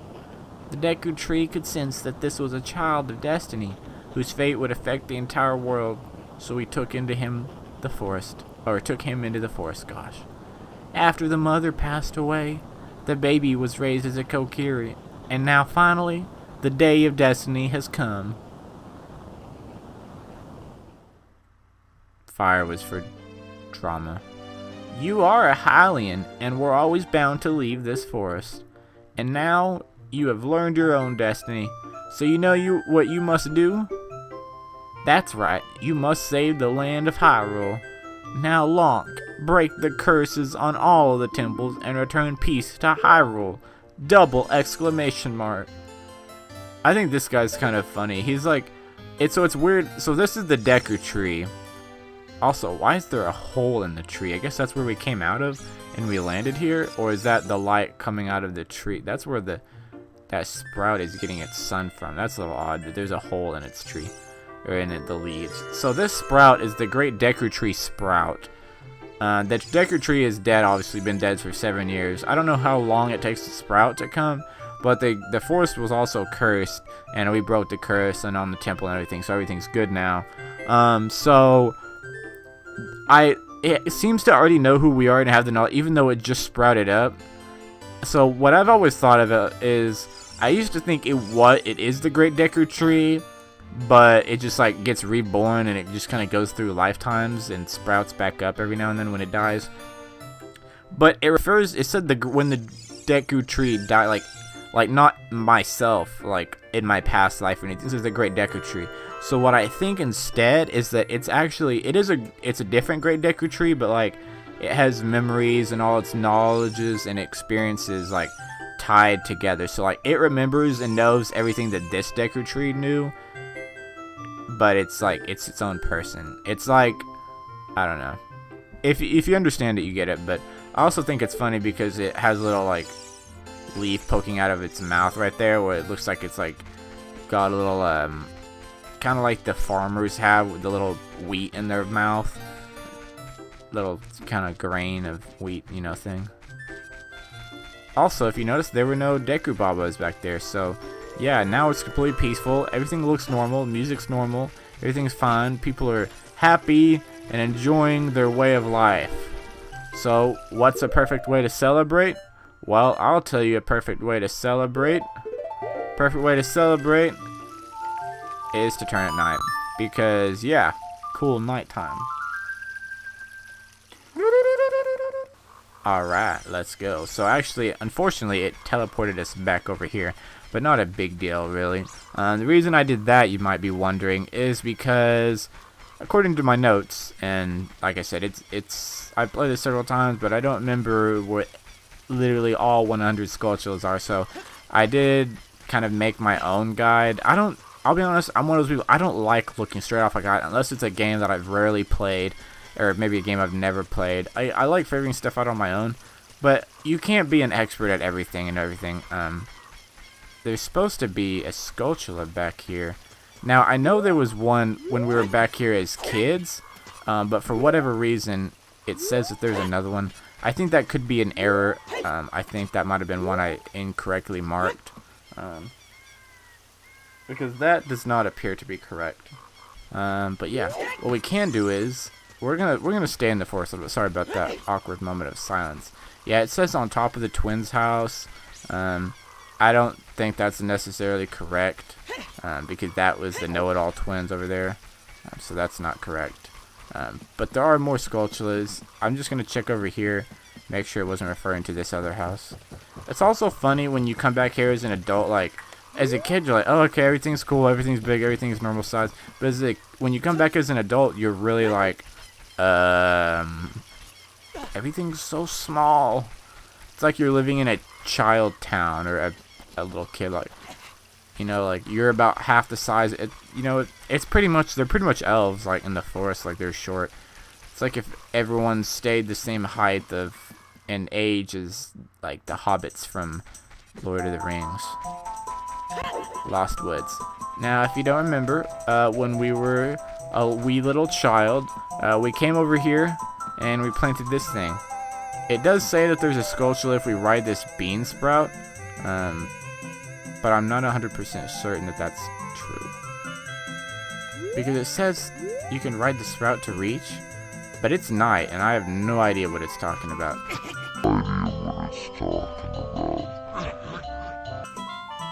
Also, what did I die from? Or not die, I lost a heart. That was the weirdest thing ever. Oh, well, I guess you guys will see it. I can't re-see that. It also depends. Sometimes they're different timing. I don't know, really. I marked 2 of those there. Those might have been ones for kids. It's always... I didn't write that down. I wrote them kind of in chronological order. So the way I wrote them down would be like, obviously everything, all of them that I've gotten up to this point for kids, unless it's a one that you cannot get as a kid yet. And then I'll explain that later a little bit more. Okay, I almost forgot. Yes. So, unfortunately, we do have to go back, and obviously, honestly, there is probably a much easier way of doing this. Oh, I got speared. That hurt. I forgot about those guys. I just assumed that they were, like, they stayed dead. No, get back! Oh my gosh. Okay, you know what? I can't play the Ocarina of Time in a... I'm gonna do something. Nope. Because if you can pull out the Ocarina, it stops. And I'm just trying to get around here. I should have played the Ocarina, played the Minuet of Forest, and just walked down. Because there's a sculpture that we want up here. Let me see. This, so I remember that, like I said, the transportation song I kind of forget sometimes. A, up, left, right, left, right. A, up, left, right, left, right. It's honestly, it seems kind of weird and tedious to do for somewhere when you're like right up against the against the sculpture, but it's so much easier to go backwards than it is forwards. Forwards is tedious and time consuming. It's just like you can go down here. Although what's funny is because I've never done this, and so I like never figured it out until the last time I played through. But if you do that, he actually spawns in backwards, which is really odd. So like, that's really weird, because the natural inclination is that you would just be able to walk backwards and kill him in his back, and he like would not really be able to do anything. But that is incorrect. Oh, also I just got bodied there. That's not what I wanted.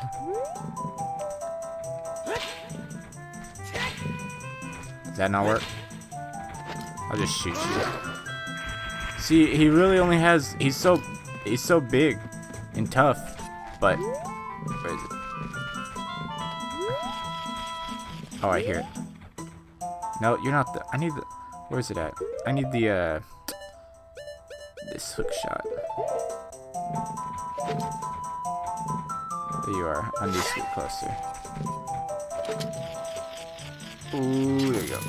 See, the radius for like the hitbox where you can kill it is so big, but the one to pull in the token is a lot smaller. So that's pretty much it right now for the forest, man. So we're pretty much Gucci right now. So we can go back. I'll skip ahead to when I'm outside, so we're not wasting more time.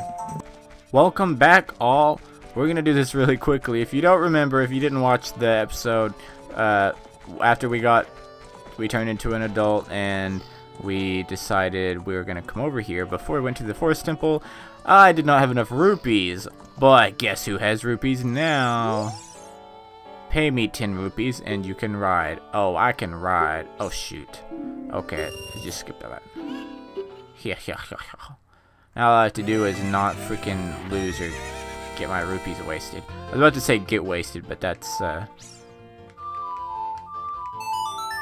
you don't want to do that. Never mind. I'm just not going to comment on that. That is also bad, though.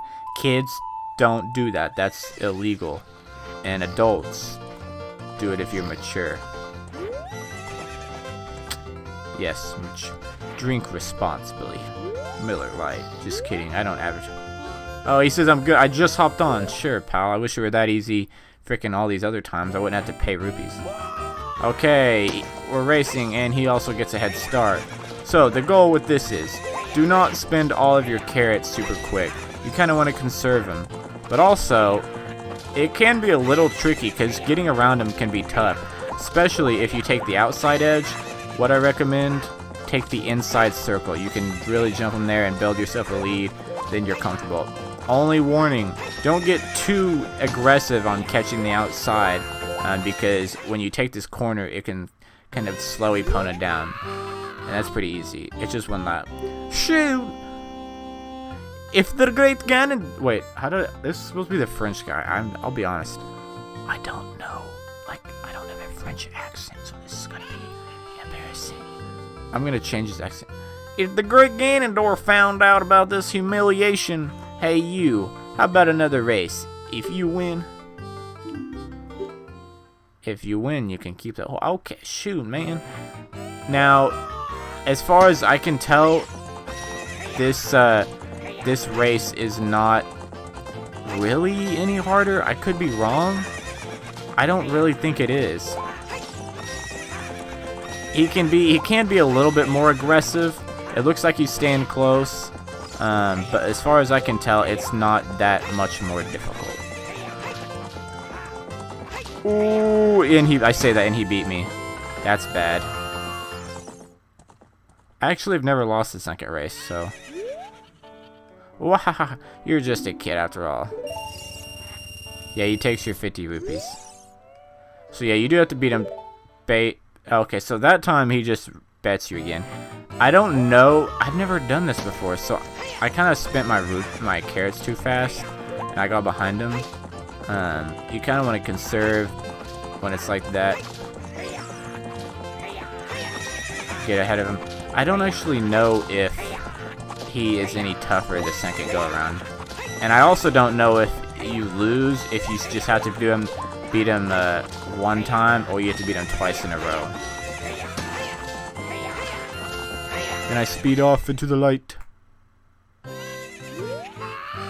Yeah, because I think he's... Yeah. So you do have to beat him twice.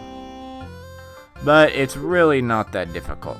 I mean, I said that and I lost, so I'm sorry. That was on me. But I really honestly don't believe in my factual and objective opinion. I don't know if it really is tougher. I guess I can check and get back with you guys. Also, I hit the fence, so that's not good. If you can kind of stay with him, that's good. And get him when he's going wide. Like, get him now. Okay, wow, he just... Okay, yeah, okay. I say that, and I've lost this twice in a row. I think I have, like, one more shot before I run out of rupees. That's embarrassing. I was trying to get this done ASAP. Okay, if I can find 2 more rupees, I can have 2 more shots. Yeah, it's tough, because... Like, maybe he is better the second time. I don't know if he's necessarily better. He's just more aggressive. It's easy to conserve your carrots on this one, because you can kind of stay behind him and just wait till he goes wide. But like, if you get caught on the corner, that's what really messes you up. See, and you don't want to run in too close behind him. See, then you just spin him. That's what sucks. See, I'm gonna lose again. Yeah, don't run into the corners, and don't... Now I have to find 2 rupees. Freaking butthole, man. I'm sorry, I just cussed. I said butthole.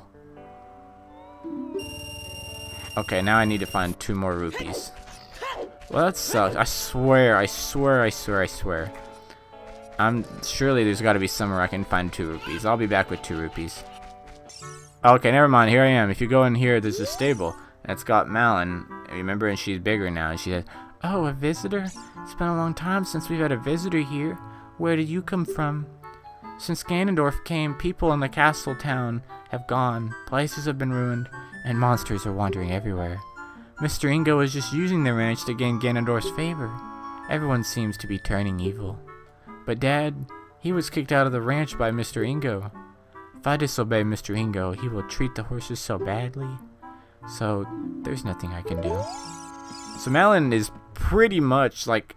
It's weird because a lot of the people, like, spoiler alert, a lot of the childhood friends and people you meet and, like, make acquaintance with will, like, grow up to, like, be somebody and be important, but Malin is really not. That's pretty much it. She's just some little chicken and it's like, okay, well, there you are. Also, I went in the same building. Okay, I'm back. 51 rupees. This is my last chance. The pressure is mounted. All the stakes are... Oh my gosh. And now, apparently, I've spoke too soon. And because now he doesn't think I'm a skilled rider anymore. He doesn't want to race. Oh, oops, sorry. I hit the mic. My bad. My B. Get over here, opponent. We've got a race. I don't want to go and find 9 more rupees because you were too slow.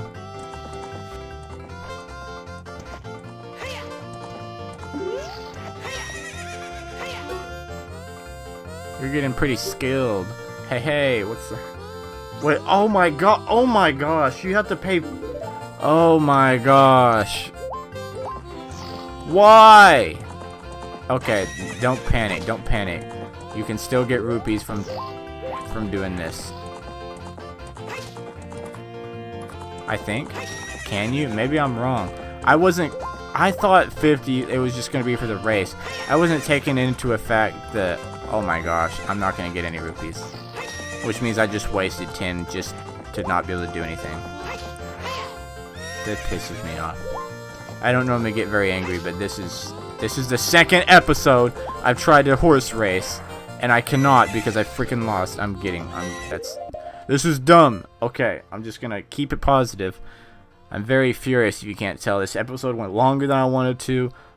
Literally all we got done was the forest temple and the Skulltula.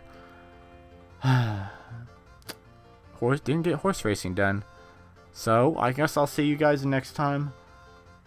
Maybe we'll get a horse, maybe we won't. There's honestly no telling. But nonetheless, horse or no horse, it's going to be a good Let's Play. So I'll see you guys next time. Thanks for watching. You have a great day. Alright. We're back. And this is still Quickie Nog. Still playing Ocarina of Time. The Legend of Zelda one. Yeah, that game. And I still don't have a horse. Hey, shut up, Navi. You're gonna ruin the flow of my game. Also, whoa. Gate disappears, appears, disappears. Magic. We still don't have a horse. But I'm about to change that. Slow motion, dramatic walk up.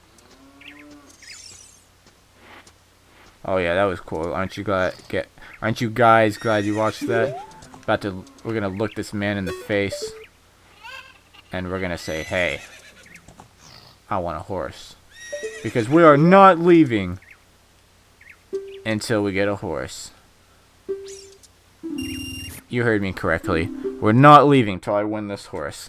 Whether it takes all episode, 2 episodes, 10 episodes, 2 minutes.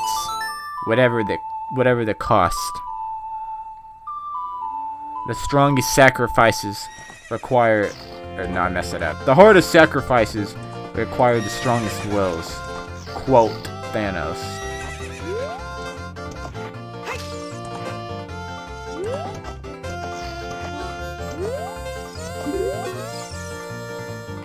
Let's do it! I'm gonna beat you twice, Ingo. Ah, I'm feeling it. Here we go. Gonna cut him off right here. Alright, here we go. I'm feeling it. That's actually not a good sign.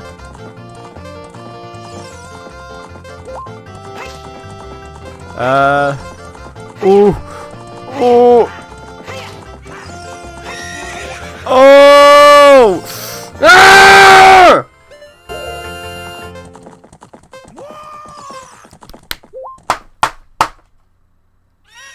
Ah! It's not that hard, I promise. It's not that hard. I have done it on the first try every time I've played this game. And for some reason or another, I run into the back of his horse and it slows me down. It's not that hard. Oh my gosh, now I need 60 more rupees. I said I'm gonna keep my promise. We are not moving on until I get my horse, and that's how it's gonna be. I'll see you guys when I have 60 more rupees. Okay, so I halfway lied. We are doing something, but not because I want to, because it's in the way of something. You destroyed the wicked creatures that haunted the temple and awakened the sage. But there are still other sages who need your help. In order to awaken all the other sages, you must become even more powerful. You must travel over mountains, underwater, and even through time. If you want to return to your original time, return the Master's Sword to the pedestal of time. By doing so, you will travel back in time 7 years. The time will come when you will have to return here quickly. I will teach this to you for when that time comes. The song to return you to the Temple of Time, the Prelude of Light. We get to learn another song, because after you play the Forest Temple and come back, then this happens. Do do do do do do. Boo boo boo boo boo boo. You can also, if you've never done it, you can hold the notes like from different, like if you, instead of just hitting it, if you hold it, it drags the note out super long. Also, what's interesting is if you hold the control stick, like the one on the left side, if you hold that different like directions while you play with the C stick, the buttons actually have different pitches and sounds. You can make it lower pitch and higher pitch. Someone told me one time that if you do that, it still counts as long as you're playing the right notes. But I've tried it before and that has not worked for me. So I don't know if that's true. There's really no point because it doesn't do anything and it doesn't work with the songs. But oh well. As long as you hold the Ocarina of Time and the Master's Sword, you hold time itself in your hands. Locke, we shall meet again. I'm going to step back and Hadouken! Right in your face. Sorry, there's a lot of yelling in this video. But yeah, so if you didn't catch what she was putting, what it was putting down, if you come back here, you can drop. It says, why would you drop? What are you dropping? You can put the sword back.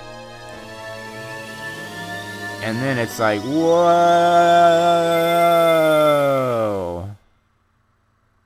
And you're a kid again. Yes, you returned 7 years. Now, the thing I've thought about at times is, so, does it send you back to the exact point in which you first pulled the sword out? Because then, like, you would return to the same point in time every time. Like, you know, if it was a Monday October the 1st, when you pulled the sword out and you would come back, would it still be Monday, October the 1st? Or, like, let's say you moved ahead 7 years, but then you spent like a week or two in your adult timeline and then came back, would it just be 7 years from then and be like, you know, Monday, October the 8th? You know, or because essentially then, let's say you spend more than like a year or two. Okay, I'm getting way too into this. Let's say you spend more than a year or so in your adult timeline and you come back. That's technically 8 years if you come back to the set time. If not, you know, you would just be like, you would be a year older than this kid is right now. Interesting thought. The reason I did all that was literally just to come back here and get money for pots. So I'll see you guys later. Alright, fellow epic gamers. We're back, and I'm back with 122 rupees. No, I won't listen this time. That way, I can get 2 matches or 2 races, but, you know, not that I'm gonna need it. I'm too good. I'm gonna blame this one Epona. I think she's sick or she's got bad gas or something, because she's having to slow down a lot. I think the problem was I was racing too much and she just got really bad gas. Oh, what are you doing? Get out of the way. That horse, it's like, oh, I want to ride. That horse reminds me of, what's the one that, like, the movie was after? The Spirit, that's what it was. You're getting better, let's do it. Vengeance.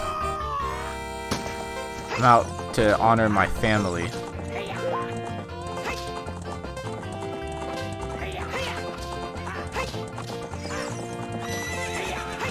Ah, yes.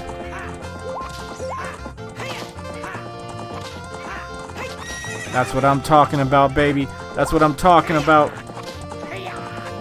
You mess with the bull, you get the horns. Woohoo! That's... Shoot. If the great Ganondorf found out about this humiliation, hey you, how about another race? You can keep the horse if you win. See, I don't know if you realize that was a really awful take. Fun fact, this is not...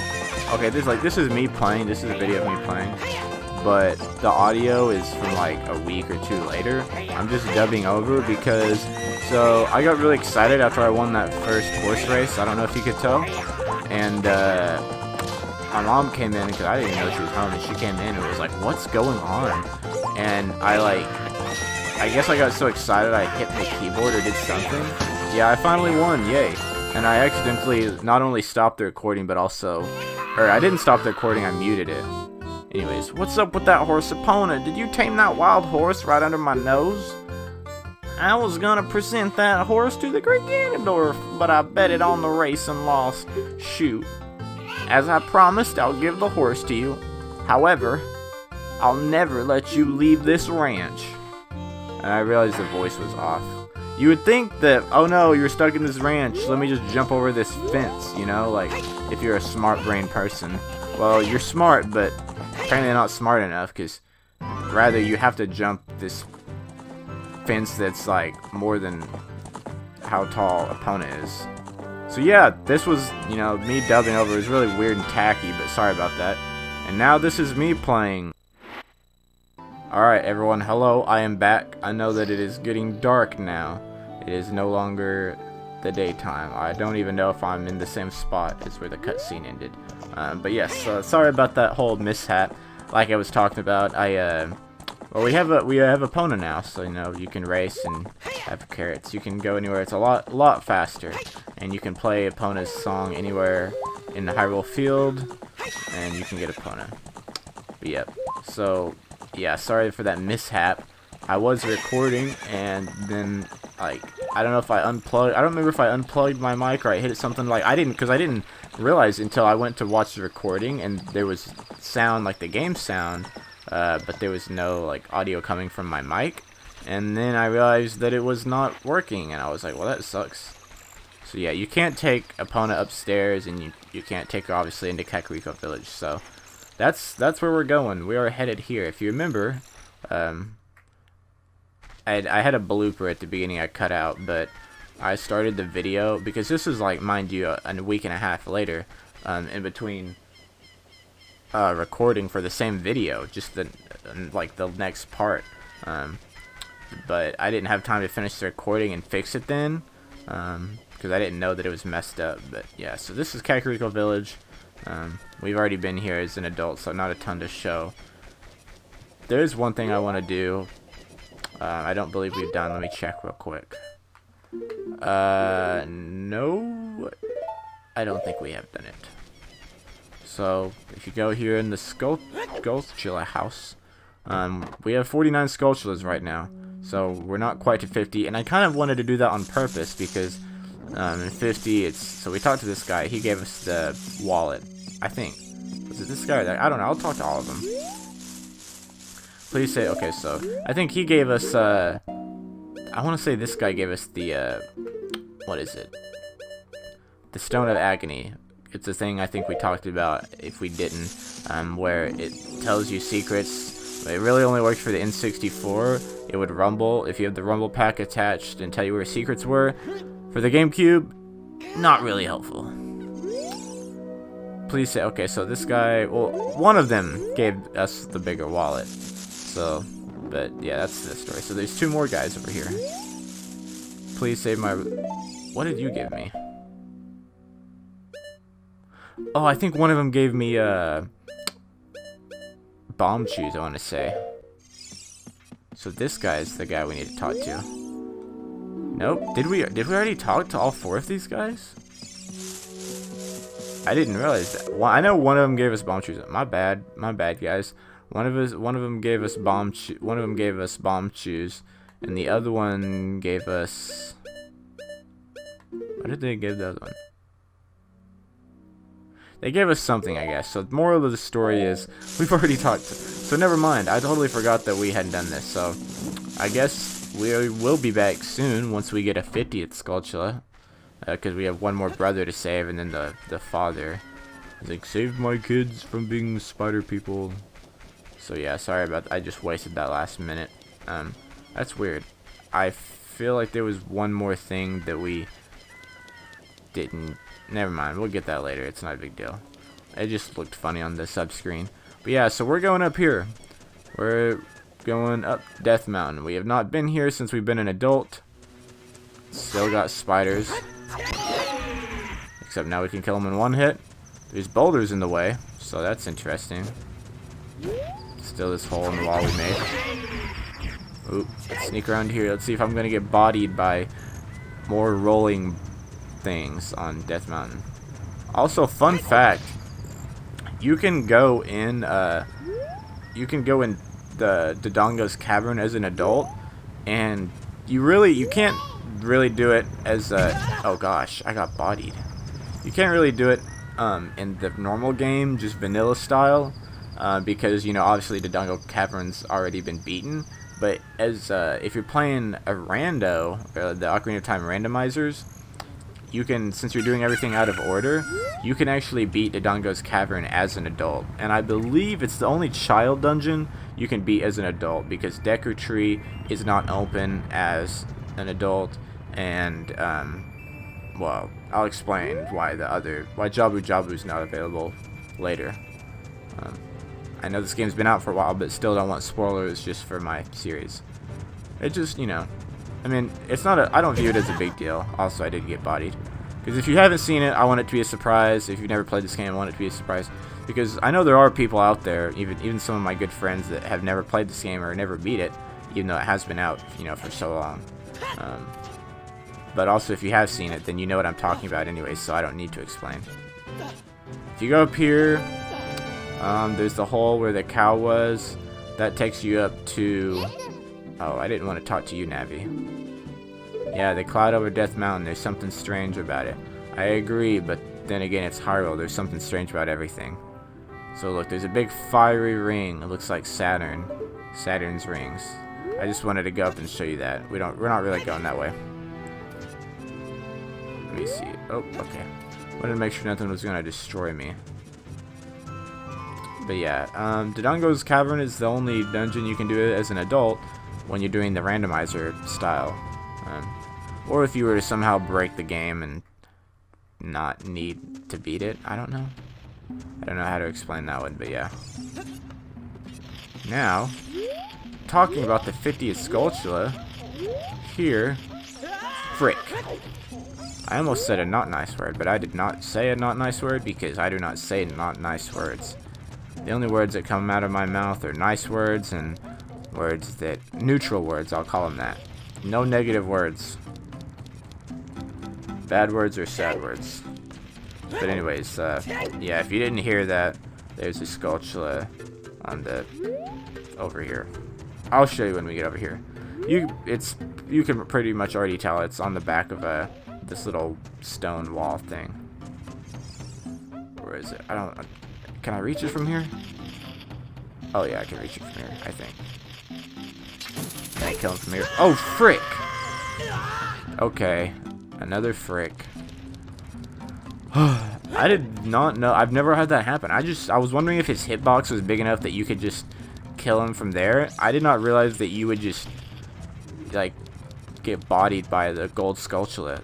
I mean, sometimes people forget that gold Skulltulas can actually do damage if you touch them, because you're not really ever supposed to run into them.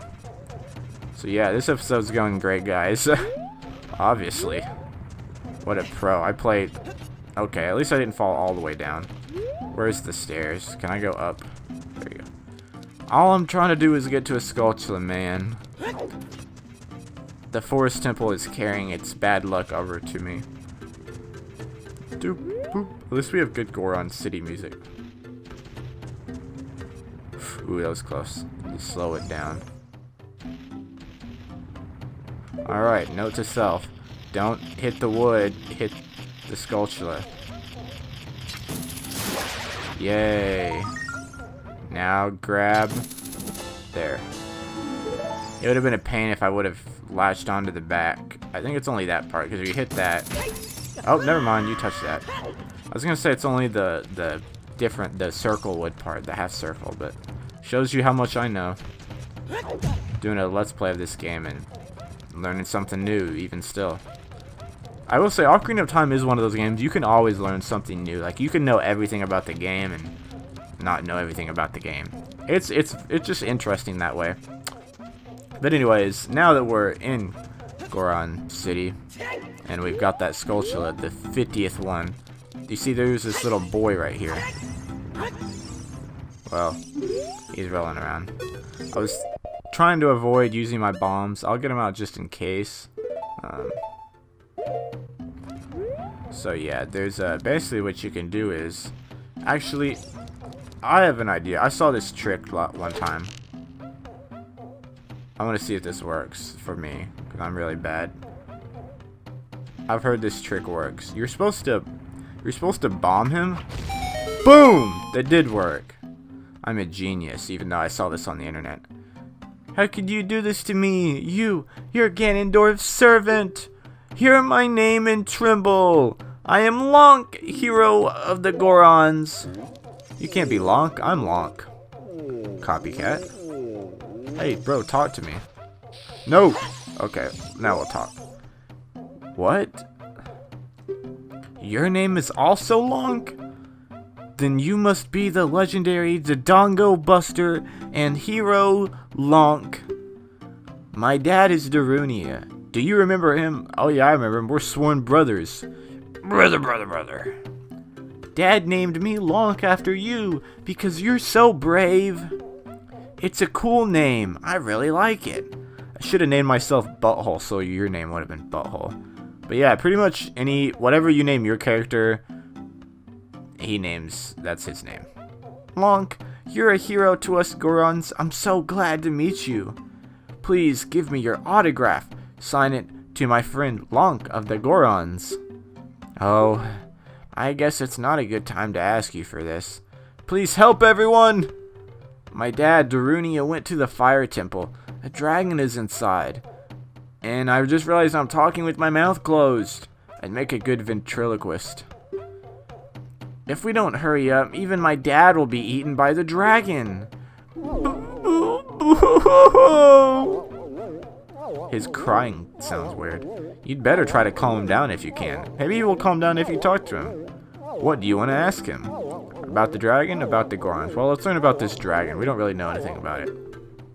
A long time ago, there was an evil dragon named Volvagia living in this mountain.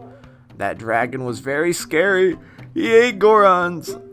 Using a huge hammer, the hero of the Gorons boom! He destroyed it just like that. This is a myth from long ago, but it's true. If it's a myth, then how is it true? I know, because my dad is a descendant of the hero. Boo-hoo! Well, that did not work. Oh, shoot. Oh, shoot. I did that twice. What the heck?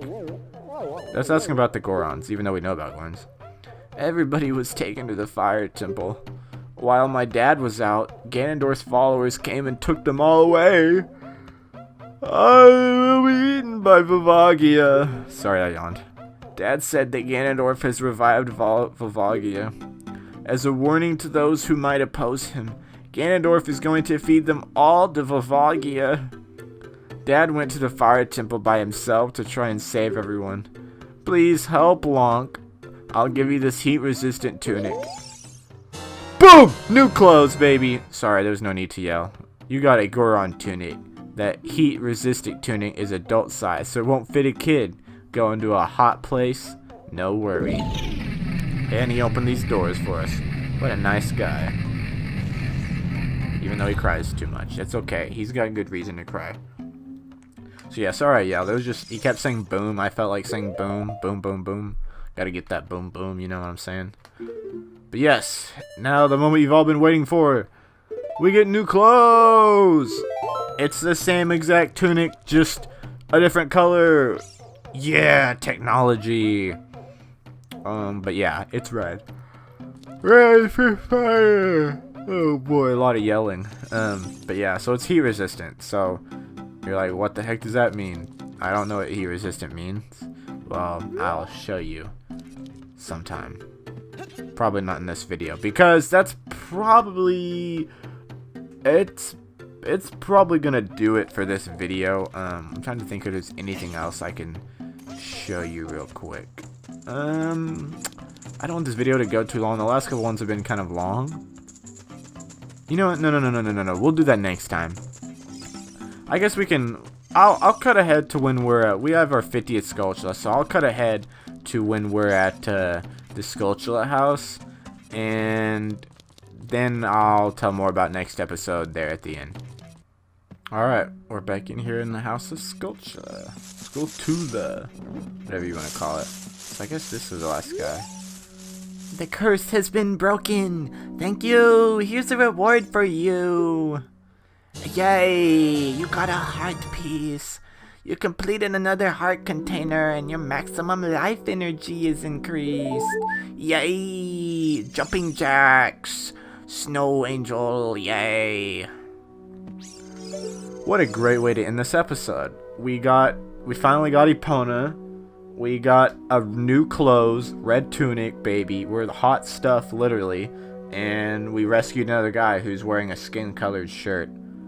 So it looks like he's just wearing a belt around his ribs. And he's doing flips. Also, I've never even bothered to look at this, but he kind of looks a tiny bit like just in the hair color and the eyes shut and a weird creepy mouth and two nose holes. He kind of looks like the mask salesman, but not as much as other characters that are in other games out there. Anyway, that's a whole nother story for another day. But yes, so now we're up to 12 hearts, baby. 12 stankin' hearts. Boom. We got 3 bottles, 2 swords, 2 shields, 2 tunics, 2 medallions. We have more than 2 songs, 50 Skulltulas. We're doing great. This has been Quickie Nog playing Ocarina of Time. I'm so glad you guys are watching, and those of you that are watching and enjoying, I'm glad you're enjoying, and I hope that you will share this with your friends, your amigos, your acquaintances, your pals, your buddies, whoever you hang out with, whoever you talk to. Share it with them, because you know this is a cool game, and I enjoy playing this, and I'm having a lot of fun. So I hope you guys are having fun. But yep, that's it. Tune in next time, next episode, to, I don't know, maybe go in the next dungeon. Maybe it's possible. We'll see. Guess you'll have to find out. See you then. This is Quickie Nog, and I'm playing Ocarina of Time. Right now I'm sneaking up on this wizard. Hey, you. Where you going? Hey, what are you doing? Hey, what are you doing? Speak to me. A long time ago, there was a man in this very village who had an eye they say could see the truth. Now usually you have to train your mind's eye most strenuously to actually see the truth. But this fella, no, they say he had a different way of doing things. His house stood where the well is now. Ooh. Foreshadowing. Ooh, are we gonna go no, not this. Nope. Nope. Sorry. I know that was a weird way to start the video. I was just creeping up on some dude. I just came out of the Skulltula house. You remember that's what we did last time? We got Epona. We got these new clothes because we met Lonk, our Goron twin guy that was Darunia's son. Said that Volvagia dragon is trying to eat Gorons because Ganondorf revived him. And yeah, so now we're going to save these Gorons again, just like we did when we were a kid 7 years ago. But yeah, I got out of the Skulltula house. Remember, we got another heart piece, so we got our 12th heart. And I just decided, like, oh, please don't hurt me. You hurt me anyways. I decided to creeper stalk that wizard guy. He looked cool and smart. Sorry, I'm yawning a lot. But yeah, so we're just going in here. I'm trying to decide. There's no. We'll actually wait and do that after the dungeon. There is something I want to do after the dungeon, so viewers, do not let me forget.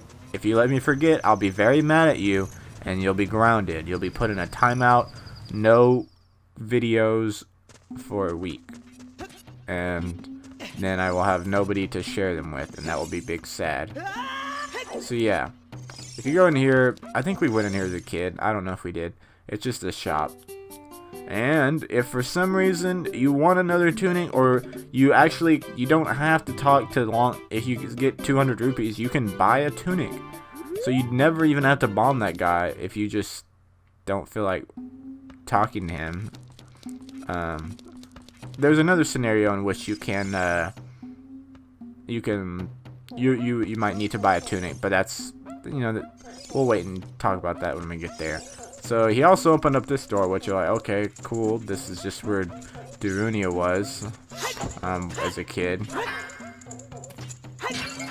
Not a big deal. There's a red rupee. It's always there in that box. There's a heart, arrows. So you're like, okay, big whoop. Like, you're just kind of in here. There's nothing in here.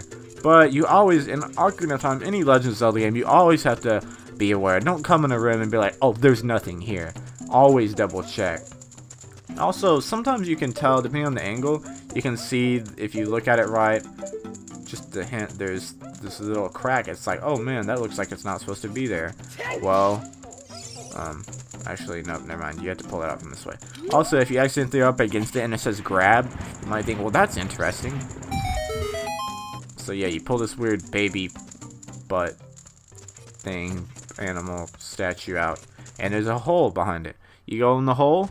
Where are you at? You're in Death Mountain Crater. Now, if you remember, we came in here as a kid, and it was too hot. We couldn't stay in here.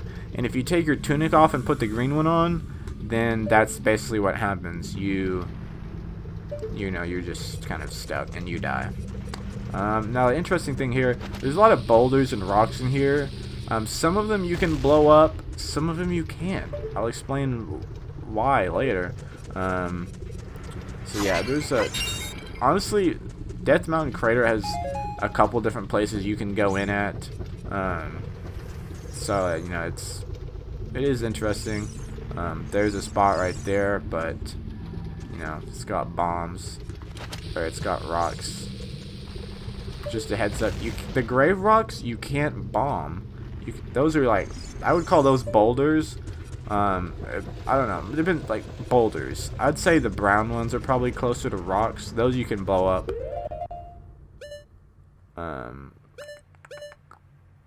Long shot or hook shot, that's what I need. Yes, that is what I need. Definitely the hook shot. That's what it's called. So what you're supposed to do here, that's wood, you latch on there, do not fall in the lava. And we just walk, oh, whoop, dropped out of nowhere. Slowly approach you. It is something that grows over time. A true friendship.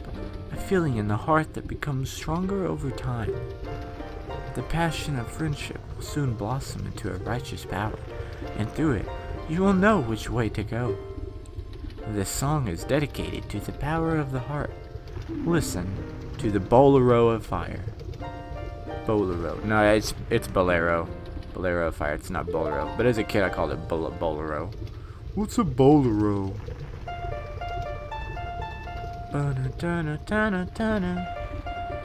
Actually, this is one of my favorite transportation songs. It's just really nice. Boom, boom, boom, boom, boom, boom, boom, boom, boom. Dun dun dun dun dun dun dun dun dun. Some people are quiet in cutscenes, and then some people just make weird random noises and sounds in cutscenes. That's me. You have learned the Bolero of Fire. I'm going to put my heart back in my butt. Shoved it between my butt crack. Don't ask me how it fits. Lonk, I'll see you again. Don't get too close. I have gas. There's fire now. It's coming through this bridge. Oh! I farted. That was a really weird cutscene. Sticks the harp in his butt. Scoots back away and it's like, oh yeah, whoosh, be gone. Like, honestly, where are you going? Like, you're on a bridge. You're either going backwards and running around here and sneaking out, or you can fly, or maybe you can turn invisible. But yes, so, you know, we're here. This is kind of the same area as the Forest Temple, where if you play the Minuet at Forest, you show up on the little thing. If you play Bolero at Fire, you'll show up here, right in front of this Fire Temple. So now, we're gonna go in. We've only been out of the Forest Temple for, you know, like, what, an episode or two? And now I did not mean to fall down there, but yes. We fell anyway, so. Officially, now we're in the Fire Temple. So, fun stuff. I will say, there's a lot of fire enemies in here. Obviously, if that's not a given, considering you're in the fire dungeon. So yeah, about to fight some fire with fire. I will say, for the Fire Temple, the music, it's a little weird, but it used to be a lot weirder in the original version. They had, I think it was like weird, like Muslim or Islamic like chants and stuff. That really, I don't know how to comment on it. I don't want to say it's weird. It's like their ritual music, or they did something not super creepy, but just the way, like, to modern common people. It's also, there's Daruni on the other side of the room. I'll talk more about the music here after this. Who's there? Is that you, Lonk? Oh, it really is Lonk. Brother. You've grown so big since I last saw you. I want to have a man-to-man talk with you, but now's not the time. Link, have you gone through puberty yet? I don't know, that's the man-to-man talk I feel like he's trying to talk about. Ganondorf is causing trouble on Dead Mountain again. He has revived the evil ancient dragon Vivagia. On top of that, he's going to feed my people to that evil dragon as a warning to other races that might resist him. I also feel like that drill sergeant from Monsters vs. Aliens. If that fire-breathing dragon escapes from the mountain, all of Hyrule will become a burning wasteland. I will go on ahead to try to seal up the evil dragon. I'm concerned, though, because I don't have the legendary hammer. But I have no choice. I'll just stab him with my pointy hair right in the throat. Lonk, I'm asking you to do this as my sworn brother. Brother, while I'm trying to deal with the dragon, please save my people. The prisoner cells are in the opposite direction. I'm counting on you, Lonk. And I got in the dungeon without a boss key. Eat that. And I'm locking it back up, so if you want to get back in and help me out, you'll need the boss key. Don't ask me how that works out. It's one of the funnier cutscenes that nobody ever thinks about. It's like, okay, he's gone. He's going to fight the boss. Wait, you got in without a boss key? Or did you have one? Or does it, like, disappear after you use it? Like, whatever. I don't know, man. It's a game. But yeah, so, anyway, the music in this game. Also, if you realize, we would just get bodied by that fire. I'm going to try going this way. We would get bodied by that fire, but in the tunic you can actually kind of walk on certain types of lava, and it like will do like a quarter of a heart. So really, you're almost invincible when it comes to the fire. Like walking on it, just don't walk on it for too long. But yeah, the music in this game originally was a lot spookier because of the chants. It was just like, it was disconcerting for like when people were like, oh, kids, like, am I gonna be able to get this? I already have two. I don't. Whatever. Like kids didn't like. I guess they didn't feel that kids needed to hear it because it was a little bit spooky. Just because like it was weird, like oh chants and weird stuff that they didn't really want to hear. See, so sometimes you can just kind of walk in the fire. Oh, I didn't realize what I was standing on. I didn't know it was more lava. I was like, what is this? I thought it was a safe platform. But yeah, so I believe we are trying to go over there. That's where we're trying to go. Let me get a better angle this time. But yeah, I'll maybe show it Maybe if I can find it, I think it's on YouTube. Maybe I can find it and I'll show it to you at the end of the video. Hopefully I don't get like copyrighted or whatever. Anyway, there's a Goron. You step on the switch, the cage opens up. Are you releasing me? Am I free to go? I'll tell you a secret for saving me. In order to get into the room where the rodeo went, you have to do something about the pillar stuck in the ceiling. Find a path that leads to the room above the ceiling right away. Okay, I'm running away. And if you ever played Majora's Mask, you know that Gorons can't jump, so how he got out of the dungeon baffles me. We got a small key. Small key. But yeah, like, he's a Goron. Like, if you played Majora's Mask, Gorons cannot jump.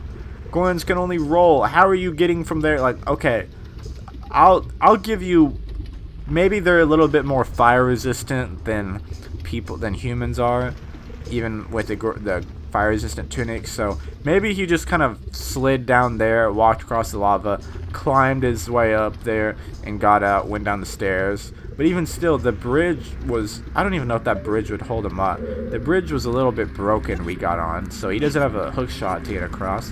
But then again, maybe he could walk across the lava, took the wall that you can climb up to get the heart piece in the hole in the wall. Maybe he took that all the way up. I don't know, but it's very improbable for him to get out, but also I should not have even bothered to talk about that, but I did, so. Anyway, here's a big part of, like, main room, part of the fire temple. Yeah, couple different places you can go. Kind of took a bad way to get there. So yeah, I did all that and only lost a quarter of a heart. But yeah. Oh, also that, yeah. Honestly, like, at times, if you can walk fast enough, it's faster to walk on the lava. If you can, as long as you don't stay there forever, because it's just quicker. Now, one thing I'll say is, where is it? If you come across something like this, you might think, oh man, this looks like a spot where a door would be. You hit your sword there.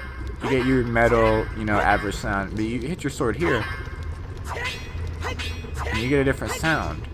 Well, that should tell you, if you use your brains, you're gonna need something bomby.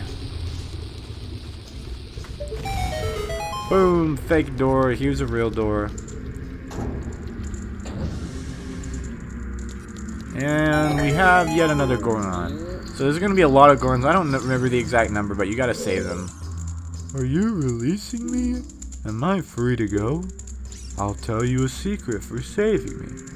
There are switches in this temple that you have to cut to activate. But you can also use the Goron special crop to do the job. Yay, wada wada! So that, if you've never played that and you're like, oh, what is he talking about? Goron special crop, cutting a switch. It's, how do I describe it? Cut is a weird word, because I hate it. I always hate it when people say cut the lights or cut the switch. Cut just basically means you're like turning on the switch, or you're turning it on or off, or flipping it. The Goron special crop is the bomb. So some switches you'll have to, like, basically you have to turn on and off, but you can use bombs to do that, which you'll see why that's useful here in a little bit. But yep, so now we're in here, and that's basically all you do for that side. Pretty easy stuff. Yep, see, like, didn't lose a heart. That thing is going down. Oh, got bodied.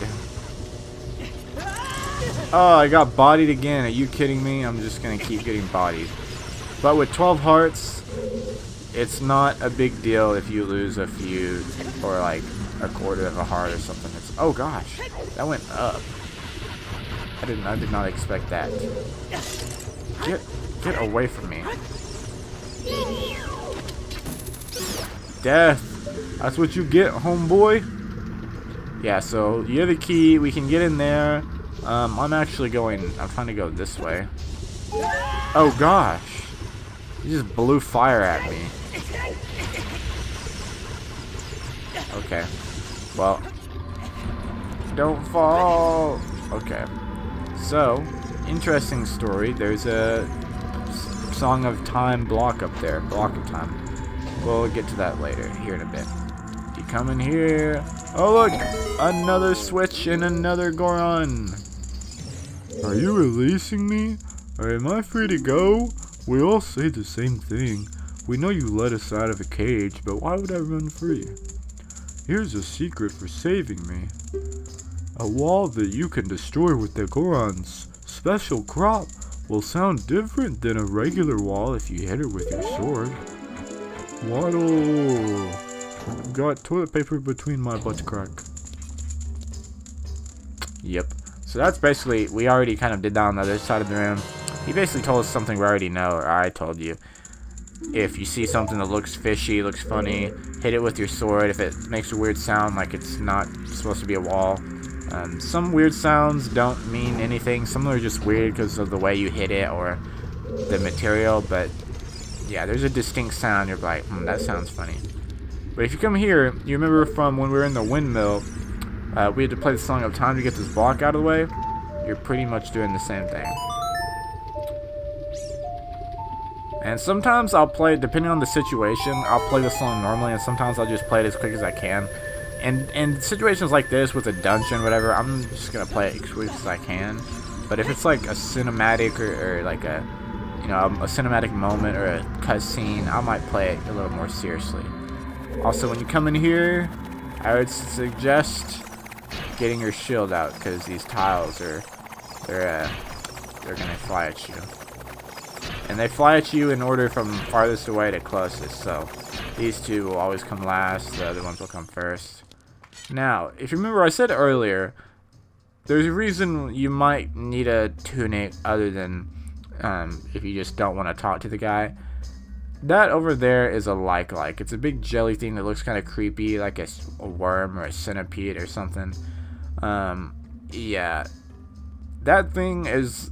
it tries to eat you, and if it eats you, it can take your tunic, it can take your shield, it can take your sword, I believe.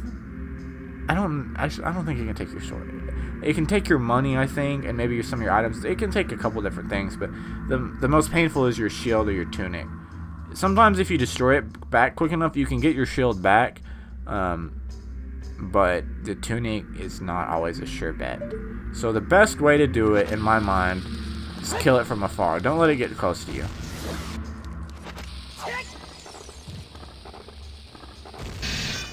Okay, it doesn't want to do that. Also, I don't remember if arrows work. Okay, that was actually quick. So yeah, it's better to just stay away from it, because sometimes it can suck you in from farther away. And it also gives you a good amount of rupees. Also, you can do the long or the hook shot, or you can flip, and you can see is the bottom of his shoe. Yay! We got a gold sculpture and a token proving we did destroy it. If anyone says that we did not, so yes, that's that. And now you can just kind of float back down here. We have 2 keys, so let's go back in here. Oh, let's get on this platform.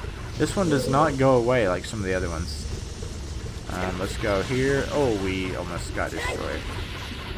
Actually, that platform might not have been the best one to get on, because we're really just trying to get back up here. Can we get... oh! Well, you can climb up here anyways. Never mind. Maybe. Okay. Yeah, so we'll go into this room. I'll show this one, I'll show it off, and then we'll probably end it here after this. Ooh, climb. And now we have used a key, so we have 1 left. And yep, this is it's better if I probably just go ahead and end it here than trying to explain, because this might take us a few minutes and I don't want to go too long. So this has been Quickie Nog playing Ocarina of Time, you know, the Legend of Zelda one. We're in the Fire Temple now, Can we beat it next episode? Maybe. Depends on how good I am. Because I've seen that sometimes I can do things well, and sometimes I wake up and crap the bed. to use as a metaphor for my lack of skill at times. But you know, I think I can't guarantee. I don't want to guarantee that we'll beat it all next episode. I think there's a good shot. But yeah, so next episode, we'll see if we can beat it all. And I hope you guys tune in to watch. I thank you guys for watching this video. Always love to have you viewers watch. Really means a lot to me. I'm very appreciative of you. Thanks for watching. Link thanks you too. He's thanking you. And Navi too. And with that, we'll say goodbye. See you next time for the next episode.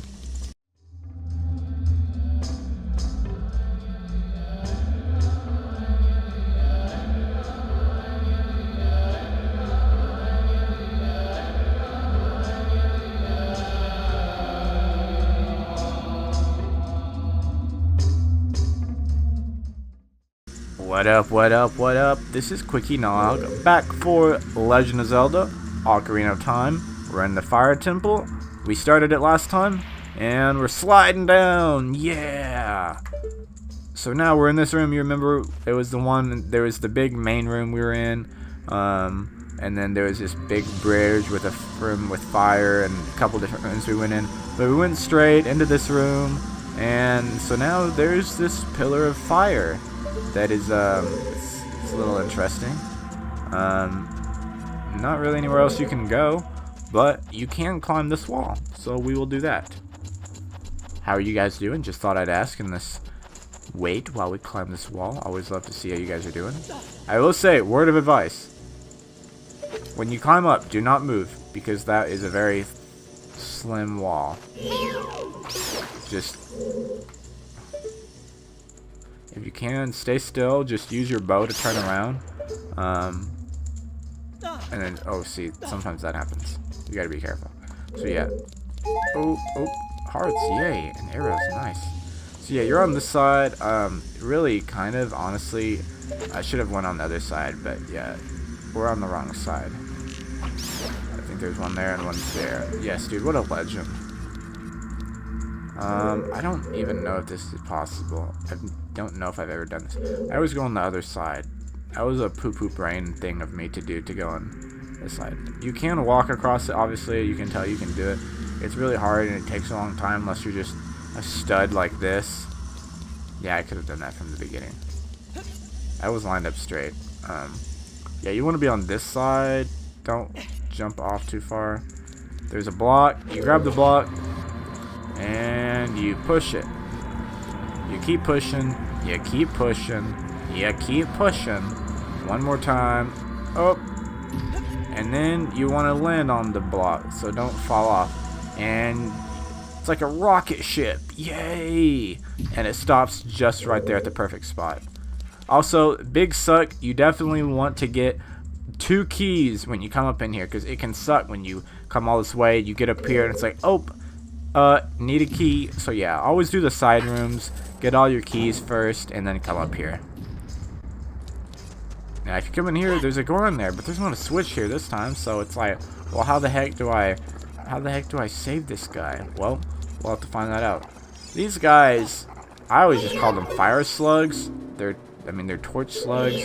But yeah, the best thing to do is to shoot them with an arrow, so that they're not on fire anymore, because they're a lot less fun on fire, or when they are on fire. Did I say that already? A lot less fun on, I don't know. But yeah, shoot them, make them go gray. They kind of try to speed away and run from you. The best thing to do is just to stab them with your sword after that. You'll want to push this block this way. Oh, actually, I don't. Yeah, push this block. I had a brain fart for a second.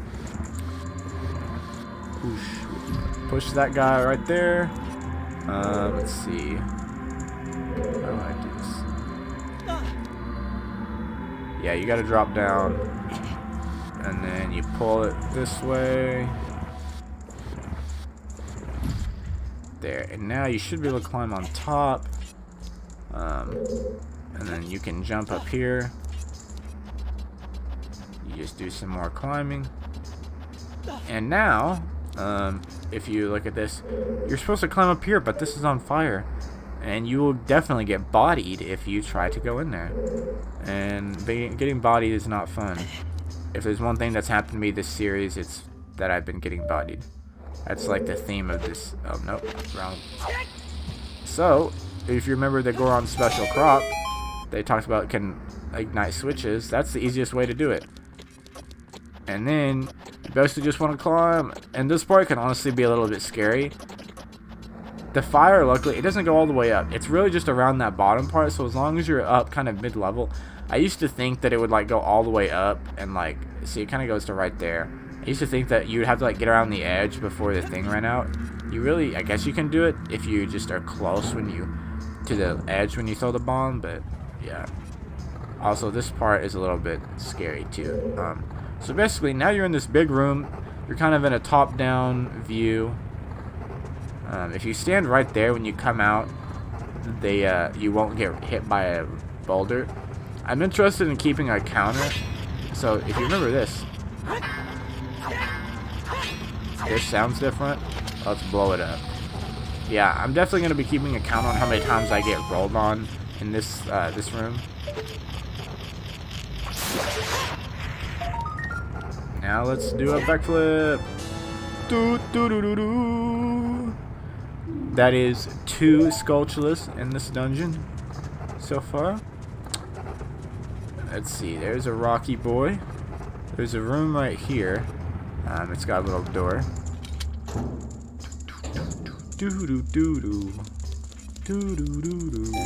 Another switch and another Goron that says, "Are you releasing me? Are you free?" I'll tell you a secret. Are you releasing me? Am I free to go? Let me tell you a secret as a reward for releasing me. When you are on fire, you can put it out by swinging your sword or rolling forward. Did you know that? Oh, waddle away. That's it's kind of helpful. Like, there are times where you're on fire, mainly like if a keys hits you, but like you can swing your sword or roll. It's not a big deal. Obviously, you don't want to just stand there. Like, stop, drop, and roll, man. Like, that's pretty basic information. Like, everyone knows that. It's not any different in this game than it is in real life. You always stop, drop, and roll. So that's a real wall. This real wall. That's the wall we blew up was the only fake wall in this room, I believe. Here's a key. Oh, okay. If I could go this entire dungeon without getting rolled over in this room, that's a win. And there's no win for me today. That's 2.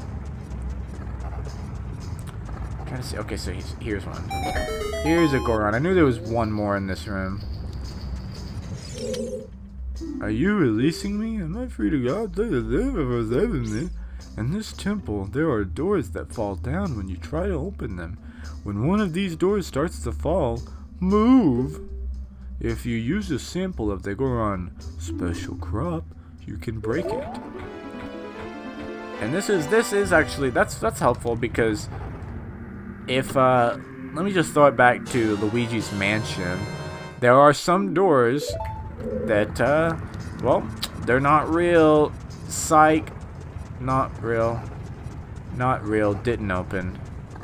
Oh gosh, that's a dead end. Don't go that way. But yeah, spoiler alert, there are doors in this game that aren't real. So yeah. Now that we have 2 keys, I would really suggest getting that second key before you come in this door. This room, you do not want to fall down in. Just trust me, don't fall down in this room. It sucks a big poo-poo brain if you do. You can't go in that room right now, but if you shoot an arrow in here, I said in here, you can go in here. Now this room is interesting. Right here, it's just, there's this thing, you know, it's just a chest, nothing big, you know what I'm saying?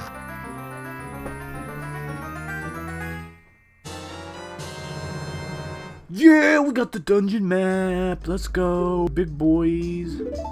Yeah. So that's basically all it is for right there.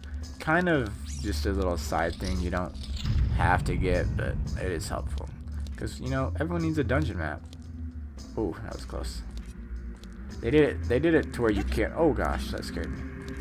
Now we have used both our keys. So now this room, this is the same room we were just in, but you're at a different angle. This is why it's interesting.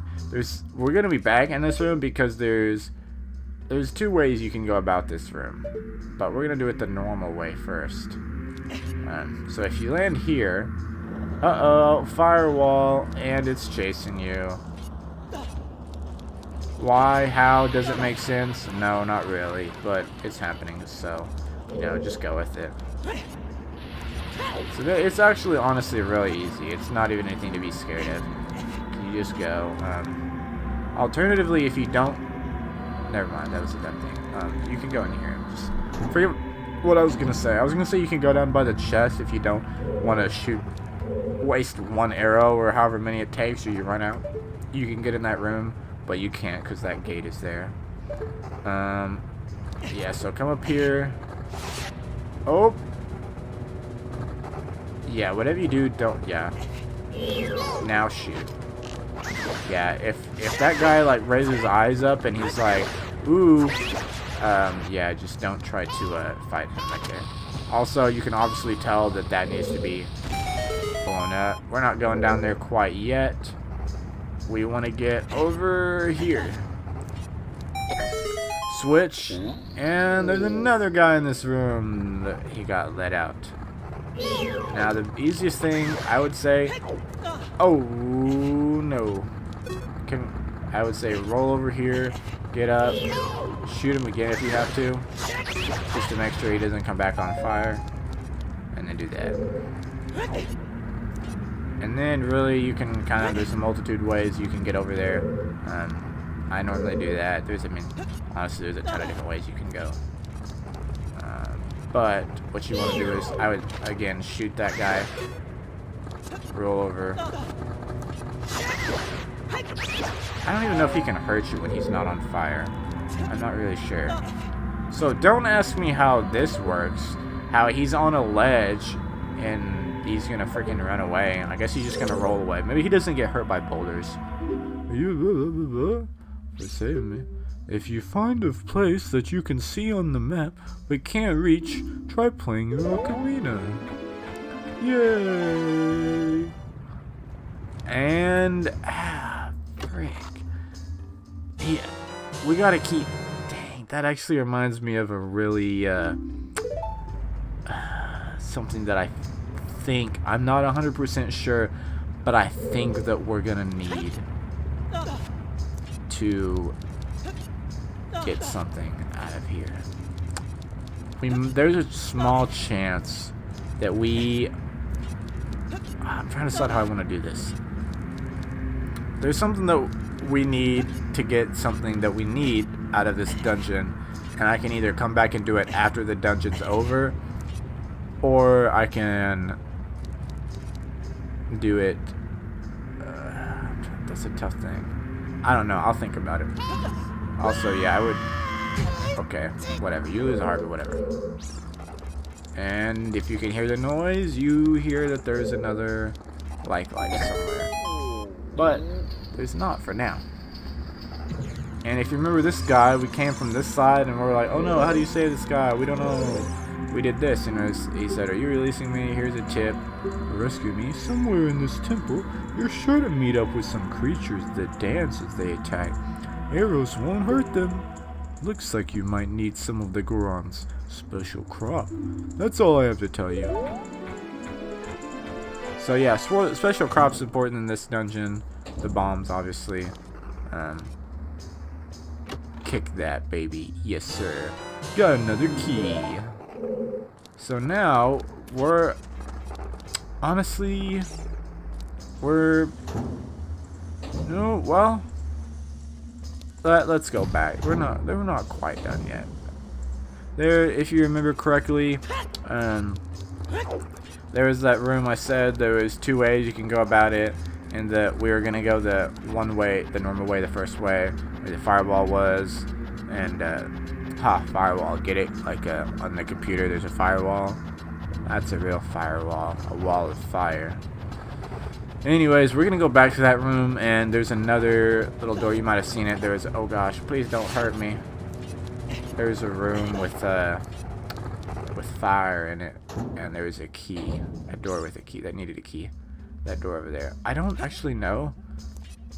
Oh, it does. It goes backwards. I've never been in backwards. Ooh, ooh.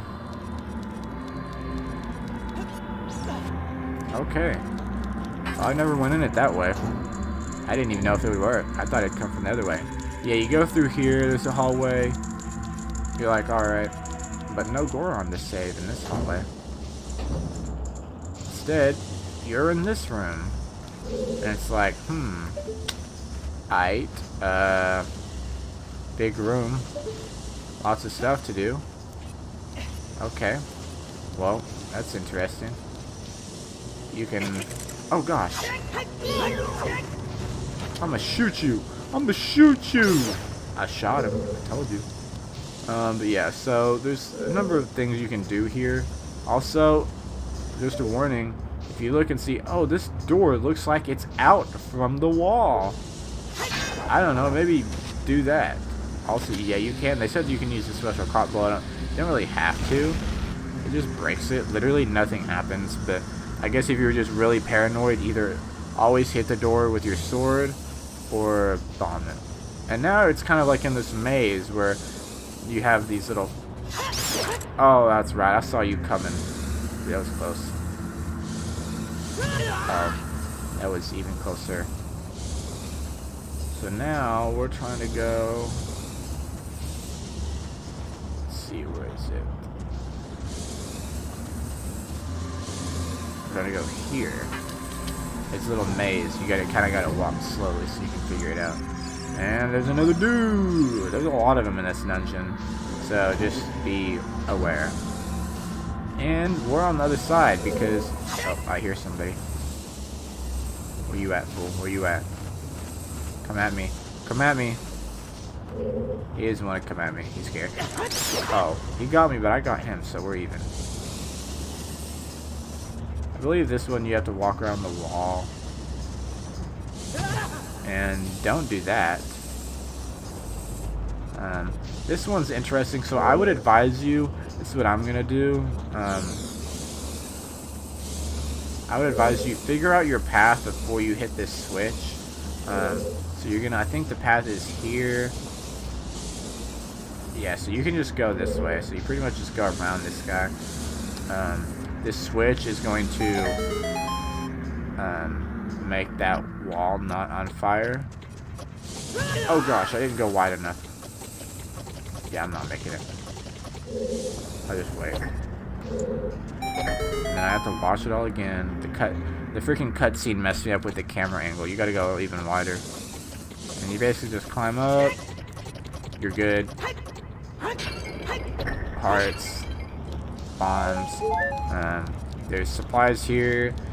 If you paid attention to any part of this game so far, it always gives you a ton of supplies before you do something. Now this is an interesting part. Oh, fake door. What are you gonna do? I guess you'll bomb it. Oh shoot, I don't know if that's close enough. Okay, well, you bomb it and there's another door behind it. What? Oh, ha ha ha. Actually, I think there is... I'll get this out. I don't know if I don't remember if I need it.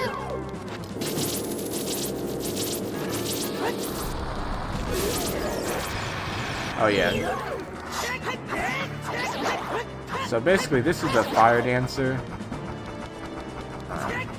Where's he at? I'll explain it more when the next phase starts. Hang on. Okay, so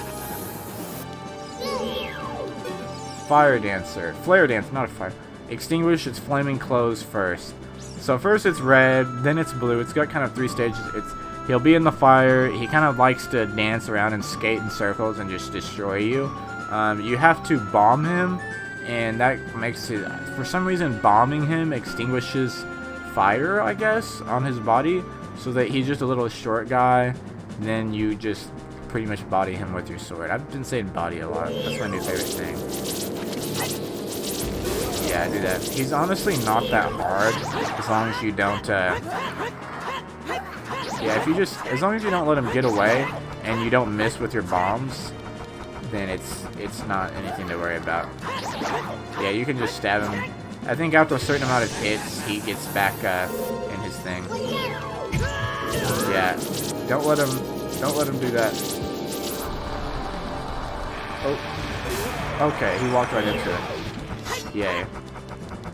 Also, the best thing to do if he does that is just to turn around and go the other way.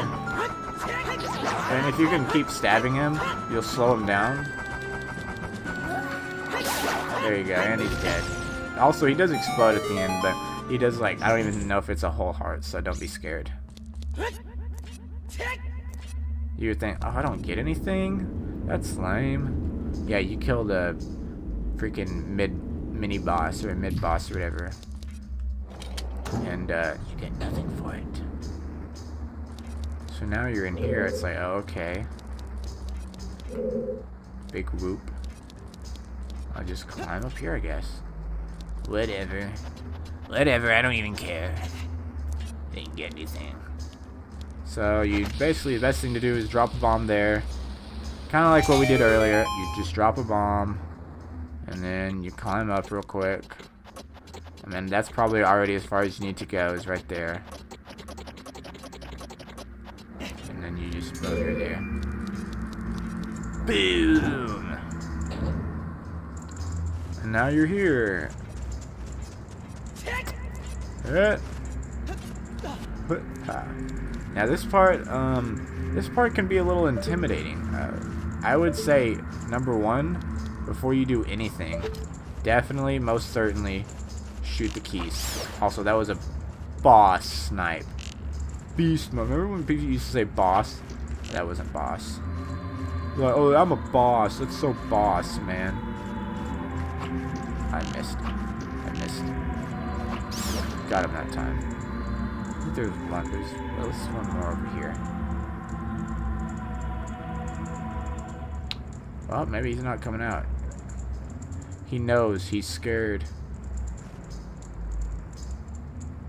Let me make sure there's not any more. He might not really bother us. It's probably not a big deal. I just think it's easier to take care of all of them. But yes, because you hit the switch and look way over there. Because what do you have to do? You have to really curve your running.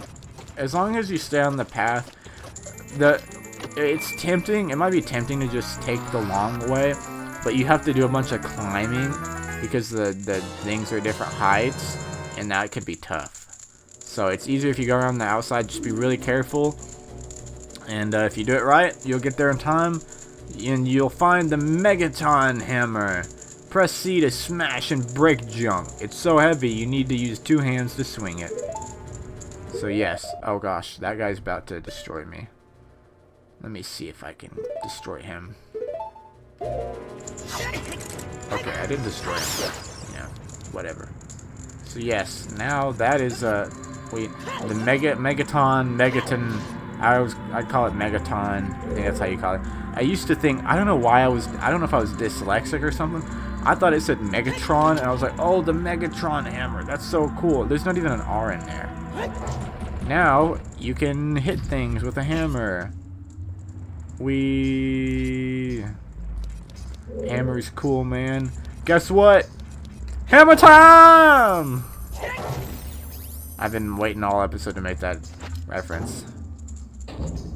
But now I'll probably name my next video Hammer Time. I wanted to name this one Hammer Time so bad, but freaking it would give it away and be like, oh, Hammer Time, what?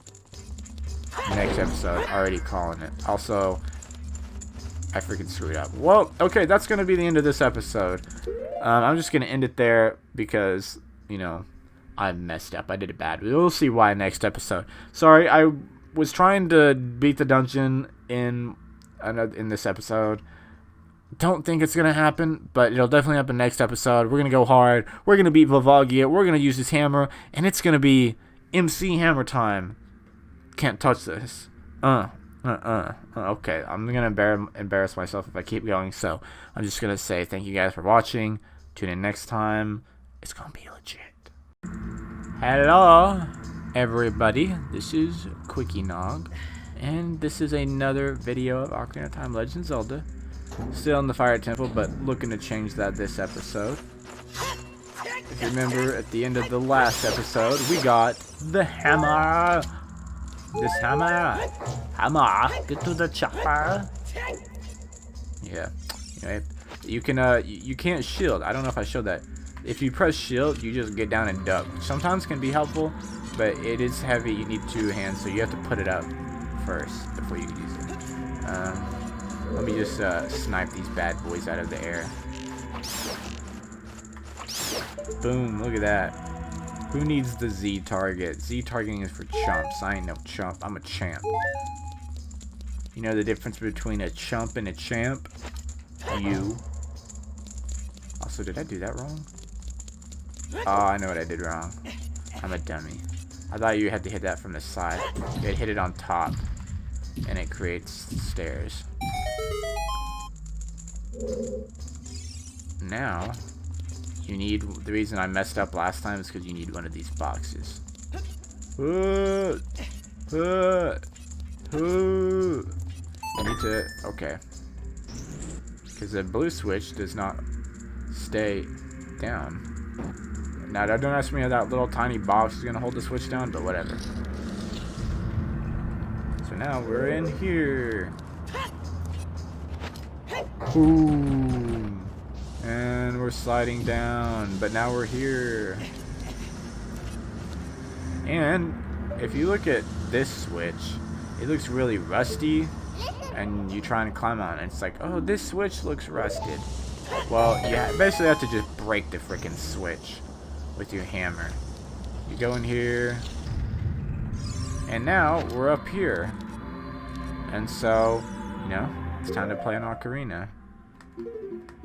The Ocarina of Time for the N64.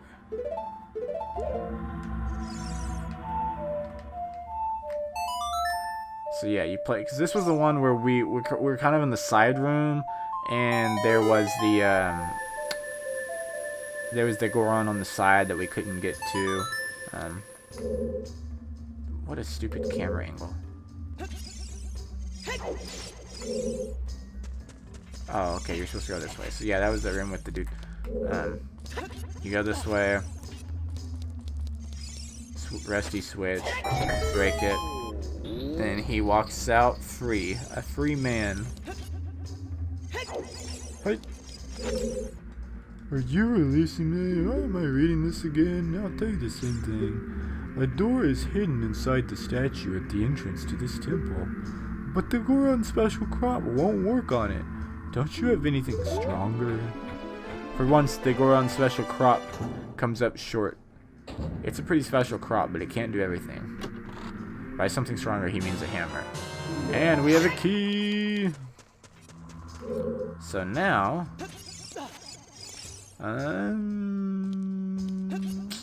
let's go in here. Is this the right place?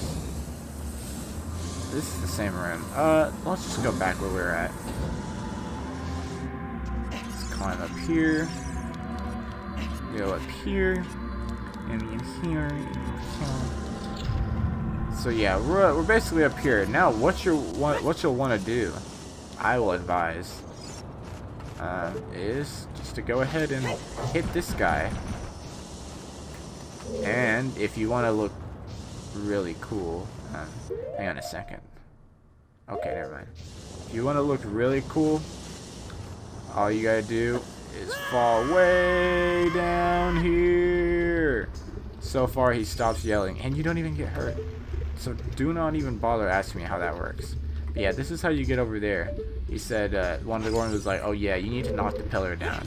Well, we have knocked the pillar down. And he also heard the Goron say that there's a room in the entrance room where, you know, a statue blocks the door. Where can it be? This statue? Surely not this one with a doorway around it. I will destroy you. Also, did I knock the fire out of him? That's cool. I knocked him off the fire. I knocked the fire out of him, as some southern mothers would say. Also, let me get my bow back, because that's more helpful than an ocarina right now. Look! Get back! Don't hurt me! Oh, there's a lot of fiery enemies in here. Stop! Stop! Stop! Stop it! Stop right now!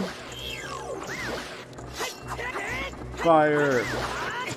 Fire everywhere! Fire! Fire animals and enemies and everything in between. Yeah, this room can be annoying if you just let people gang up on you.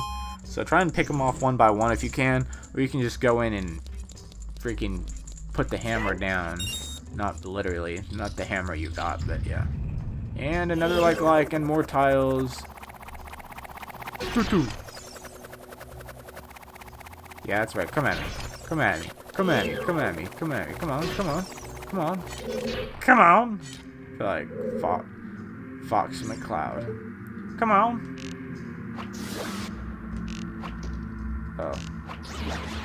And now I'm down to 1 arrow, so I could really use some arrows. Here's some rupees, though. Yay. He'll usually give you like freaking 2 or 3 red rupees, which is really helpful. And we got a Skulltula, meaning there's only 2 more left in this dungeon. Because yet again, there's 5. And we're in here!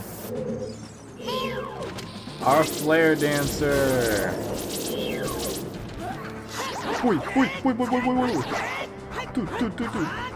Oh, okay, let's go around. Blah! Blah! Blah! And you can try to jump attack him. I would not recommend it just because it's harder to pull off because he's so small and he likes to run around. And it doesn't really do that much. It's not like Goma where you can kind of get ahead and skip phases by doing jump attacks because they do more damage. Here, if you can stab him 2 or 3 times or whatever, but if you oh gosh, got him there. If you try to cheat him here and do, oh gosh, these jump attacks, it's hard to talk and fight this guy at the same time. Move away! Awesome backflip. Anyways, if you try to jump attack him, it doesn't usually work because he either will get away or that's just less hits you'll have on him. Also, did he drop bombs? Oh, he did. Yay. Although I could use some arrows considering I have freaking 1 arrow left. Yeah, just give me more bombs. That's helpful, man. Great. Still don't even have the compass in this game.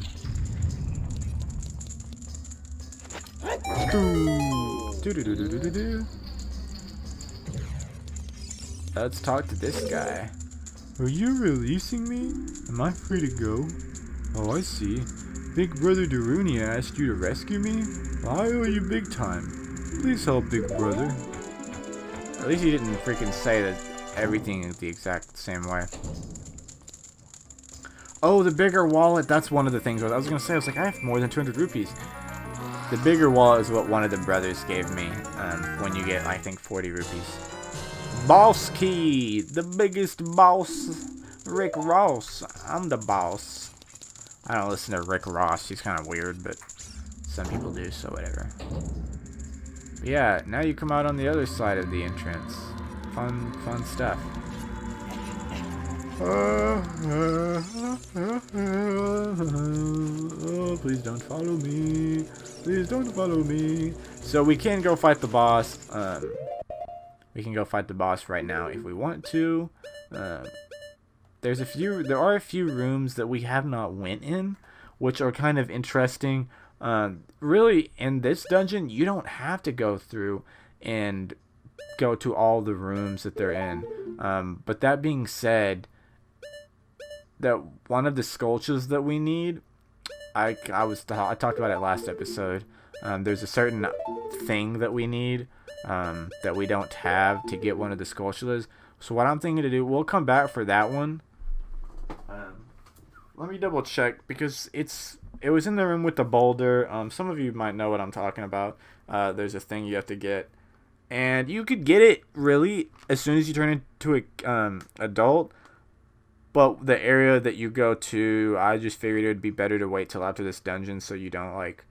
I just really am big on going in order and not getting out of order as far as cinematically goes. Or I could have a mistake. I want to say there's one more rupee in here. Aside from the one that we can't get right now. Yeah, so there is one that I forgot. So I'll go back and get that real quick and meet you guys there. See you then. Okay, so I realized something. So in this room with the big rocks, we were on that side. We never bothered to go to this side. We kind of went there, but we didn't go here. There's this door that I just randomly found looking for the sculpture. And there's a chest in here, and what do you want to bet? It's the compass. Because I was just looking around, and I was like, wait a minute, we still have the compass. But I was like, I don't know if that's a big deal or not. And then I found this room, and I was like, well, we have it now. So that's good. So, yeah, we have the compass. Yay! So, now I'll cut to the sculpture part. Alright, new plan. We're just going to go in, and we're going to beat Volvagia and the boss. Because I figured out, so after I got the compass, I looked around and I was like, wait a minute, there's only one more room. And I think I know the scenario, whatever, with the sculptures. So I'm going to just hold out and wait and show y'all after this. It's not a big deal. I figured I'd have to backtrack anyways. It doesn't bother me anyway. I'd rather get this dungeon done in this episode. So you walk in here and you're like, well, it's a little bit dark, a little bit dank and moist. Okay, whatever. That's not the button I wanted to hit. And I'm still at arrows, so that's a big sucky suck. But oh well, I'll just replace it with Deku nuts, I guess. Save the game, baby. Let's go. You roll that in here, and you're like, all right. Now you definitely obviously want your hammer out. You'll want your sword out. Bombs or somewhat they helpful. I don't know. I don't even know if Deku nuts help, but yeah. So out of the ground, the lava comes Volvagia, this long, skinny, subterranean lava dragon. It's really long and skinny. It's almost like a snake dragon. It's got weird eyes. It doesn't look super scary. It honestly doesn't even look that big. How can this thing eat a Goron? Its stomach is like the size of Link's arms, which are not that big. So yeah, when he pops out, just hit him with the when he pops out, just hit him with your hammer and he'll flop his head, and then you can body him with your sword. And then he'll come out and he'll be like, oh no. He'll run around and try and breathe fire on you. And he's really long, so you kind of have to run in circles a little bit. If you kind of stay in the middle here, because he can't really wrap around that tight. It's like Slither.io. He can't wrap around that tight, so you're kind of safe there. If you get in an angle like this, you can kind of see which hole he's gonna pop out of. You can hit him. Watch out for him to bang his head. If you jump attack, okay, that's usually it. So yeah, usually you can't get too many hits in on him. It's better to just wait. He's honestly, as a kid, like, so I didn't die as a kid on the, also he will drop boulders on you. Yeah, as a kid, this was the first boss I died in. I didn't die on the Phantom Ganon fight. Also, they can bounce and hurt you. Yeah. Boom. If you can get another hit, good job, congratulations. This boss fight, I would say, is definitely harder than Phantom Ganon. Phantom Ganon's not going to give you trouble unless you, like, run out of arrows in the paintings, or you just are terrible at the timing and can't, bounce his blast item to save your life. Volvagia can actually give you a little bit of... Okay, I take that back. He can wrap around and hurt you. I've never seen him do that. Am I going to have my first death? I haven't died yet, have I, in this game? Not from like a real fight. Yeah, there we go. Boom. Okay. Well, I mean, I have 2 fairies, so I'm really not concerned about like dying overall. But I'm definitely not gonna have a game over right now. But I might die just to lose a fairy. Depends on if these boulders give me troubles. Yeah, as a kid, like this, if you're playing this or if you're kind of inexperienced, definitely, I would say if you can at least bring 1 fairy. A second wouldn't hurt if you're just really having troubles. But yeah, you definitely want at least a fairy, because even, if you have your 12 hearts like I do, it can still give you some trouble. And that can happen. I went to use my hammer and Link just walked into him. Like, oh, that's cool. Use your hammer, hammer him, hammer him. Okay, that doesn't work. Well, that was a missed opportunity. Yeah, the worst thing you can do is miss an opportunity to hit him, because you don't get a ton of chances. So it's really annoying.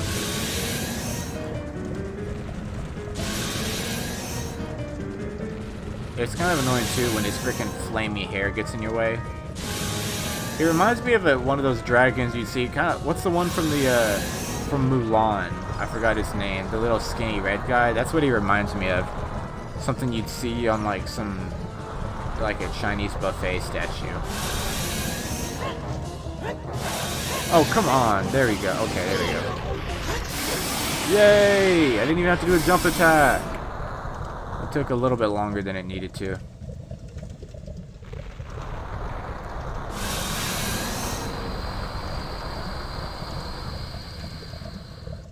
And then he's like, oh, my body's swelling up. I'm on fire. I'm literally a fire dragon. My hair is made out of fire, but somehow I'm going to burn up. Do not ask me how that makes sense, but it just... Oh, well. And then there's this little head, but that ends up burning up too and turns into a heart piece. Or not a heart piece, a heart container. You now have 13 hearts. Yeah. Congratulations, we burned up a fire dragon. That makes a ton of sense. Nintendo logic, man. There's a reason that's a hashtag, that's a saying. Nintendo logic, man. Now we're on our blue crystal again.